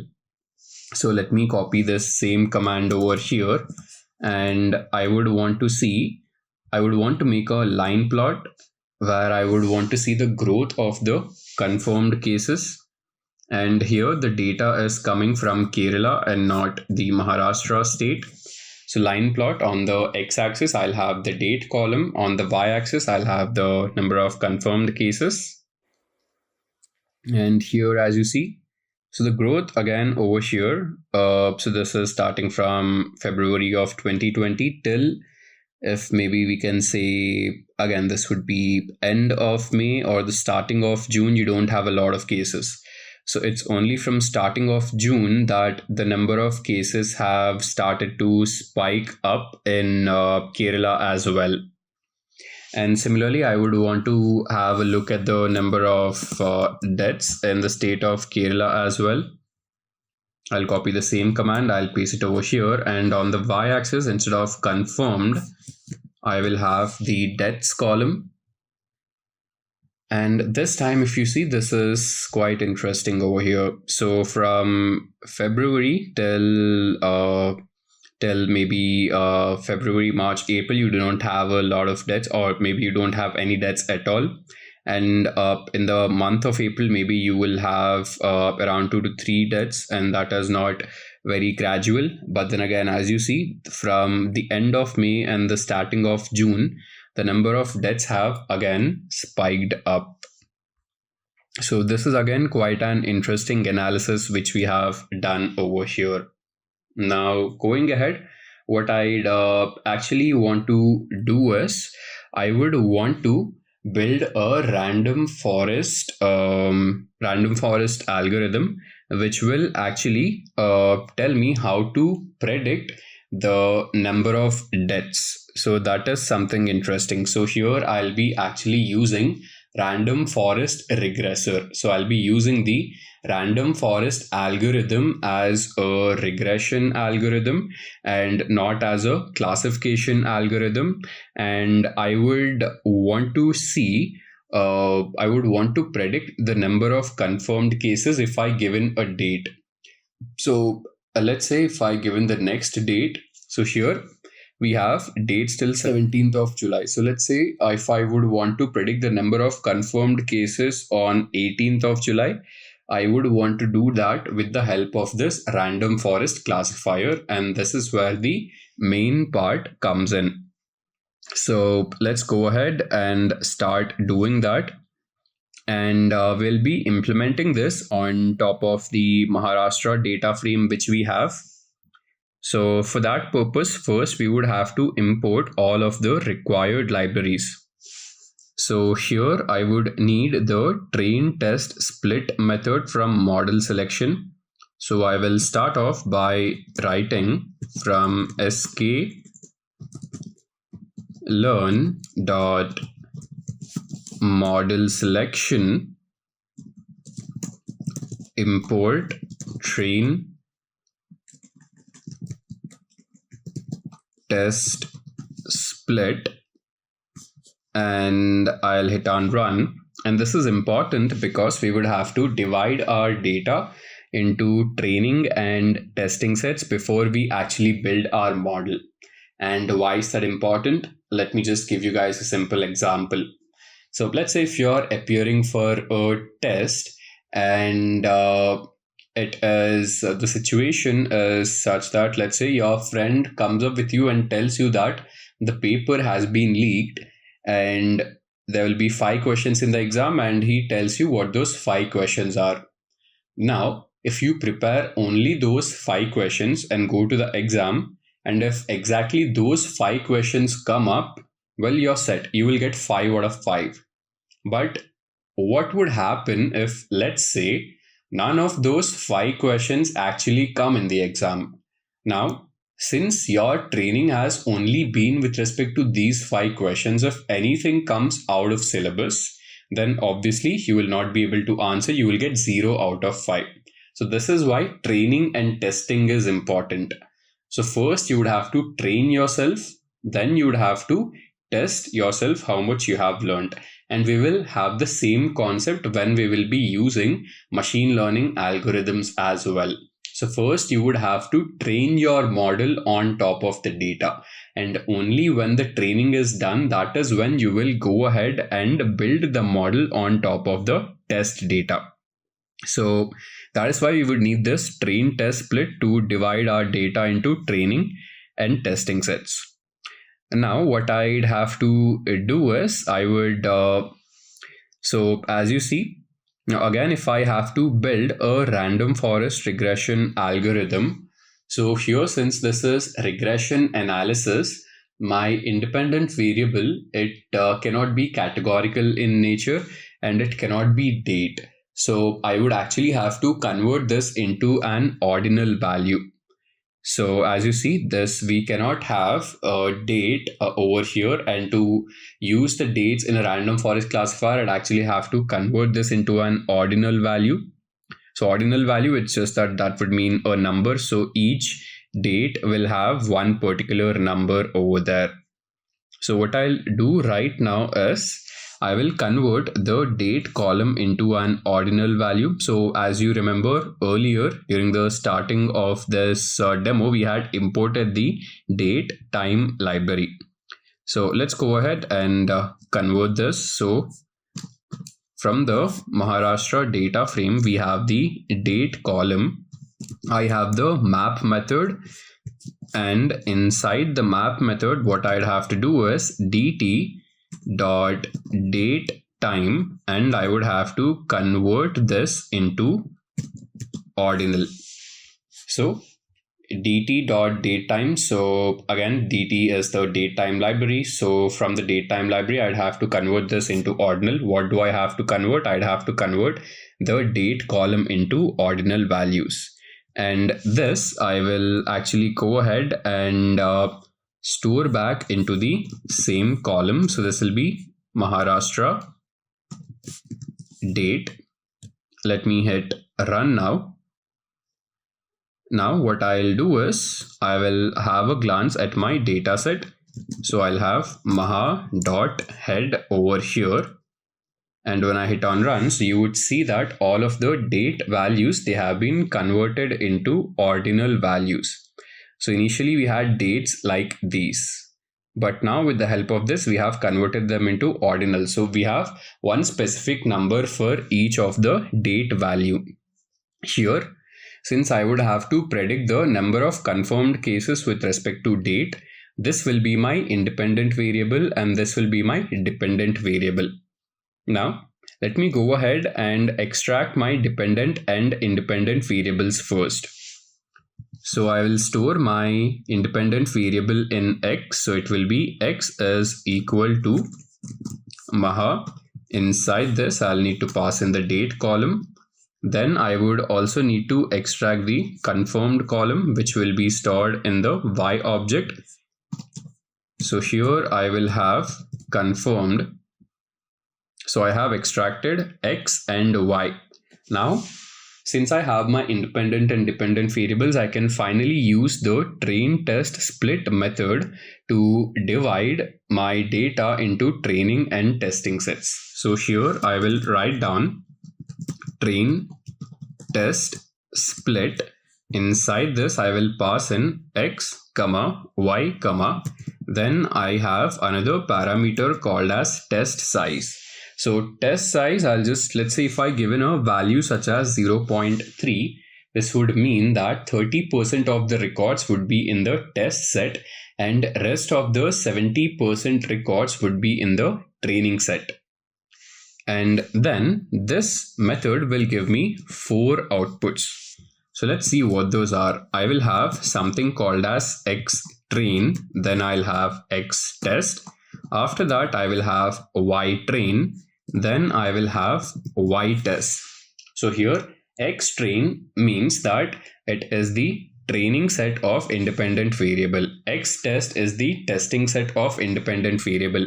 Y train is training set of dependent variable and Y test is testing set of dependent variable. So we have all of the independent variables and dependent variables with respect to train and test sets ready. Now, once we have this, I would have to go ahead and build the model. So to build the model, I would need random forest regressor. Let me go ahead and import that. So I'll write down sklearn dot ensemble import random forest regressor. And here you'd have to keep in mind that R, F and R are capital over here. So R in random is capital, F in forest is capital, and also R in regressor is capital. So from sklearn.ensemble import random forest regressor, then I'd have to create an instance of this. I will call this instance as, let's say, RF. So I'll have RF is equal to random forest regressor. And once I create this, I would have to build this on top of the training set.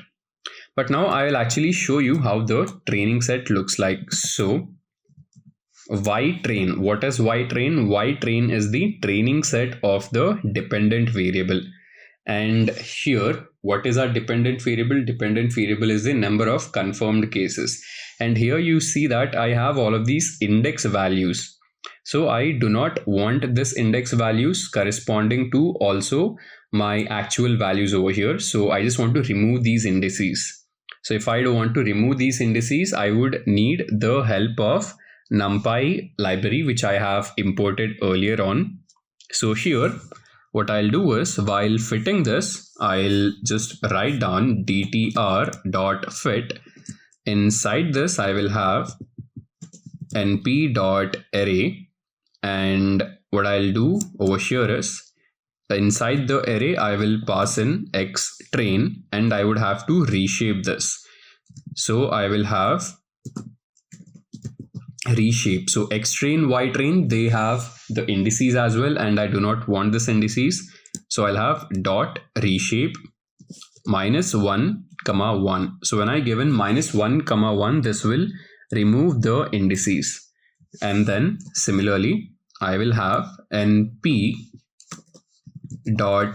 Let me keep this properly. np.array. Inside this, I will have Y train dot reshape, and again I would have to give in -1, 1 over here. This dtr.fit. So we are building or fitting the model on top of the training set. So training set is basically X train and Y train. But our X train and Y train have these indices, and we have to reshape these training sets without the indices. So that is why I'm using this particular command. And let me hit run. So this is actually RF and not DTR. Let me change this to be equal to RF. And we have successfully built our random forest model. So now that we have built our model, what I'd want to do is I would want to predict the values. So I will have maha.tail. Let me run this. So as you see, so with respect to a particular date, I have a confirmed value over here. Now let's say if I would have to predict something, what I would want to do is I will have rf.predict end. So when we have to predict something, it will give you the result of your dependent variable. And what do we have to pass in? We would have to pass in the independent variable. So independent variable is your date. And here, this value which you see, 737623, this gives you your date. Now let's say if I give something such as 737600, and if I hit on run, there actually seems to be a problem over here. So here I would actually have to pass this as a NumPy array. So inside this, I will have np.array, and I will have, let's say if I given 737600, I hit run. So seems like I'm making some error over here. So this actually has to be written in this particular format. So it'll be rf.predict np.array. And let's say if I want to predict something, maybe, so this is 737623. So now if I want to know how many cases were there 23 days back, I'll give in a value of 600. And this gives us a value of, as you see, there were 1,39,950. Maybe if I change this to, let's say, 450. Again, if I hit on run, so you would see that this gives you a value of 7.7. So this might not be exactly accurate.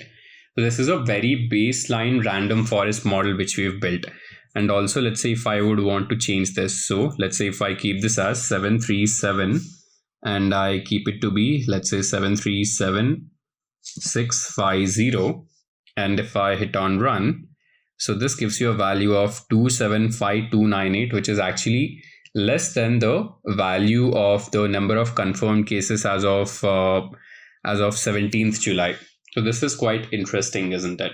So again, this is a very baseline model, and this baseline model will give you inaccurate results. So this brings us to the end of this session on where we have done a proper exploratory data analysis on top of the COVID-19 dataset. Then we learned how to implement the random forest regression algorithm on top of it. Let's get started with introduction to hierarchical clustering. Now, ladies and gentlemen, before we even go on to discuss hierarchical clustering, I think there is one important thing we have to discuss, right? What is clustering? Even before we talk about the hierarchical part of it, what is clustering as is? Now, clustering is a very simple process. In fact, it's a very popular technique in machine learning. Let's just talk about the reality of the situation. Clustering is a very simple principle wherein you would have a large data entity, a data group. You would eventually group it into entities or objects which have similar or dissimilar properties, and eventually that becomes a cluster, right? Now, I'll give you a very simple, a very broad example. Think about your days in school, right? When you were in school, whenever you asked a kid or whenever you asked your friend or someone, what do you want to become when you grow up, everyone sort of has their own say at it. Some say I want to become a pilot, the others say I want to become a software engineer, all of those things, right? Now, as in when you grow up, if you keep the same students, the same kids in your mind and you start tracking what happens to them, at the end of it, you'll figure out that a couple of them are software engineers, a couple of them may be pilots, a couple of them may be doctors, right? So we are basically creating clusters out here. If you remember, we just took a bunch of kids, a bunch of children, and I said, hey, okay, so based on what their goal is, or based on if they actually achieve that goal in their life, let's just split them out into their respective domains. So all the doctors on one side, all the engineers on the other side, architects on the other side, right? So you're basically taking a large data element, creating small groups of it. And what do each of these groups consist of? Each of these groups consists of the entities and elements. And why are they there? They are there because they have a similar property to everything around them. Now, if you just pick up one cluster full of engineers or full of doctors, What is the common thing there, right? The commonality lies in their profession. The commonality lies maybe in their interest. The commonality lies in the fact that all of them are probably working towards the same domain or working towards maybe a similar goal or something like that, right? So when you think about it, clustering is really one of these concepts which seems harder, but it's very simple, right? I'll give you another example. What about me giving you guys a couple of pens and a couple of pencils, all of different colors, and me telling you, hey guys, I want you all to just keep all the red colored pens and pencils on the left, all the orange colored pens and pencils on the left. So I'm going to give you colors and I'm going to say, hey, can you just make groups of all of these? Don't you think you can do it? Of course you can do it, right? So whenever you're given any sort of data point, grouping all of that into a certain number of clusters, wherein, each of these data element, each of these points have their own meaning, have their own understanding, and, each of these clusters are basically to a certain extent unique with one another, right? Because if when you're thinking about engineers, there's software engineers, there's mechanical engineers. Now, all of these guys are also in the same engineer cluster. So when you start digging into the detail, that's when you'll start figuring out maybe you can do more clustering. That's the advantage of clustering, to be honest with you. The way in which you approach the data, the way in which you track attributes to create clusters is not the end of the story. In fact, in many cases, you can use that approach to further dive into the depths of your data to eventually perform any sort of analysis that's required, or maybe you understanding your data for the concepts of feature engineering or something of those sort, wherein you know the data better to a point where you can have your machine learning algorithm work wonders on it, right? So that is really important for you guys to understand with clustering.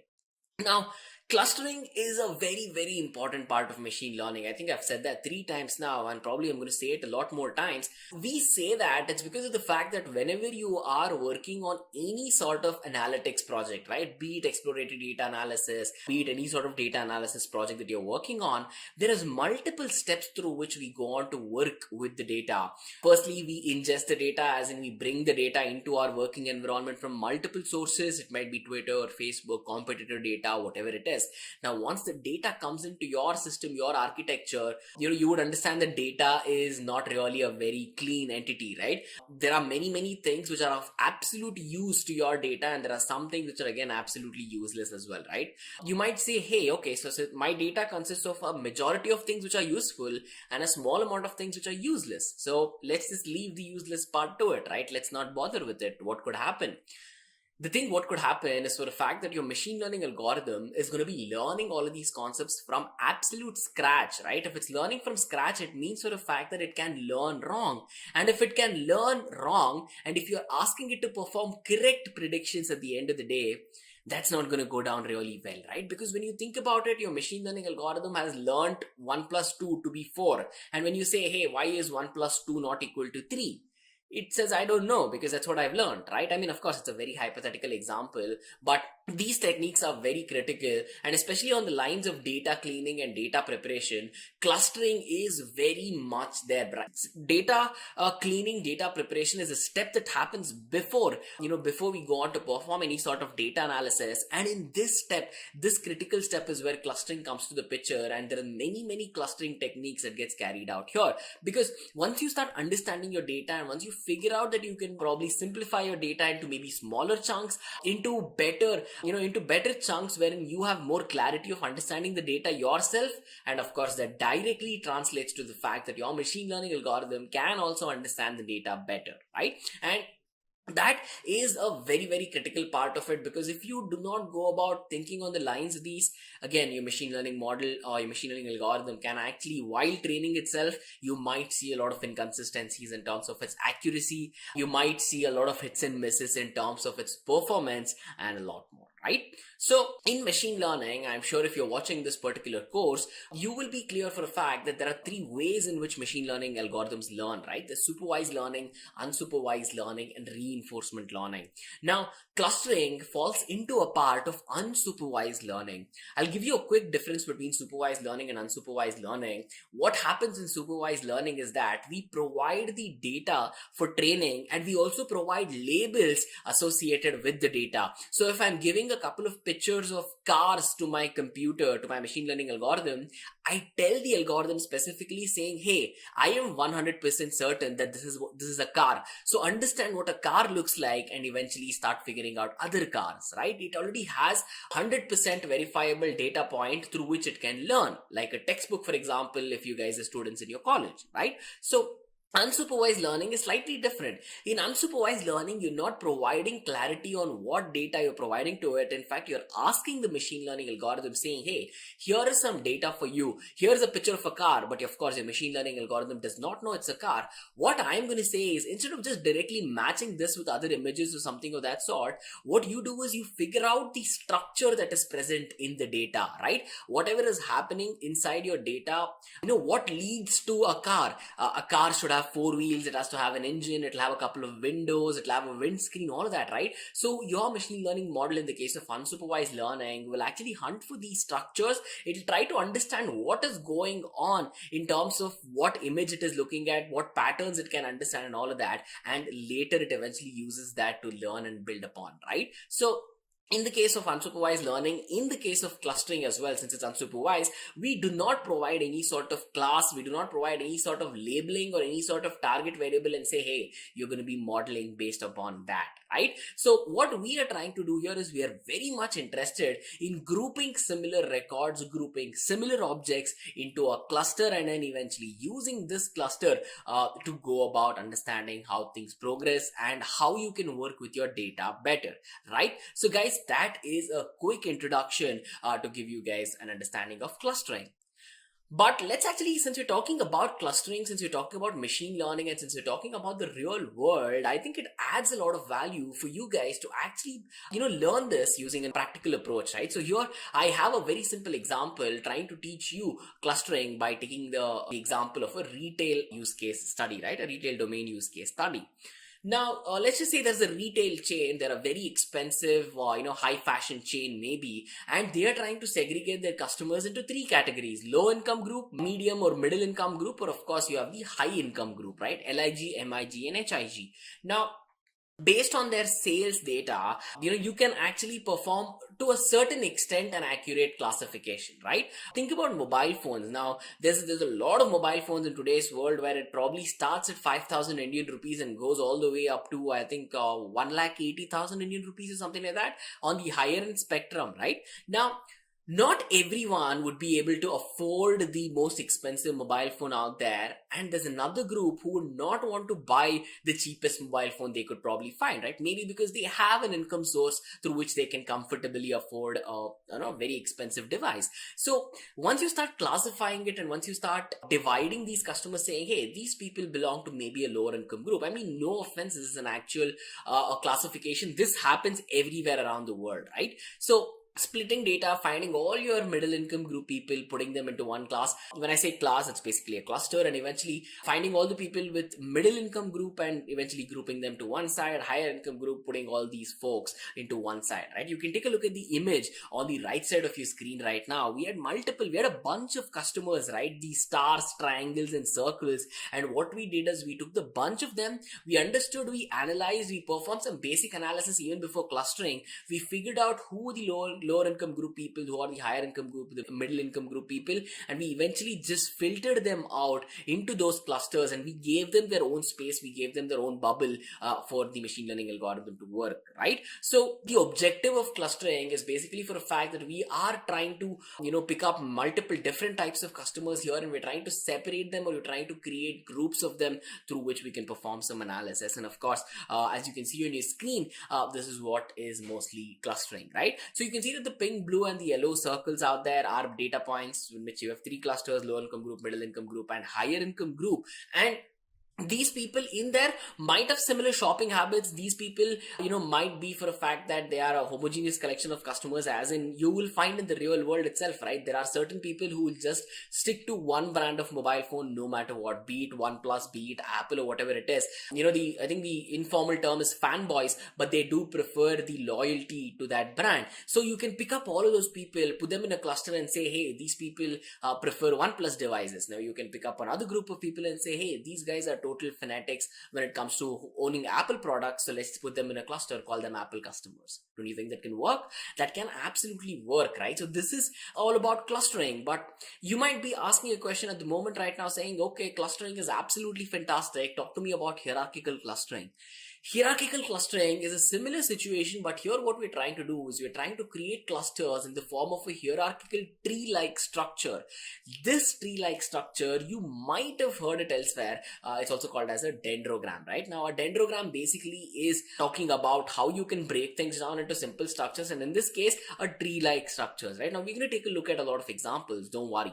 So, talk about hierarchical clustering, here as well, we are going to be taking a similar set of data points and we'll be creating a tree-like structure out of it, in which there's a root node, there's multiple other leaf nodes as well, right? So the root node corresponds to all the data that is present, and individual branches is basically the clusters that we're talking about, right? You know, if you've seen a decision tree or if you've seen random forest, you will understand the approach that I'm trying to tell you, right? You have a tree, you have a main node, or it's called as a root node, and from that you have multiple different branches.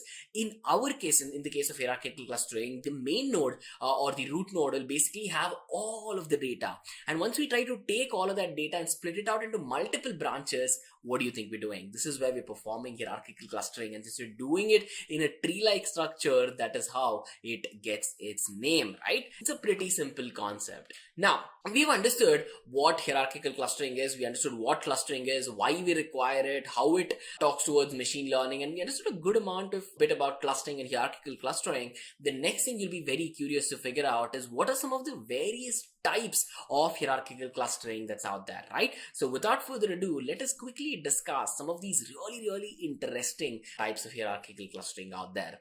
There's two very important, very critical types of hierarchical clustering. There's called as divisive hierarchical clustering, and they're called as agglomerative hierarchical clustering, right? Now, if you can figure out the meaning in the names divisive and agglomerate, you can actually figure out what it means, right? If you couldn't pick that up, I'm going to tell you what each of them mean. So let's get started with the first one, which is divisive hierarchical clustering. Divisive hierarchical clustering is an approach which we would call as divide and conquer, right? So it's basically an approach where we are considering the top-down clustering approach. What happens here is that all of our data, all of the observations, everything that we absolutely have, we'll just put it out to one cluster to begin with, one big fat chunk of cluster, right? All the data elements, all the points. What we do later, since the name itself suggests divisive, we have to divide it into clusters, right? So we're going to be basically splitting it based upon, certain condition, based upon some observations, or based upon certain similar characteristics. We'll be splitting it into further clusters and giving room for each of these data points or each of these observations to have their own clusters, right? Very similar, I can give you an example. If I just give you a basket full of fruits, some of those fruits are not yet ripe, they're raw, and some of those fruits are ripe, they're ready to eat. If I just mix them up in a basket or in a bag or something, and I give it to you and I say, hey, can you just put all the raw fruits on the left side, can you put all the ripe fruits on the right side? You'll do it. The next thing I'll say is, hey, let's just go to all of those, we'll just go to the cluster where there are raw fruits. Now, can you separate that out based on the type of fruit, right? So you had all fruits, now you have raw fruits and ripe fruits. In the raw fruits, you're going one more step into it and saying that let me separate all the raw apples, let me separate all the raw oranges, let me separate all the raw peaches, or something like that, right? So you are just going and creating sub-clusters, and all these sub-clusters, where did it begin from? Where did it start? It all started out from one big chunk, right? So we are working down, top down. We're taking a top down approach to work towards it. We're taking one big entity and we're eventually splitting it into multiple small entity, and that, in the name as it suggests, is divisive hierarchical clustering, right? That's one type. We have another type. This is called as agglomerative hierarchical clustering.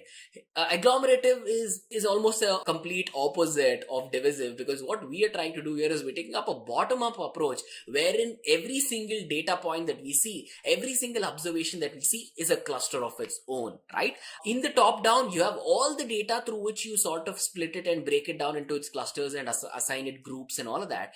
But in the bottom-up approach, what we do is every single element that we will come across, boss, we'll say, hey, you're a cluster on your own, go enjoy, right? So we're going to give it that cluster status, and eventually we're going to work through all of these clusters. And here, instead of arriving at multiple branches, we are working our way back up the tree, and we will arrive at what? We will arrive at one big cluster at the end that eventually consists of all the data, right? So it's basically us figuring out two different ways to come around the same problem. And if you're wondering, saying, hey, why do we have to do that? Doesn't just divisive do the job for us? Why do we require agglomerative?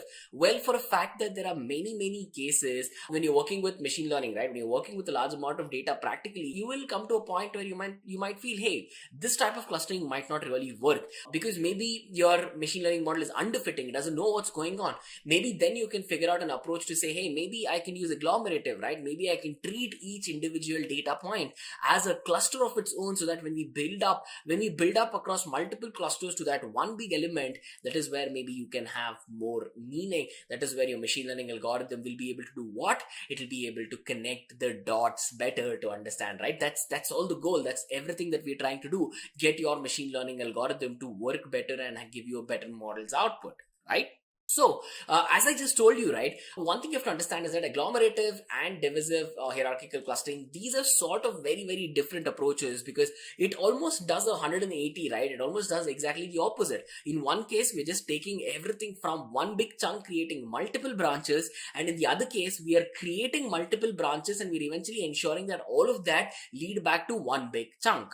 Now, it's exactly the vice versa as you figured it out by yourself, right? Both these are very different approaches, but one thing you have to understand is that when we're talking about applying hierarchical clustering for multiple reasons, you have to understand that the goal will mostly be the same to, getting your machine learning algorithm, or just figuring out how better, you can work with your data as well, right? So that is something which is very important for all of you all to understand. Right, now that we had a chance to take a look at the various types of hierarchical clustering out there, divisive and agglomerative, I think the next question you might have, divisive is very simple, right? You have one big chunk of data, you just split it out into multiple pieces, and you keep doing it until the requirement is satisfied, or until your goal of what's required of the data is met. So you might have a question that says, okay, so how does agglomerative hierarchical clustering work? How do we go reverse in this process, and how do we go about building up into one big thing, into one big event, into one big cluster, right? Well, let's take up examples to understand how agglomerative hierarchical clustering works, because when we're talking about hierarchical clustering, most popularly, even though it feels like divisive is the widely used one, it's actually agglomerative because of the sheer advantages it provides, as you guys will figure out going ahead. So quickly taking an approach to understanding what agglomerative hierarchical clustering means and how we can figure it out, let's consider a set of n observations to be clustered, right? We have multiple observations, we know that these have to be clustered. So what do we do in hierarchical clustering, right? First step is to assign each and every observation point that you have a cluster of its own, right? You give it a single point cluster of its own for n observations. So if you have n observations, and if you're telling them, hey, we're going to give you a cluster of your own, what do you have? You have n clusters, right? N clusters basically, and each of these containing just one single observation. One cluster, one observation. Similarly, you have many clusters, right? If you have n data points, you have n clusters. Now, what we do next is the fancy part. We find the closest, in fact, the most similar pair of clusters, and we make them into one cluster. We just find 2 points which are very similar to each other, and we say, hey, you guys don't have to be 2 separate clusters, you can become one cluster, right? And what do we have? We started out with maybe 100 different data points. We had 100 clusters. Now we merged one of them, and now what happens? Now we have 99 clusters remaining. We have n minus 1 clusterings, right? Now, this process, ladies and gentlemen, step number 2 that you're seeing is very critical, since this is the entire heart of hierarchical clustering. There's many ways. Now, you're supposed to be asking me a question. You're supposed to be saying, hey, okay, so you said that, hey, we're going to find out similarities between 2 clusters, and we're going to, either merge them, or we're going to find 2 very dissimilar clusters and push them apart. How do you do it? How do you figure out, these clusters are either similar to each other or not similar to each other, right? This is where the magic happens. This is what will be the rest of our discussion for this course as well, right? So anyway, coming to step number 3 now. Step number 3, what we do next, once we figure out two of the closest clusters and make them into one, is we keep doing it for a while, right? Now you had 100 clusters, you merge one of them, you have 99. The next step is to basically merge that cluster with another cluster. Now what do you get? You started out with 100, you came to 99 clusters, and now you have 98 clusters because you eventually got two other clusters to mix up and become into one big cluster, right? So this is a concept basically called as agglomerative clustering linkages, where you're trying to link each of these data points. You're basically giving each of them some meaning. You're calling them as clusters. You're bringing together clusters, or you're moving clusters away because they're dissimilar or something like that. And basically, most of the concentration happens on the clusters that you bring together, and that is for a fact of how you would go about doing hierarchical clustering, especially agglomerative hierarchical clustering. Right? Divisive is simple. Just take the entire data approach, cut it down into simple clusters, and you're done. The backwards approach that we're taking in agglomerative is the one that that gives you, I'm going to say, more powerful results, but that's a very vague statement, because at the end of the day, there are cases where agglomerative doesn't work as good as divisive. There are cases where divisive works really, really well, agglomerative also works well, and the vice versa might not be that great, right? So it is completely dependent on the application that we're working on, but the fact that we have these options are the ones that are helping us make machine learning a better technology, right?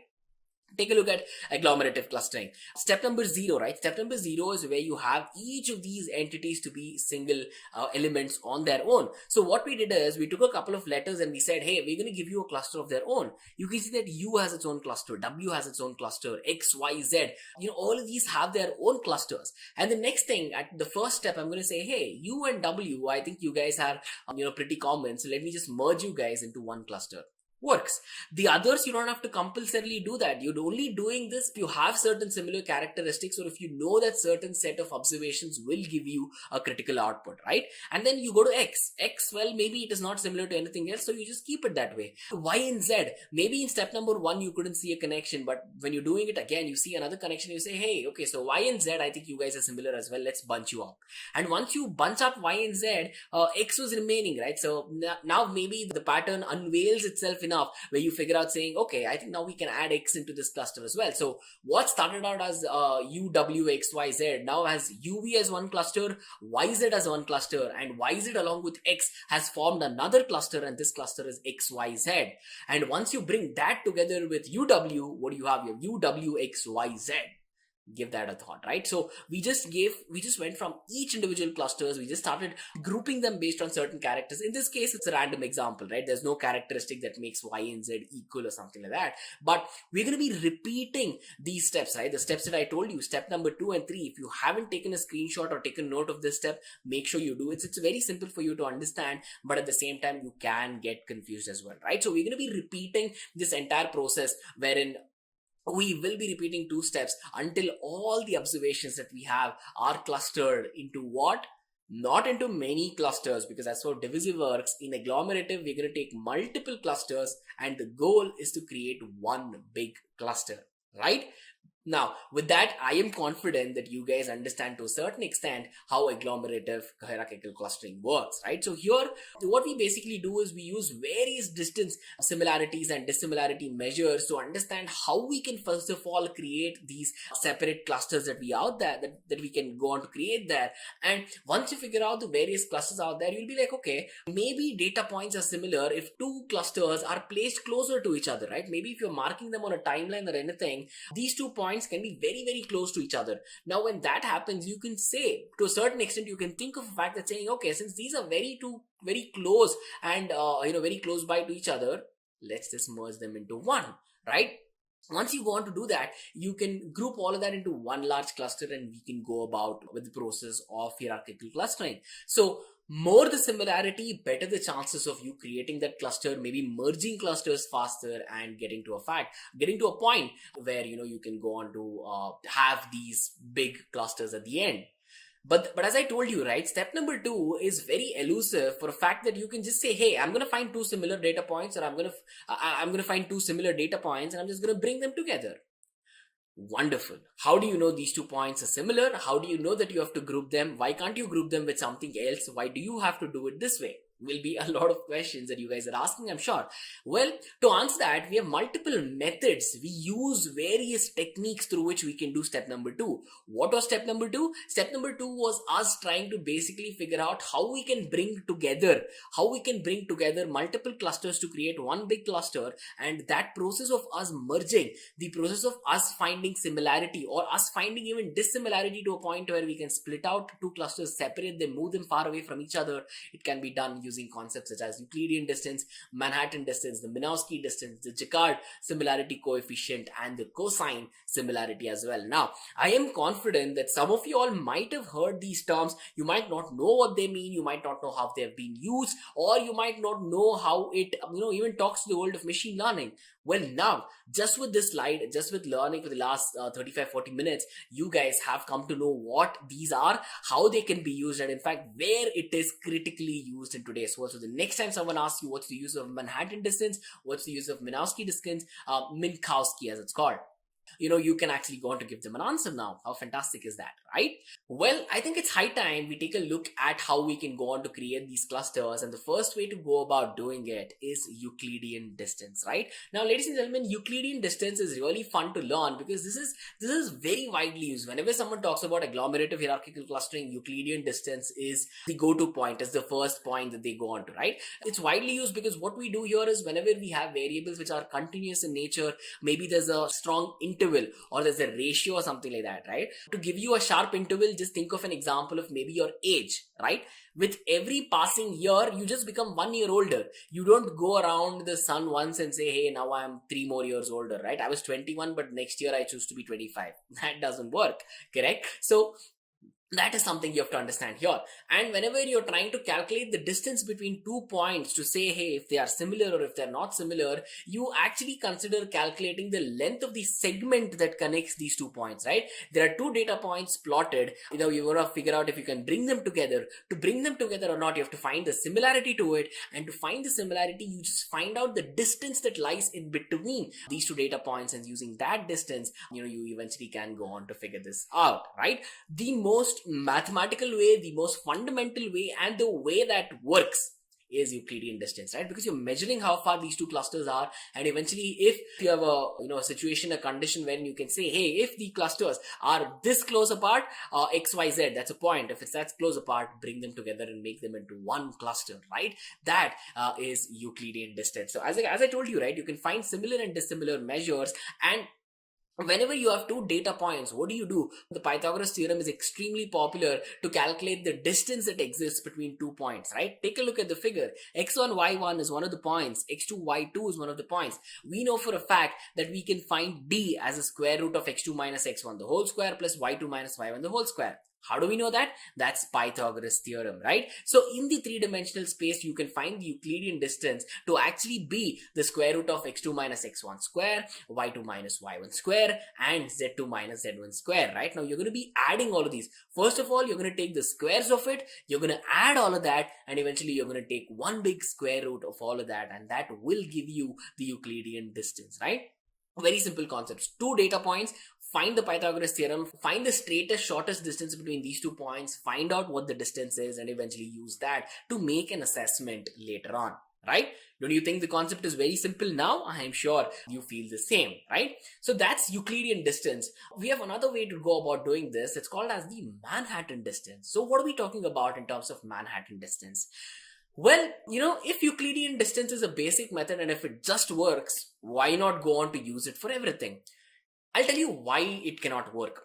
Euclidean distance, in some cases where you have to find the distance between multiple points where the locations of these are very different, Euclidean distance will fail to work there, right? It's not like you can just draw a triangle everywhere, use the Pythagoras theorem to find the straightest line, you're done. Sometimes your data will not align for that fact. So that is when, maybe I'll give you an example, right? Think of a situation where you have to find the distance between 2 retail stores in your city. In this particular case, there is not many cases where you can draw straight lines out of it because you have streets, you have crossings, you have whatnot. So in this case, instead of just drawing a straight line from this to that, you can actually have Manhattan distance. In fact, that's how it gets its name as well. It is a better way to figure out the distance between these 2 retail stores that you're trying to measure, right? So the distance between these 2 points in a grid are completely based on 2 things. One is the vertical path that you can take to that particular grid, to that particular point. The next one, as you would have already guessed, is the horizontal path that you would take, right? So we know that it's different from Euclidean distance. We know it works better than Euclidean distance, but what are we doing at the end of the day? Well, at the end of the day, it's a simple process of us taking the simple sum of both of these vertical concepts, vertical components, and the horizontal components to get us to that, right? Take a look at the image on your screen. As you can take a look at it, a Euclidean distance is basically a straight shot line that says, hey, find me the distance between that and that. But Manhattan distance talks about 2 points being at 2 different locations. Look at that, it's not in a straight line, right? So for this particular case, we can say for a fact that the Manhattan distance is nothing but the distance that you would take to go around traveling that particular coordinates, right? You can see this example with the triangle, right? 6, 5, 3. Once we go on to perform the Pythagoras theorem, and once we go on to take a square root, you get a square root of 25 plus 9, which is the square root of 34. The square root of 34 will give us what? 5.83. Great. Now let's go on to find the Manhattan distance. Manhattan distance talks to us about saying x2 minus x1 plus y2 minus y1. So x2 is what? 9. x1 is what? 4. y2 is 7. y1 is 4. So once you do the similar calculation, you get 5 plus 3, which is 8. Now, Manhattan distance in this particular case is a better way to go about accurately finding the distance between these 2 data points. And this example showcases that really well, because for a fact that we have taken the same example to tell you how Euclidean distance works, and the same example to tell you how the Manhattan distance works as well, right? So I hope these both are clear to all of you all, right? Now on that note, we can go on to take a look at the next way of how we can group these clusters or move clusters away. That is the Minkowski's distance. Now there's many ways of how you can spell it. I usually prefer saying Minkowski's, where the K is almost silent. Minkowski, you can go on to work with that any way you want. Now, Minkowski distance is very similar to Manhattan distance. What we're trying to do is, again, we're trying to find the distance that lies between 2 variables. In this case, let's consider the variables are x and y. If you have your variables as x and y, you'll see this very complex formula on your screen. It's not actually very complex. You see this variable p, right? Whenever p is in a situation where it's 1, basically we're saying, the Minkowski's distance is equivalent to the Manhattan distance. When that becomes 2, we're saying that it is very similar to the Euclidean distance, right? So the magic lies in the p values, the magic equally lies in the x and the y values. But when p becomes 1, you have to understand the Minkowski's distance is very similar to the Manhattan distance. When the value of p becomes 2, what happens then? Well, then the Minkowski's distance is actually equivalent to not Manhattan distance, but to Euclidean distance, as we covered, right? So Minkowski's distance, is a league of its own. It will, in my opinion, this is a way of doing a certain thing when you have a certain other facts, right? You know how Euclidean works, you know how Manhattan works, and you want to find a method through which you want to use these 2 methods better. That method is Minkowski's distance, right? It's a very simple, very straightforward concept. Now, at this moment of time, I believe that there is no need for you guys to go extremely in-depth analyzing how this formula comes, how do we go about that. All of that is the theory that leads up to the point. What you guys should be focused on is, for a fact, that understanding how you can use this. First of all, knowing how you can work with the equation, knowing to a certain extent it does help. I can tell you that to a certain extent it does help for you to figure out how and why we arrived at that. But most of your practical application will be figuring out not why it came about the way it did, but for the fact that how you can use this to the best of your ability, right? That is very important. Now we're done with that, we can take a look at the next one, which is Jaccard similar coefficient, or it's also called as the Jaccard index. So whenever someone talks to you about the Jaccard similarity coefficient or Jaccard index, understand that it's one and the same thing, right? So Jaccard similarity coefficient is basically used, again, can be used whenever you have your data or variables, but in this case, instead of quantitative data, here we'll have qualitative data, right? So there can be situations wherein you have to figure out, be very divisive to a certain fact that your answer might be yes or no. It can be 0 or 1. It can be true or false, right? It can be a binary outcome. Now, these are not numbers. Of course, 0 and 1 are numbers, but yes and no, true and false, these are not quantitative data. These are qualitative data, right? So when you have those binary cases, it becomes very important for you to understand, saying, hey, we have complete 2 different cases. Where, how do we assess if there's any similarity or dissimilarity? Think of the concepts of sets that you would have learned in your school and your college, right? You find the union of it. You find the elements which belong to both the classes. Sometimes you go out to find the entity which just belongs to one of these classes and not both. the concept of us using the and or seems very familiar to you, right? When we're talking about and, we're talking about elements which belong to both the classes of X and Y. Once we're talking about or, it means it can either belong to class A or it can either belong to class B, in this case class X and class Y, right? So the Jaccard index is actually figured out by this. We take the area of the intersection and we divide it by the area of the union, which eventually gives us that, right? Now, you have to understand that the union has its own formula, X plus Y minus X intersection Y, or X all Y. Now, once you go on to take all of that and you apply it into a formula, finally you will get this formula which says X intersection Y divided by X plus Y. This is Jaccard's index. So whenever someone asks you, hey, what is Jaccard's index, Jaccard similarity coefficient, now you know how you can go about answering that question while telling them where and when it is critical to be used, right? So what we're going to do is we're going to take a quick example to understand this better, right? Let's just consider that there are two stores who are willing to sell the items that you see on your screen right now, and each of these is an element on its own, right? So store number 1 wants to sell bread, jam, biscuits, Coke, beer and a cake, and store number 2 wants to sell Coke, curd, butter, bread, cake, jam. Even though it seems similar, a couple of different items that it wants to sell, right? And once you want to observe that, these are the different elements, each of these are entities, right? Bread, jam, Coke. What do we do in agglomerative? We give them their own cluster, right? If that store has sold that item, we give it a 1, else no. Take a look at this, for example. Store number 1 sells biscuits, correct? Yes. So store number 1 gets a 1 under biscuits. But does store number 2 sell biscuits? Not really, right? So it gets a 0. So once we go on to map all of these elements out, we can go on to work with it further, right? So we figured out all of these. And one thing you have to understand about the Jaccard index is for a fact that once you perform the entire process, the formula will lead to a fact wherein it will give you a range that exists between 0 and 1, right? You cannot have -5 to be a Jaccard index. It wouldn't make sense. You cannot have +2 to a certain extent. That won't make sense as well, right? Okay, so now we know what Jaccard index is. How do you say if 2 points are similar? If this number that we're talking about is higher, the similarity will basically be higher, right? If your Jaccard index is very high, it means that the similarity between those two data points that you're talking about is extremely high. Very good chance you can put them into one cluster and be done with it, right? Very simple example. And performing the Jaccard index on this particular example gives us to a fact where it brings us to 4 divided by 8, which is 0.5.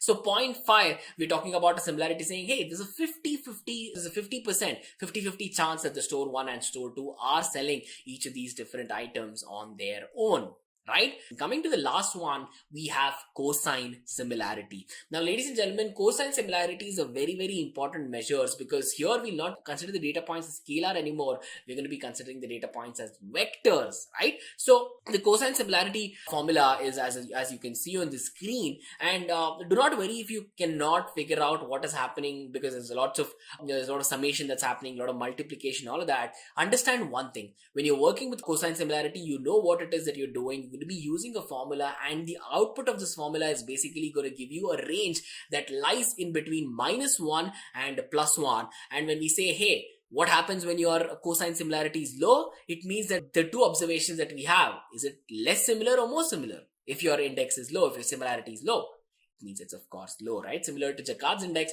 here as well in cosine similarity. If your cosine similarity value, the eventual value you get between -1 and 1, if it is very low, it means there's absolutely no dependency. There's a similarity between these 2 points. But if the number is very, very high, it means both the points are similar. So I know it can get slightly confusing. So let me give you a beautiful example to clear it out completely, right? So let's just consider that there are a lot of shirt brands, right? So I think these are the ones that are super popular in India right now. And we have 2 customers who have bought shirts from all of these brands, and they've just given a rating, right? So whenever someone buys a shirt, you might have seen Amazon do this, right? They'll say, hey, please provide a rating to help us help better, something like that. So on a scale of 1 to 5, these customers have rated their own brand. So we have 2 customers who have given ratings across all of these 6 brands that you can see on screen. For example, customer 1 really likes Arrow, right? He has given a 5 out of 5 rating. Customer 1 maybe doesn't really like Zodiac. Maybe the patterns are not great. Maybe the quality of the shirt is not great. So he's given it 1. Similarly, customer number 2 is also very different in its approach. Customer number 2 likes Zodiac very much and doesn't really like Arrow or Alan Solly like customer 1 does, right? So taking a look at it, you'll find customer 1 and 2, their behaviors are very different, even though they're probably talking about the same branch. So when we go on to apply the cosine similarity on this, it's a very simple thing of how we apply the formula, right? You saw that very big formula which is confusing. Let me simplify it down.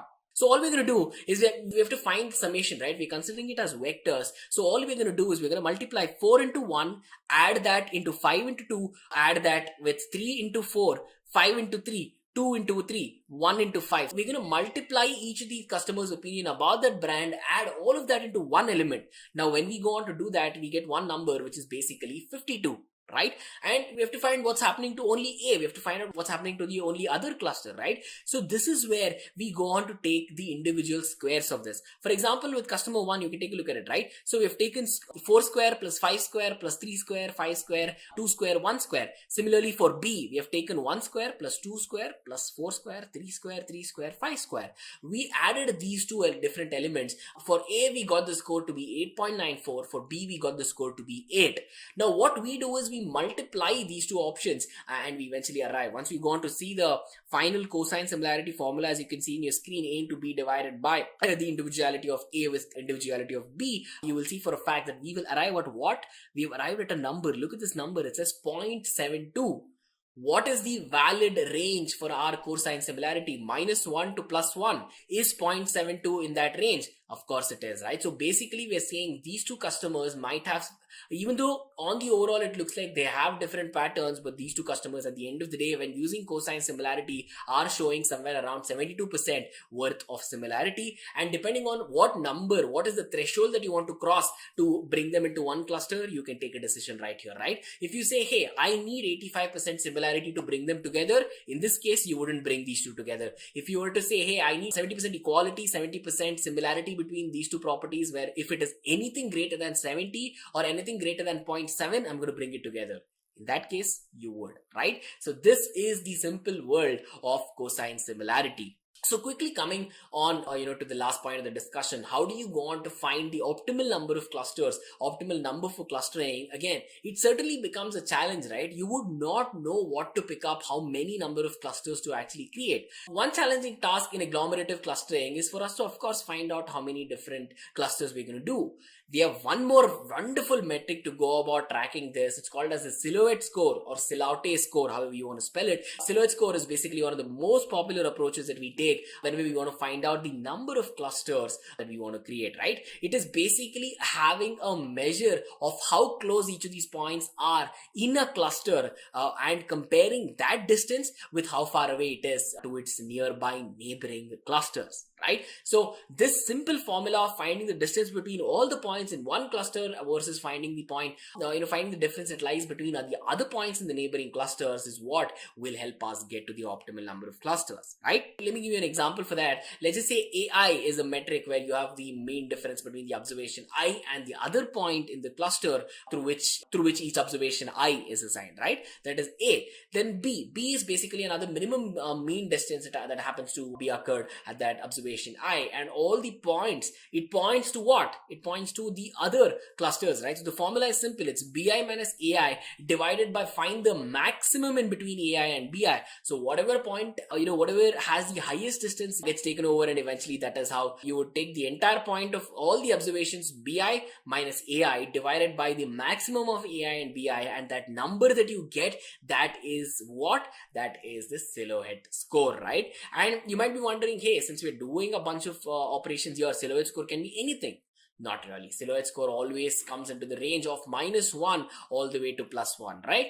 In this case as well, higher the value of silhouette score, it indicates that your observations are really well clustered, that you have done a good job clustering this in the way that you have done. If your score is very high for 5 clusters, it means that 5 clusters is optimal. If that score is extremely high for like 10, 12 clusters, it means that that is the right amount of clusters you have to consider there, right? But you must be curious at this moment of time. If we're talking about a range between -1 and 1, you forgot to ask me saying what happens if it is 1. If silhouette score is 1, what happens, right? It indicates that whatever observation that you have at hand, it is a perfect match to the cluster assignment that you have done. As in, theoretically speaking, there could be no other better way to arrive at an efficient solution if you were to cluster it in a different way. So the clustering that you have done is absolutely fantastic, is what a silhouette score of 1 one would tell you. We have now covered the introduction of scikit-learn and ML algos necessary for data analytics. Now we'll begin with an introduction to generative AI and its role in data analytics. Next, we'll cover the basics of ChatGPT, including how to access it. Finally, we'll explore how to use ChatGPT for data analytics with Python. Ready to unlock the potential of AI in your data projects? Let's start by diving into data analytics more. Just stay tuned.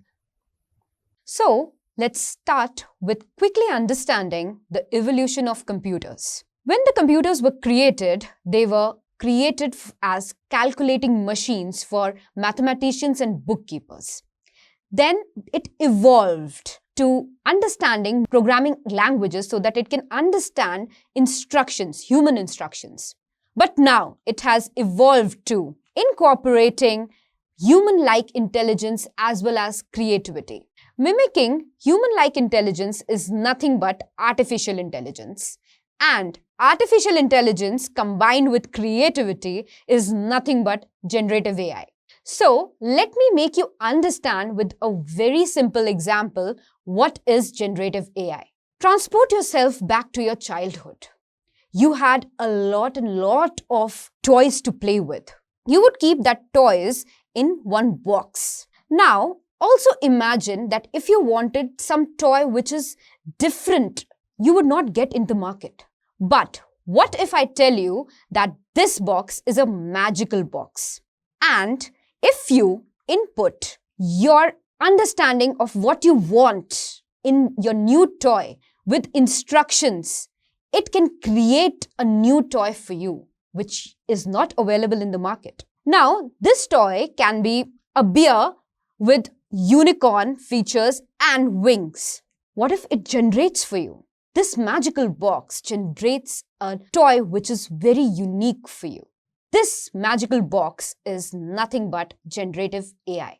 Generative AI actually is not a magic, it's a fast and rapidly evolving artificial intelligence system which creates, generates, transforms content that can be text, video, audio, image, etc. based on your input. So, if we want to understand it technically, generative AI or Gen AI functions by employing a neural network to analyze data patterns and generates new content based on those patterns. Neural networks are nothing but a mimicry or a replication of your biological neuron based on how it gets from brain, the activity from brain, and you do your work. It's nothing but a mimicry of that. Based on that mimicry, it analyzes data patterns and generates new content for you. Let's now quickly see what is the difference between discriminative and generative AI. Suppose you have a data set of different images of dogs, cats. You provide this as an input to your discriminative AI, which acts like a judge, and it classifies all this into set of images between cats and dogs. This is discriminative AI. It classifies. Now let's understand what is generative AI. You have the similar set of cats and dogs, but now your generative AI is acting like an artist. It creates a new species of dogs for you. That's why generative AI is nothing but AI system that transforms, creates, generates your own content based on your instructions like an artist. Now that you have understood what is discriminative AI and what is generative AI and what is the difference between the two, let's understand why is generative AI or Gen AI trending. Gen AI has impacted various fields, be it text, audio, video, any input, and those inputs in various domains like data, management, tech, healthcare, and entertainment. It has creative applications such as DALL-E, ChatGPT, where you can input what you want and get output from it. For For example, if you want to create an image, what you think or perceive as a concept and you want it, you give a prompt for your generative AI model and it will create that image for you. So your input is a text, but your output is an image. That's why it's trending. It does not depend how traditional AI is dependent on what form of input you give. The same form would be your output. However, Gen AI works on your inputs, on your instructions. That's why it's trending. It is impacting a lot of fields, be it creative field, be it research field, be it business. Professionals are using tools like ChatGPT to create or generate code so that they can create something new. The researchers are actually developing new and new large language models based on which we can create new generative models and can do new and new tasks each and every day. That's why generative AI is evolving rapidly, and that's why is close to magic for everyone. Now that you have understood why it is trending, now let's understand how it works. We give an input to generative models. Gen AI works on generative models. We give an input, it can be text, audio, video, any format. Those generative models are then pre-trained on the data and they are fine-tuned to do the task that you want. It can be text summarization, it can be sentiment analysis, it can be image generation, it can be audio generation for your YouTube channel, or analyzing your customer feedback if you are a brand or a marketing firm. It can create codes, whatever you want. You give a prompt what you want, explaining it that what you want, and it fine-tunes and gives you that task for you. So this is how, in a nutshell, generative AI model works.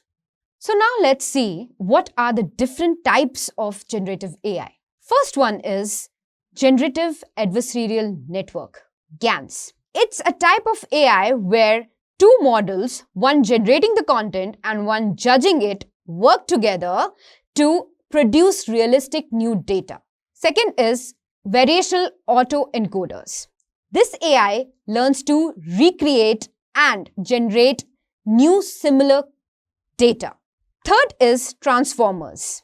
Transformers is an AI which learns to produce sequences using context. Fourth is Diffusion Model, which generates data by refining noisy starting until it looks realistic. Imagine having a chat with an AI that feels like talking to a real person. That's what ChatGPT does. ChatGPT stands for Chat Generative Pre-trained Transformer developed by OpenAI.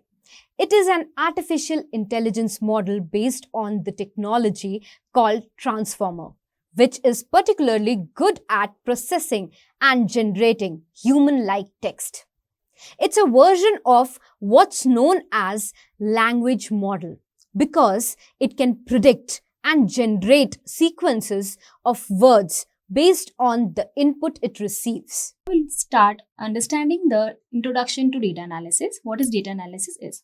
So data analysis is a method of inspecting, cleaning, transforming and modeling data to discover useful information, conclusion and support decision making. There are various steps that comes under data analysis process, such as first is data collection, second is data cleaning and pre-processing, third one would be exploratory data analysis, then data transformation, and then model building, after that evaluation, and then at last interpretation. So next we're going to understand difference between GPT 3.5 and GPT 4. Now why I'm discussing about difference between both version, because we're going to apply the data analysis process, we're going to understand data analysis process using GPT-4, which is the latest version of ChatGPT. And before we start working on that, we should understand why we are not working on 3.5, that is an older version of ChatGPT. So there are few differences between 3.5, ChatGPT 3.5 and 4. First difference is that ChatGPT 4 is multimodal and has more processing power compared to ChatGPT 3.5. Now what it is? So the major limitation of ChatGPT 3.5 was that it was unimodal. Now what is unimodal is? In the sense of chatbot, only understand and interpret text input. In ChatGPT 4, you will be able to apply more advanced features, such as you can upload the images, you can upload the whole data set, and you can basically upload images there. So not even text, but you can apply more advanced features using ChatGPT 4, so which we cannot do in 3.5. Second one is ChatGPT is more accurate than ChatGPT 3.5. So in terms of accuracy also, that ChatGPT 4 version working more correctly than 3.5. ChatGPT 4 can solve various problems and equations in subject as varied as calculus, geometry and algebra. ChatGPT 3.5 on the other hand can only give us the direction, like how to solve the problem, and rather than providing the actual solution there. So that's why we follow nowadays ChatGPT 4, which work better than ChatGPT 3.5. So here you can see two options, GPT 3.5 and GPT 4.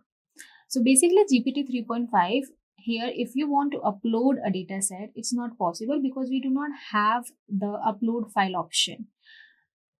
You can ask ChatGPT if you have any question, if you want to analyze the data, you can ask it by using text only. But in GPT-4, you are getting an option to upload file. So here first we're going to upload the data set on which we're going to perform data, and then based on that we'll ask ChatGPT-4 using some prompts. So let's get it started. So after uploading the data set, we're going to understand how to load the data, what is the process of data analysis. As we discussed earlier, that there are various steps that should cover under data analysis. We'll understand those steps step by step first, and then we'll move to the final analysis of the data set. Basically, that is car-MPG over here. So for that, first we'll ask ChatGPT that what are the steps that should be covered in data analysis by using a prompt. So when I enter the prompt over here, that is what are the various steps to analyze the data, you can see that the ChatGPT 4 will show you all the steps that should be covered during the analysis process. So first is understanding the problem statement. Then after data loading, then after exploratory data analysis, that is data exploration and understanding, that has subtopics as well, which we'll discuss. And then after data cleaning, feature engineering, and data visualization. So these all are the steps that should come under data analysis process. Let's understand the first step, understanding the problem statement. So understanding the problem statement is what? Basically, you have to understand what you will achieve from the analysis. So first you have to understand the data, like how many columns do you have in the data, how many rows do you have in your data is all about what. Second is data loading. So load the data into suitable structure to begin the analysis. Then after data exploration and understanding, that covers summary, that cover missing values, that cover duplicacy as well, like if duplicate values are there, that we have to remove. Then univariate analysis, bivariate analysis. Now what all are these basically? First is data summary, that in this we'll get a summary of the data to understand its structure, type and basic statistic. So basically it's about to understand the whole structure of data set on which we're going to analyze. So it covers basically how many rows do you have in the data set, how many columns do you have in the data set, and the mean of the columns and the median of the column, the standard deviation, because these all are very important factors that should be covered during analysis. Second step is missing values. So basically this missing value, basically what is about to check if there are any missing values are present in the data. If missing values are there, you will not get the clarity at the end of prediction, at the end of modeling the data. After modeling the data, you will not get the exact output. You will not get the exact prediction. So missing values should not be there. If missing values are there, for that we will follow another process that we'll discuss later. After that comes univariate analysis. But before that, I want to add one more point over here, which we are not getting in this, but that should be what? Duplicacy. So if suppose in a column we have duplicate data, same data, but that should not be duplicate. Okay, that should be different. So in that case, we have to impute that duplicate rows as well. So that also we will check. And then after we come to univariate analysis, analyzing single variable, basically analyzing each column, each variable that comes under univariate. For that, we have a lot of charts through which we can analyze. And then after bivariate analysis, using different plots, we can analyze the bivariate analysis, which is basically what? Analyzing the relationship between two variables. So if you are analyzing a single variable, for an example, a single column, okay, like name. If you want to analyze the name of the cars, okay, different cars we have, suppose in the car MPG data set. If you want to analyze how many cars we have, and suppose if you want to understand that miles per gallon, like that particular column, what we will going to see after this. So single variable, if you want to analyze, that will come under univariate. If you want to compare between two variables, if you want to check the relationship between two variables, in that case, we'll follow the bivariate analysis. For that also, we have various plots through which we can perform this analysis. Next step is data cleaning. So basically, data cleaning is what? Data cleaning, same. If you have some missing value, if you have some duplicate values, so we have to clean the data, because once you will clean the data, then only you will be able to get the correct prediction. Then only you will be able to model the data, and you can model the data, but the thing is you will not be able to get the correct prediction based on that modeling of data.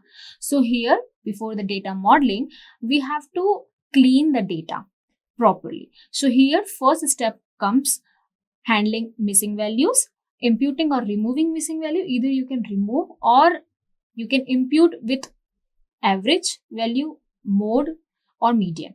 So basically here it depends on the data. The values, if they are very important, if we cannot remove those values, then there we have to impute with some other values. And if it is okay to remove those missing values, then we can remove. And it depends on the data set what we are using there, and the values are very important. So we will keep that and we'll impute those missing values with some other statistical value basically. Next is outlier treatment. Identifying and treating outliers if necessary. So basically what is outlier over here? The value which is completely different if we compare with other rest of values. So here if some outliers are there, so that also we have to treat. So the next point in data cleaning is data transformation. So data transformation is what? Converting data into required format. Now what is this basically? Here data transformation, when we require this, for an example, if you have a column with the name, the name should be in the form of string data type, correct? But if the data type of that particular column is an integer, so basically the data type of that column is integer, then obviously we should change that to string. So if the data is not into the required format, so there we have to transform that data. So these three steps actually comes under data cleaning process. After that, we'll do feature engineering, creating new features that might help in analysis of modeling, that will understand properly when we perform these steps. Then after comes data visualization. So in that, we'll visualize the data using various charts. As I said earlier, univariate analysis, bivariate analysis. So that actually these analysis we generally perform through visualization by visualizing different various plot, and here visualization distribution using histogram, bar chart we can do, and visualization relationship that we can do using scatterplot, correlation matrices. So here, univariate analysis we can perform through histogram bar chart. And if you want to understand the relationship between two variables, basically that we call bivariate analysis. So that you can do, that you can perform using the scatter plot, using heat map, also using correlation matrices. Now the next step comes statistical analysis, performing a statistical test to understand relationship, significance, etc. Model building is the next step. There we will build predictive model using machine learning or statistical methods. So basically it depends on the data, like which type of data you are using. So based on that we'll use relevant model. So next is interpretation. After modeling the data, we'll get the predictions, we'll get the final output, and based on that we're going to interpret basically the conclusion, what is the end result of the whole process what we have performed. Then after, report and communicate finding, basically presenting the finding in a clear and understandable manner to stakeholder. Basically is like to whom you will going to report that whole analysis. So to them it should be very clear, because you know the data analysis might be possible that person to whom you will going to show that complete picture, they might not understand the process what you have followed. So you have to present in a very clear and in a very precise manner basically the outcome. So these all are the process which comes under data analysis, and we will follow this process and step by step we'll understand how to perform this. So now the next step is, as we have already discussed about the process, like how to perform data analysis, all the steps we have understood. We'll perform those steps one by one. And the first under that process is how to load the data set, and we'll understand about the whole data what we will going to analyze. Before we do that, first we'll click on upload file, and then we'll upload the data set. So here our data set is car MPG.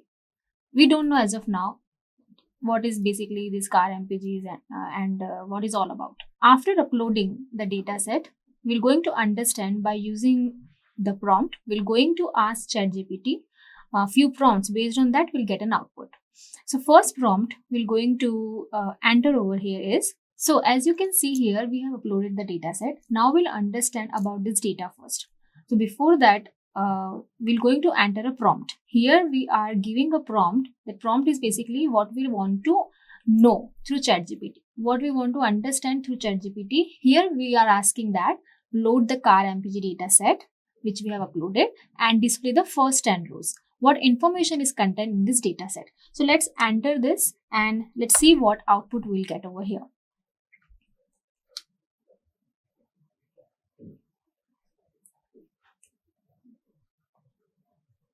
So you can see that we are getting the Python code also here, and you can see here that using this head function, we are getting the output, and parallelly we are getting the information of all the variables which we have in the required data set, that is car MPG. So first is what we have asked. We have asked to load the data set. So ChatGPT will load the data set, and we were asking over here that display the first 10 rows. So by using this head function, the output will be here, will show you the 10 starting rows of the data. So we are getting the starting 10 rows. Simultaneously, we'll apply this code in Jupyter also, that whether we'll get the correct output in Jupyter Notebook or not. So that also we will check. But as of now, first we'll discuss what we are getting as an output over here. So now, as we can see, we are getting starting 10 rows. Now we're going to understand the whole data set. So this complete car MPG data set is having 10 columns, 10 variables basically. First is MPG, miles per gallon, that is fuel efficiency. Then after cylinder, that is CYL, number of cylinders in the engine. Then after this, that is engine displacement, which is in cubic inches. Then HP, that is horsepower. Then WT, that is weight of the car, which is in pounds. After that, ACC, that is acceleration, second required to reach 60 mph. Next is YR, that is model year. as a 2-digit number, example 70 to 1970. Basically 1970 over here, it would be 70. So next is origin, that is origin code. It might represent different region or countries. Then after car type, that is type of car for which we are doing this analysis. So type of car, example 0 might represent one category and 1 might represent another. Car name, the last variable, that is name of the car, which basically include make and model. Now, this data set could be used for various analysis, such as understanding the relationship between fuel efficiency and other attributes, or classify car based on their characteristics. Here, what we will going to understand, we're going to understand the relationship between fuel efficiency and other attributes. Okay, so let's try this code in Jupyter as well. Let's see that whether we are getting the output there or not. So when we copy this code, you can copy directly from here as well. When you click over here, it will get copied, and then you can paste this code in Jupyter Notebook. So you can see I have already pasted the code. I have uploaded the data set over here. I have given the data set name, which should be in CSV format over here, because we are using the command read_CSV. So if you are uploading the data set, which is with the extension of CSV, then there you have to use this command, that is pd.read_CSV. And then you can see that we are getting all these column names over here. Now, the next is over here, you can see that we want to check the starting first rows. So what code for that? So basically here we have this code, that car mpg_data.head. So when I paste over here that code, let's see what outcome we'll get over here. So here we are getting what? First is this one, that whatever the code we have at last, computer will display that only. So here the last code is .head function we are giving, and based on that we are getting starting 10 rows, because head function is basically give starting 10 rows. If you want to see more rows, just enter the value inside the bracket.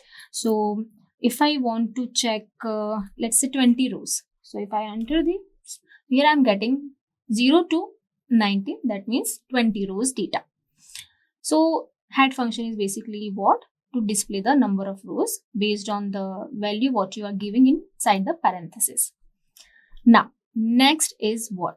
So next is to display the data type of all the variables from the above data set, because we want to know the type of the data which we are using in the data set.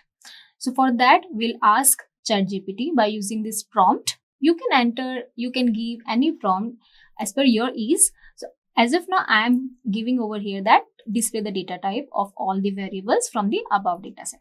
So when we enter this prompt, we'll get some output. So let's see what we are getting over here as an output. I'm getting the code also, which is in Python, car_mpg_data, which is the data frame name, and .dtype. Dtypes is the function basically used to understand or used to get the output based on data type. So you can see here we are getting the result that first variable is of float, another is of integer, another one is again float, one is of object, that is HP, that is horsepower. Then after weight is of integer data type, and so on. So here you are getting a complete explanation also, and the data type of the variable in the car mpg data set are as follows. So here we are getting all these complete explanation. What next ChatGPT is showing here is, it's worth nothing that HP column is of type object, which might indicate some irregularities in the data, such as missing value or non-numeric entries. If we need to perform numerical analysis on this column, we have to clean and convert it to the numeric data type. Now, why we are getting this? Because if you want to perform analysis, and if the analysis is numeric based, so in that case, we have to convert that. And if you are converting a variable into some other data type, before that you have to check whether we have missing values or not. So for that, we will going to apply some other code there, and let's see what output we'll get at that stage. As of now, we are skipping this part because any which ways we're going to check whether we have missing values or not, and during that process we'll check this column as well to understand whether how to impute the missing values or not. So yeah, here we are checking all the columns and simultaneously we are checking the type of the data. So this is the final output. If I apply this code in Jupyter notebook, let's see whether we are getting a correct output or not. So already we have over here this code. I'll paste it over here. When I will run this code, so after applying this code, we can see that we are getting the output, and here what we are getting as an output, we are getting all the type of the datas based on the code which we have given here. So MPG is float data type, cylinder is of integer data type, same HP is of object data type, and so on. So yeah, this is correct, and as of now whatever we are getting code through ChatGPT showing the correct output. Now let's understand the next step. So now the next step is, if you want to check is there any duplicate rows. So that is also a very important step during analysis. Duplicacy should not be there, missing value should not be there. So as a prompt I am giving here, display the duplicate rows from the above data set using Python. Why we are specifically mentioned over here Python? Because we want Python code as of now. So that's why we are specifically mentioned here using Python. When I enter this code, I'm getting some output. Let's see what output we are getting.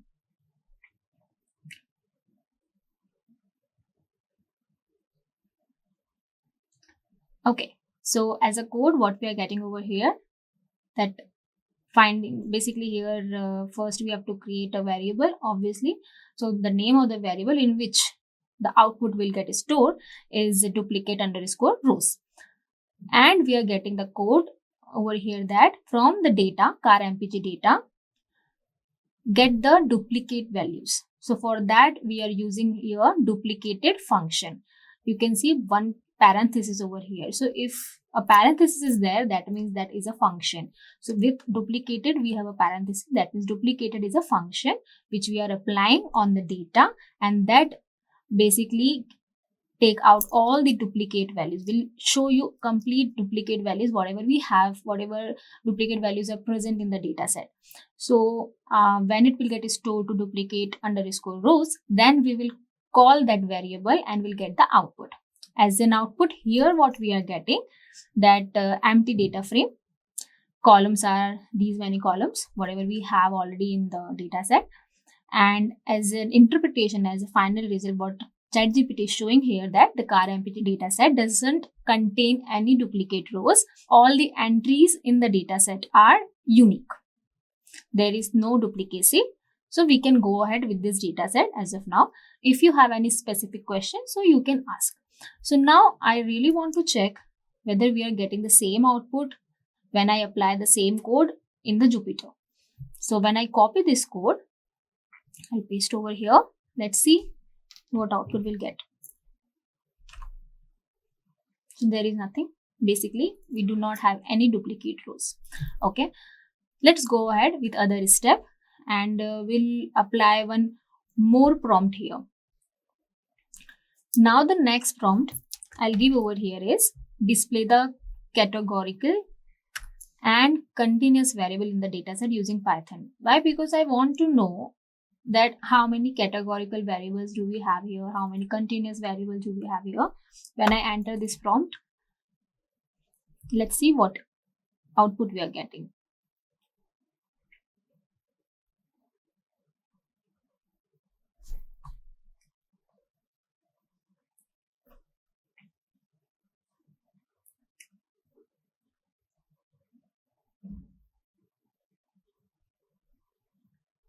Okay, so as we have asked over here that display the categorical and continuous variable in the dataset using Python, we are not asking what is categorical and continuous, but still we are getting output based on the explanation that ChatGPT is giving over here, is that categorical variable are those that can take on one of limited set of values representing categories or labels, while continuous can take on an infinite set of values within a range.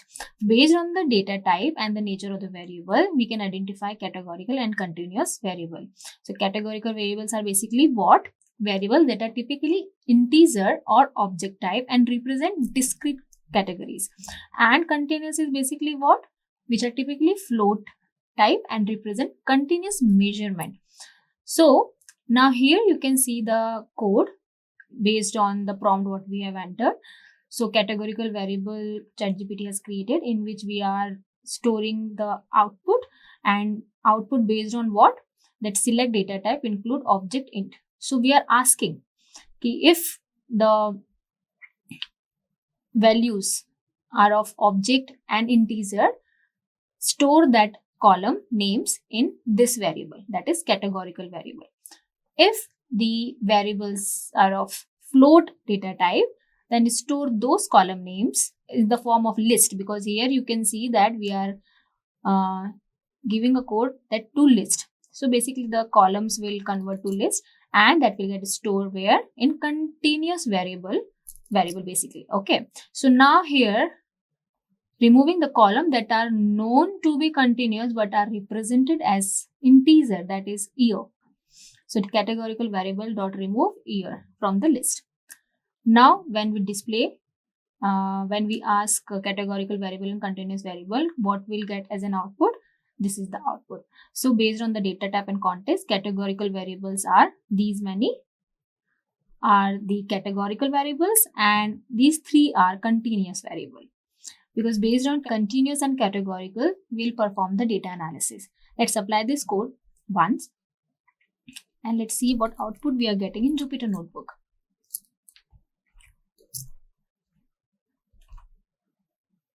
Okay, so first is categorical. So first list is based on categorical variable. The another one we are asking here continuous variable. So the another list is what? Of continuous variable. So we are getting a correct output over here. Let's understand the next part of data analysis. Whether do we have missing values in the data set or not, or if we have, then how to impute that missing values, because if we have missing values, that will impact the final outcome. So if you have missing values in your data set, so you have to impute those missing values with some other values. Like how, that we'll understand after this. Okay, so the next one is plot the distribution of the origin variable. How does the origin affect the other feature in the data set? Let's understand this also. When I enter this prompt, we are getting an output. The origin variable in the data set is likely a categorical variable representing different region or countries of origin for the cars. We can visualize its distribution using a bar plot to show the frequency of each category. Once we have an understanding of the distribution, we can further explore how the origin affects other features in the data set. Like why we are using this feature overall in the data set and how it is affecting. So this is the bar chart and showing the distribution of car origin. So 1, 2, 3, as we have three values in the origin variable, and first is 1, others 2 and 3, and the frequency here we are getting as on y-axis. The bar plot above shows the distribution of the origin variable in the car MPG dataset, and it appears that the three values are there, and with the name 1 followed by origin 3 and origin 2. So origin 1 has higher frequency, then origin 3, and then after origin 2. Let's explore how the origin affects other feature in the dataset by summarizing some key statistic for numerical variables, and how we'll understand that. There is complete explanation. We'll come back to this code also. So now here you can see we have applied mean function, and we actually want to know how this variable is impacting. Okay, what is the importance on other variables? So MPG origin 3 has highest value fuel per efficiency, so miles per gallon. So origin 3 has the highest mean value, followed by origin 2 and origin 1. So highest will be origin 3. This suggests that the cars which are from the origin 3 are generally more fuel efficient. If the cars are from origin 2, so they are comparatively with origin 3 less efficient, and the origin 1 has the least value.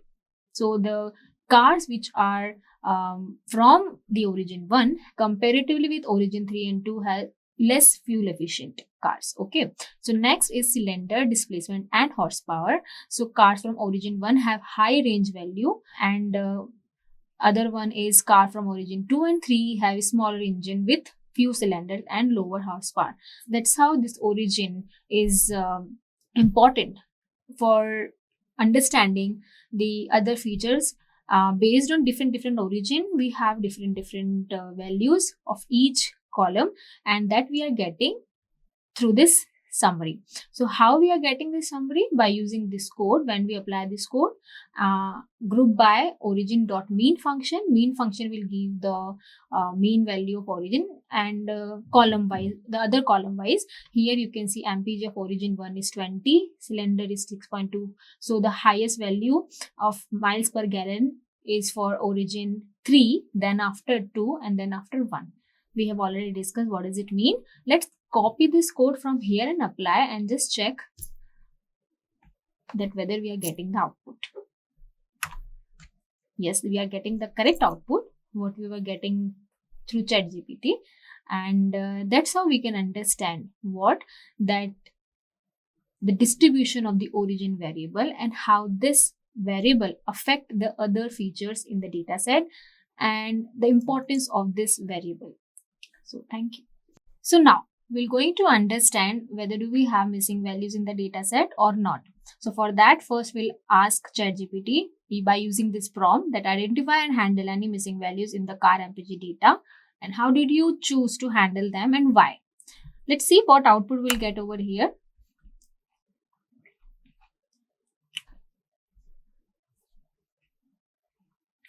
So we are getting an output. I want to know what code ChatGPT will display over here for that if we have missing values. Okay, so now let's understand this part first. To handle missing values, we first need to identify whether they are in the data set or not. Once we have found them, we can decide on an appropriate method to handle them based on the context of the data. So if we can remove those missing values and it will not impact the whole data set, like because of removing the values from the data, if it is not impacting the main data set, then we can remove. But if we remove the missing values related rows and if it impact the data set, then there we have to use some process that is called imputing the missing values, and that can be done by using some relevant code. But here first is what common strategies we have for this type of issues is removing rows that I already discussed, that deleting rows with missing values if they are few in number and if they are not impacting, like if we remove the values and they are not impacting the main data set, then we can remove. Filling with mean and median. So filling missing values with the mean or median value of the column suitable for continuous variable. Next is filling with mode. Filling missing values with the mode most frequent value of the column suitable for categorical variable. Using interpolation, interpolating values based on surrounding data suitable for time series or order data. So basically here what we do if missing values are there and if we do not want to remove those rows which contain the missing values, so we'll impute those missing values with mean, median or mode value and then we can proceed further. Here let's understand whether do we have the missing values in our data set or not. So for that we have a code over here, missing values summary equal to car mpg data dot is null. Is null is the main function to check whether do we have any missing values or not. Suppose if we have 5 missing values in one column, so that will get sum up by using sum function, and the final total number of values for a particular column will get displayed as an output that will store in this variable which we have created over here, and when we call this variable we'll get the final output. So this is the main code. Based on that, what ChatGPT is showing over here as a result is 0. Means we do not have any missing values in the columns. It appears that there are no missing values in the car MPG dataset as indicated by the summary above. However, we previously noticed that horsepower, that is HP column, has an object data type which might indicate some irregularities in the data, such as non-numeric entries.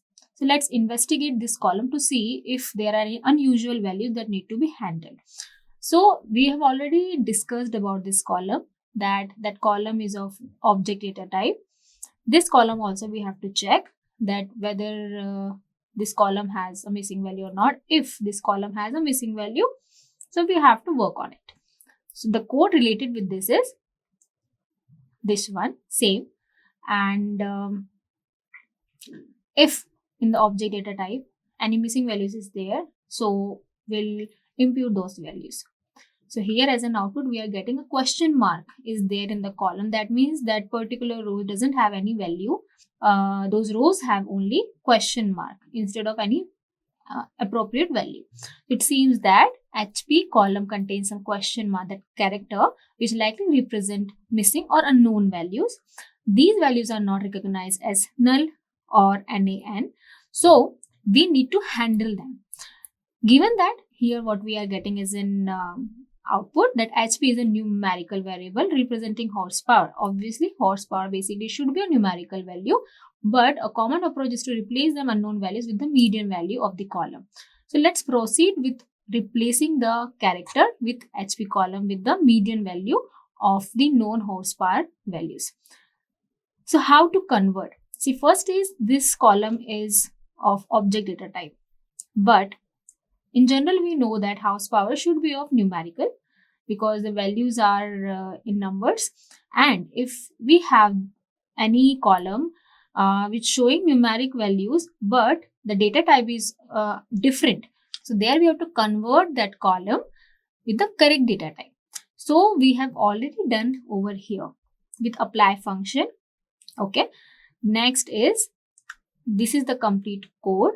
What we are doing over here is we are imputing the missing values with the median value. So when we do that, then after in HP also we are getting 0 because now we have filled those unknown rows or missing rows with median values of HP, and because of that we are now having no missing values present in the data set. The missing values in the HP column have been successfully handled. And how it got handled? With the median value of the known horsepower values.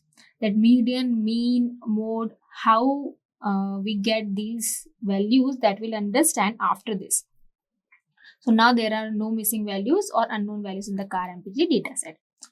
Now I chose to handle the missing values in this way because here ChatGPT is giving the reason also, that why ChatGPT chose to handle missing values in this way, because replacing with the median preserve the central tendency of the HP distribution. The median is less sensitive to outliers. Basically, outliers are which is very different from the main values what we have in the column. Let's say HP only. So if we suppose have A, B, C, D, E values in one column, all of a sudden if we are giving their Z, right? So that is very far from the continuous series what we have in the column, right? So that Z will consider as an outlier. So here the median is less sensitive to outliers, so it provides a more robust estimate for filling in missing values. Since horsepower is a continuous variable, using the median is a suitable method for imputing missing values. So that's how we can impute, but again, we're going to check whether based on this code we are getting the correct output in Jupyter Notebook also. So let's copy this code first. I'll copy and I'll paste it here. So now, here we are getting the output based on this code that we have missing values, and that missing value basically what in rows we have some values with this type of character, which is not a value, which is not anything. It is completely unknown value. So now we have to impute this. So based on this type of character, we'll not get a correct prediction. So the next code for that is to impute this value. So when I paste here, we'll run this code. We are checking that missing values after handling. This variable contain all the column names from the data set, and we'll show you whether we have any missing values left or not. So here we are getting all the names of the column, and parallelly we are getting over here the number of values if missing values are there. So no, there is no missing value because we are getting as an output 0. This is the output what we were getting in the ChatGPT also. So that's how we can impute the missing values if we have any values which is unknown in the data set, and how to impute that we have already discussed. We'll now move ahead with another step. So let's understand the new step for data analysis. So now we have covered till now univariate analysis, bivariate analysis. We have seen that summary statistics, and we have checked that what data set is all about. Everything we have discussed till now. Now we're going to apply a model on the data set to predict the fuel efficiency. So here I'm using a prompt using the car MPG data, build a regression model to predict fuel efficiency. What feature did you include and how well does the model perform? When I enter this prompt, as I'm going to building a model on my data set to predict the fuel efficiency. So building a regression model to predict fuel efficiency involves selecting features. So before we discuss the regression model over here, we'll ask ChatGPT that why we are using here regression model. Okay, when I enter this, I'll get some output. Let's discuss that also.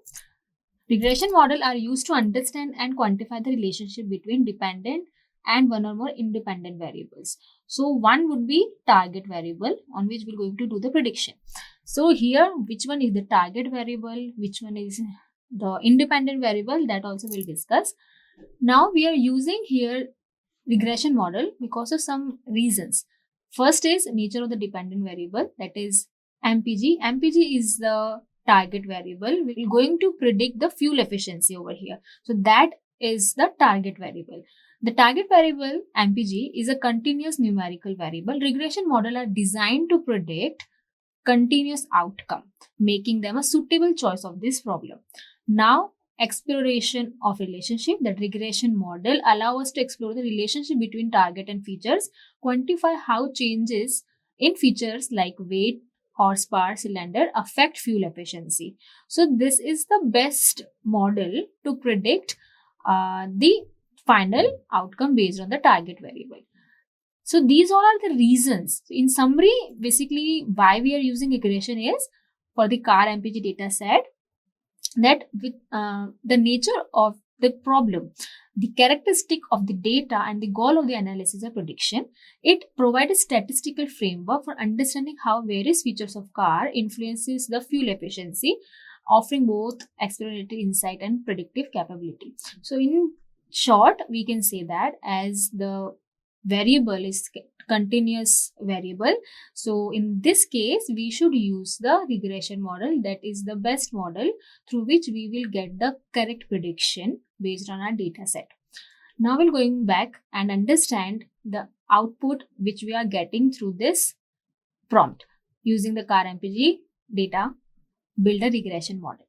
Building a regression model, here you can see that how many features we have selected. We'll consider the following feature, and these all are the independent variables, and one would be the target, that is MPG over here. This feature include various aspects, okay, and which influence actually the fuel efficiency, that means the target variable. These all are the independent variables, and they actually somewhere or somehow they are influencing the main target variable. That's why they all are comes under independent, and the target variable would be then MPG. Data pre-processing, after that we're going to split the data into features and target, means one would be X and the other target would be Y. We're going to split that target variable from the independent variables, and then further divided into training and testing set. Then we're going to build the model. So we'll use a linear regression model, a common choice for predicting a continuous outcome variable. As we have already discussed this, let's start. How we're going to do that? There is a code for that. There are required libraries which you have to import first. Then only you will be able to split the data into training and testing, and you will be able to modeling the data set. So this is the complete code for that, and based on that we are getting this result. Now the thing is, we'll discuss this code step by step. We have imported all the required libraries as we are using linear regression model. So we have to import linear regression model from this sklearn.linear model library. Then after train and test split, why we are importing this? Because we're going to split the data into target and the independent variable. Then after, from sklearn.metrics, we're going to import mean squared error and R2 square, because we'll check the accuracy of the model. So here we have splitted the data set into X and Y. X will contain all the independent variable and Y will contain the target variable. And then we'll split these data, and after that we're going to create and training the linear regression model. So we will apply this linear regression function. We'll store that in the model variable, and on this model variable we're going to fit the X train and Y train. Y train has the target variable value, and X train will have the independent variable values. Here the Y-pred variable consists the testing set on which we're going to predict. So this is all about how to apply the code, what to do to get the final prediction, and at last we're going to calculate the performance metrics, that how this model performed, and that we can understand by using MSE and R square values, and we are getting the final output. Let's discuss one by one the final result. Mean squared error is 7.25 and R square is 0.8652. So what is the interpretation based on this model? The mean squared error is what? Represent the average square difference between the actual and the predicted variable. The trend data set X train and Y train has actual values, and predicted values what? Based on test. So a lower MSE indicate a better result, better fit of the data, and MSE of 7.25 means that on average the model predictions are off by the square root of this value, and approximately 2.69 mpg. R squared over here is what? Is a measure of how well the model's prediction match the actual data. Means what actual data we have, if it is getting matched with the prediction, how well it is getting matched. So it's based on while we check the R squared value. Here the value is 0.8652, that is 86.5%. So that approximately is what? The variation in MPG explained by the selected feature. So this is R squared, this is MSE, we have already discussed. Conclusion is what? The model shows a relatively good fit to the data. If you are getting higher value of R squared by 86%, that means your model performed well. And feature includes what? Cylinder, displacement, and these all are the features. Based on that we were predicting the target. We already know that is MPG. The model could be further improved and validated through techniques such as cross validation and all, if you want to improve your model more. As of now, by seeing these values, R squared, the performance metrics, we can come to the conclusion that the model shows a relatively good fit to the data, explaining a significant portion of the variation in fuel efficiency. So this is all about the modeling of data, and we have discussed this part, but through ChatGPT we were discussing. Let's apply this code in Jupyter Notebook, and let's see that the output what we are getting here is same in Jupyter Notebook also. So when I enter this, I'm getting the same output, and this is the final output. Here also you can compare, right? So this is all about the data analysis of the car MPG data set. One more prompt I'm going to enter here. You can see, analyze the feature importance in the regression model. What features have the most influence on fuel efficiency and why? So based on the interpretation, if you want to know that which feature is having the importance and which actually somewhere influencing the fuel efficiency, which one has the highest value based on that influence. So we're going to check this by using this prompt that analyze the importance of features. And how we're going to do that?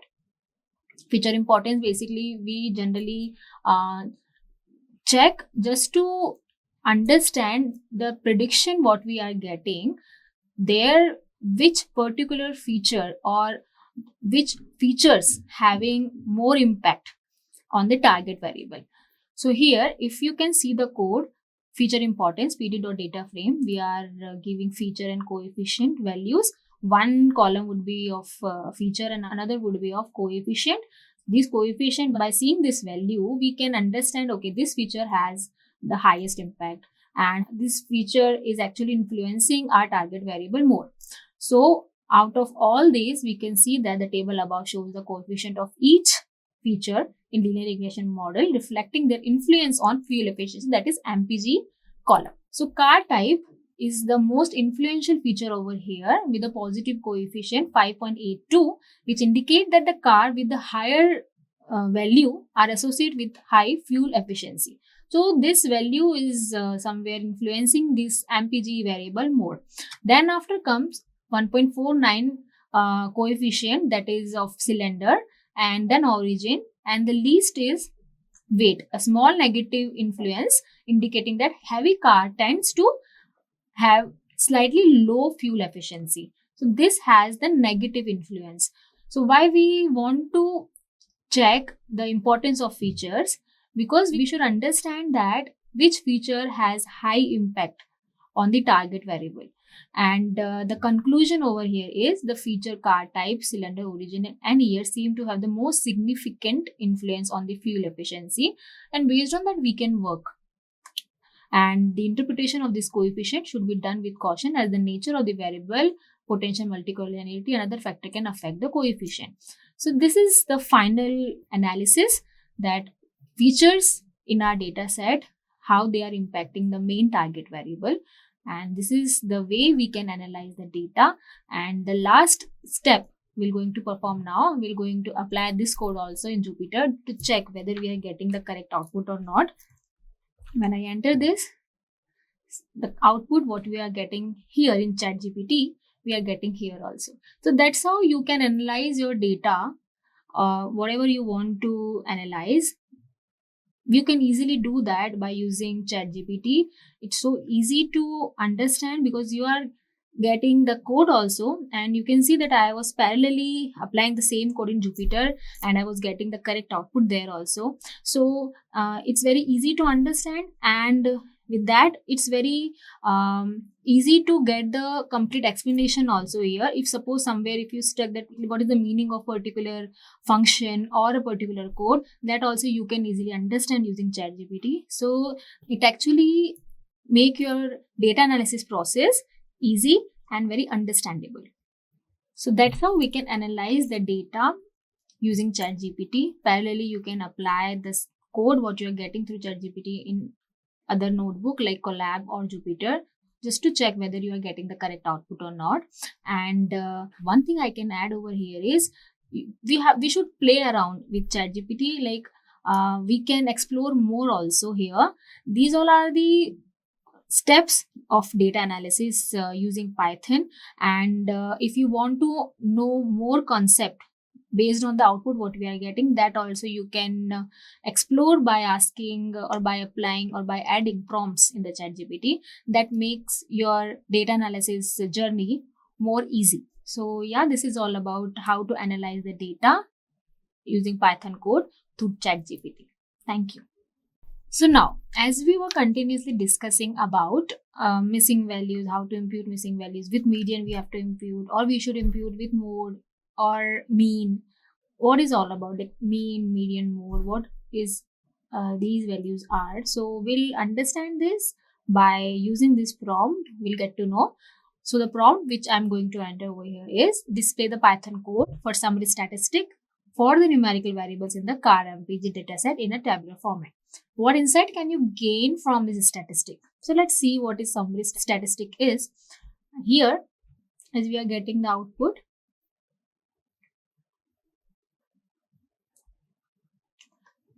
So we can use describe method in Pandas to obtain summary statistic for the numerical variable in the car MPG dataset. This method will provide us with the count, mean, standard deviation, minimum 25th quartile, median 75th quartile, that is Q3, and maximum for each numerical variable. I know it's a bit confusing for you, but we'll understand these all terms step by step. Here we are getting the code to get the summary statistic, but we do not know what is basically summary statistic is. So that we'll ask first to the ChatGPT, and then we'll come back to this part. We are getting the complete output based on the prompt which we entered over there. But let's understand first what is summary statistic is. So we'll ask ChatGPT that explain summary statistic.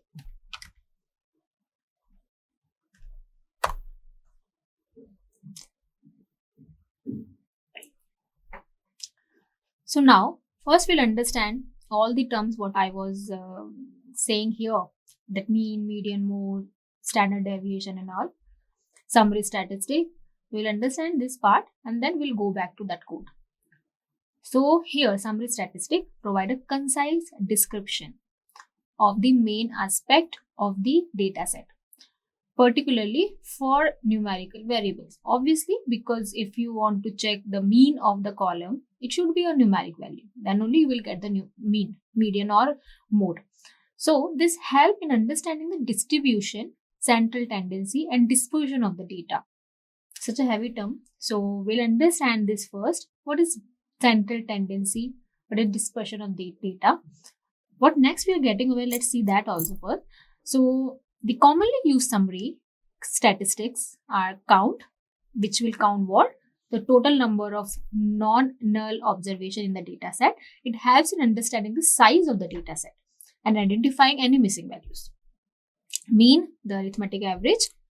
Median is the middle value that is specify the higher half from the lower half of the data set.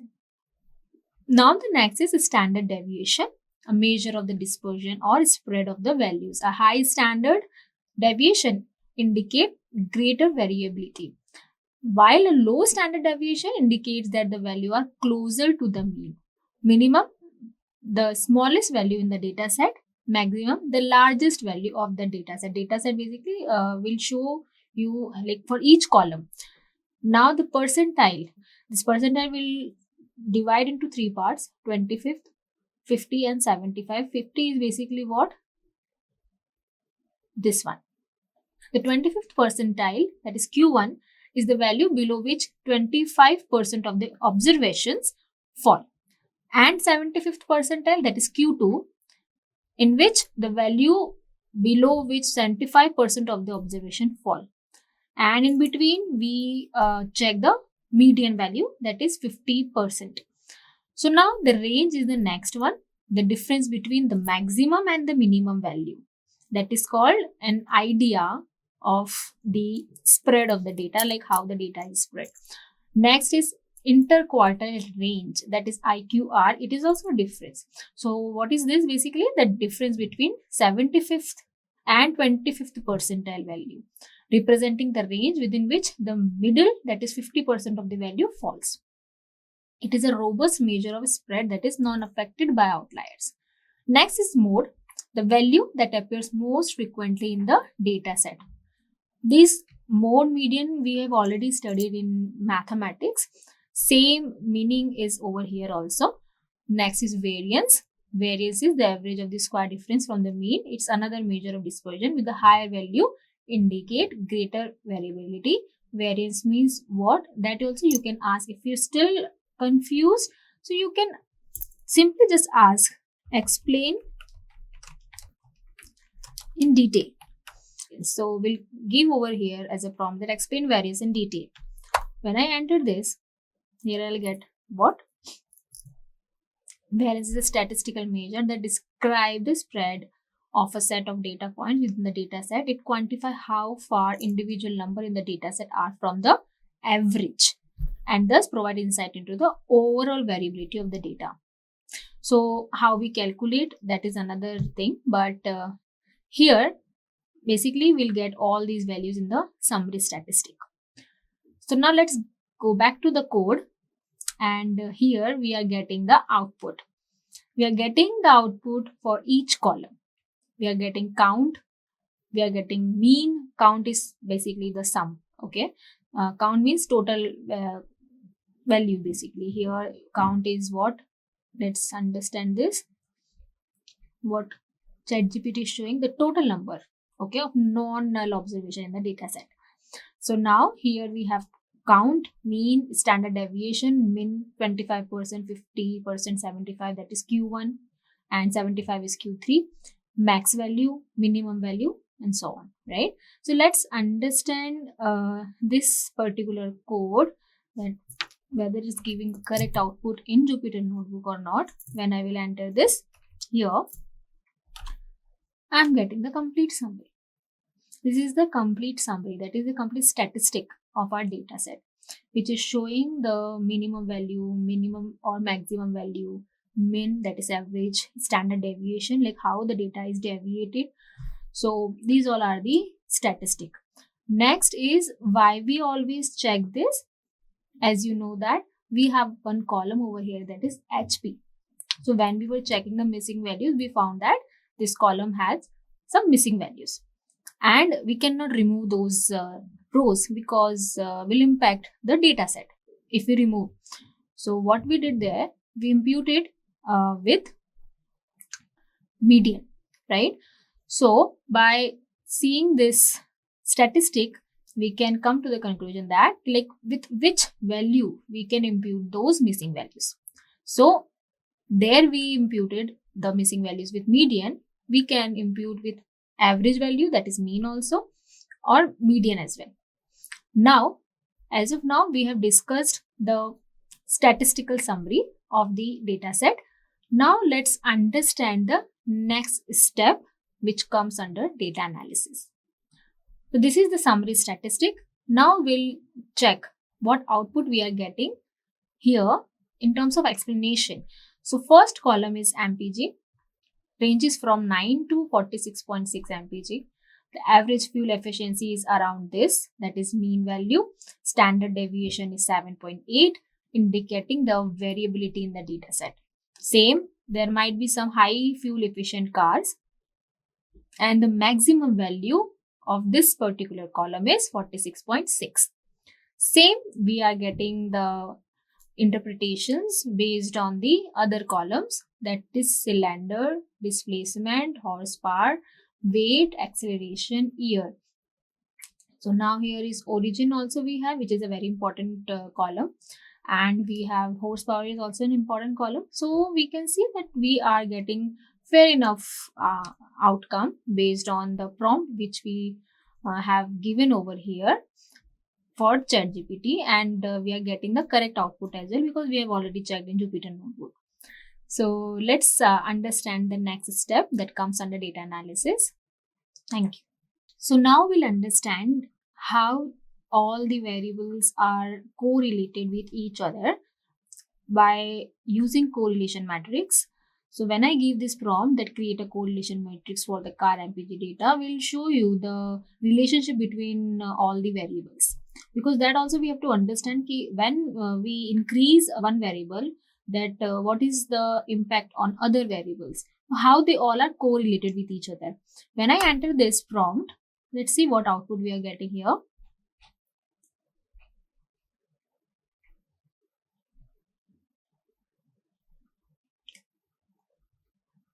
So here first is correlation matrix, provide a numerical summary of the linear relationship between pair of variables. It contains correlation coefficient that range from -1 to 1, -1 indicating a negative linear relationship, 1 indicating a perfect positive. Basically, when we are getting the graph in upward direction, basically that means that is positive linear relationship. Negative means that because of 1, the other values is getting decreased.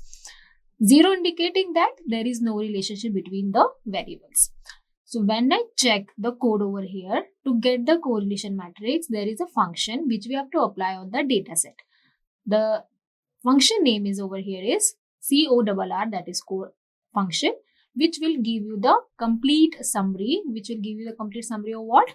Of how all the variables are related with each other.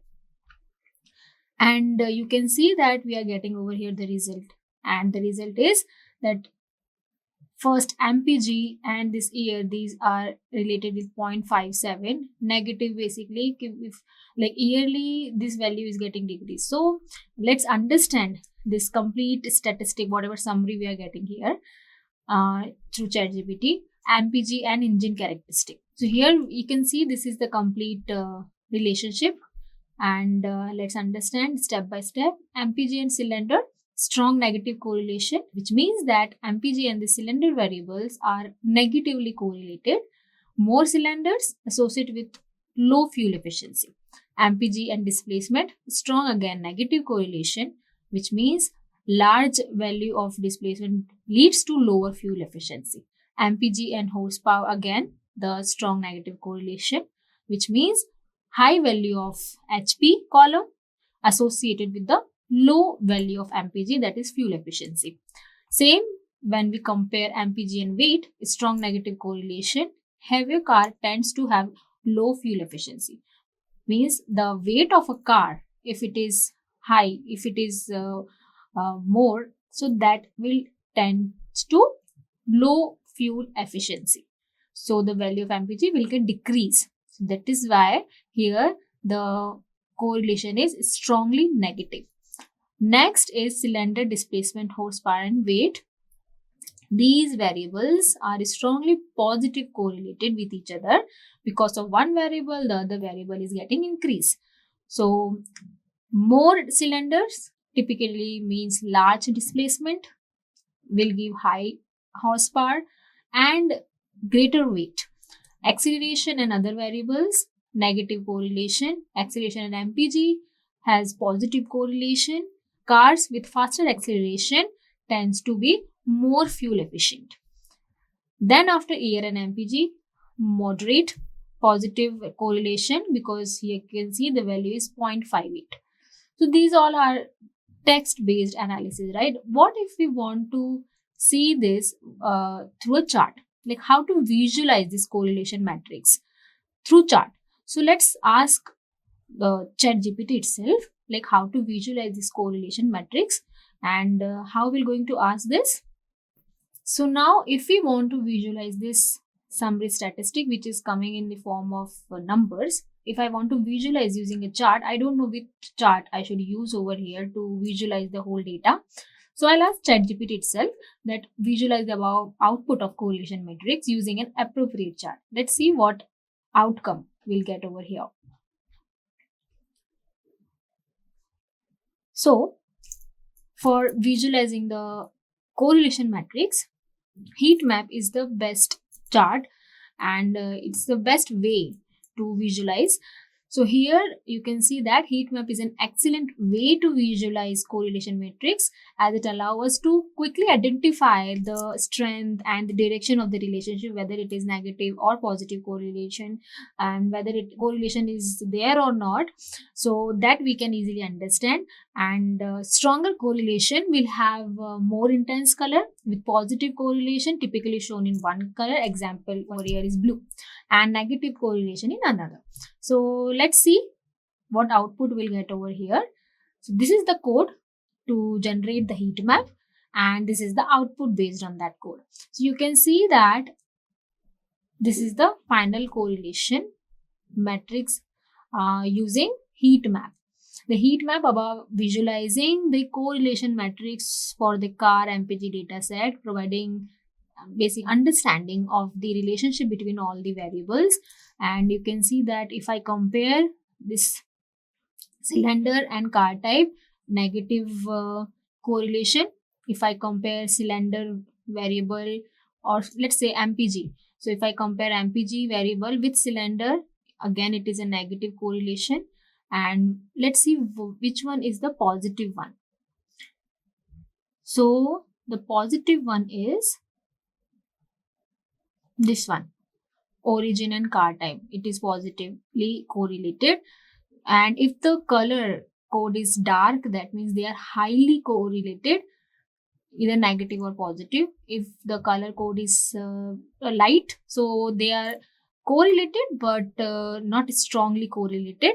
So here you can see that HP and this disk. So here it is related, how it is correlated, 0.9 with 0.9. So there is a high correlation. So that's how we can understand the correlation matrix. We can visualize the correlation matrix using heat map. So this is one way to visualize correlation matrix. Let's apply this code. Let's understand this code when we paste this in Jupyter Notebook, and we'll see whether we'll get a correct output or not. So when I copied this code over here, I'll enter and let's see whether we are getting the output. Okay, we are getting an error. Correlation matrix. Okay, so here it's showing an error. Why? Because we are calling here directly the variable correlation matrix. We are giving as a variable over here based on which variable you want to display the heat map, and I'm giving here correlation matrix. Correlation matrix, computer here, the notebook is not getting any variable with the name correlation matrix. So first we have to check the previous code. Here you can see that we have stored all that correlation summary, that is statistic, in this variable which we were not defining in the notebook. So obviously we will not get an output. So first I will copy this code. When I'll copy and paste over here, then we'll sure get an output. Let's see. So here first, by using this correlation function, that is CORR, we'll store the complete statistic correlation matrix in this variable, and when we call this variable in heat map, so we'll get the complete chart based on the correlation matrix of our data set. So this is the complete output what we are getting over here. That means the code what ChatGPT is generating is giving a correct output. Now the next step is to perform the univariate analysis. Here we have seen that how all the variables are correlated, how they are related with each other. Is there any relationship? If it is there, then how the relationship is, and what type of relationship, negative or positive. So that we all already discussed. Next is to understand the analysis between all the variables. Univariate analysis and bivariate analysis we're going to understand. First we'll cover the univariate analysis. Now the next prompt over here is, what is univariate analysis? First we'll understand what is basically univariate analysis. Like, I know what is univariate, but if a learner is analyzing a data set for the first time, the person should know what is univariate analysis. So first I'll ask ChatGPT that what is univariate analysis, and then provide for the above data set that analysis and visualize using appropriate chart. Let's enter this prompt and understand the output. Okay, so univariate analysis is basically what? Uni means one. So is a type of statistical analysis focus on single variable. So if you want to analyze all the variables, that comes under univariate. If you want to understand the relationship between two variables together, that comes under bivariate. Bi means two. So univariate basically, if you want to understand or if you want to visualize a single variable, so we'll use various plots for that. And here you can see for this data set or for any other data set also, we can conduct univariate analysis. First should be on numerical variable and visualize that using histogram box plot or density plot. Histogram provide a frequency distribution of the data, how the data is distributed in terms of frequency. We're going to visualize showing the shape, how the data is spread, and the central tendency. Next is box plot, which will offer a visual summary of the central tendency, that how the data is spread, whether it is normally distributed or it is left skewed or right skewed. So that I'll discuss, and as well as the potential outlier, whether do we have an outlier in the variable or not, that also we can understand using box plot. The density plot is in another way to perform univariate analysis. So let's see here.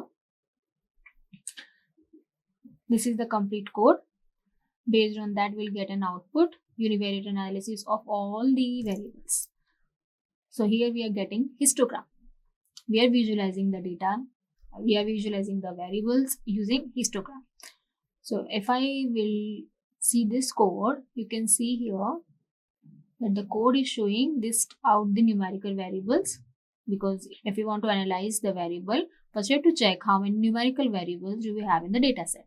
We'll list out, and based on that we're going to use over here for loop, and that loop will actually repeat this code again and again to get the final output, which should be based on histogram, because here what we are giving, that looping through numerical variables to create histogram, box plot and density plot. So basically we are going to visualize through all these plots. This is the complete code for that. Let's see the output. This is a histogram showing you the values are normally distributed or not. So let's see the explanation based on this charts. First is, let's discuss about MPG, miles per gallon, appears to have a right skewed distribution, with most cars having fuel efficiency around 15 to 25 mpg. So let's go to this histogram. So here you can see that it is right skewed, the tail is going towards right, so that's why the name is right skewed, and most of the distribution is towards right. And with most cars having the fuel efficiency, how much? Between 20 to 25 from here. So from 25, so most of between 20 to 25, few having fuel efficiency 45 also, few having 10 also, but most of the fuel efficiency of the car comes under 20 to 25. Next is same for cylinder displacement. Let's discuss about this origin. This is a categorical variable showing the distribution of cars across different origin. Car type binary variable showing the distribution of two different car categories. Now let's discuss one more variable over here to understand this histogram. And right skewed, okay, let's discuss about horsepower. So right skewed distribution indicating that most cars have horsepower in the lower range. So where is that horsepower variable? That is HP here. So you can see the tail over here, it is right skewed, and they are here it's showing that that most values comes under in lower range basically 50 to 75, and this is the lower range because here values are very less, but this is right skewed. So yeah, this is the way to visualize the data set using histogram. This visualization provides valuable insight into the individual characteristic of the variable, such as the shape of the distribution, whether the values are normally distributed or not. So now next is we're going to visualize the data set using box plot as well, as we have already visualized using histogram. Second will be box plot. So here why we are using box plot, to understand whether we have any outliers in the data set or not. So for that I have given the prompt that visualize about data set using box plot, and based on that we are getting this output. That box plot, also known as box and whisker plot, is an excellent way actually to visualize the distribution of numerical variable, as they provide information about central tendency, spread and potential outliers. So you can see here this is the code, relevant code, and based on that we are getting the output. So few of the variables have some outliers. You can see here these dots, right? These all are what? Outliers, values which are completely different, not different, but if we see that is completely outlier from the main values. I already explained like how different or from the main values, like if we give in a column 6 values like 2, 4, 6, 10, and the last value would be, for an example, 100. So that 100 comes under outliers. Okay, so it's breaking up that sequence, right? So here all values are very nearby, like 2, 4, 6, 8, but that 100 is completely very far from that sequence of that series. So that is a part of outlier. Here we can see that this HP column has outliers, and acceleration, this column also has outliers. So let's see the final result, the summary of this. The MPG, miles per gallon, displays a right skewed distribution with some potential outliers on the higher end. Higher end means here after 50%, basically in the portion of 75th quartile. So now the next is cylinder, shows distinct categories reflecting the specific engine configuration. We were discussing in the box plot about HP, right? Reveals a right skewed distribution with few outliers on the higher end. So higher and lower end is what? 25th quartile is lower, and the 75th percent, that is 75%, that Q3 is the higher end. So in higher end we have outliers. Here also, here we have in lower end as well. So this is the box plot through which we can understand which variables have outliers, and if we have more outliers, so we have to work on that as well. So this is all about to visualize the variables using box plot, and it also comes under univariate analysis.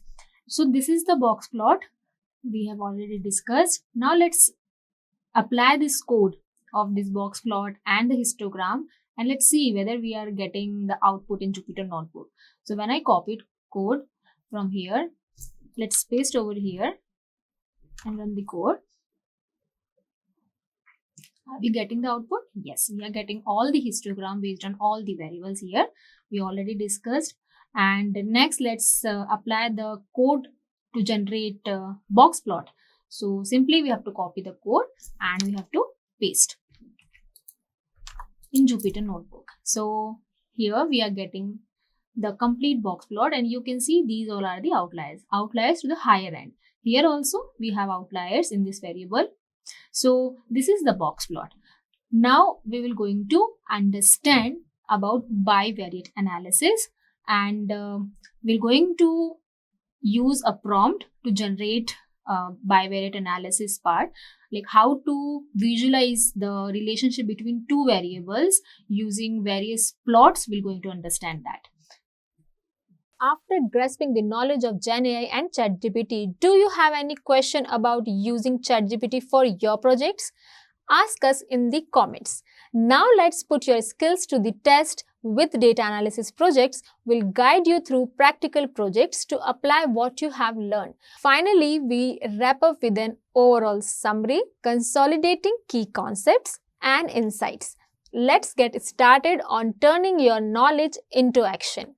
Now we will do the demo on Amazon top 50 selling books. I'm going to use Google Colab for this particular one. This particular Google Colab ID by Google for AI researchers, and you will get lots of features on Google Colab. Right, okay. Now I will show you how can you actually import your data. So in order to import your data, and let me show you from where I have taken this data. So if you just write Amazon top 50 best-selling books data analysis, if you click over here, right? Can you see there is a download option? This is from here we have taken this particular data set. Now, if you ask me how to do that, if you go and check this box, right? There is a box option is here. If you just click over here and there is an option, this is a file with arrow, right? If you click over here, you will get an option to upload it, right? So if you want to upload, can you see? I have uploaded my data set from here, bestseller with categories. Right? Yes, this is how we can actually upload your dataset in Google Colab, the way I have done for bestseller and categories.csv. Right. Now what we are going to do, we are going to import Pandas as PD, which will actually help us to What this Pandas is a data manipulation library, and it will help us to manipulate our data to load our CSV file. It's a quick question from all of you. What is this particular CSV? What is the full form of CSV? Because for a long time I am saying this is a CSV file. The data set is basically in CSV format. Yeah, so this CSV file, you can use CSV file and you can actually read CSV file using Pandas. There is a function called .read CSV.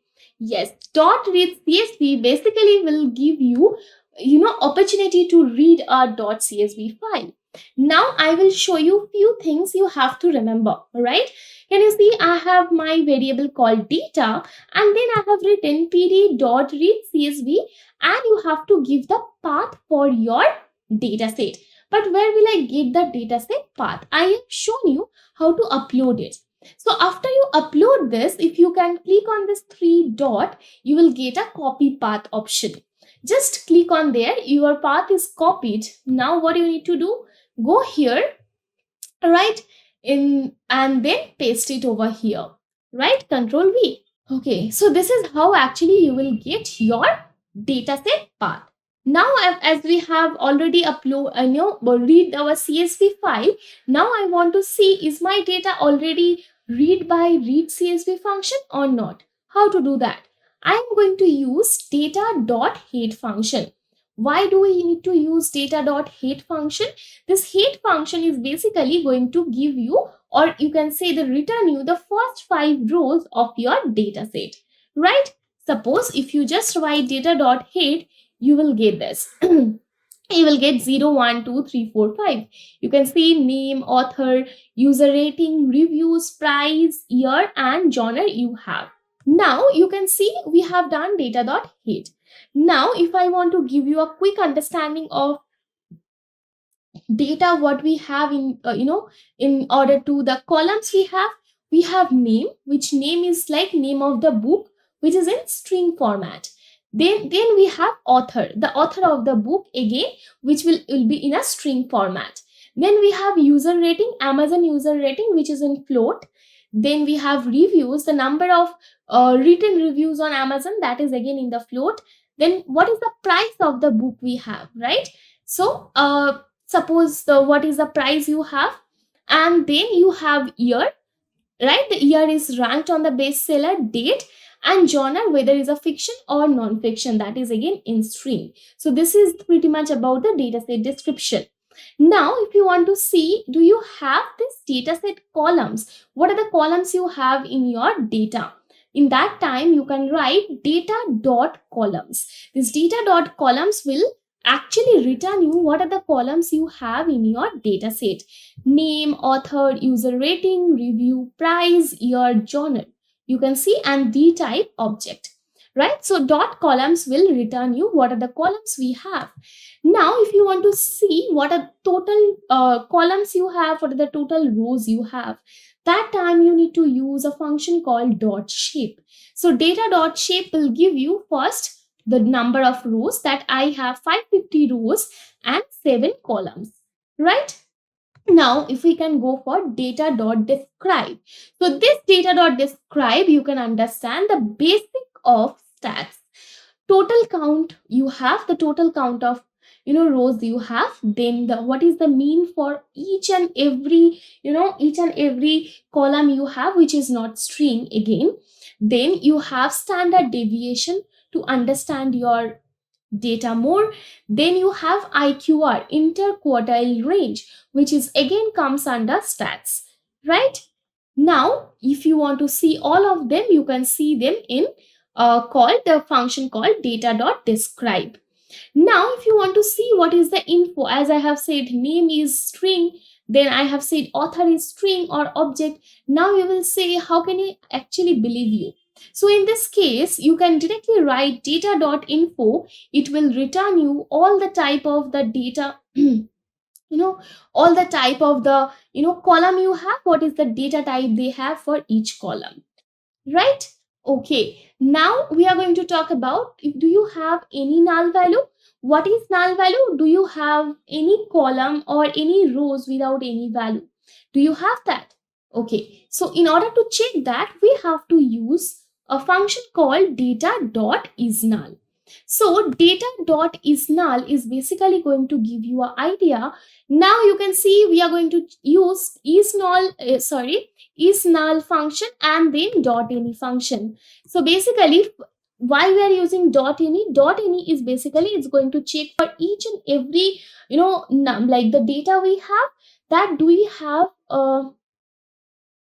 okay, so do we have any null value, right? How to do that? You can see for author it's false. For all the column we have, we do not have any null value which is not present, right? And if you want to check dot sum is again, it's going to give you the summation of total null value. Now we are going to import Seaborn and Matplotlib, right? So we are going to use a heat map. Why to use heat map? Heat map is going to give you the correlation between the column you have, right? So yes, this is something for now you can understand. We use heat map for that, right? Yes, Rana, there is no NaN value, right? Now we will talk about outlier detection. So outlier are extreme values. Suppose we were talking about someone is going to do a, transaction for a huge amount. It is nothing but an anomaly or a, outlier or the error, right? Outliers are extreme values that they deviate from other observation on the data. They may indicate a variability in a measurement or novelty, right? Experimental errors, you can say in one word, that is outlier. So we use box plot to understand, do we have any outlier in our data, right? Okay, so in this case, we are going to use plt.subplot and .boxplot. This .boxplot is basically going to show you, do you have outliers? If you can look into this part, you can see these dots are nothing but your outliers. Yes, you do have outliers, that is nothing but your errors. Now, how can you actually handle these outliers? So in this case, you can just replace this, you can just use a clip technique. So this clip is something called, if you will clip your data with the lower range and the upper range, which is nothing but 95 percentile, right? Yes, so this is how you can actually handle the outlier, and we are going to use numpy.clip, right? We are going to write data for each and every column. We are going to clip our data. After we clip our data, if I do the same box plot, you can see there is no such dotted, and we have removed our outliers. So there is no such errors we have in our data, right? Now we will try to understand using count plot that explore the trend over for each genre, number of best selling books in each year. How can you do that? So we are going to use a plot called count plot. So now you can see what we are going to do. We are going to write sns.countplot x equals to year, as we are trying to understand the best selling books in each year, right? X equals to year, data equals to data, and u equals to genre, right? As we want to understand by genre basis for each year, right? Now, if you just do that, can you see what we get for 2009, for 2010, right? And in the end, what we have? This is for this orange is for fiction and this for non-fiction. Blue one is for the non-fiction, right? Yes. So this is how you can use count plot to understand the number of best-selling books in each year, right? Yes. So what we have done, the number of best-selling books in each genre each year. What is hue? So basically you can see it has done the count based on your genre, right? So sorting the like you can understand in a simple word, we are actually sorting the data, right? What is genre? It's fiction or non-fiction books, right? You can understand what is fiction and non-fiction book. Yes, this is something called genre, right? Yes. So this is something we can do this count plot, right? Yes. So these are the basic data visualization you can do, and also do this data analysis, right? we have explored the essential of data analytics, starting with the role and skills of data analyst and its importance in the today's market. We delved into the key concepts in statistics, SQL and Python, leveraging powerful libraries like NumPy, Pandas, Matplotlib and Seaborn. You learned how to use Excel for data analysis, create stunning visualization with Tableau, and build machine learning models with scikit-learn. We also introduced generative AI and ChatGPT and demonstrated their application in data analytics. Finally, we wrapped up with the practical data analysis projects, giving you the tools to apply your knowledge in real-world scenarios. With these skills, you are ready to transform data into impactful insights and tackle new challenges in the world of data analytics. Keep exploring, keep innovating, and let data be your guide.